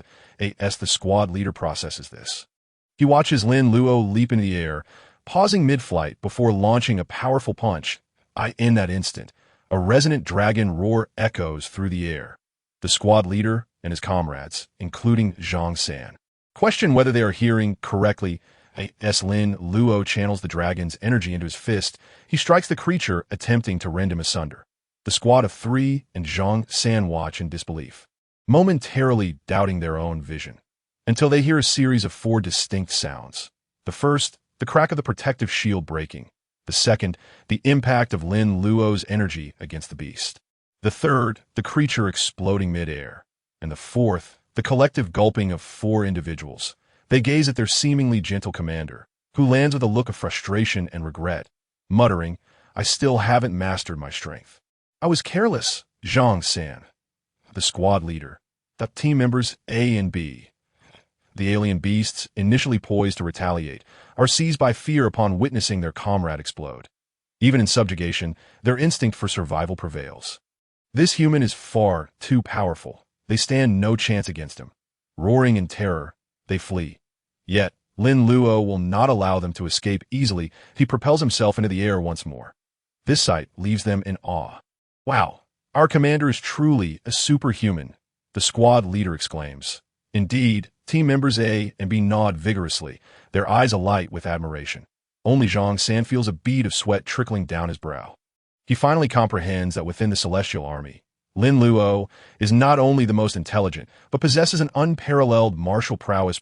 10 minutes later, Lin Luo has subdued one of the alien beasts, delivering a powerful blow that renders it unconscious. Though these creatures possess abilities 5 times greater than an average human, their strength is not what makes them formidable.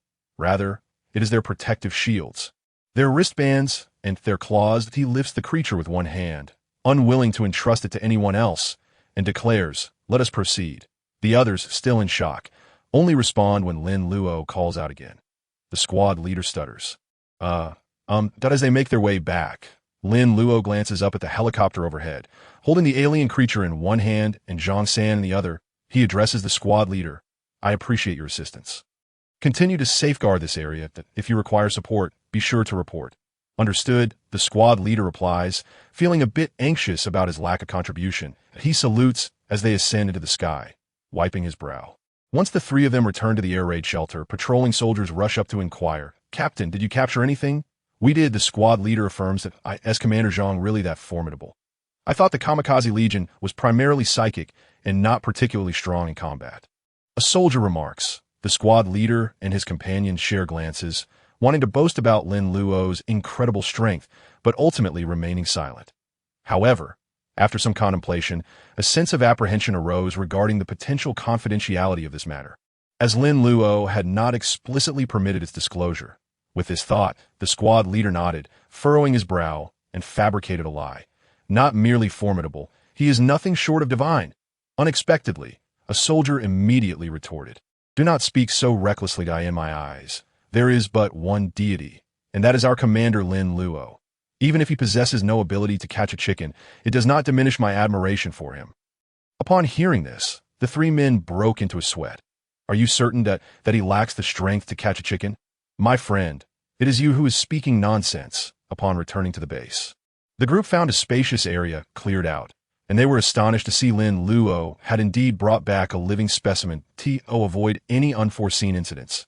"I and Academician Zhu will remain here," Lin Luo instructed. The others nodded in agreement. If Lin Luo could capture it, he certainly had a plan to manage it. Once they dispersed, Zhu Yihui began conducting various examinations, rather than fear the living creature. Zhu Yihui felt a surge of excitement. It was no wonder he was capable of producing such extraordinary research papers. The creature's heartbeat was astonishingly 20 times faster than that of a human. Zhu Yihui recorded various results, all of which were beyond belief. He surveyed the creature, ultimately focusing on its razor-sharp claws, yearning to reach out and touch them, but was restrained by Lin Luo. "O not touch it," Lin Luo admonished seriously, tossing a diamond. Zhu Yihui swallowed hard. He observed as the diamond shattered upon contact with the blade. It was soft and pliable when it died, Zhu Yihui remarked. Lin Luo remained silent, extracting various gene analyzers to forcibly examine its genetics. In that moment, the monster's eyes suddenly widened. "Be careful, Commander Lin," Zhu Yihui shouted. The creature swung its blade fiercely, but Lin Luo's fist was swifter. He struck the creature unconscious once more. And at that moment, the gene analyzer began rapidly extracting its genetic material. "Look," Zhu Yihui was astonished. Compared to human genes, this creature's vitality was overwhelmingly robust, and its genetic composition was exceedingly peculiar. Lin Luo, however, remained fixated on the location of the blade. This must belong to its claws, but where in its genes can it be found? Lin Luo scanned the area, but found nothing that moment. Zhu Yihui spoke up. "Commander Lin, there are significant variations in the genes here. It should be what you were searching for." Zhu Yihui was astute. Lin Luo's insistence on capturing a living specimen surely indicated a distinction between the dead and the living. During Lin Luo's absence, he had thoroughly memorized the creature's genetic makeup. Lin Luo directed the gene analyzer to swiftly extract the genes, and a well-formed genetic chain appeared. Ding! Congratulations, host. You have completed the gene manifestation. Ding! You have obtained the blueprint for the blade of the subgreen race. Ding! You have earned a reward of 3 million points. Ding! You have successfully uncovered the genes of an alien race for the first time, rewarding you with a new skill, Swift Blade. This skill requires base attributes, strength level 5, speed level 6. Currently, the requirements are not met. Ding! You have assimilated the creature's genes. Your rapid healing ability has been elevated to level 4. Lin Luo's pupils brightened as he gazed intently at the blueprint for the blade. There was no doubt this blueprint represented an exceptional reward. His initial thought was, a weapon. Lin Luo attempted to discuss the possibility of a laser sword with him, but Yi informed him that the current laser sword technology on Blue Star was merely toy-like and not worth mentioning. This blade, however, was perfectly suited for the members of the Celestial Soldier Legion. Lin Luo scanned the blueprint and discerned one of the materials listed, subgreen star bone, a small quantity. His eyes narrowed as he murmured to himself, high-ranking aliens, you have indeed delivered gifts to us in advance. What did you say? Zhu Ye, who was nearby, did not catch his words and turned to Lin Luo, only to hear him exclaim joyfully, it is time to sound the horn of counterattack. Little did he know, these creatures were of such immense value. Alien life forms. Their genes are indeed formidable. One could only wonder what the genetics of the noble entities in the cosmos might be like. Chapter 77. Stitch by stitch at the conference table. Yang Jun and the others observed as Lin Luo entered. They had been summoned urgently half an hour prior, indicating that an operation was imminent. Relay the orders to AS of today. The Celestial Soldier Legion will commence a purge, eliminating all alien beasts. Each legion must strive to minimize casualties and avoid reckless actions. Understood, Yang Jun and the others responded in unison, rising to their feet. Additionally, Lin Luo pondered for a moment before stating, do not discard their corpses. Bring them all back. The group paused before quickly agreeing. Lin Luo did not elaborate further and departed. Once he left, Zhang San called out to Yang Jun, saying, General Yang, did you notice how Commander Lin's eyes sparkled when he mentioned the alien corpses? Zhang San inquired. Yang Jun chuckled, replying, you as a lawyer are always so suspicious. The sparkle in Commander Lin's eyes is a manifestation of his intellect. Refrain from speaking ill of him behind his back. Zhang San wiped the sweat from his brow, thinking that there indeed was a generational gap with the older generation. By the way, Yang Jun took a step back and added, do not call me general anymore. I am now the commander of the Celestial Soldiers. Zhang San sighed, and, squinting, forced a sweet smile, replied, of course. General Yang, in the vastness of space, the colossal spacecraft continued its ascent. After deploying numerous small spacecraft, they did not hasten towards Blue Star. Instead, they circled the solar system, seeking potential civilizations, after traveling such a distance. Their intentions were not limited to merely consuming a single blue star. Within the upper deck of this massive vessel stood an extraterrestrial being, human-sized with deep red skin, resembling a human yet differing in notable ways. Their ears were larger than a human's, and most distinctively, their heads were considerably larger as well. They were the Apocalypse race, classified as a Level 3 civilization. The Apocalypse civilization was originally a Level 2 civilization. But after rapid technological advancements, they embarked on interstellar travel. Gradually, they came to realize that to ascend to a higher civilization, they needed to establish a sufficient number of colonies that be wide, devouring other civilizations to enhance their own. They could achieve a leap forward in their evolution. This was the most expedient route. The submarine beasts were the 783rd species from the planet they colonized. Typically, they would plunder resources, annihilate planets, and slaughter races. However, the submarine beast civilization was still undeveloped, existing in a barbaric state. Fortunately, they possessed great strength and incredibly sharp claws, which was the reason the Apocalypse people chose not to exterminate them. Using advanced technology, they controlled these subgreen beasts. This type of creature was categorized as a Level 2 beast with formidable attack power, serving as their enforcers. The Apocalypse people had already developed an exceptionally comprehensive colonization plan, enabling them to harvest and enslave lower civilizations without direct involvement.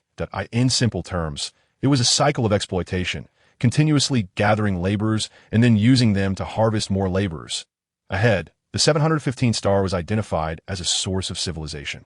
But alas, communication was severed. A member of the Apocalypse race hurriedly approached, bowing to a seemingly mature Apocalypse being standing ahead.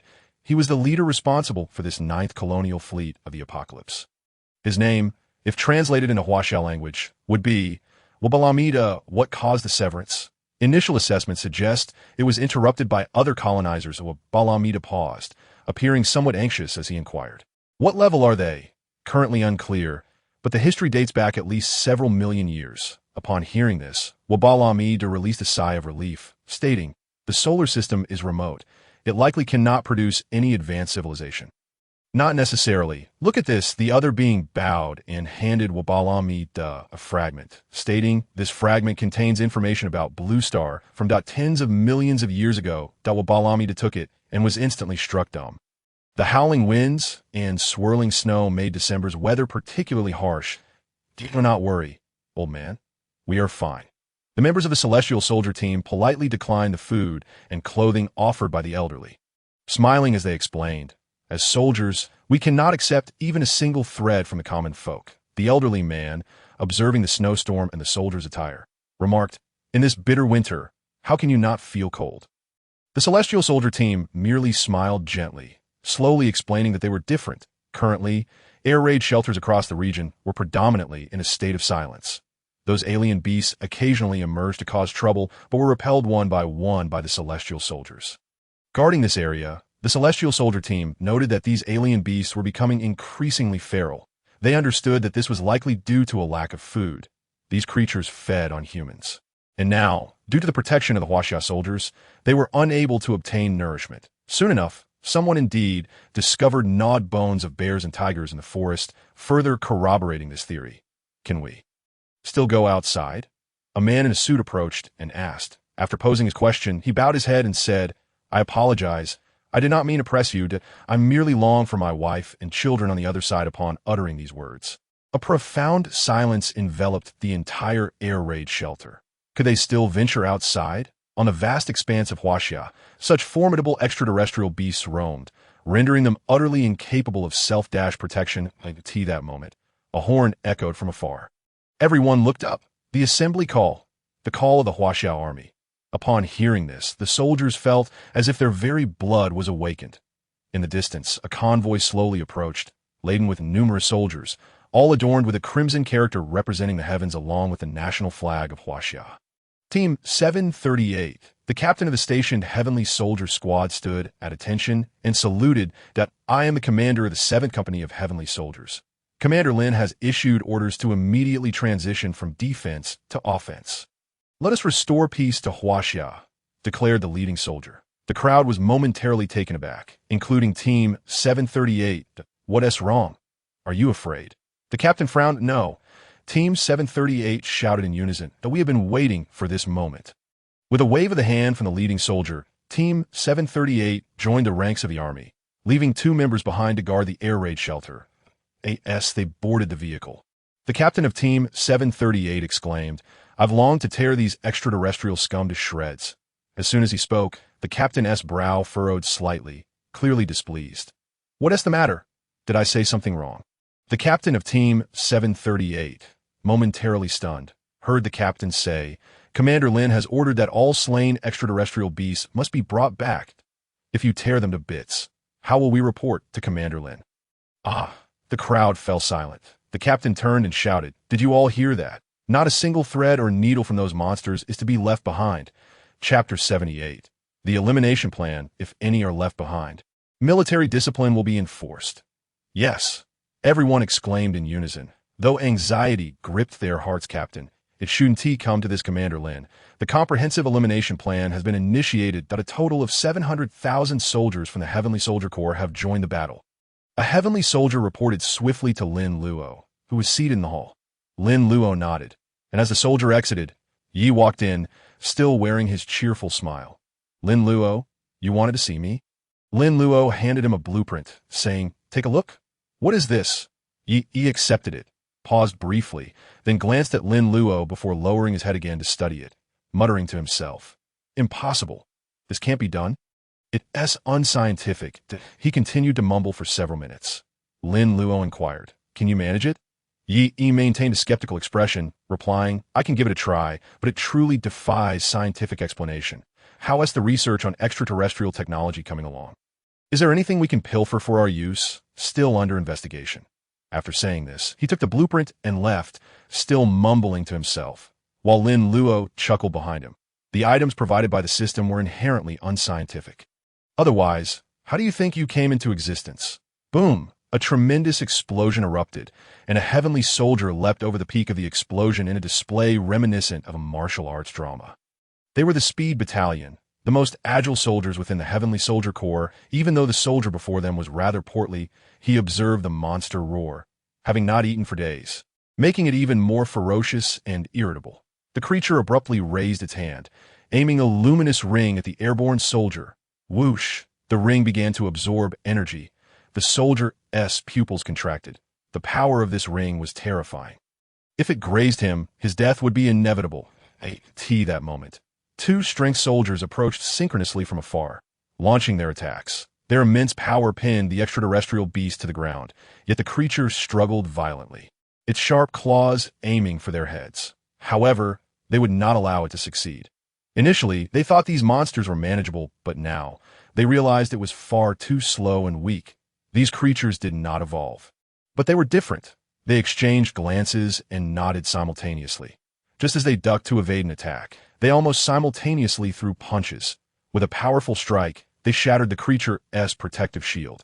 Upon witnessing the shield's destruction, panic and a plea for mercy flickered in the monstrous eyes. Yet, the heavenly soldiers felt no sympathy or pity. They understood that the creatures were merely slaves bred to be fighting machines. But here, in Huaxia, on Blue Star, was the territory of humanity. Thus both men struck together, landing a punch at the creature's heart. In the next instant, the anguished wails of the monster echoed throughout the realm, accompanied by the thunderous shouts of the heavenly soldiers. Die. It's your fault for being too weak. As their fists struck, they penetrated the creature's flesh, smashing through the rock behind it. This scene was utterly astonishing. The entire battle transpired in less than 3 minutes, straightforward and clear. These monsters, despite their high-tech protection, were no match for the might of the heavenly soldiers. This spectacle repeated nationwide. Look. The mysterious military engages in battle with extraterrestrial beasts. Following the implementation of the comprehensive elimination plan, battles erupted all over the nation, naturally catching the attention of many at 8 o'clock in the evening. A video lasting a mere 48 seconds was uploaded to Douyin in less than a minute. The view count soared to over 10 million. 10 minutes later, it surpassed 100 million. I still do not know what this mysterious military is called. Special Forces? Are you kidding me? Can Special Forces achieve this level? Look at their speed. They're faster than vehicles, and their fists can shatter marble. These monsters are truly pitiable. Pitiable. When they devoured humans, did they ever show us pity? No need to think. This is undoubtedly a result of Commander Lin's human enhancement plan. Upon hearing this, the internet exploded. During this time, everyone remained in air raid shelters, resorting to the internet for entertainment. Occasionally watching live broadcasts, pursuing television dramas, or browsing videos. However, discussions about Commander Lin never ceased online. I wonder when we can become like them. What are you panicking for? Didn't the government previously say we should exercise? Right. I'll look for fitness videos right away. In an instant, everyone began rummaging through their dusty fitness video collections, leading to an unexpected outcome. This video sparked a nationwide fitness craze in all air raid shelters. The situation is essentially as follows. Lin Luo watched the battle video while listening to a report from an information officer beside him.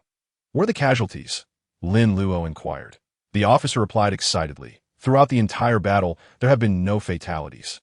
A few soldiers are severely injured, but they have all been rescued from the brink of death by the medics. Hearing this, Lin Luo smiled. War inevitably incurs casualties.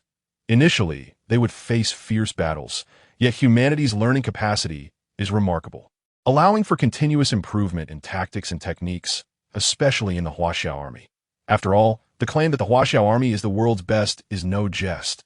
Meanwhile, as Huaxia executed its comprehensive elimination plan, other nations fell into hellish disasters. Currently, They remain unable to mount an effective offensive against the monsters. One nation attempted a bold and bloody strategy, using human bait to lure multiple beasts to a single location and then directly deploying nuclear bombs.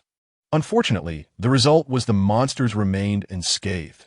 Now, countries around the world have descended into despair, with everyone living in fear. This moment, across the vast ocean, within the International United Organization, a proposal was submitted for discussion.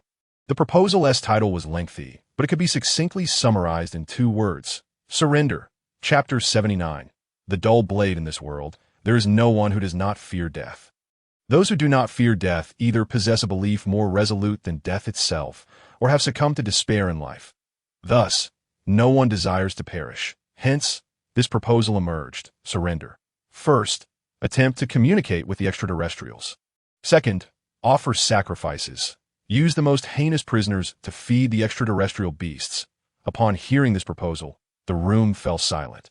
Everyone understood that, while it sounded appealing to refer to them as prisoners, the reality would be starkly different if it were to pass. After all, there are many vile individuals among them. Ultimately, it would be the impoverished who would suffer. The wealthy and powerful would certainly not be the first choice that I oppose. Immediately, a representative from the Bear Nation stood up and declared, "What difference is there between this and death?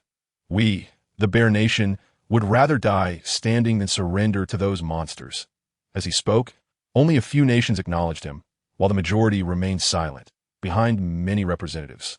Capital forces were indeed exerting control. What does human life mean to them? As long as they remain alive, that suffices. The representatives of the Bear Nation are acutely aware of these individuals' nature, and they promptly rose to depart. Exiting the Grand Hall, an aide swiftly followed suit. "Yesterday, tens of thousands perished," the aide remarked. The Bear Nation representative fell silent, taking a couple of steps before speaking. "What about our domestic situation?" His eyes sharpened. He inquired, "Are they truly preparing for a judgment plan?" In the Bible, there is a saying, "the day of judgment," that also known as the end times. The aide remained silent. This was classified information, and he understood that he could not disclose it.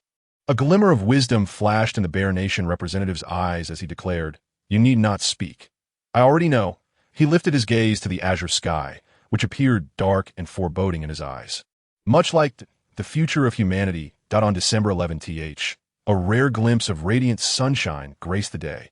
The celestial troops hoisted the last alien corpse onto a vehicle, dismissively clapping their hands. "Captain, what do you think Commander Lin intends to do with these monstrous corpses?"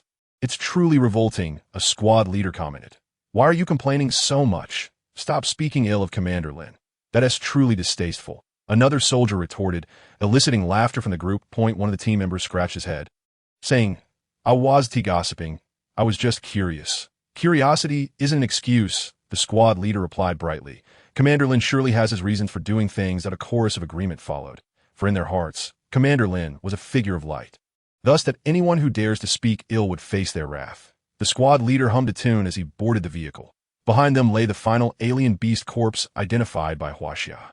Presently, all regions had entered a phase of netting, with directives from above to eliminate every last trace. This moment, Lin Luo at the research center received the briefing. After a moment's thought, he instructed Xiaqian, "Tell them not to slacken. Only after a thorough investigation can we release anyone." "Understood." Xiaqian nodded and turned to leave. Within the enormous furnace of the research center, flames roared, and the staff donned protective suits. As they were working with nuclear fuel that if this were to be revealed to the world, it would undoubtedly cause an uproar, for they were forging a weapon. The notion of crafting arms with nuclear fuel was enough to incite outrage. However, this was a necessary measure, for following the blueprints demanded the ignition of nuclear fuel, requiring ample energy and temperature. "That I still believe it's impossible," he commented, glancing at the schematics. "How could the bones of such a creature be integrated into a weapon?" Deep down, he trusted Lin Luo, but this was a newly encountered concept without any scientific basis. Lin Luo merely smiled and said, "If it fails, it's your fault." Yi chuckled and scratched his head. At that moment, the temperature surged to its peak, and a staff member urgently stated, "We have exactly 48 hours. Control the temperature, or there will be an explosion. Activate the cryogenic vaporization device." Simultaneously, another staff member rushed to Lin Luo and reporting, "Everything is set as planned. Is it time to forge? Let us proceed." Lin Luo replied with anticipation. Soon, a curved blade appeared before them, resembling a grim reaper's scythe but shorter and less curved at the edge. Upon closer inspection, it did not seem like a formidable weapon. Its thinness suggested it could easily snap with minimal force. Moreover, it appeared rather dull. The staff, including Yi, felt a sense of disappointment, having worked tirelessly for several days to produce it. Lin Luo, however, picked it up and instructed them, "Bring me some diamonds." Shortly, someone presented a large diamond, hailed as the hardest substance on Blue Star. If they could shatter it, its worth would be proven. Lin Luo lifted the blade and swung it down. The onlookers instinctively stepped back, envisioning an impending shattering sound followed by the blade breaking. However, the scene that unfolded left them wide-eyed and slack-jawed as the blade sliced seamlessly into the diamond, smooth and effortless, akin to a kitchen knife cutting through tofu without a sound. This creature's claw is truly remarkable, Lin Luo remarked with a smile, beginning to grasp the genetic capabilities of the Alu people embedded within this claw.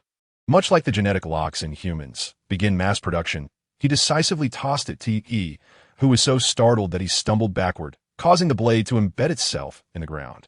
As Lin Luo exited, Yi cautiously lifted the blade, only to find it utterly immovable.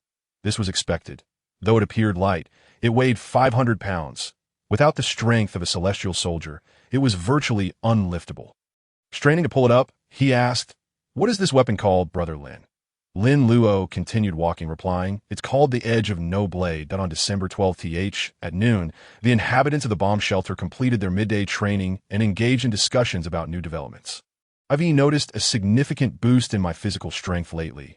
My back no longer aches, and my legs feel fine and my heart isn't racing anymore." "Get lost," they laughed in the bomb shelter. The atmosphere had relaxed considerably compared to before. Suddenly, the lights brightened, and the large screens that had been displaying fitness videos switched to a news broadcast. "It's Chief Engineer Lin," someone exclaimed, their voice brimming with excitement. Instantly, a buzz of chatter erupted among the people. What new event has transpired? Chapter 80. The judgment plan. It would be disingenuous to claim that they were unperturbed, as they were unaware of the external circumstances. The only information they had was from that brief 48-second video, which had amassed billions of views in that fleeting time frame. Some had analyzed it frame by frame, conducting extensive examinations. "Hello, everyone. I am Lin Luo." His familiar opening line evoked memories of the first time he appeared. Initially invoking astonishment, now commanding respect. "Thank you all for your cooperation during this period. Our soldiers have eradicated all extraterrestrial beasts within Huaxia. From this day forth, Huaxia shall briefly return to normalcy." As these words left his lips, the bomb shelter erupted into jubilation. People yearned for freedom. If not for dire circumstances, no one would willingly remain in such confinement. They chanted Lin Luo's name and surged out of the shelter, greedily inhaling the fresh air outside. Despite the heavy snowfall that day, on this day, the land of Huaxia blossomed anew, with people returning to their homes and reconnecting with distant friends and relatives, exchanging pleasantries. The name Lin Luo was on everyone's lips. Major forums and media outlets delved deep into his identity. Yet alas, a classified identity could never be unveiled. Coincidentally, some media inquired about Zhang Ming's past conversations with Lu Tao in the bomb shelter, claiming Lin Luo had once been their roommate, prompting them to pry further. However, both Zhang Ming and Lu Tao feigned ignorance, stating, "We were drunk at the time. How could we possibly know Chief Engineer Lin?" "Drinking is prohibited in the bomb shelter," the reporter pressed earnestly, to which Zhang Ming replied, squinting, "Apologies, but I can get tipsy off of water, me too." Lu Tao nodded. They longed to share with these reporters that Lin Luo was their roommate and youngest brother. Yet they feared any revelation might impact Lin Luo. Even the slightest mention was absolutely off limits. They understood that keeping this prideful secret close to their hearts was enough. After all, they had shared 3 years living with such an extraordinary individual. Zhang Ming chuckled to himself after the reporters left, and Lu Tao promptly added, "He still owes me $10. What's wrong with a brother owing you a little money? You're so petty." Zhang Ming teased, "I was just saying, you owe me $20 and I haven't asked you about it." Lu Tao retorted, "DOI." They both burst into hearty laughter at the National Security Center when Lin Luo entered. The room was already filled with people, including the elder. Upon his arrival, everyone stood, except for the elder, who gazed at Lin Luo as he took his seat. "Apologies for being late," Lin Luo said, expressing his regret. Such high-level meetings seldom permitted tardiness. Yet they knew the weight of Lin Luo's responsibilities. They would harbor no complaints. Even if they had to wait for hours, he settled into a unique position beside the elder. Reflecting his esteemed status, the elder stood up, surveying the room, and proclaimed, "I express my heartfelt gratitude for everyone's cooperation and hard work during these days. I hereby announce that the dawn operation has concluded splendidly. Let us take a moment of silence to honor the soldiers and civilians who lost their lives during this mission." Everyone rose, bowing their heads in quiet reflection. After a minute, they all sat down, and the elder's expression shifted from solemnity to a smile as he remarked, "Now, reports from various regions have come in, indicating that work and life are gradually returning to normal. However, we must not let our guard down." Lin Luo interjected, "These extraterrestrial beasts are merely a tactic of their colonizers. The real threat has yet to arrive. Although I do not understand their hesitation to strike, we must be thoroughly prepared. Therefore, the first level of alert cannot be lifted." The elder nodded, looking at Lin Luo with a smile. "Before your arrival, we were considering granting you a break, but after your statement, we are at a loss for words." Laughter erupted among the crowd. Lin Luo felt a slight embarrassment, while the elder chuckled and gestured to an assistant, who stepped forward and handed Lin Luo a document.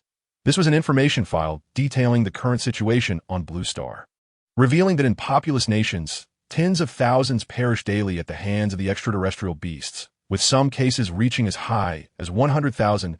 It is unimaginable how many lives would be lost daily in a populous nation like Huaxia without the Celestial Legion. "The balance plan," Lin Luo frowned. The others narrowed their eyes upon hearing this. The balance plan was a surrender strategy previously discussed by the International Union, and it was already in implementation. These individuals certainly dared to dream. Lin Luo expressed his indignation. To them, human lives hold no value. The elder continued as Lin Luo scanned the document, noting that several nations had withdrawn from this plan. "During this time, we have also received numerous distress signals from various countries. Although they are unaware of our situation, they seem to cling to the hope of a desperate remedy." The elder turned to Lin Luo and asked, "What are your thoughts?" Lin Luo understood that the elder was inquiring whether they should assist other nations. While Huaxia had stabilized, other countries remained in dire straits. After a moment's contemplation, Lin Luo replied swiftly, "Establishing a unified front for humanity is something I have considered, but the time is not yet ripe. Our primary focus must be ensuring the safety of our domestic citizens. If aid is to be rendered, it must be executed with strategic foresight and in an orderly manner. My principle is that the lives of the Celestial Legion outweigh everything else." "Understood," the elder said, his eyes narrowing as he quickly comprehended Lin Luo's intent. 7 p.m., 2 battalions of the Celestial Legion gathered in North Hubei, with Yang Jun personally overseeing their deployment. "Remember, prioritize your survival." Yang Jun reiterated to the 2 battalion leaders. "Understood." They nodded before turning to leave. And Yang Jun called out again, prompting the 2 leaders to quickly turn back. The former added, "Commander Lin instructed that the bodies must be brought back." "Good things are at stake, understood?" "Yes," they both responded, sweating slightly, reflecting on how many times Yang Jun had repeated this instruction. The former Yang Jun was not like this. "Now go," he waved them off. The 2 battalion leaders hefted a heavy weapons package onto their backs, boarded the military vehicles, and set off towards the northern border with a formidable force. Meanwhile, in the capital of the Bear Country, Smolensk, a historical scene was unfolding. The Smolensk defense battle. The Bear Country's army encircled the city with a steel floe, clashing against the formidable extraterrestrial beasts. Unfortunately, they were unable to halt them. The steel floe caused no significant damage before them. I believe it is time to initiate the preemptive judgment plan. In the Congressional building, Jean-Alev scanned the room with piercing eyes. That he was known as the Bear Emperor, decisive in his actions. He was one of the few leaders still fighting for the lives of his people. The others trembled in fear at his words. The judgment plan was, in fact, a self-destructive strategy. However, they had to make a decision. For tomorrow, Smolensk's last line of defense would crumble, and the Congressional building would be unable to withstand the onslaught. They had to evacuate the city and cede it to the extraterrestrial beasts. Smolensk had never shed tears, but today, it did. Chapter 81. Yura. This was a disgrace for the Bear Country. They were a nation of warriors, once able to withstand the flames and defend against invaders. But today, they were compelled to make such a choice. Ultimately, John Alev stood up, gazing forward, and declared, "I announce the official initiation of the judgment plan. One nuclear bomb cannot annihilate them. We possess 10, 100, 1,000. I believe there is nothing that overwhelming firepower cannot resolve." Silence enveloped the room. The first step of the judgment plan, the annihilation of Smolensk. This was a city they had built with their own hands, and it would be destroyed by their own hands. Yura. On the walls of Smolensk, a squad of well-equipped bear soldiers shouted loudly. Before them, several monsters were ravenously tearing into the remains of their fallen comrades, igniting the fiery blood of their warrior spirit. When had the bear country ever felt so oppressed? They shouted as they charged forward, completely disregarding their orders to serve as the last line of defense and facilitate the evacuation of civilians. Smolensk, abandon it. Die for me. Their eyes ablaze, they surged forward. The captain led the charge, wielding a bayonet rifle, momentarily forgetting life and death, ignoring the orders, until, with a furious roar, a monster forcefully repelled him. The captain fell to the ground, witnessing the monster's sharp claws descending upon him. He finally regained his senses. He had seen this scene before. His skull would be torn apart, becoming food for these beasts. He screamed in defiance, closing his eyes. Yet, to his astonishment, he felt no pain for a long time. It was only when a commotion arose nearby that he opened his eyes. From this angle, he saw a tall figure standing before him, backlit by the setting sun, making the figure appear even more imposing. "Hey, all right?" The figure spoke, but he could not comprehend the words. "Yes," the figure replied in a language that was clearly not bear. The figure turned to a nearby teammate. "Hey, do you speak bear? Can you speak anything? We're in a foreign country. Don't go around saying all the time that we're a friendly nation, you know?" The soldier, reproached, said nothing and rushed forward. At this moment, the captain of the bear country finally noticed the military insignia on their shoulders. Who? Huaxia. The captain was taken aback, clearly not expecting this. Although he did not understand foreign languages, he recognized the word Huaxia and smiled slightly, saying, "Coconut, take it to Nanbo Bay." As the captain was engulfed in confusion, he heard the monstrous roars, snapping him back to reality. This was a brutal battlefield. He attempted to urge the group to retreat. But when he stood up, he was met with a shocking sight. He saw a Huaxia soldier execute a sliding maneuver towards the enemy, wielding a blade approximately 0.7354 meters long. The monster's claws came crashing down. However, the soldier's speed could only be described as superhuman. With a powerful leap, the Huaxia soldier soared dozens of meters into the air, meeting the setting sun, and struck down with his blade. Crack! One strike severed a hand. 2 strikes severed a leg. 3 strikes, and a head rolled to the ground. This scene left the bear soldiers in utter disbelief. WTF? Was it that simple? They could not accept this reality, for this monster could not even be breached by their tanks. Who were these people? The Huaxia soldier, having finished his task, sheathed his weapon and moved on to the next extraterrestrial beast. At this moment, the captain of the bear country realized that there were not just 2 Huaxia soldiers present, but dozens. They faced a multitude of extraterrestrial beasts, yet within moments, they had turned the tide. In that instant, the soldiers of the bear country were left questioning their existence. This scene was unfolding in Babayang, Alpaca, and other nations as well. They have already departed, Yang Jun reported to Lin Luo. Lin Luo did not turn back, but simply nodded. "What are you studying now?" Yang Jun inquired, "But we have won a battle. A brief respite would be beneficial," he added, genuinely concerned about Lin Luo's fatigue. Although it seemed Lin Luo had done little, Yang Jun understood that Lin Luo's mind was constantly engaged in thought. He wished to share the burden, but his own abilities were limited. Upon hearing this, Lin Luo forced a smile. "I wish I could, but those noble higher civilizations in space do not allow us a moment's respite." Yang Jun paused, realizing he had misspoken to AT that moment. Lin Luo turned to Yi and asked, "How is the progress on cracking the protective shield of the wristband?" "It shows some promise, but the spacecraft cannot be deciphered," he replied. "This spacecraft appears to be disposable." Lin Luo frowned, confirming their suspicions. These were indeed abandoned battle slaves. "What do you intend to do?" Yang Jun asked. "Although we currently possess foundational strength, Elder Yang, you must understand that in modern warfare, what is the paramount element? Air supremacy." Yang's pupils contracted. "Indeed," Lin Luo affirmed, "at present we are unable to extract effective flight genes." Yang was tempted to inquire how Lin Luo managed to attain flight. But upon further reflection, he concluded that if Lin Luo were inclined to divulge that information, he would have done so already. It seems there are no such species on Blue Star. Lin Luo continued. But I wonder if those extraterrestrial beings in space still exist. Upon hearing this, Yang nearly spat out the water he had just swallowed, thinking to himself, we haven't even engaged in battle yet, and you're already pondering their genes? However, I fear that if the enemy possesses formidable aerial combat capabilities, our celestial warriors will be at a significant disadvantage. Lin Luo gently tapped the table with his pen. Then let us utilize fighter jets as our vessels. Do we not have replicas of the KX-18? Yang suggested. After speaking, he paused momentarily and added, the device is likely no longer operational. Just as he was speaking, his phone rang. He picked it up and immediately furrowed his brow. What? You say traces of extraterrestrial beasts have been discovered at Jufeng. Were you not instructed to conduct a thorough investigation?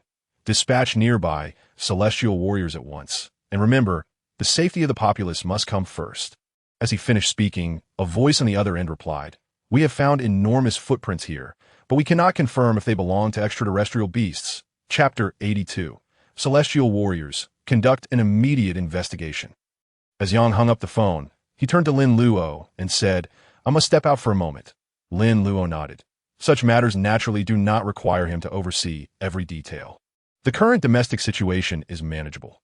Even if a few stray beasts appear, it is not entirely unexpected. Standing at a distance atop a temporary command hill, Zhanarev gazed at the colossal city in the distance. This was the capital of their motherland. However, in a short while, it would vanish entirely from the map. The 237th Squad, comprising 33 individuals, was still without any sign of life. An assistant reported, they are the last team remaining. After a pause, he added, the scheduled time for the judgment plan has arrived. Should we wait a bit longer? Zhanarev replied. The assistant remarked, they likely. That is fate. Zhanarev retorted angrily. Every second counts. It could mean a miracle. The assistant quickly stepped back, aware that Zhanarev was not merely venting his frustration. He understood that if they did not return, the likelihood of their survival was slim. Indeed, Zhanarev, with a weary voice, said, let us wait. Another 3 minutes. The assistant was taken aback. He had never witnessed Zhanarev appear so frail, that he was the emperor of the motherland, commanding respect and acting decisively. Just then, the sound of a car horn pierced the air. Everyone's eyes lit up. A miracle. A miracle. Yura. The crowd erupted, for they had seen the flag of the motherland. Prepare the judgment plan immediately, Zhanarev commanded. Yes, the assistant nodded. A soldier nearby said, Commander, someone in the passenger seat is leaning out, seemingly saying something. Are there pursuers behind? Zhanarev looked over nervously, but saw nothing. The vehicle accelerated to its maximum speed, drawing closer to the hill. As it approached within 100 meters, they could hear the voice of the soldier in the passenger seat clearly. Stop. Cease fire. Smoko, we have held our ground. The crowd froze. Within 100 meters, the vehicle came to a sudden halt. The soldier leaped from the passenger seat and exclaimed, Mr. National Leader, please halt the bombing plan. Smoko is safe. The crowd paused, and suddenly they comprehended. The Huaxia people, everyone was astonished. They had just heard those two speaking as if listening to a legendary tale. It is true, the soldier declared. I swear by the name of the Almighty. Zhanarev's eyes brightened, and a smile began to form, but suddenly he recalled something and hurriedly called out to the rear. Quickly, stop the missile launch. He hurriedly made his way into the camp. Mr. National Leader, what is it? The assistant inquired. Without a word, Zhanarev squinted and gazed at a small black box in front of him. This is the nuclear missile control panel of the motherland. Countdown. 10 seconds. Without uttering a word, Zhanarev snatched it up. 0.9 seconds. Termination procedure. Please enter the password. 0.8 seconds. 0.1 second. Safety disengaged. Beep, beep, beep, beep. Zhanarev was drenched in sweat, collapsing to the ground, gasping for air. The assistant asked, Mr. National Leader, do you know what you were doing? At that moment, Zhanarev revealed a smile, looking at the individuals in the control room, joyously proclaiming, no need to detonate. Our capital that has been saved. In that instant, everyone in the control room was left in stunned silence, unable to react for a long while. Meanwhile, in the city of Smoko, the battle had concluded. Make sure to clean up thoroughly. Leave no trace behind. We should also strive for General Lin Luo's commendation. Last time, that squad in North China received a few words of praise from General Lin, and they were elated that we cannot fall behind. We must share in the glory. The squad leader grinned as he spoke. Meanwhile, the soldiers of the motherland were deeply moved. These Huaxia people not only aided them in vanquishing the monsters, but also offered to help clean up the battlefield. Truly touching. Is this what it means to be allies? You need not trouble yourselves. We can manage. The squad leader of the motherland stepped forward.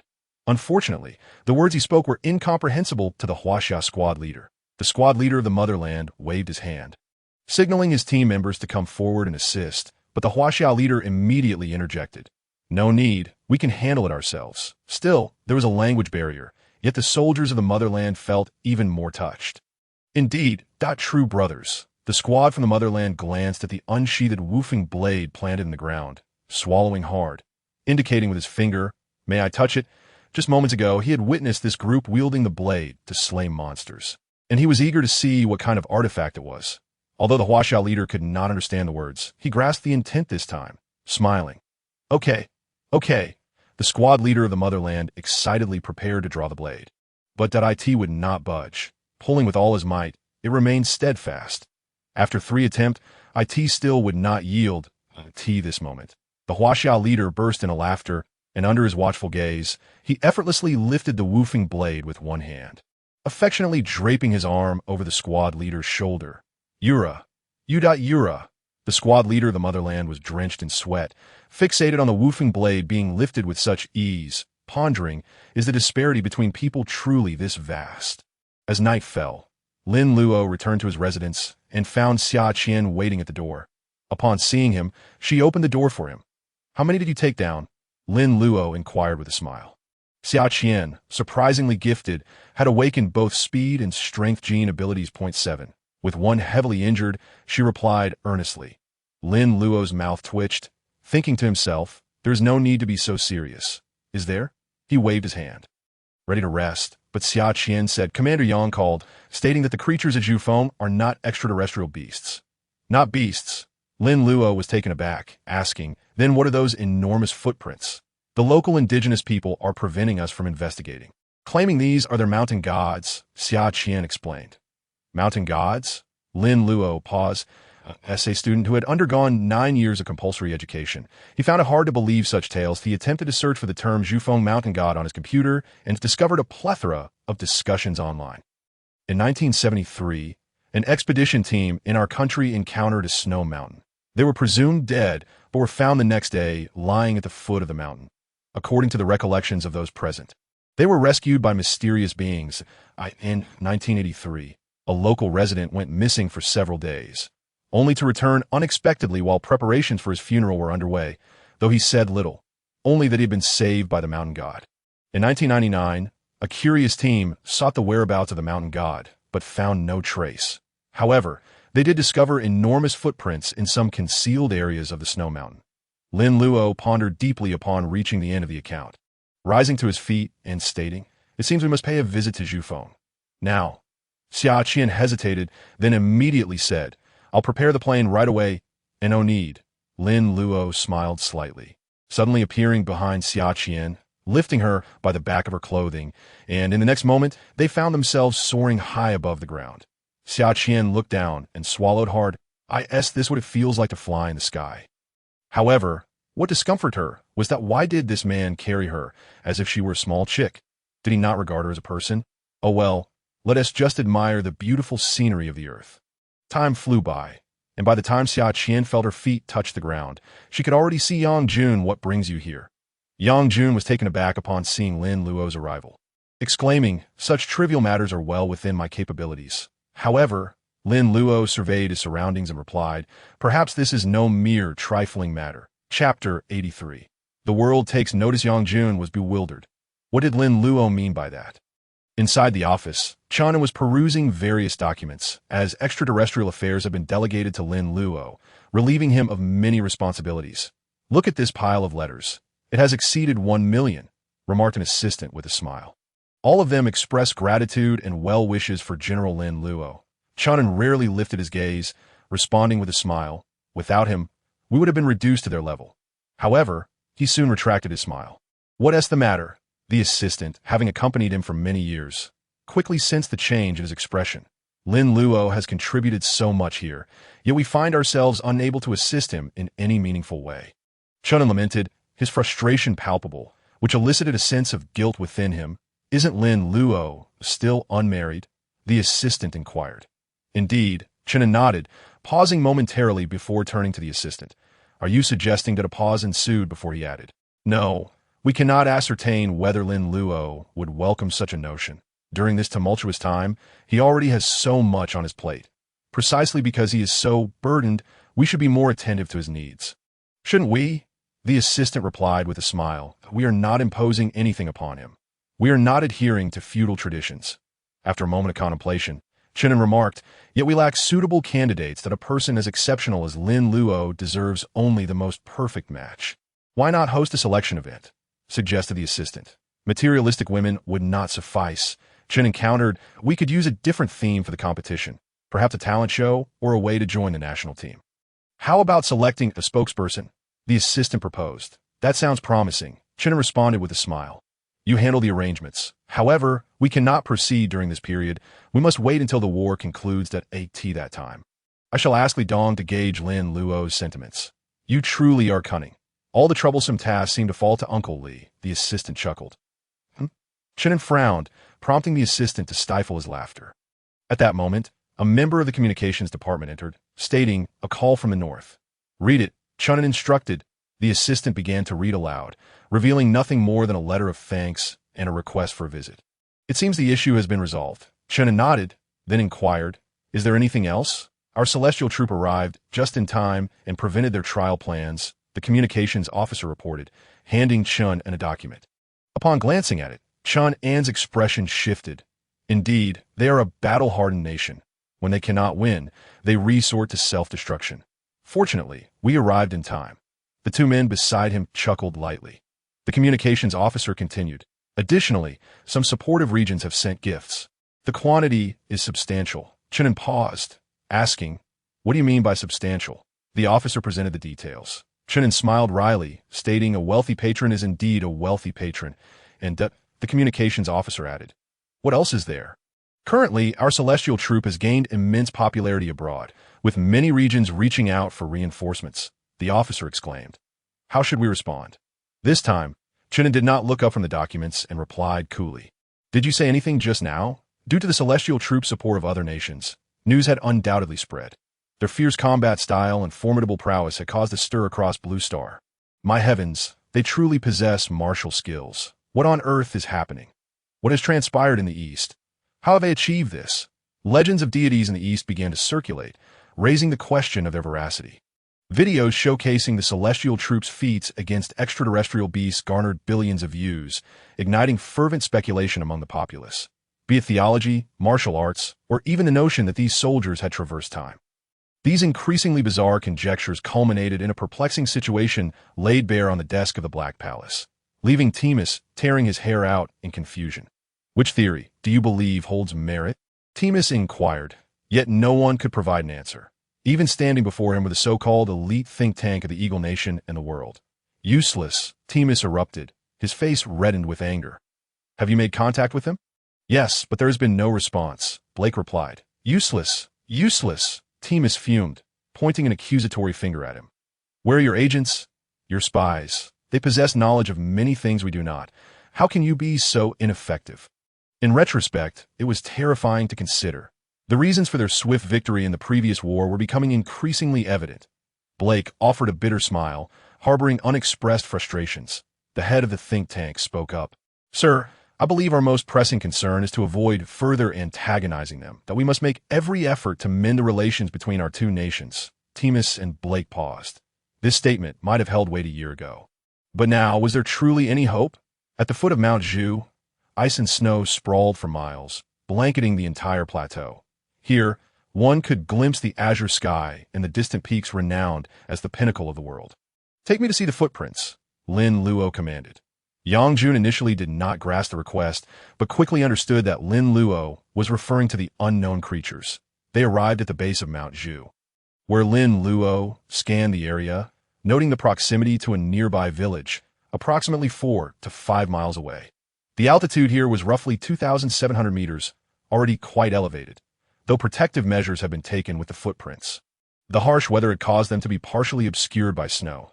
"Take a look at this image," Yang Jun said, handing it to Lin Luo. "Should we call in a zoologist?" "No need," Lin Luo replied, his expression shifting upon seeing the image that it resembled the pictures he had seen online prior to their arrival.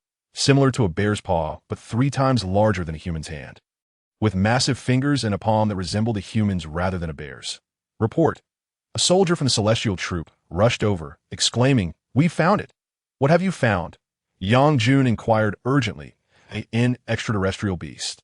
The soldier replied excitedly, suddenly noticing Lin Luo and immediately standing at attention. "General Lin." His voice trembled with excitement. Lin Luo nodded slightly, which only heightened the soldier's enthusiasm. "Is it dead?" "Yes, but we did not kill it." The soldier clarified, causing both Lin Luo and Yang Jun to pause in astonishment. Upon arriving at the scene, they were met with a chilling sight, a pool of blood and clear signs of a fierce struggle. The extraterrestrial beast lay in a gruesome state. "Are you certain this was not our doing?" Yang Jun asked. "Absolutely. I've already verified," the soldier confirmed. Lin Luo crouched down, inspecting the neck of the extraterrestrial beast, where a 5-clawed scratch was evident. Examining the blood on the ground revealed both green and red hues. The red was unmistakably not from the extraterrestrial beast. Subsequently, Lin Luo entered the village, where the elderly village chief appeared visibly agitated upon seeing them. Abba, MOC, he exclaimed, asserting that the mountain deity was a divine protector of the earth and should not be harmed. The nearby translator relayed his words. Lin Luo smiled gently. "Chief, we do not wish to harm it.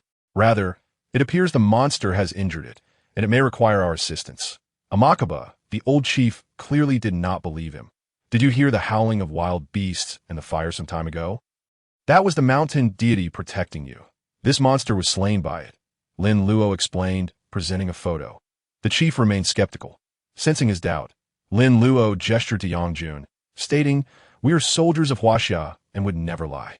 Finally, the village chief began to trust them, revealing that a few days prior, he had indeed heard sounds of a struggle, but the darkness and ensuing fire had deterred him from venturing outside, and he had instructed the villagers to remain indoors. "Has anyone gone missing from the village?" Lin Luo inquired. "Barusi," the chief shook his head. Lin Luo clasped his hands in gratitude before departing. "Fortunately, we managed to convince him," Yang Jun remarked. Yet Lin Luo's gaze grew more cautious as he replied, "What I said was not mere persuasion. This extraterrestrial beast is a slip-up from our intelligence network, based on the timeline. It was driven out by us and had targeted this village. However, the mountain deity struck it down outside the village." These words, Yang Jun was left speechless that "Oh, you truly believe there are deities in this world?" "No," Lin Luo shook his head. "However, all creatures possess a spirit. Is it possible that on Blue Star, apart from humanity, there are no other highly advanced species?" In Samakali, a group of individuals watched in awe as the Huaxia celestial troop voraciously consumed meat. They are not stingy. Rather, this group of celestial beings possesses an extraordinary appetite. Just this handful of individuals consumes nearly the sustenance meant for 10,000. Is it possible that such prodigious consumption could be the source of their strength? The captain of the surviving team from the Bear Country has grown quite familiar with them.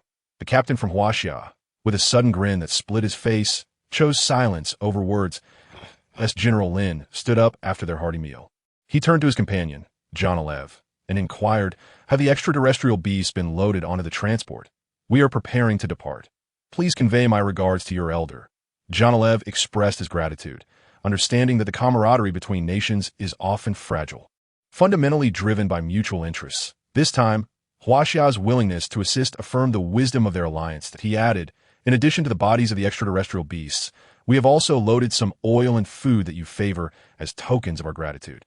Furthermore, please communicate to your superiors my desire to personally visit your nation." With that, John Alev stood at attention, his team following suit, saluting and bowing in gratitude. "Thank you for saving us, for saving Smoker." The soldiers of Huaxia reciprocated the salute, uttering polite phrases, yet their refusal was absent.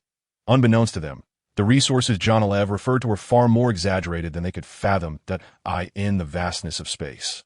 The apocalyptic beings scoured the entire solar system, even venturing beyond, but found no signs of life on any other planets. This discovery left them somewhat disheartened. The prospect of enslaving two civilizations within such a star system would have brought them unparalleled glory upon returning to Apocalypse Star.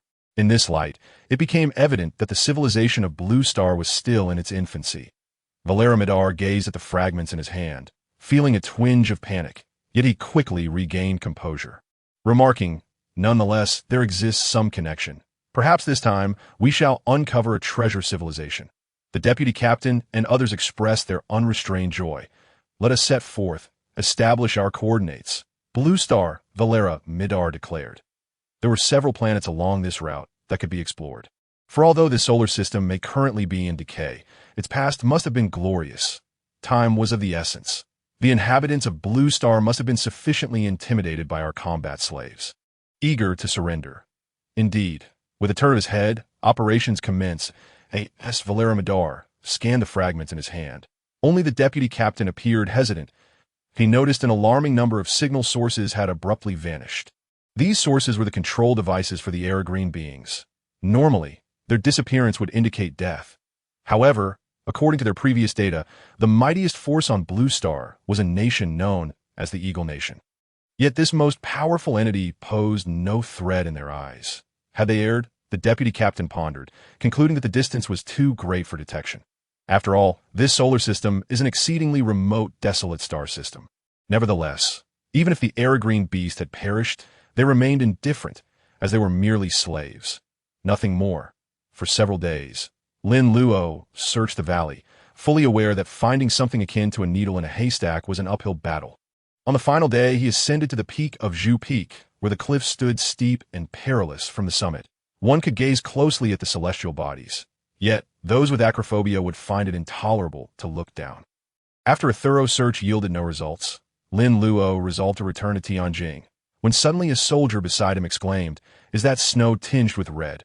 Lin Luo turned to look, his pupils dilating with surprise.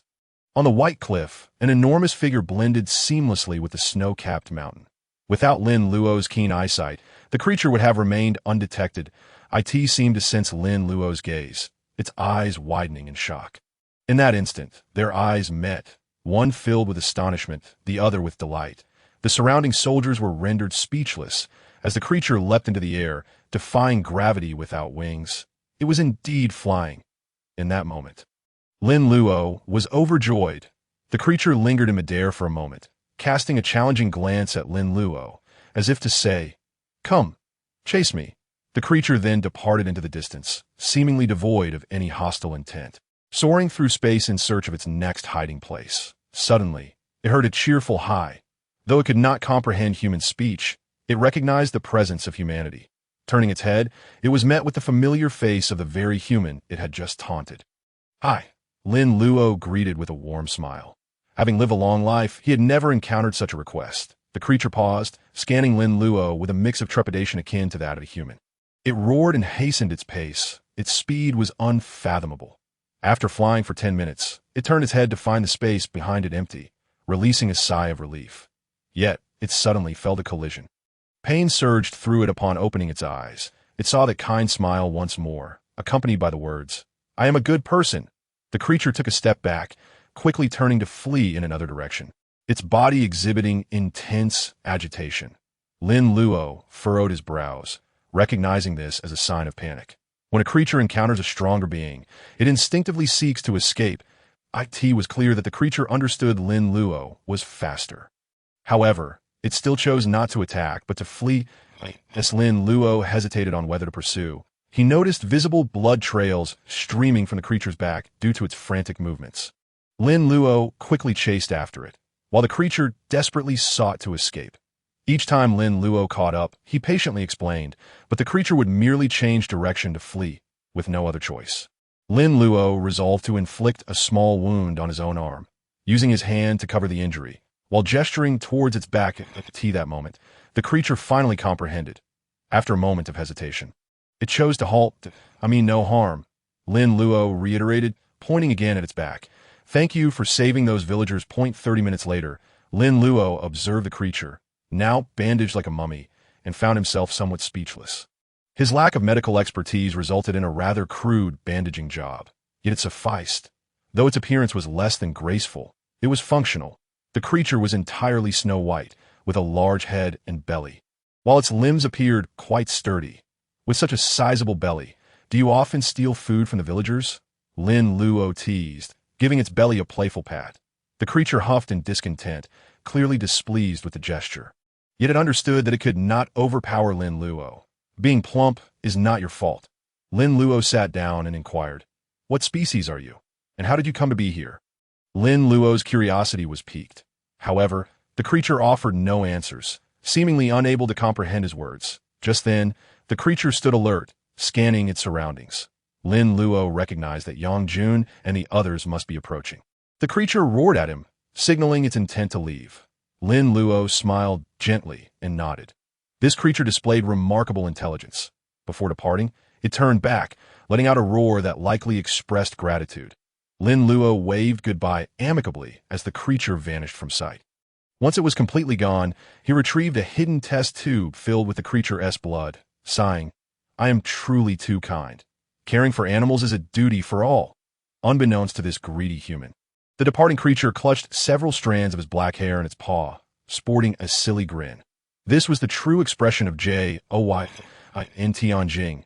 Lin Luo and Yang Jun had just returned when they were summoned for a meeting. "This matter must not be disclosed," Lin Luo cautioned. "The spiritual beings between heaven and earth often defy conventional explanations, much like why dolphins save humans. This creature is, in essence, a benevolent giant. Not being disturbed by the mundane world is the best for it." Yang Jun replied that, "I thought you would slay it." "You immediately leaped to violence, old Yang." Lin Luo countered that, "In this world beyond conflict, there exists human sentiment and social dynamics." "What do you mean?" "Look, I saved it, and it willingly offered me a vial of its blood. That is the essence of human connections," Lin Luo stated earnestly. "Are you certain it was voluntary?" Yang Jun, though not dull, was simply slower in his thoughts. Lin Luo turned his head away, pretending not to hear, and shifted the topic. "For some reason, I feel like I've seen this chubby creature before, perhaps back in elementary school. You never visited Ju Peak as a child. We've investigated your background, and I could even help you find your former desk mate." Yang Jun quipped that moment. An elder entered the office, smiling as he noticed them. "What are you two discussing with such joy?" "General Lin says we cannot disclose it," Yang Jun replied. Lin Luo felt a bead of sweat trickle down. Thinking, "Is the elder playing with me?"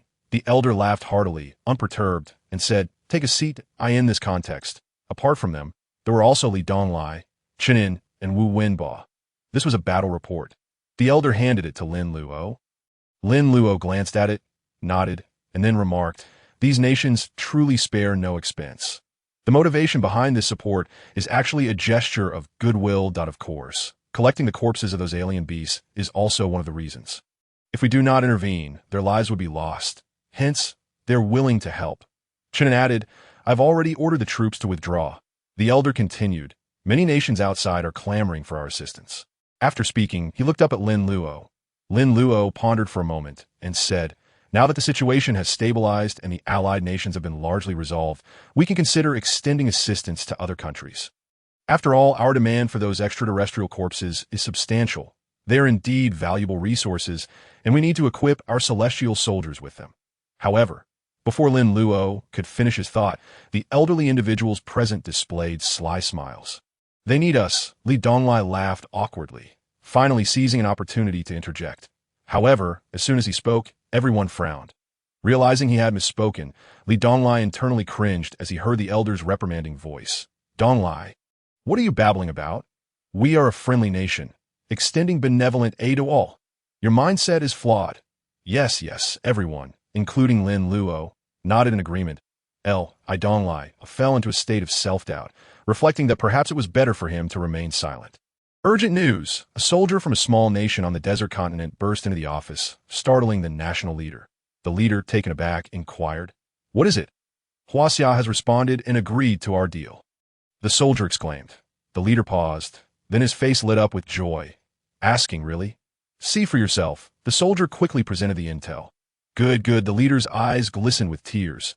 This scene unfolded in numerous nations simultaneously, and this news reached all countries on Blue Star in no time. In the Black Palace, Timus reacted to the news with a mix of joy and anxiety. They had also submitted a bid. However, Huaxia did not answer their calls. Increase the offer! Increase the offer! Temis shouted, as if driven to madness. Days later, the world erupted with excitement as the Eastern official media announced that a celestial army would be dispatched to support 8 nations simultaneously. This declaration caused a sensation. The world was engulfed in chaos. Once vibrant coastal regions had become desolate wastelands, while previously barren areas were now bustling with activity. Yet, this was a temporary situation. If these monsters were not eliminated, they would eventually invade. Consequently, the populace of developed nations exerted pressure on their leaders to promptly seek assistance, even leading to instances of unrest. However, these nations were in a predicament, unable to voice their grievances. They cannot even make contact, let alone express their displeasure towards the East. On the night of December 13, Temis urgently summoned the people of Fusang, demanding they unite and apply public pressure on the East. The Fusang representatives lamented the situation.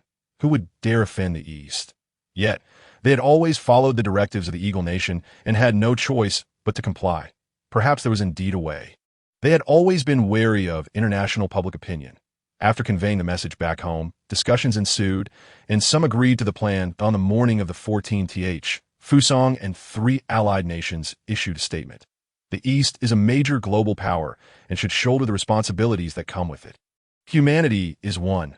You cannot be selfish. Simultaneously, they sought to generate a buzz by employing internet trolls, igniting widespread debate across the world. Eventually, the discourse evolved into calls for a coalition to instigate war. Throughout this turmoil, the East maintained its silence until 1400 hours on the 14th, when a representative from the East publicly released a video on the International Union's official website. Due to certain reasons, we have decided to permanently blacklist these 3 nations, prohibiting any foreign trade or assistance. This announcement sent shockwaves through the internet. Such assertiveness. So, you wish to manipulate public opinion from behind the scenes? We shall blacklist you. The representatives from these 3 nations were left stunned, as if their defenses had been breached, seizing the opportunity to apply further pressure. Unfortunately, after the East blacklisted them, they received no response. Ironically, news emerged from within the alliance that Gallus had established contact with the East, prompting global discussions. Lin Luo paid no heed to the external discourse. Indeed, the biological blood samples brought back by Zhu Feng were remarkably potent. Ding! Congratulations, host, for encountering the superpower gene series. Ding! This gene series exists solely within the unique genetic chains of specific organisms. Ding! Successfully deciphering, it will yield its special genetic chain. The superpower gene series. Lin Luo contemplated. Traits such as strength represented advanced genes that, if we speak of superpowers, that I hope it truly pertains to the flying gene sequence. Lin Luo mused as he diligently continued his work. Yet this endeavor consumed 3 days and nights. The complexity of deciphering this gene was staggering, far exceeding that of decoding the extraterrestrial beast genetics. Remarkably, such organisms truly existed on Blue Star. Zhu Yihui, too, had toiled for 3 days and nights, but remained fervent, suggesting, "Why don't we dive underwater to catch some? There must be some there." Lin Luo chuckled. "Dr. Zhu, do you really expect me to find a needle in a haystack?"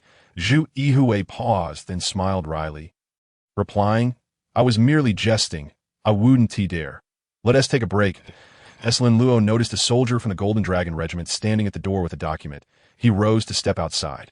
Zhu Yihui, seeing Lin Luo leave, resumed his intense focus on the genetic data, reflecting on how the past decade spent in a psychiatric hospital felt like a waste of time. Now, the opportunities available to him were vast and thrilling. Upon stepping outside, the Golden Dragon soldier remarked, "I am here to deliver document number 909. He presented it to Lin Luo with a salute before turning stand outside. Lin Luo opened the document to find the title, Humanity's Unified Front Plan. The first page boldly stated, Mutual Trade Protection Agreement between 2 nations. As Lin Luo continued reading, he smiled. The so-called mutual agreement was far from equitable. It stipulated that to gain protection from Huaxia, one must accept the redistribution of resources, technology, weaponry, and labor to Huaxia. In essence, Huaxia would not infringe upon their sovereignty, but would have unrestricted authority to allocate all their resources. Lin Luo swiftly signed his name on the document and handed it back to the soldier, stating, reply to them, "This proposal is feasible." Yes, the soldier saluted and departed swiftly. Lin Luo was brought back to reality when he heard a shout and hurried towards the laboratory, where he found Zhu Yihue exuberantly gesticulating. Upon seeing Lin Luo, he quickly exclaimed, "Come look." Lin Luo approached the genetic analyzer and observed a long, blue waveform. His pupils brightened. "Is this what we've been searching for?" Zhu Yihue inquired. Lin Luo scrutinized the genetic blueprint displayed on the analyzer. As the system chimed, "Ding! Congratulations, host, for deciphering the superpower gene. Flight. Ding! You may now produce the flight gene serum. Ding! Given the scarcity of this gene type, the system will provide material exchanges with a maximum limit of 3 million units at 100 points per unit. Ding! Reward points. 3 million. Ding! Your first encounter with the superpower gene has enhanced your flight capability, automatically acquiring the skill. 3,000 thunder steps. 3,000 thunder steps." Lin Luo paused, pondering what this skill entailed. The last skill, Swift Blade, still eluded him. Observing Lin Luo lost in thought, Zhu Yihue waved his hand in front of him. Lin Luo snapped back to reality, smiling at Zhu Yihue. "Dr. Zhu, weren't you saying that humanity could never achieve flight?" Zhu Yihue hesitated, then swallowed hard, excitedly asking, "Could this blue energy gene chain be?" Lin Luo nodded emphatically. Zhu Yihue dramatically collapsed to the ground, laughing uncontrollably. In his ears, he could almost hear Lin Luo's earlier proclamation. "What we are about to change is this era." Chapter 87. The new legion. On the morning of the 16th, Temis returned to his residence, ready to retire for the night. The day's events had been overwhelming in the Eagle Nation, due to the alien beasts. Over 10,000 lives were lost daily, creating constant turmoil. Consequently, the pressure on him domestically was immense. He was astute enough to have other nations intervene. Had Huaxia spoken out to blacklist them, the Eagle Nation would likely face a drastic transformation. Since Huaxia had refrained from addressing them, it indicated an opportunity. Suddenly, there was a loud knock at the door. Temis, who had been preparing to sleep beside the First Lady, was furious, his patience wearing thin. "What is it?" he snapped. "Report." The visitor hurriedly exclaimed, "The representatives from Huaxia have arrived." "So what if they have come?" "It's no big deal. No need to rush," Temis replied, shaking off the sleepiness. Suddenly alert, he asked, "Did you say the Huaxia representatives are here?" "Yes," the visitor confirmed. "They just arrived. Should we meet them?" "Of course," Temis responded with unrestrained joy as he rushed outside, only to be called back by the First Lady. "Honey, put your pants on first." In the reception room, Chun sat quietly. Negotiations with other nations did not require someone of his stature, but the Eagle Nation was different. The idea of establishing a unified front for humanity was Lin Luo's vision. The resources of Blue Star were overly fragmented, which posed a hindrance to future development. The sooner this unity was established, the better prepared humanity would be to confront extraterrestrial threats. Just then, Temis entered. Beaming with a smile, "Ah, Mr. Chun, it's been a long time." Chun squinted and rose mildly, exchanging pleasantries. He recalled their last meeting, where their positions had now reversed. After some light conversation, Chun got straight to the point. "Do you know why the Gallic Rooster received our support?" Temis, still wearing a courteous smile, replied, "You're a friendly nation, helping others that know." "We are not," Chun interrupted. Temis paused but maintained his smile. This was a negotiation. Chun handed Temis a document written in Eagle Nation's language, stating, "This is the 909 agreement." Upon reading it, Temis's face paled. This agreement was even more outrageous than the planetary initiative, declaring it to be unconditional. "We assure you, we will not interfere with any changes in Z rights. We will only mobilize resources. Furthermore, we will not wage war against any nation. All interpretative rights belong to us," Chin stated calmly. "Impossible, absolutely impossible," Temis exclaimed, his neck turning red with anger. "When have we ever endured such indignities? This is akin to surrendering our entire nation." Chin pretended not to hear and continued, "In addition, we offer you 3 options. First, sign the 909 agreement. Second, we will permanently blacklist your nation. And third, in 3 days, the resources listed in this document will triple." Temis's anger turned his nose blue. Chun stood and extended his hand, but Temis refused to shake it. Unfazed, Chun withdrew his hand and walked towards the exit. Halfway there, he paused and said, "The 3-Nation Declaration. Did you truly believe we were unaware of your manipulation behind the scenes?" Temis froze, sensing the coldness in Chen's voice. The atmosphere dropped to a freezing point, and Temis felt a murderous intent that on the morning of the 15th, Janilev publicly delivered a speech in the Arctic, lifting the first-level alert status of the Bear Nation. He boldly proclaimed their intention to join the 909 Agreement. This announcement sent shockwaves around the world as the global community found themselves enveloped in Huaxia's media narrative. The Heavenly Soldiers and the 909 Agreement, alongside the enigmatic origins of the Heavenly Soldier Corps, remained a mystery. This was, of course, related to Huaxia's continued closure of its borders. If they were to open them now, a flood of refugees would undoubtedly surge in. Currently, citizenship in this nation was more coveted than the status of the world's wealthiest. The most regretful were those Huaxia citizens who left before the borders closed, having lost faith in their nation's future. Now, they awoke to the reality of their choices, some attempting to reconnect with consulates, but to no avail that a top-secret notice had already been issued. Strict identity checks would be enforced, one ID per person. As it pertained to the future national plan, in the afternoon, the Gallic Rooster and other nations publicly announced their intention to join the 909 Agreement, igniting widespread debate that I suggest we expel them from the Nanyue Alliance. Agreed, many voiced their condemnation. Yet this did not impede the world's progress. Barbary sheep, alpacas, and others subsequently announced their adherence to the 909 Agreement. I could see this moment. Some nations began to grow anxious, primarily those from Fusan. They were watching the eagles across the ocean that if they consented, it would put Fusan in an awkward position, as they had been declared permanently blacklisted. The human evolution plan could now advance to the next phase. Lin Luo looked at Qin Yuan and others and said, Elders Qin and Zhou, the research on the universal gene plan will be entrusted to you. Understood, they nodded in agreement. Ordinary citizens were still hesitant to unlock their genetic potential due to the significant risks involved. Elder Fong, please temporarily oversee the collection of genetic data. Lin Luo instructed. Of course, Fong Zhengwe replied. After arranging everything, Lin Luo produced a genetic blueprint, specifically the flight gene map, and proclaimed, I believe a historic moment for humanity is upon us. The eyes of Qin Yuan and the others sparkled with excitement. Lin Luo had declared that the sky would not be the limit for humanity, and now, this dream was about to be realized. Who could have imagined that this moment would arrive so swiftly? I announced the establishment of the Heavenly Soldier Corps Air Force, named the Divine Dragon Army. Chapter 88. The true threat. The evolution plan for the Air Force was advancing swiftly. With a fierce competition among the elites, as their commander had stated, due to resource constraints, only a select few could be advanced. Consequently, the Heavenly Soldier Corps showcased their prowess, eager to secure a place in the Divine Dragon Army. Meanwhile, over half of the nations on Blue Star had declared their allegiance to the 909 Agreement. Huaxia, not disappointing their expectations, dispatched a considerable number of heavenly soldiers. Finally, the Heavenly Soldier Corps truly emerged before the world. Major video platforms such as Douyin, T, and TVT showcased numerous videos of the heavenly soldiers battling extraterrestrial beasts, allowing everyone to witness their might.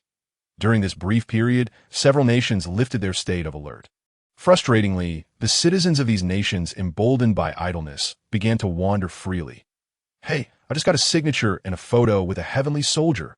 I no longer fear being devoured in my dreams that I'm back home. Feeling so fortunate. But I didn't expect to be here. Just wanted to see what the extraterrestrial beasts looked like. I really missed their appearance. In the Black Palace, Timus declared, I have made my decision. Owen and Blake observe him, saying, you will resign and be remembered as a historical disgrace. That is still better than being a national slave, Timus retorted fiercely. The two fell silent. They had discovered that the 909 Agreement presented by Chun not only demanded a price exponentially higher than other nations, but also contained an outrageous stipulation. Timus must publicly apologize. This was non-negotiable, representing a declaration of acknowledgement for all past mistakes. They were unwilling. Yet what choice did they have? If the monsters continued their rampage, no land would remain untouched. Timus's hand trembled as he reached for the pen. Raising and lowering it multiple times, a simple string of letters took him 3 minutes to write. Ultimately, he slumped in his chair, lifelessly gazing at Owen, released the agreement to the public. Also, prepare the live broadcast platform. Sir, Owen's eyes reddened. Go on, Timus said feebly. He knew he was about to become an emblem of disgrace. Forever scorned by future generations, he stepped forward, slowly taking down a world map from the wall. History had already changed. The world now belonged to Huaxia. No one anticipated this scene, nor did anyone expect it to unfold so quickly. What? Upon witnessing Timus's public apology, the three nations involved in the three-nation declaration were left dumbfounded. They frantically attempted to contact the Black Palace, but no one answered their calls. They could not even gain entry, as the palace was surrounded by crowds. What should we do? Are we apologizing to the East now? Do you think they will accept it? The representatives of the three nations were both furious and anxious. Timus had essentially betrayed them. In their desperation, they openly condemned Timus for his breach of faith. Yet, no one paid them any heed. In fact, some began to defend Timus, stating, "A great man can bend and stretch. For the safety of the people, what is wrong with offering an apology?" Indeed. Upon checking the IP addresses, they found them all belonged to nations under the 909 agreement. Let's not worry about them for now. Chen placed the document down, declaring, "Initiate the next plan, and halt our participation in the 909 agreement." Yes. Additionally, Chen stated, "Inform the countries involved in the 909 agreement that we shall dispatch celestial soldiers to execute the plan for the eradication of extraterrestrial beasts in the signatory nations, and request their cooperation." Indeed. Go ahead. Chen waved his hand. Just as the communicator departed, a staff member rushed in, exclaiming, "An emergency meeting is required." Chen paused, quickly rising to his feet, and inquired about the staff member's anxious demeanor. "Have we discovered a spacecraft?" "Yes," the staff member nodded. Chen hurried towards the command center. Upon entering, he was met with the sight of a colossal entity displayed on the large screen. Though he had been prepared, the actual sight of such a behemoth left him astounded. Setting aside the technology, one could only ponder the resources required to manufacture such a gargantuan construct. Chen finally comprehended why Lin Luo had asserted that even if humanity were granted a century, or even more, it would be impossible to surpass this alien civilization. When was it discovered? Chen approached Lin Luo, asking, "Just now." Lin Luo furrowed his brow and replied, "This massive craft does not resemble the vessels of the azure green beasts. It even lingers on certain planets, and we detected them with our probe on Jupiter. Based on their speed, how long until they arrive? If they maintain the previous speed of their spacecraft, they will arrive today. If they continue to dawdle, it won't exceed 2 weeks." Ye responded.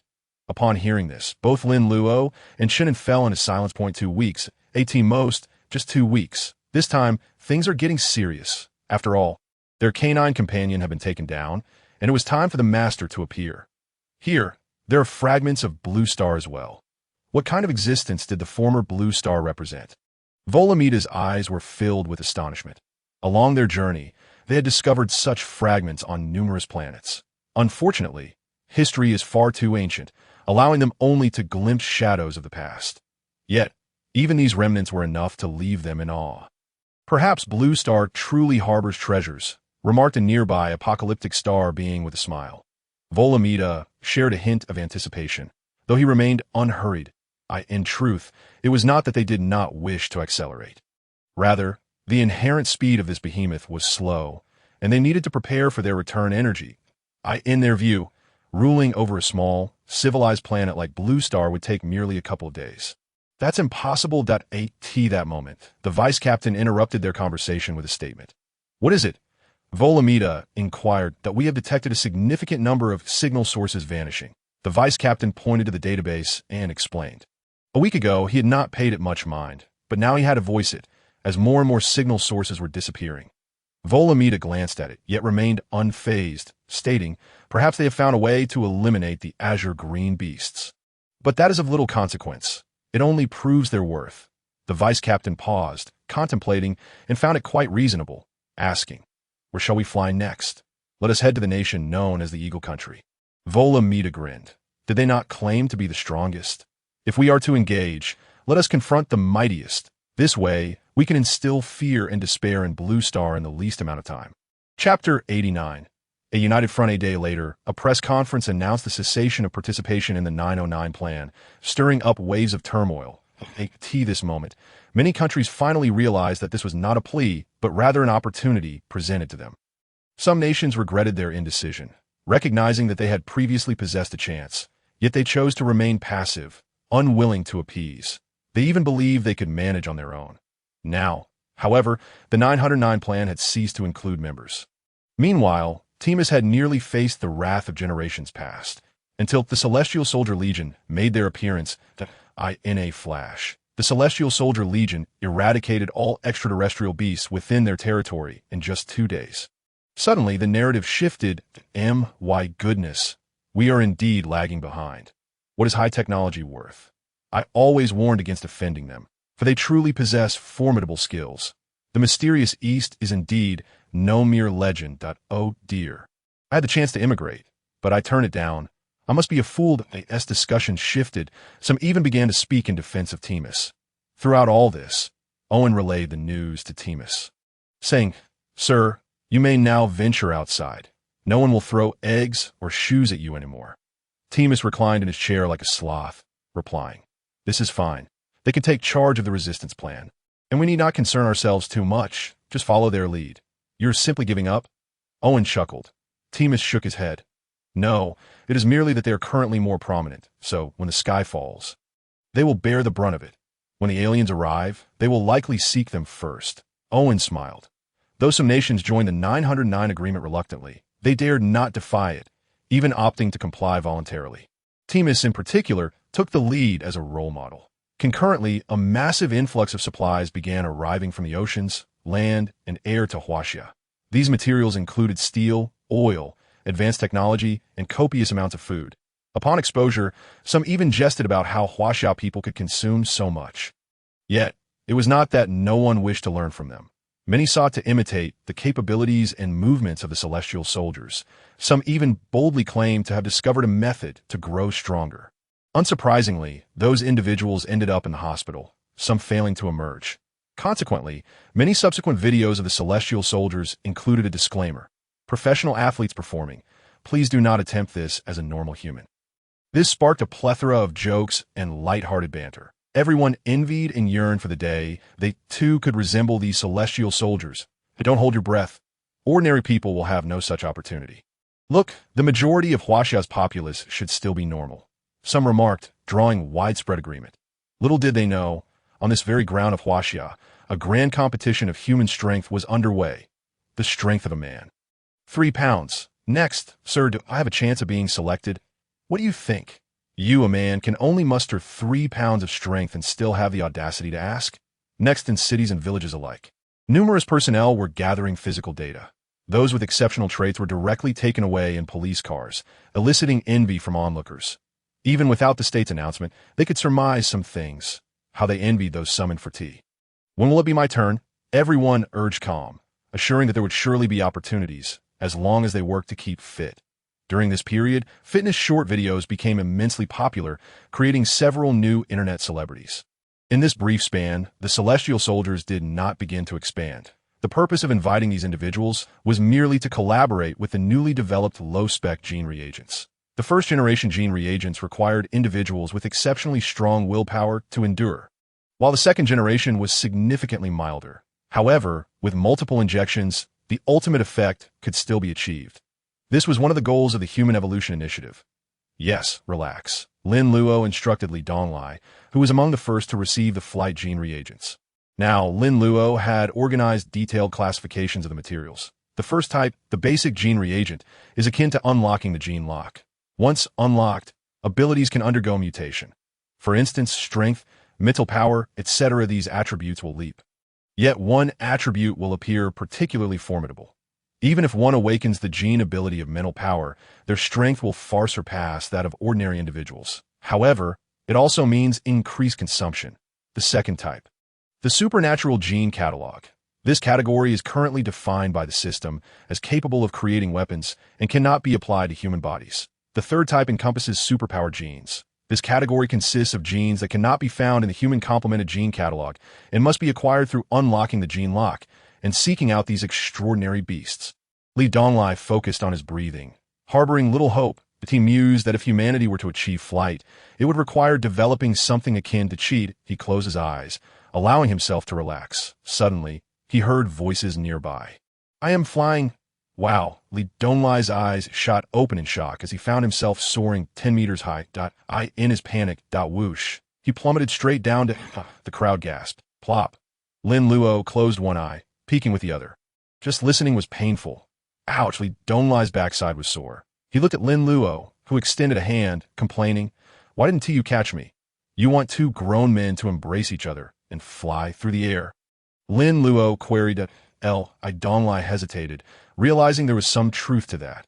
Rest assured, I calculated it. With your physique, you won die from the fall. Lin Luo patted him on the back. I don't lie, chose not to argue further with Lin Luo, knowing he could not outweed him, replying, it's just that when I get nervous, I can't handle it. You looked quite impressive. Lin Luo chuckled. Li Donglai pondered why Lin Luo would suddenly extol him. It surely bodes ill that he then heard Lin Luo say, right? Xian. Li Donglai halted and turned to see a little girl standing at a distance, clutching a small white bear. Tears streamed down his face uncontrollably. As the head of a secret bureau, he ought not to display such vulnerability, yet he could not restrain himself. Daddy is the most handsome. The little girl beamed. In that moment, Li Donglai rushed over, enveloping Xian in his arms, unable to utter a word, only weeping aloud. 7 years, Li Donglai had waited 7 years and finally witnessed her awakening. Thank you, he said, his voice choked with emotion, turning to Lin Luo. On the 18th, a classified order was transmitted to all countries under the 909 Agreement, announcing the construction of a regional network and numerous air defense shelters within the territorial nations. Concurrently, the foremost scientists from the protocol nations convened in Tianjin to study the fallen spacecraft technology. A unified human front was systematically taking shape. 18 noon, a video surfaced online, causing a global uproar. Chapter 90, Arrival of Extraterrestrial Beings. This video originated from fishermen in a small eastern nation. Initially engaged in fishing on the ocean, he suddenly heard a sound above and looked up, catching a fleeting glimpse of a figure. Alarmed, he hastily pulled out his phone to record. The scene unfolded as follows. Friends, what do you see there? It looks like a person. It truly is a person. Are aliens coming again? My phone. Fortunately, the fisherman had splurged on an HW phone. Otherwise, this video would never have circulated. Within 4 to 5 minutes of its release, a multitude of detectives emerge. It's too blurry. The CV quality is insufficient. Judging by the angle, lighting, and wind direction, it should be a person. What nonsense you speak. My vision is 2.0, and I can clearly see it as a person. Could it be a celestial soldier from Huaxia? I previously thought they couldn't TFLY.my goodness. Which genius from Huaxia has developed such technology? The world buzzed with speculation, pondering why Huaxia had yet to reveal the identity of the individual responsible for this monumental change. In just a few days, all extraterrestrial beasts under the 909 Agreement vanished, and people reveled in the euphoria of victory. The renown of Huaxia's celestial soldiers spread across the entire blue star. Meanwhile, nations that had not engaged, such as Asan, faced dire straits, living amidst endless trepidation. This moment, scientists from the Eagle Nation had entered Huaxia's research center, gazing in astonishment at the advanced machinery within. You have reached such a level, exclaimed the lead scientist, Thompson, as he stared at the protective shield. Isn't this the shield against extraterrestrial beasts? They felt a pang of shame. In the past, Huaxia had always been seen as a nation that merely followed. Now, had they begun to outpace even the aliens? This country truly possesses remarkable learning capabilities. You are responsible for researching the alien spacecraft. Ye addressed them. After all, you're more knowledgeable about technology. However, you must first sign a confidentiality agreement. Any breach of its contents will not only endanger your lives, but your nation will also be expelled from the 909 Agreement. The scientists looked up at who had initially seemed unremarkable in their eyes, until they witnessed his technology. This young man, not yet 20, was the chief scientist of Huaxia, an astonishing revelation that left them dumbfounded. You understand? Yi inquired. We understand. All the scientists nodded, wary of any ambiguity. Their nations had warned them. If anyone angered Huaxia, they would be stripped of their citizenship. Yet they could not fathom why Huaxia, already possessing celestial soldiers, would place such emphasis on technological development. Days passed in orderly succession, marked by the production of weapons, the strengthening of celestial soldiers, and the construction of extensive defense works. Lin Luo defined the current war as defensive, as they were still uncertain of the enemy's strength and capabilities. On the 8th day, within Huaxia, millions had received the second-generation genetic serum and had begun to awaken their abilities. The nations partaking in the 909 Agreement seemed to return to a semblance of normalcy, except for Mao Xiong, the Eagle Nation, and Huaxia, who continued to gaze skyward. Finally, On the 10th day, an anomaly occurred that a total solar eclipse was observed. So beautiful. People marveled as they witnessed the phenomenon across the globe. Although previous forecasts had not predicted such an event, that in Huaxia, the Eagle Nation, and Mao Xiong's space departments, a vivid image appeared on their screens. Beyond the moon, countless fragments floated in the vacuum, until a powerful gust swept through, reducing them to cosmic ash in an instant. The airflow surged, accompanied by strange energies, as a colossal metallic beast slowly emerged before them. Only from such proximity could one truly grasp its enormity and awe. It was nearly the size of a continent. In Eagle Nation, scientists gazed in disbelief, realizing that what humanity could conceive as vast, such as an aircraft carrier, paled in comparison to this steel behemoth. As they watched, an overwhelming sense of shock and fear engulfed them, for it had even briefly created a solar eclipse. The steel giant drew nearer to the blue star, gradually slowing its pace. Upon the immense spacecraft, Bauromeda observed the diminutive blue star ahead. Compared to their home planet, the planet of Apocalypse, this world seemed minuscule. It was hard to believe that such a magnificent civilization had once thrived here. Bauromeda remarked that that moment, an apocalypse being approached, stating, "Please look." Bauromeda turned to see the moon, sweeping his gaze around, and then revealing a hint of ecstasy as he proclaimed, "Surely, there's a great secret on the blue star." The nearby apocalypse being nodded in agreement, surveying the moon with astonishment. Creates such a massive satellite for the protection of one's planet. This civilization that cannot possibly be of level 0.75 at IT was far more than a mere global satellite. Bauromeda regarded the moon with newfound apprehension and commanded, "Full speed ahead. I can hardly contain my anticipation." "Yes, quickly, I need their precise location." Team is fixated on a scientist from the Space Department. Although they had signed a 909 agreement, Huaxia had stipulated that support would only be extended under the condition of ensuring the safety of their citizens. Thus that the supercomputer was calculating. Their goal was beep, beep, beep. City in Eagle Nation. The scientist's pupils constricted and his limbs trembled uncontrollably. To MD, "We just finished dealing with one threat, and another arrives? Why? Why us?" Timus was left dumbfounded, feeling a surge of anger.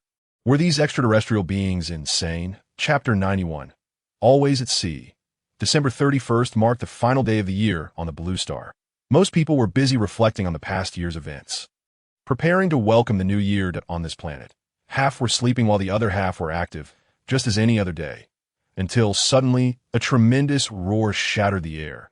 The sound was so immense, it was almost unimaginable, echoing with a hollow, explosive resonance. People instinctively looked up, realizing the noise emanated from the sky. Yet when they gazed upward, they found nothing, until a dark speck appeared. The spot grew larger. Oh my heavens! At last, someone spotted the colossal steel beast looming in the sky, resembling a floating continent. The shock it instilled in humanity was beyond comprehension. The preceding noise must have been the sound of it piercing through the atmosphere. Finally, someone grasped the situation. This station reports that a massive, unidentified spacecraft has appeared in the sky. Relevant authorities have issued a notice, urging everyone to proceed to air raid shelters and enter a state of heightened alert nationwide. Are aliens coming again? Haven't they already been eradicated? When will this end? A torrent of messages flooded in, plunging the entire Blue Star into turmoil and fear. They had only just bid farewell to the celestial soldiers, and now a new enemy emerged. Or perhaps this was merely the beginning. Some began to realize that compared to the previous meteor shower-like spacecraft, this one epitomized the symbol of an advanced civilization. Meanwhile, in the capital of the Eagle Nation, City Inn, tanks, fighter jets, and numerous cruise missiles were positioned skyward as Timus and the Black Palace personnel hastily evacuated the city. At this moment, the sky above the Eagle Nation is shrouded in darkness, entirely obscured by a colossal spacecraft. Quickly seek aid from Huaxia. "We are willing to pay tenfold the price," Timus stated, though his calm demeanor was a facade. The information analyzed by Lin Luo and his team was surely within the grasp of their adversaries as well. The previous sightings of the subgreen aberrations were merely appetizers. They have now entered Blue Star. The beings from the apocalyptic star approached Bauromeda, declaring, "In this nation, all subgreen aberrations have been eradicated." Bauromeda, upon hearing this, exhibited no surprise and replied, Our intelligence from 3 moons ago indicated that this nation is the strongest. Without exception, that if anyone could eliminate the subgreen aberrations, it could only be them. What shall we do now? The vice captain inquired, gazing at the KX-18S flying around them and the tanks below through the screen.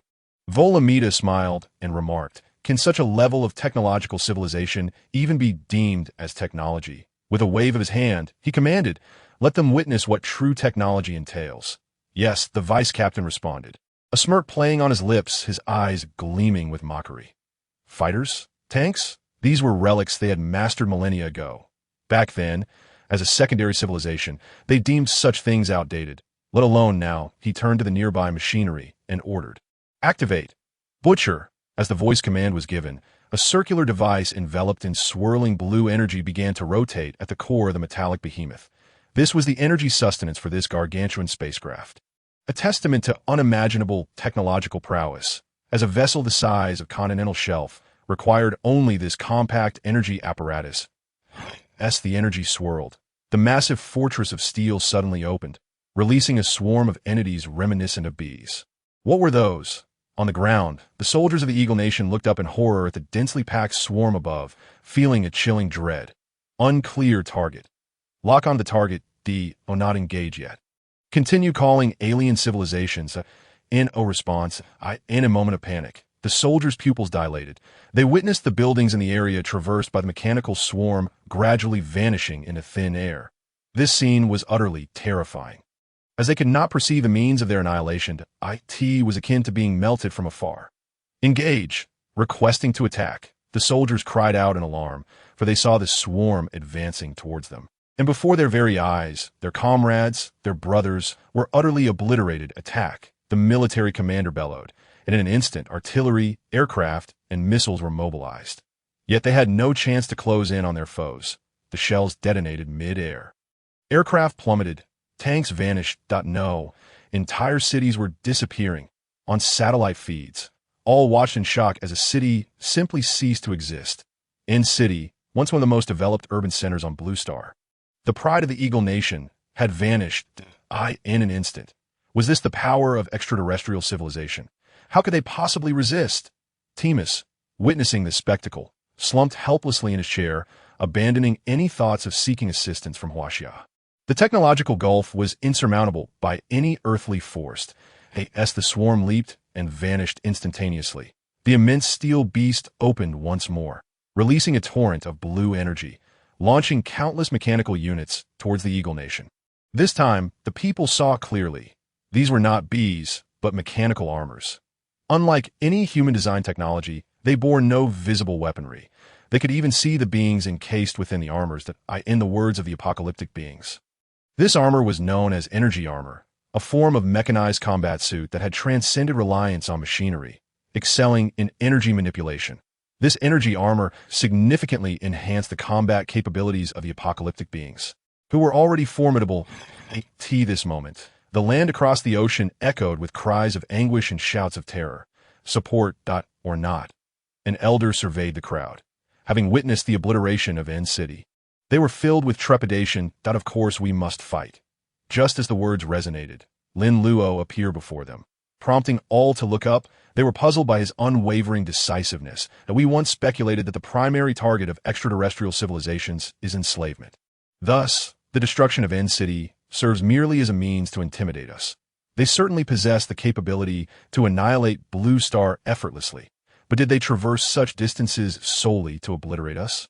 This grants us an opportunity. Their delay in targeting Huaxia is a chance for our homeland to avoid the ravages of war. Therefore, we must engage.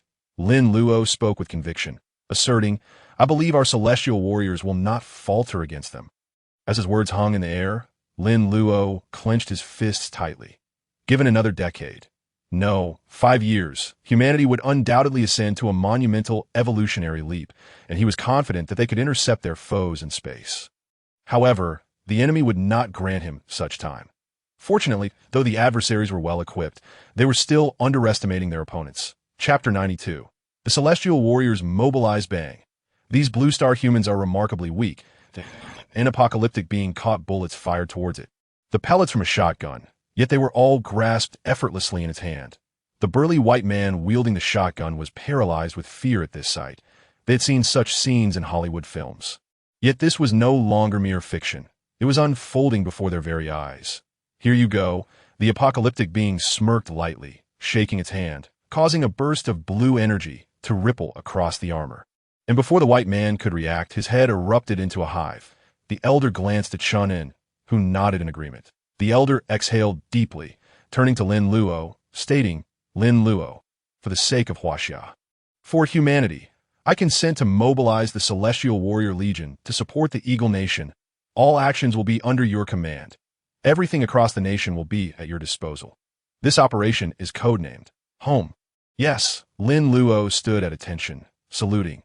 Upon hearing the final words, all present felt their hearts race. At this juncture, rigid thinking could no longer prevail. The invasion of extraterrestrial civilization necessitated a global response. While the Eagle Nation may be detestable, it remained part of humanity, and humanity's shared home. Is Blue Star. Lin Luo turned to leave, where Qin Yuan, Zhang San, Li Donglai, and others awaited outside. They lacked the privilege to attend the conference, yet the expressions on their faces revealed their understanding of the gravity of the situation. "Commanders of the Celestial Warrior Legion, heed my call? Yes. From this moment forth, execute plan. Home. Yes." January 1st was meant to be a day of celebration on Blue Star, heralding the dawn of a new year. Yet today, joy was an impossibility. The destruction of N-City weighed heavily on everyone's hearts. In this era of explosive information, even those who had not witnessed the city's obliteration were aware of the news and the implication it bore. Extraterrestrials had arrived. The true enemy was upon them, armed with unprecedented weaponry.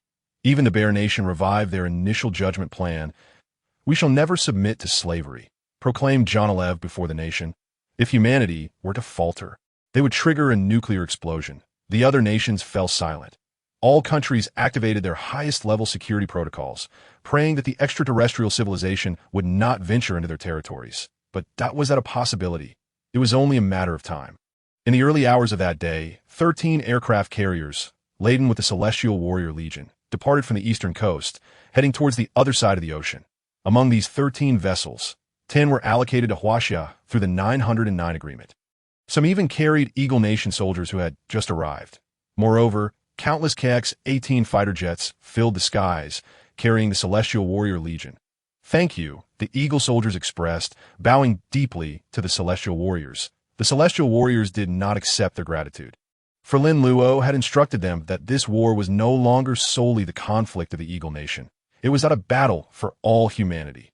Several hours later, parachutes descended upon the skies of the Eagle Nation, heralding the arrival of the vanguard troops. The true majority remains atop the aircraft carrier, and at the helm of all is Li Donglai. "This is the map." Xiaqian approaches and hands the map to Li Donglai. "Have you contacted the Black Palace?" Li Donglai inquires. "All communications here have failed, unless the Black Palace connects to our southern dipper number 7. Xiaqian replies. I Donglai frowns. "Information warfare is essential regardless of location." Just then, Xiaqian's communicator beeps. She picks it up and exclaims hastily, "The 909 protocol network has been activated." Hearing this, Li Donglai sighs. That Lin Luo truly possesses the ability to foresee the future. When the 909 protocol national network was established, many deemed it unnecessary due to the long-standing globalization. Yet it now plays a crucial role. "Look at this," Xiaqian says, pointing to the map that a surge of SOS signals has erupted 100 kilometers ahead. Li Donglai narrows his eyes and says, 100 kilometers is not far. I will lead the Divine Dragon team ahead. Xiaqian, you command the main forces to follow.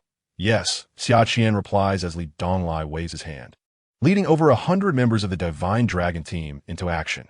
Experience is drawn from past encounters. The apocalyptic star people have colonized numerous planets, employing 3 conventional strategies. First, they strike the strongest. Second, they annihilate a nation or race to instill fear across a star. Third, if conquest remains elusive, they resort to destruction. To date, the third strategy has yet to be employed, as the Y'all alien species, despite their fierce nature, chose to surrender and don control helmets amidst the endless slaughter. This moment, an apocalyptic star squad member squints at a child before him. The white child, merely 2 years old, crawls through a pool of blood, the crimson river flowing from his parents. The apocalyptic star squad leader gently brushes the child's face and chuckles. Is it true what the captain said? Did such a civilization truly exist on this planet? I believe there is no need for slavery in such a civilization. The other members of the apocalyptic star team merely observe with amusement, one commenting, yet they indeed annihilated the YALD this moment. The infant wails, but not a single soul feels a shred of pity or compassion. That if you must blame someone, blame your fate for being born on this planet, in this race. Had you been born into a higher civilization, such tragedies would not occur. The squad leader lightly grips the infant's throat, that instant. The energy mech glows blue, foreseeing the inevitable demise of the child. Yet in the next moment, his pupils dilate with shock. Activate the defense system. The energy mech automatically engages its defenses, such as the power of an advanced civilization, capable of predicting your arrival even in stealth. The squad leader turns, sneering, "Dare to resist, do you?" He swiftly pivots, and the energy mech responds to his mental commands. Gathering energy, he glances back to see a man charging at him with a large blade. Li Donglai. His eyes turn crimson with rage, filling his mind entirely. Cold weapons. The squad leader scoffs. Isn't this blue star a technological civilization? What use is a cold weapon? He does not even attempt to evade, believing the energy mech will protect him. Indeed, the mech senses the incoming attack, creating a protective blue light. The squad leader grins cruelly, contemplating the torment and eventual demise he will inflict upon Li Donglai. However, the next second, he hears a cracking sound.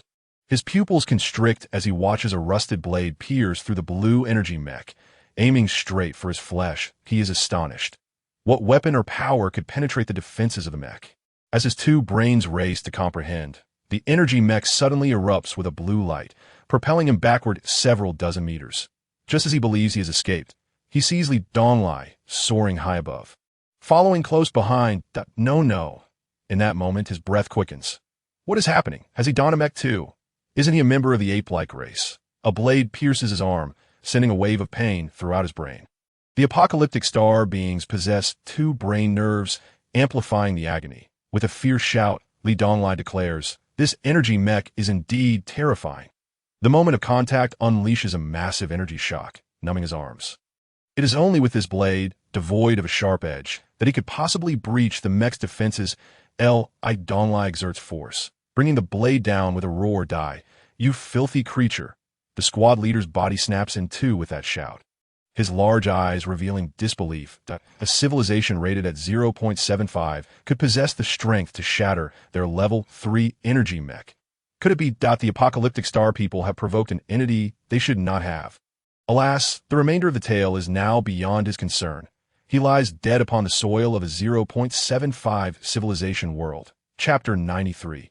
Primal civilization. The infant's cries fill the air with fear and despair.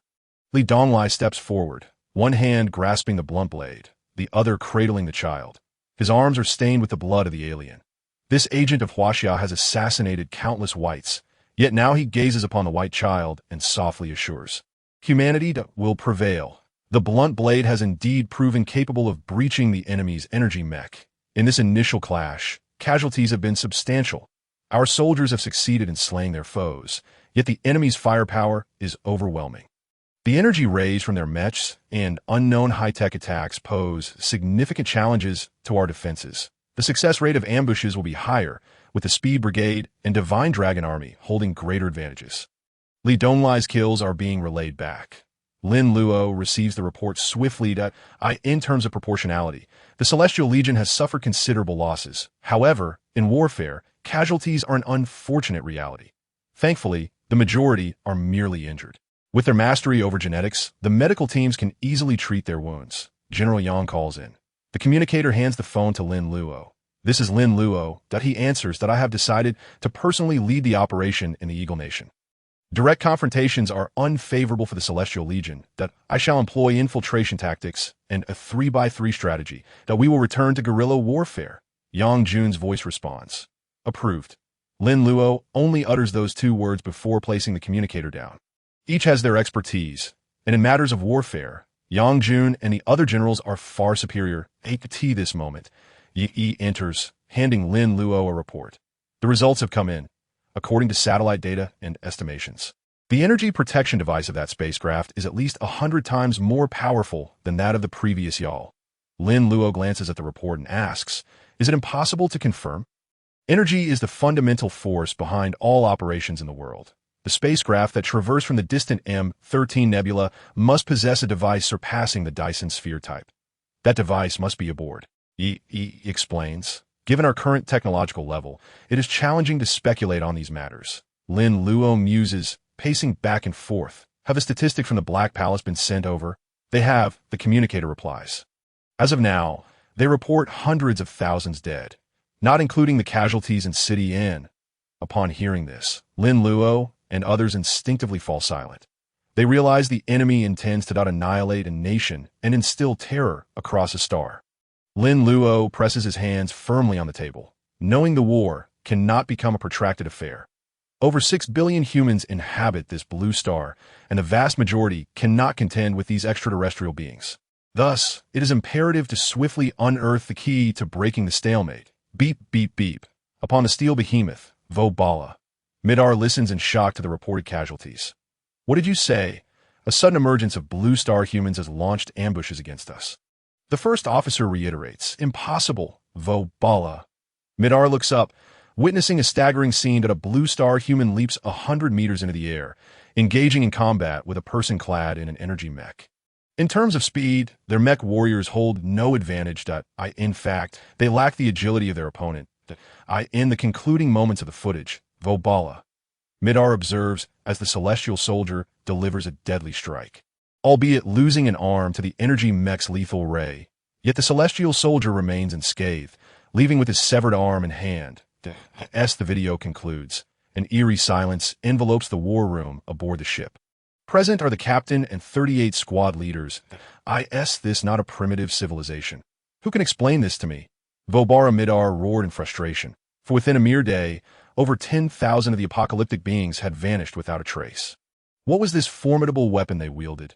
And what of their fallen comrades? What were the analysis results?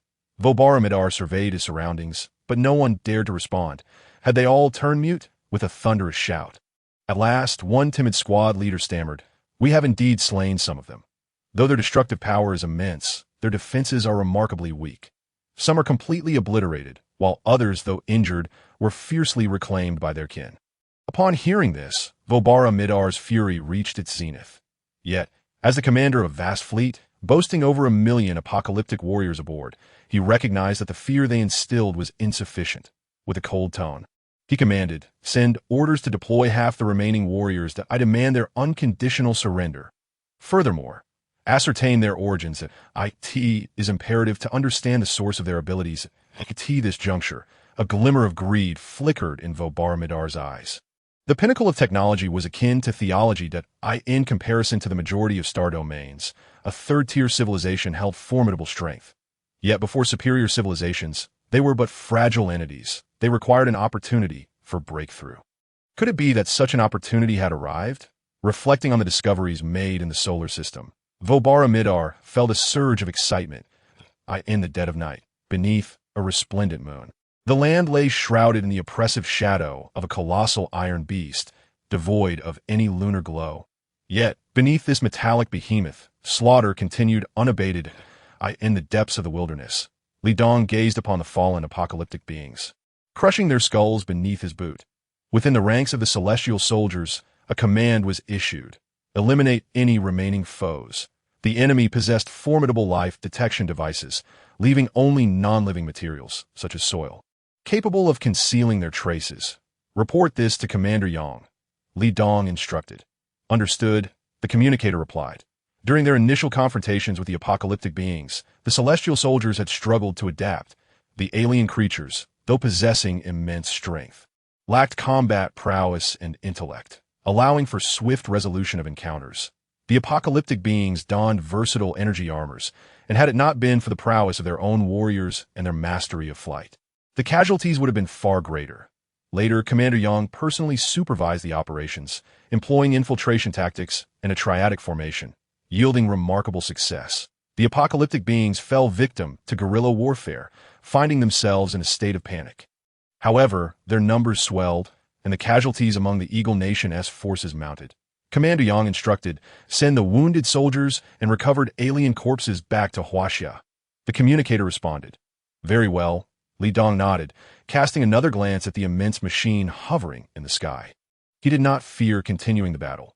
Rather, he dreaded the possibility that the enemy might cease their engagement. Given their demonstrated capabilities, annihilating a blue planet would be a trivial task for them. Under the cover of night, a convoy of injured soldiers and alien corpses, transported by a nuclear submarine, advanced towards Huaxia. Unbeknownst to them, at that very moment, numerous citizens of the Eagle Nation were being captured aboard a spacecraft. Chapter 94. The Bloodied Humanities Speak. How did these beings come to be? The advanced civilization of the apocalyptic beings made it unsurprising that they could articulate the language of the eagles. Vobara Midar regarded a burly Caucasian man before him, that if he were a Huaxia individual, he would undoubtedly recognize this person. This man was a prominent figure among the eagles, often voicing veiled criticisms or opposing Eastern ideologies on social media. Yet now, he appeared silent and composed. Vobara Midar smirked. He had handled such matters countless times before. With a casual wave of his hand, a beam of energy lashed out, striking an eagle citizen nearby. Ah! The anguished cry echoed as the unfortunate soul's abdomen was pierced, revealing entrails suspended grotesquely in the air. Ah, woe! The captives recoiled in terror, some men weeping openly. This is your final opportunity, Vobara Midar declared. A sinister smile gracing his lips as he grasped the Caucasian man's head. The man trembled in fear, yet in a moment of defiance, he spat at Vobara Midar. Furrowing his brow, Vobara Midar noted that while his energy armor shielded him from the spittle, his crimson complexion deepened in hue. Fuck you, he bellowed. Not trust them. Even if we divulge everything, they will still slay us. They aided us. We must never betray them. Gentlemen, ladies, we are human. We cannot stoop to such depths. Crack! Boom! Ah! Before the man could finish, he exploded in a shower of blood and flesh, splattering the onlookers. Some recoiled in disgust. Others wept, while a few were paralyzed by fear. Yet amidst the horror, their resolve solidified that day. They bore witness to the demise of countless eagles. They witnessed the brutality of the apocalyptic beings. They witnessed the obliteration of City Inn. The celestial soldiers of Huaxia had saved many lives. If they chose to betray their saviors, could they still call themselves human? We eagles possess honor, one voice echoed, filled with tragic valor. Once, they had claimed superiority over the blue planet. How could they be belittled? Please accept my condolences, Yang Jun addressed the weary Timus, whose hair had turned white overnight. The burdens he bore were unimaginable. He felt utterly drained and powerless. He pondered why he had ever accepted this cursed position. Our commander wishes to speak with you, Yang Jun continued. Timus paused. Based on his previous intelligence, he surmised that Yang Jun was their highest-ranking officer. Yang Jun handed him the communicator, and Timus was startled to see Lin Luo's youthful visage on the screen. He had anticipated an elder, not this young man. He turned to Yang Jun, questioning the legitimacy of the connection. At that moment, Lin Luo's voice resonated through the translator. Mr. Timus, time is of the essence. Please heed my instructions carefully. First, halt the offensive plans. Humanity's technological weapons are ineffective against them. Second, swiftly usher your populace into bomb shelters and seal them completely. They may also evacuate north or south. Third, we have stationed 13 aircraft carriers along the coastline, but they are only available for 12 hours. Timus observed the young man, speaking with eloquence and conviction, his demeanor exuding calm and confidence far beyond his years. Could he be that a revelation struck Timus? Yet he withheld his thoughts, fixating on Lin Luo without responding. Thank you, and that I apologize. Lin Luo regarded Timus, stating calmly, steady yourself. We are at war. Timus nodded vigorously. Once the communicator ceased transmission, he cautiously glanced at Yang Jun and inquired, General Yang, may I ask a question? Certainly. Yang Jun replied with deep respect. Timus's eyes reflected, W.I.T. is truly you, the one who has transformed Huaxia. Know you are a harbinger of change for the blue planet. January 3rd. The world descended into chaos as an avalanche of videos emerged, showcasing what was once a revered land across the ocean, now rendered a veritable hell on Earth. Even nations not bound by the 909 agreement found solace in their relative safety. As the horrors of the apocalyptic beings ravaged their territories, the celestial soldiers once again took center stage in global discussions. Indeed, the great power had intervened to aid the eagles. Enough, the celestial soldiers are extraordinary. They can truly soar. Indeed, what transpired in the East to produce such remarkable superhumans? A video depicting celestial soldiers in aerial combat against energy mechs instantly garnered billions of views, igniting fervor and admiration amongst viewers. They had never imagined that humanity could one day stand against so-called advanced technologies through sheer human effort. Meanwhile, within Tianjin, Lin Luo received the latest intelligence reports. The alien corpses had been returned. Their celestial soldiers were becoming increasingly adept in battle, rendering the enemy utterly defenseless against their triadic tactics. Lin Luo headed directly to the research facility, a smile gracing his lips. Huaxia's army is unmatched on the blue planet. This is no jest. What other developments do we have? The commander reported that the aliens appear to be frightened. They sometimes struggle to locate us, the communicator relayed. Upon hearing this, Lin Luo paused momentarily, a flicker of uncertainty evident in his eyes, before it swiftly transformed into apprehension. In an instant, he pivoted and made his way toward the command room. The communications officer hesitated, pondering why Lin Luo, who was supposed to observe the extraterrestrial specimens in the research lab, was suddenly heading elsewhere. Just then, Lin Luo's voice rang out urgently. Transmit my orders. Activate a nationwide state of heightened alert. All gene warriors must assume the responsibility of safeguarding our people's security. Notify the members of the 909 protocol to promptly arrange for everyone to retreat into the mountains and bunkers. The heavenly soldiers stationed within Huaxia must initiate the emergency response plan. Commence the previously prepared operation. Pray, activate. Understood. The command room erupted into a flurry of activity, though the reason behind Lin Luo's sudden emergency measures remained unclear to them. Nevertheless, following Lin Luo's lead was invariably the right course of action. The celestial beings had eradicated all captured citizens from the Eagle Nation without uttering a single word. Let us capture more, suggested the squad leader. That's unnecessary, retorted Volamida. His eyes ablaze with fury. He understood that these individuals, whether silent now or in the next wave, would eventually succumb to fear and divulge information.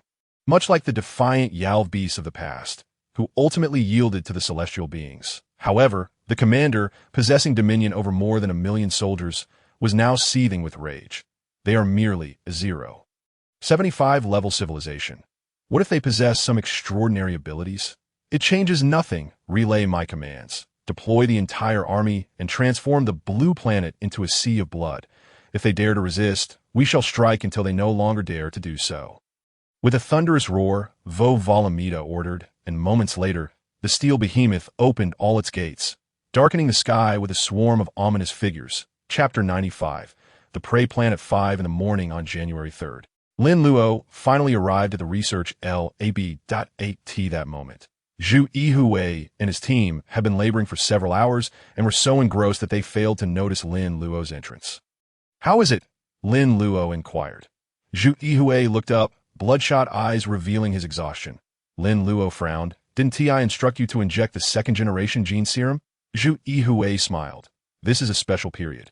The students from the academy have yet to mature, and Qin Lao and the others lack expertise in this area, and if I don't adapt to the second-generation serum, I could be bettered in for weeks, which is unacceptable. Sensing Lin Luo's continued scrutiny, Zhu Yihui quickly added, Rest assured, once the conflict concludes, I will inject it immediately. Only then did Lin Luo avert his gaze, examining the lifeless bodies. Zhu Yihui was moved but promptly stated, The structure of these two brains is identical to the skeletal remains we collected 11 years ago. They visited our world back then at 8T this moment. Lin Luo focused on the gene analyzer, which was what he yearned to see most. The ordinary advanced organisms on Blue Planet no longer suffice for his needs, aside from that enigmatic, corpulent figure atop Zhu phone. However, that figure was not readily available. These extraterrestrial beings presented an excellent opportunity for gene collection. Lin Luo scrutinized the dense gene pairings, clearly noting that the genes of the celestial beings were far more advanced. Gene development, as he had previously articulated to Qin Yuan and the others, involved the effective utilization of genes. Human genes, while inherently powerful, had been developed to a mere fraction of their potential. In contrast, the celestial beings had many chromosomal abilities already unlocked. Detecting advanced human genes. Ding, you have unlocked a new compendium. The Superhuman Gene Compendium. Ding, given that the host has completed the Human Gene Compendium, every 20 completion of the Superhuman Gene Compendium will unlock hidden gene chains. Ding, the Celestial Gene Chain has been activated. Current completion, 0.01. Lin Luo's pupils constricted upon hearing this. What does the system imply? Is it about quantity? Are there still bodies available? Lin Luo asked. Yes, Zhu Yihui replied. Though he was uncertain about Lin Luo's line of questioning, that he quickly led him to another lab. Lin Luo swiftly approached a corpse, and as the machine extracted the gene data, the system chimed in, ding. Current completion, 0.02. Indeed. Lin Luo's pupils narrowed, a chill washing over him that IT was indeed about quantity. Each body could only yield a 0.01 increase. But that this is precisely what I desire. Thank you, celestial beings, for the genes you've provided. Lin Luo turned and strode toward the exit. The two soldiers from the Purple Gold Dragon Regiment standing guard outside immediately inquired, Commander Lin, where are you heading? To the East Sea coastline. That's not permissible. One soldier exclaimed, his eyes widening. You are the commander. It is not your place to take action. Before he could finish, Lin Luo turned to them, declaring, though I may not be a soldier, I am a citizen of Huaxia. Our homeland is in peril. How could I remain in the shadows? Besides, who among you can contend with me? In that moment, both soldiers fell silent, not because of Lin Luo's final retort, but rather due to the preceding statements. In truth, they too longed to join the battlefield, yet they had a more critical duty, to safeguard Lin Luo's safety. As Lin Luo took to the skies, the two soldiers quickly followed suit, relaying this information to their superiors. The moonlight cast a desolate glow over the city, brightly illuminated yet eerily quiet. People continued to traverse the streets as Lin Luo descended from the heavens, causing the entire thoroughfare to tremble in fear. Before he could steady himself, he was met with a weapon aimed at his face. Lin, Commander Lin? The soldier hesitated, swiftly retracting his weapon and standing at attention. I'm sorry. Sorry for what? Lin Luo chuckled. Your reflexes are commendable. As he surveyed the area, the soldiers, upon seeing Lin Luo, were electrified with excitement. They never anticipated encountering the man they so revered. The soldier who had received praise finally cracked a smile. Though guilt still lingered, Lin Luo clapped him on the shoulder, assuring him, Fear not, you cannot harm me. The soldier paused, feeling touched by the kindness of their commander. After all, the northern squad leader had been tight-lipped previously, and the story of Lin Luo's prowess had yet to circulate among the heavenly soldiers. Meanwhile, other soldiers yearned to greet Lin Luo, but hesitated as they were enacting an operation plan, Prey. They were to masquerade as ordinary citizens. This was not limited to this city. Similar scenes unfolded in Jiangbei, Zhongnan, and major urban centers across the nation, all performing the same charade.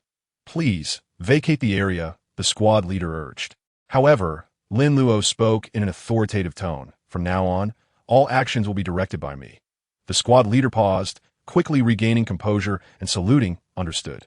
Minutes later, the bustling street, which had come alive with Lin Luo's presence, fell silent once more, punctuated only by the occasional vendor calls. 3 for 9, 4 for 6, you lose, you drink, freshly baked pancakes, handsome, come in and have a seat. Don't worry, the prices are quite low. Yet, amidst the facade of tranquility, every passerby occasionally glanced upwards, pretending to be prey while awaiting the hunter's approach. At 8 p.m., across the vast ocean to the east, illuminated by the moonlight, countless dark figures surged toward the coastline. Lin Luo observed this clearly via satellite monitoring. The arrival of the steel behemoth had obliterated numerous satellite systems, which had only been launched days prior, as he had previously proposed such contingency measures. Notify all units. The enemy is approaching. Lin Luo's eyes narrowed as he transmitted the message that, in an instant, the heavenly soldiers throughout the city received the alert, bracing themselves. This prey plan had been a spontaneous notion of Lin Luo's. The rationale was clear. The celestial beings had evidently obtained intelligence indicating that the Eagle Nation was the strongest on Blue Planet, coupled with the previous G3 meteorite incident and the alien skeletal remains. One could deduce that the information about the extraterrestrials was not updated in real time. Thus, an opportunity to strike against the celestial beings had emerged in a direct confrontation. The heavenly soldiers would not possess a significant advantage. However, if it were an ambush, they're here, someone shouted, looking up to see blue, glowing points in the sky. They recognized these as their energy mechs, shimmering in the air, diving down with the demeanor of hunters. Their eyes scanned the streets below, filled with a murderous intent, unaware that the very people they regarded as prey were also hunters. Chapter 96. Counterattack bang. Before a celestial being could touch down, a scream pierced the air. An alien. Instantly, chaos ensued. Though these individuals lacked acting training, their performance was remarkably convincing. The celestial being squinted, envisioning the imminent bloodshed and carnage. One celestial being almost instantaneously materialized before a soldier, who appeared pale. This soldier's acting leaves much to be desired, as his eyes betrayed his murderous intent. However, the beings from the Apocalypse Star were oblivious to these occurrences. Revealing their crimson teeth, they gazed upon a terrified human. One hand poised to grasp their head. That moment, a sudden pain gripped their abdomen. The mech was damaged. The mech was compromised. They halted, pupils dilating, staring at the person before them, who was no longer the meek, frightened rabbit. Instead, their hands clutched a dull blade, firmly embedded in their own stomach. Are all citizens soldiers? The Apocalypse being felt a surge of dread as they glanced around, seeking help, only to discover that many others were ensnared in ambush. The realization dawned upon them, the cunning blue star. Yet before they could articulate their thoughts, consciousness slipped away. Splendid. Lin Luo slammed his fist heavily onto the table. Advanced hunters often appear in the guise of prey. This was a lesson imparted to him by Lu Tao during their university days. For Lu Tao had a penchant for charming, beautiful women that he frequently masqueraded as prey, but unfortunately, it was Lin Luo who often garnered WeChat contacts. Thus unfolded this flawless operation of hunting. As Lin Luo stepped outside, two soldiers from the Purple Gold Dragon Army advanced to intercept him, but a mere glance from Lin Luo sent them retreating. By the time they regained their senses, Lin Luo had already leaped into the fray. Crushed them. The Apocalypse beings seethed with rage. These cunning Blue Star inhabitants dared to disguise themselves as prey to lure them in. They launched frenzied attacks, high-tech weaponry activating instantaneously. In that moment, lasers crisscrossed the cityscape. The Heavenly Soldier Legion had long been prepared, skillfully avoiding direct confrontation and engaging in guerrilla tactics amidst the urban architecture. Their guerrilla strategy needed no elaboration. The Apocalypse beings, incensed by the sight, pursued relentlessly. One of them, searching for the Heavenly Soldiers, caught sight of Lin Luo descending from the sky and rejoiced, activating their combat mode energy mech. They charged forth. Yet, Lin Luo vanished. Momentarily stunned, the being pondered, what is happening? The mech was equipped with an automatic enemy tracking function. If it couldn't lock onto him, there was only one possibility. The opponent was too swift. Lin Luo employed the 3,000 thunder steps. Even he could scarcely fathom such astonishing speed. If the adversary could track him at this velocity, that would be preposterous. However, the exertion was immense with Lin Luo's current prowess. He could unleash 3 full-force dragon fists. Under full power, he could only utilize the 3,000 thunder steps thrice. The Apocalypse being gazed upward at the man above, swallowing hard as their neural pathways frantically fed energy demands to the mech. Full defensive mode. Full defensive mode. But what good would it do? Dragon fist. In the heavens, Lin Luo unleashed a punch. Instantly, the roar of the dragon resonated across the skies of Sanhai City. That surge of dragon energy. That explosion and Lin Luo's silhouette profoundly invigorated the Heavenly Soldiers. Commander Lin, the eternal deity, a young soldier shouted, igniting a fervor within the entire Heavenly Soldier Legion in the southern region of the Eagle Nation. Li Donglai successfully reunited with Yang Jun. The former inquired, with the aliens invading our homeland, should we send reinforcements? No worries. Lin Luo has already devised a series of plans prior to our arrival. We have more pressing matters at hand. Yang Jun replied. More important matters? Li Donglai paused. Follow me. Yang Jun beckoned, leading Li Donglai's group stealthily to the mountain summit that a group of individuals adeptly lay prone. Ahead, lights blazed. Timus? Li Donglai recognized Timus and Owen among others. Behind them stood a military force.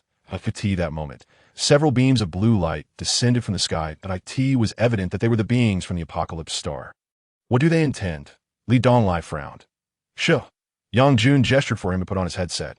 Upon doing so, Li Donglai could hear a conversation from hundreds of meters away. I am Timus, the leader of the Eagle Nation. Accompanied by the entire populace and military, willing to surrender, Timus trembled, kneeling on one knee. Behind him, Owen and all the soldiers followed suit. Before them, Volumidar observed with amusement. Indeed, there exists no nation that cannot be subdued. A humanoid tribe from the Blue Star. What do they amount to? Volumidar employed a machine to translate, stating, "Why should I accept your surrender? We are willing to serve as slaves, to be at the behest of your superior race." A white soldier in the rear, overhearing this, stood and shouted, "We humans will never." Timus abruptly turned and shot him dead. A gasp erupted among the crowd. The soldiers' spirits surged, yet Volumidar raised a hand, summoning countless mech warriors into the air. Upon witnessing this, the soldiers immediately faltered. Some clenched their fists, while others wept quietly. Suppression, fury, and despair filled the entire plain. Excellent. Volumidar grinned, reveling in his triumph. Savage, we once saved him. Li Donglai, known for his volatile temper, felt compelled to charge forward, but Yang Jun restrained him, saying, "Stay down. Can you bear the consequences of jeopardizing Lin Luo's grand scheme?" Li Donglai halted, quickly lying flat. Incredulous. Is this part of the plan? Sure. Yang Jun signaled for silence. Volumidar, grasping the staff symbolizing the highest honor of the Eagle Nation, froze his smile, declaring, "Those who dared to resist, are they your people?" No. Timus stammered in fear. "Those individuals do not belong to our nation." Volumidar scrutinized Timus's terrified expression, asking, "Who are they?" "They hail from the east, a nation known as Huaxia," Timus proclaimed loudly. Huaxia, Volumidar squinted. Reports from 3 years prior indicated that this nation possessed considerable strength, albeit not at the forefront. Much must have transpired in the past decade. "You do not deceive me?" Volumidar inquired. "I would not dare." Timus quivered. Volumidar's expression shifted as he recalled something, suddenly looking up as an apocalypse being approached and exclaimed, "Captain, bad news. Our mech army in Huaxia has sustained severe losses," though Timus and his companions did not comprehend the apocalypse language. They gleaned enough to understand. Timus felt an overwhelming sense of satisfaction, but dared not reveal it. Instead, he knelt with even greater reverence, not daring to lift his head that a man's knees are worth their weight in gold, especially as he is a leader of a nation. Yet, as he had previously stated, with the country fallen, what value does dignity hold? At that moment, Volumidar's mech received a projection. The image revealed Lin Luo delivering a dragon fist, obliterating a mech, the roar of the dragon resonating throughout the city. Even Volumidar was taken aback, his eyes reflecting shock, and greed. "Who is this man?" Volumidar waved his hand, and the projection materialized. Timus, panicked, looked up at the figure on the screen. It was Lin Luo. He quickly exclaimed, He is the leader of the heavenly soldiers.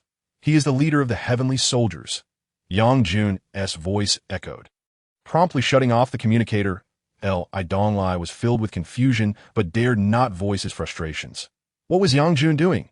Betraying Lin Luo. He struggled to comprehend. Upon reaching the open ground, he shouted, "You beast!" He erupted, even attempting to confront Yang Jun, landing a punch on his face. Yang Jun was sent sprawling several meters back, blood trickling from his mouth. Yet, Yang Jun, unfazed, stood up, touched his face, and remarked, "When will you temper that fiery temper of yours?" "Commander Lin, please speak to him." That moment, Lin Luo's image and voice emanated from the screen, proclaiming, "I am invigorated." "You rascal." Yang Jun sighed, cursing lightly. "Very well." Lin Luo addressed Li Donglai. "From here on, you shall take full command of matters concerning the Eagle Nation. Yang Jun shall return home. The counterattack commences." "Understood." Li Donglai promptly straightened, casting an apologetic glance at Yang Jun. "Do you not wish to inquire about the plan?" Lin Luo asked, "If you do not disclose it."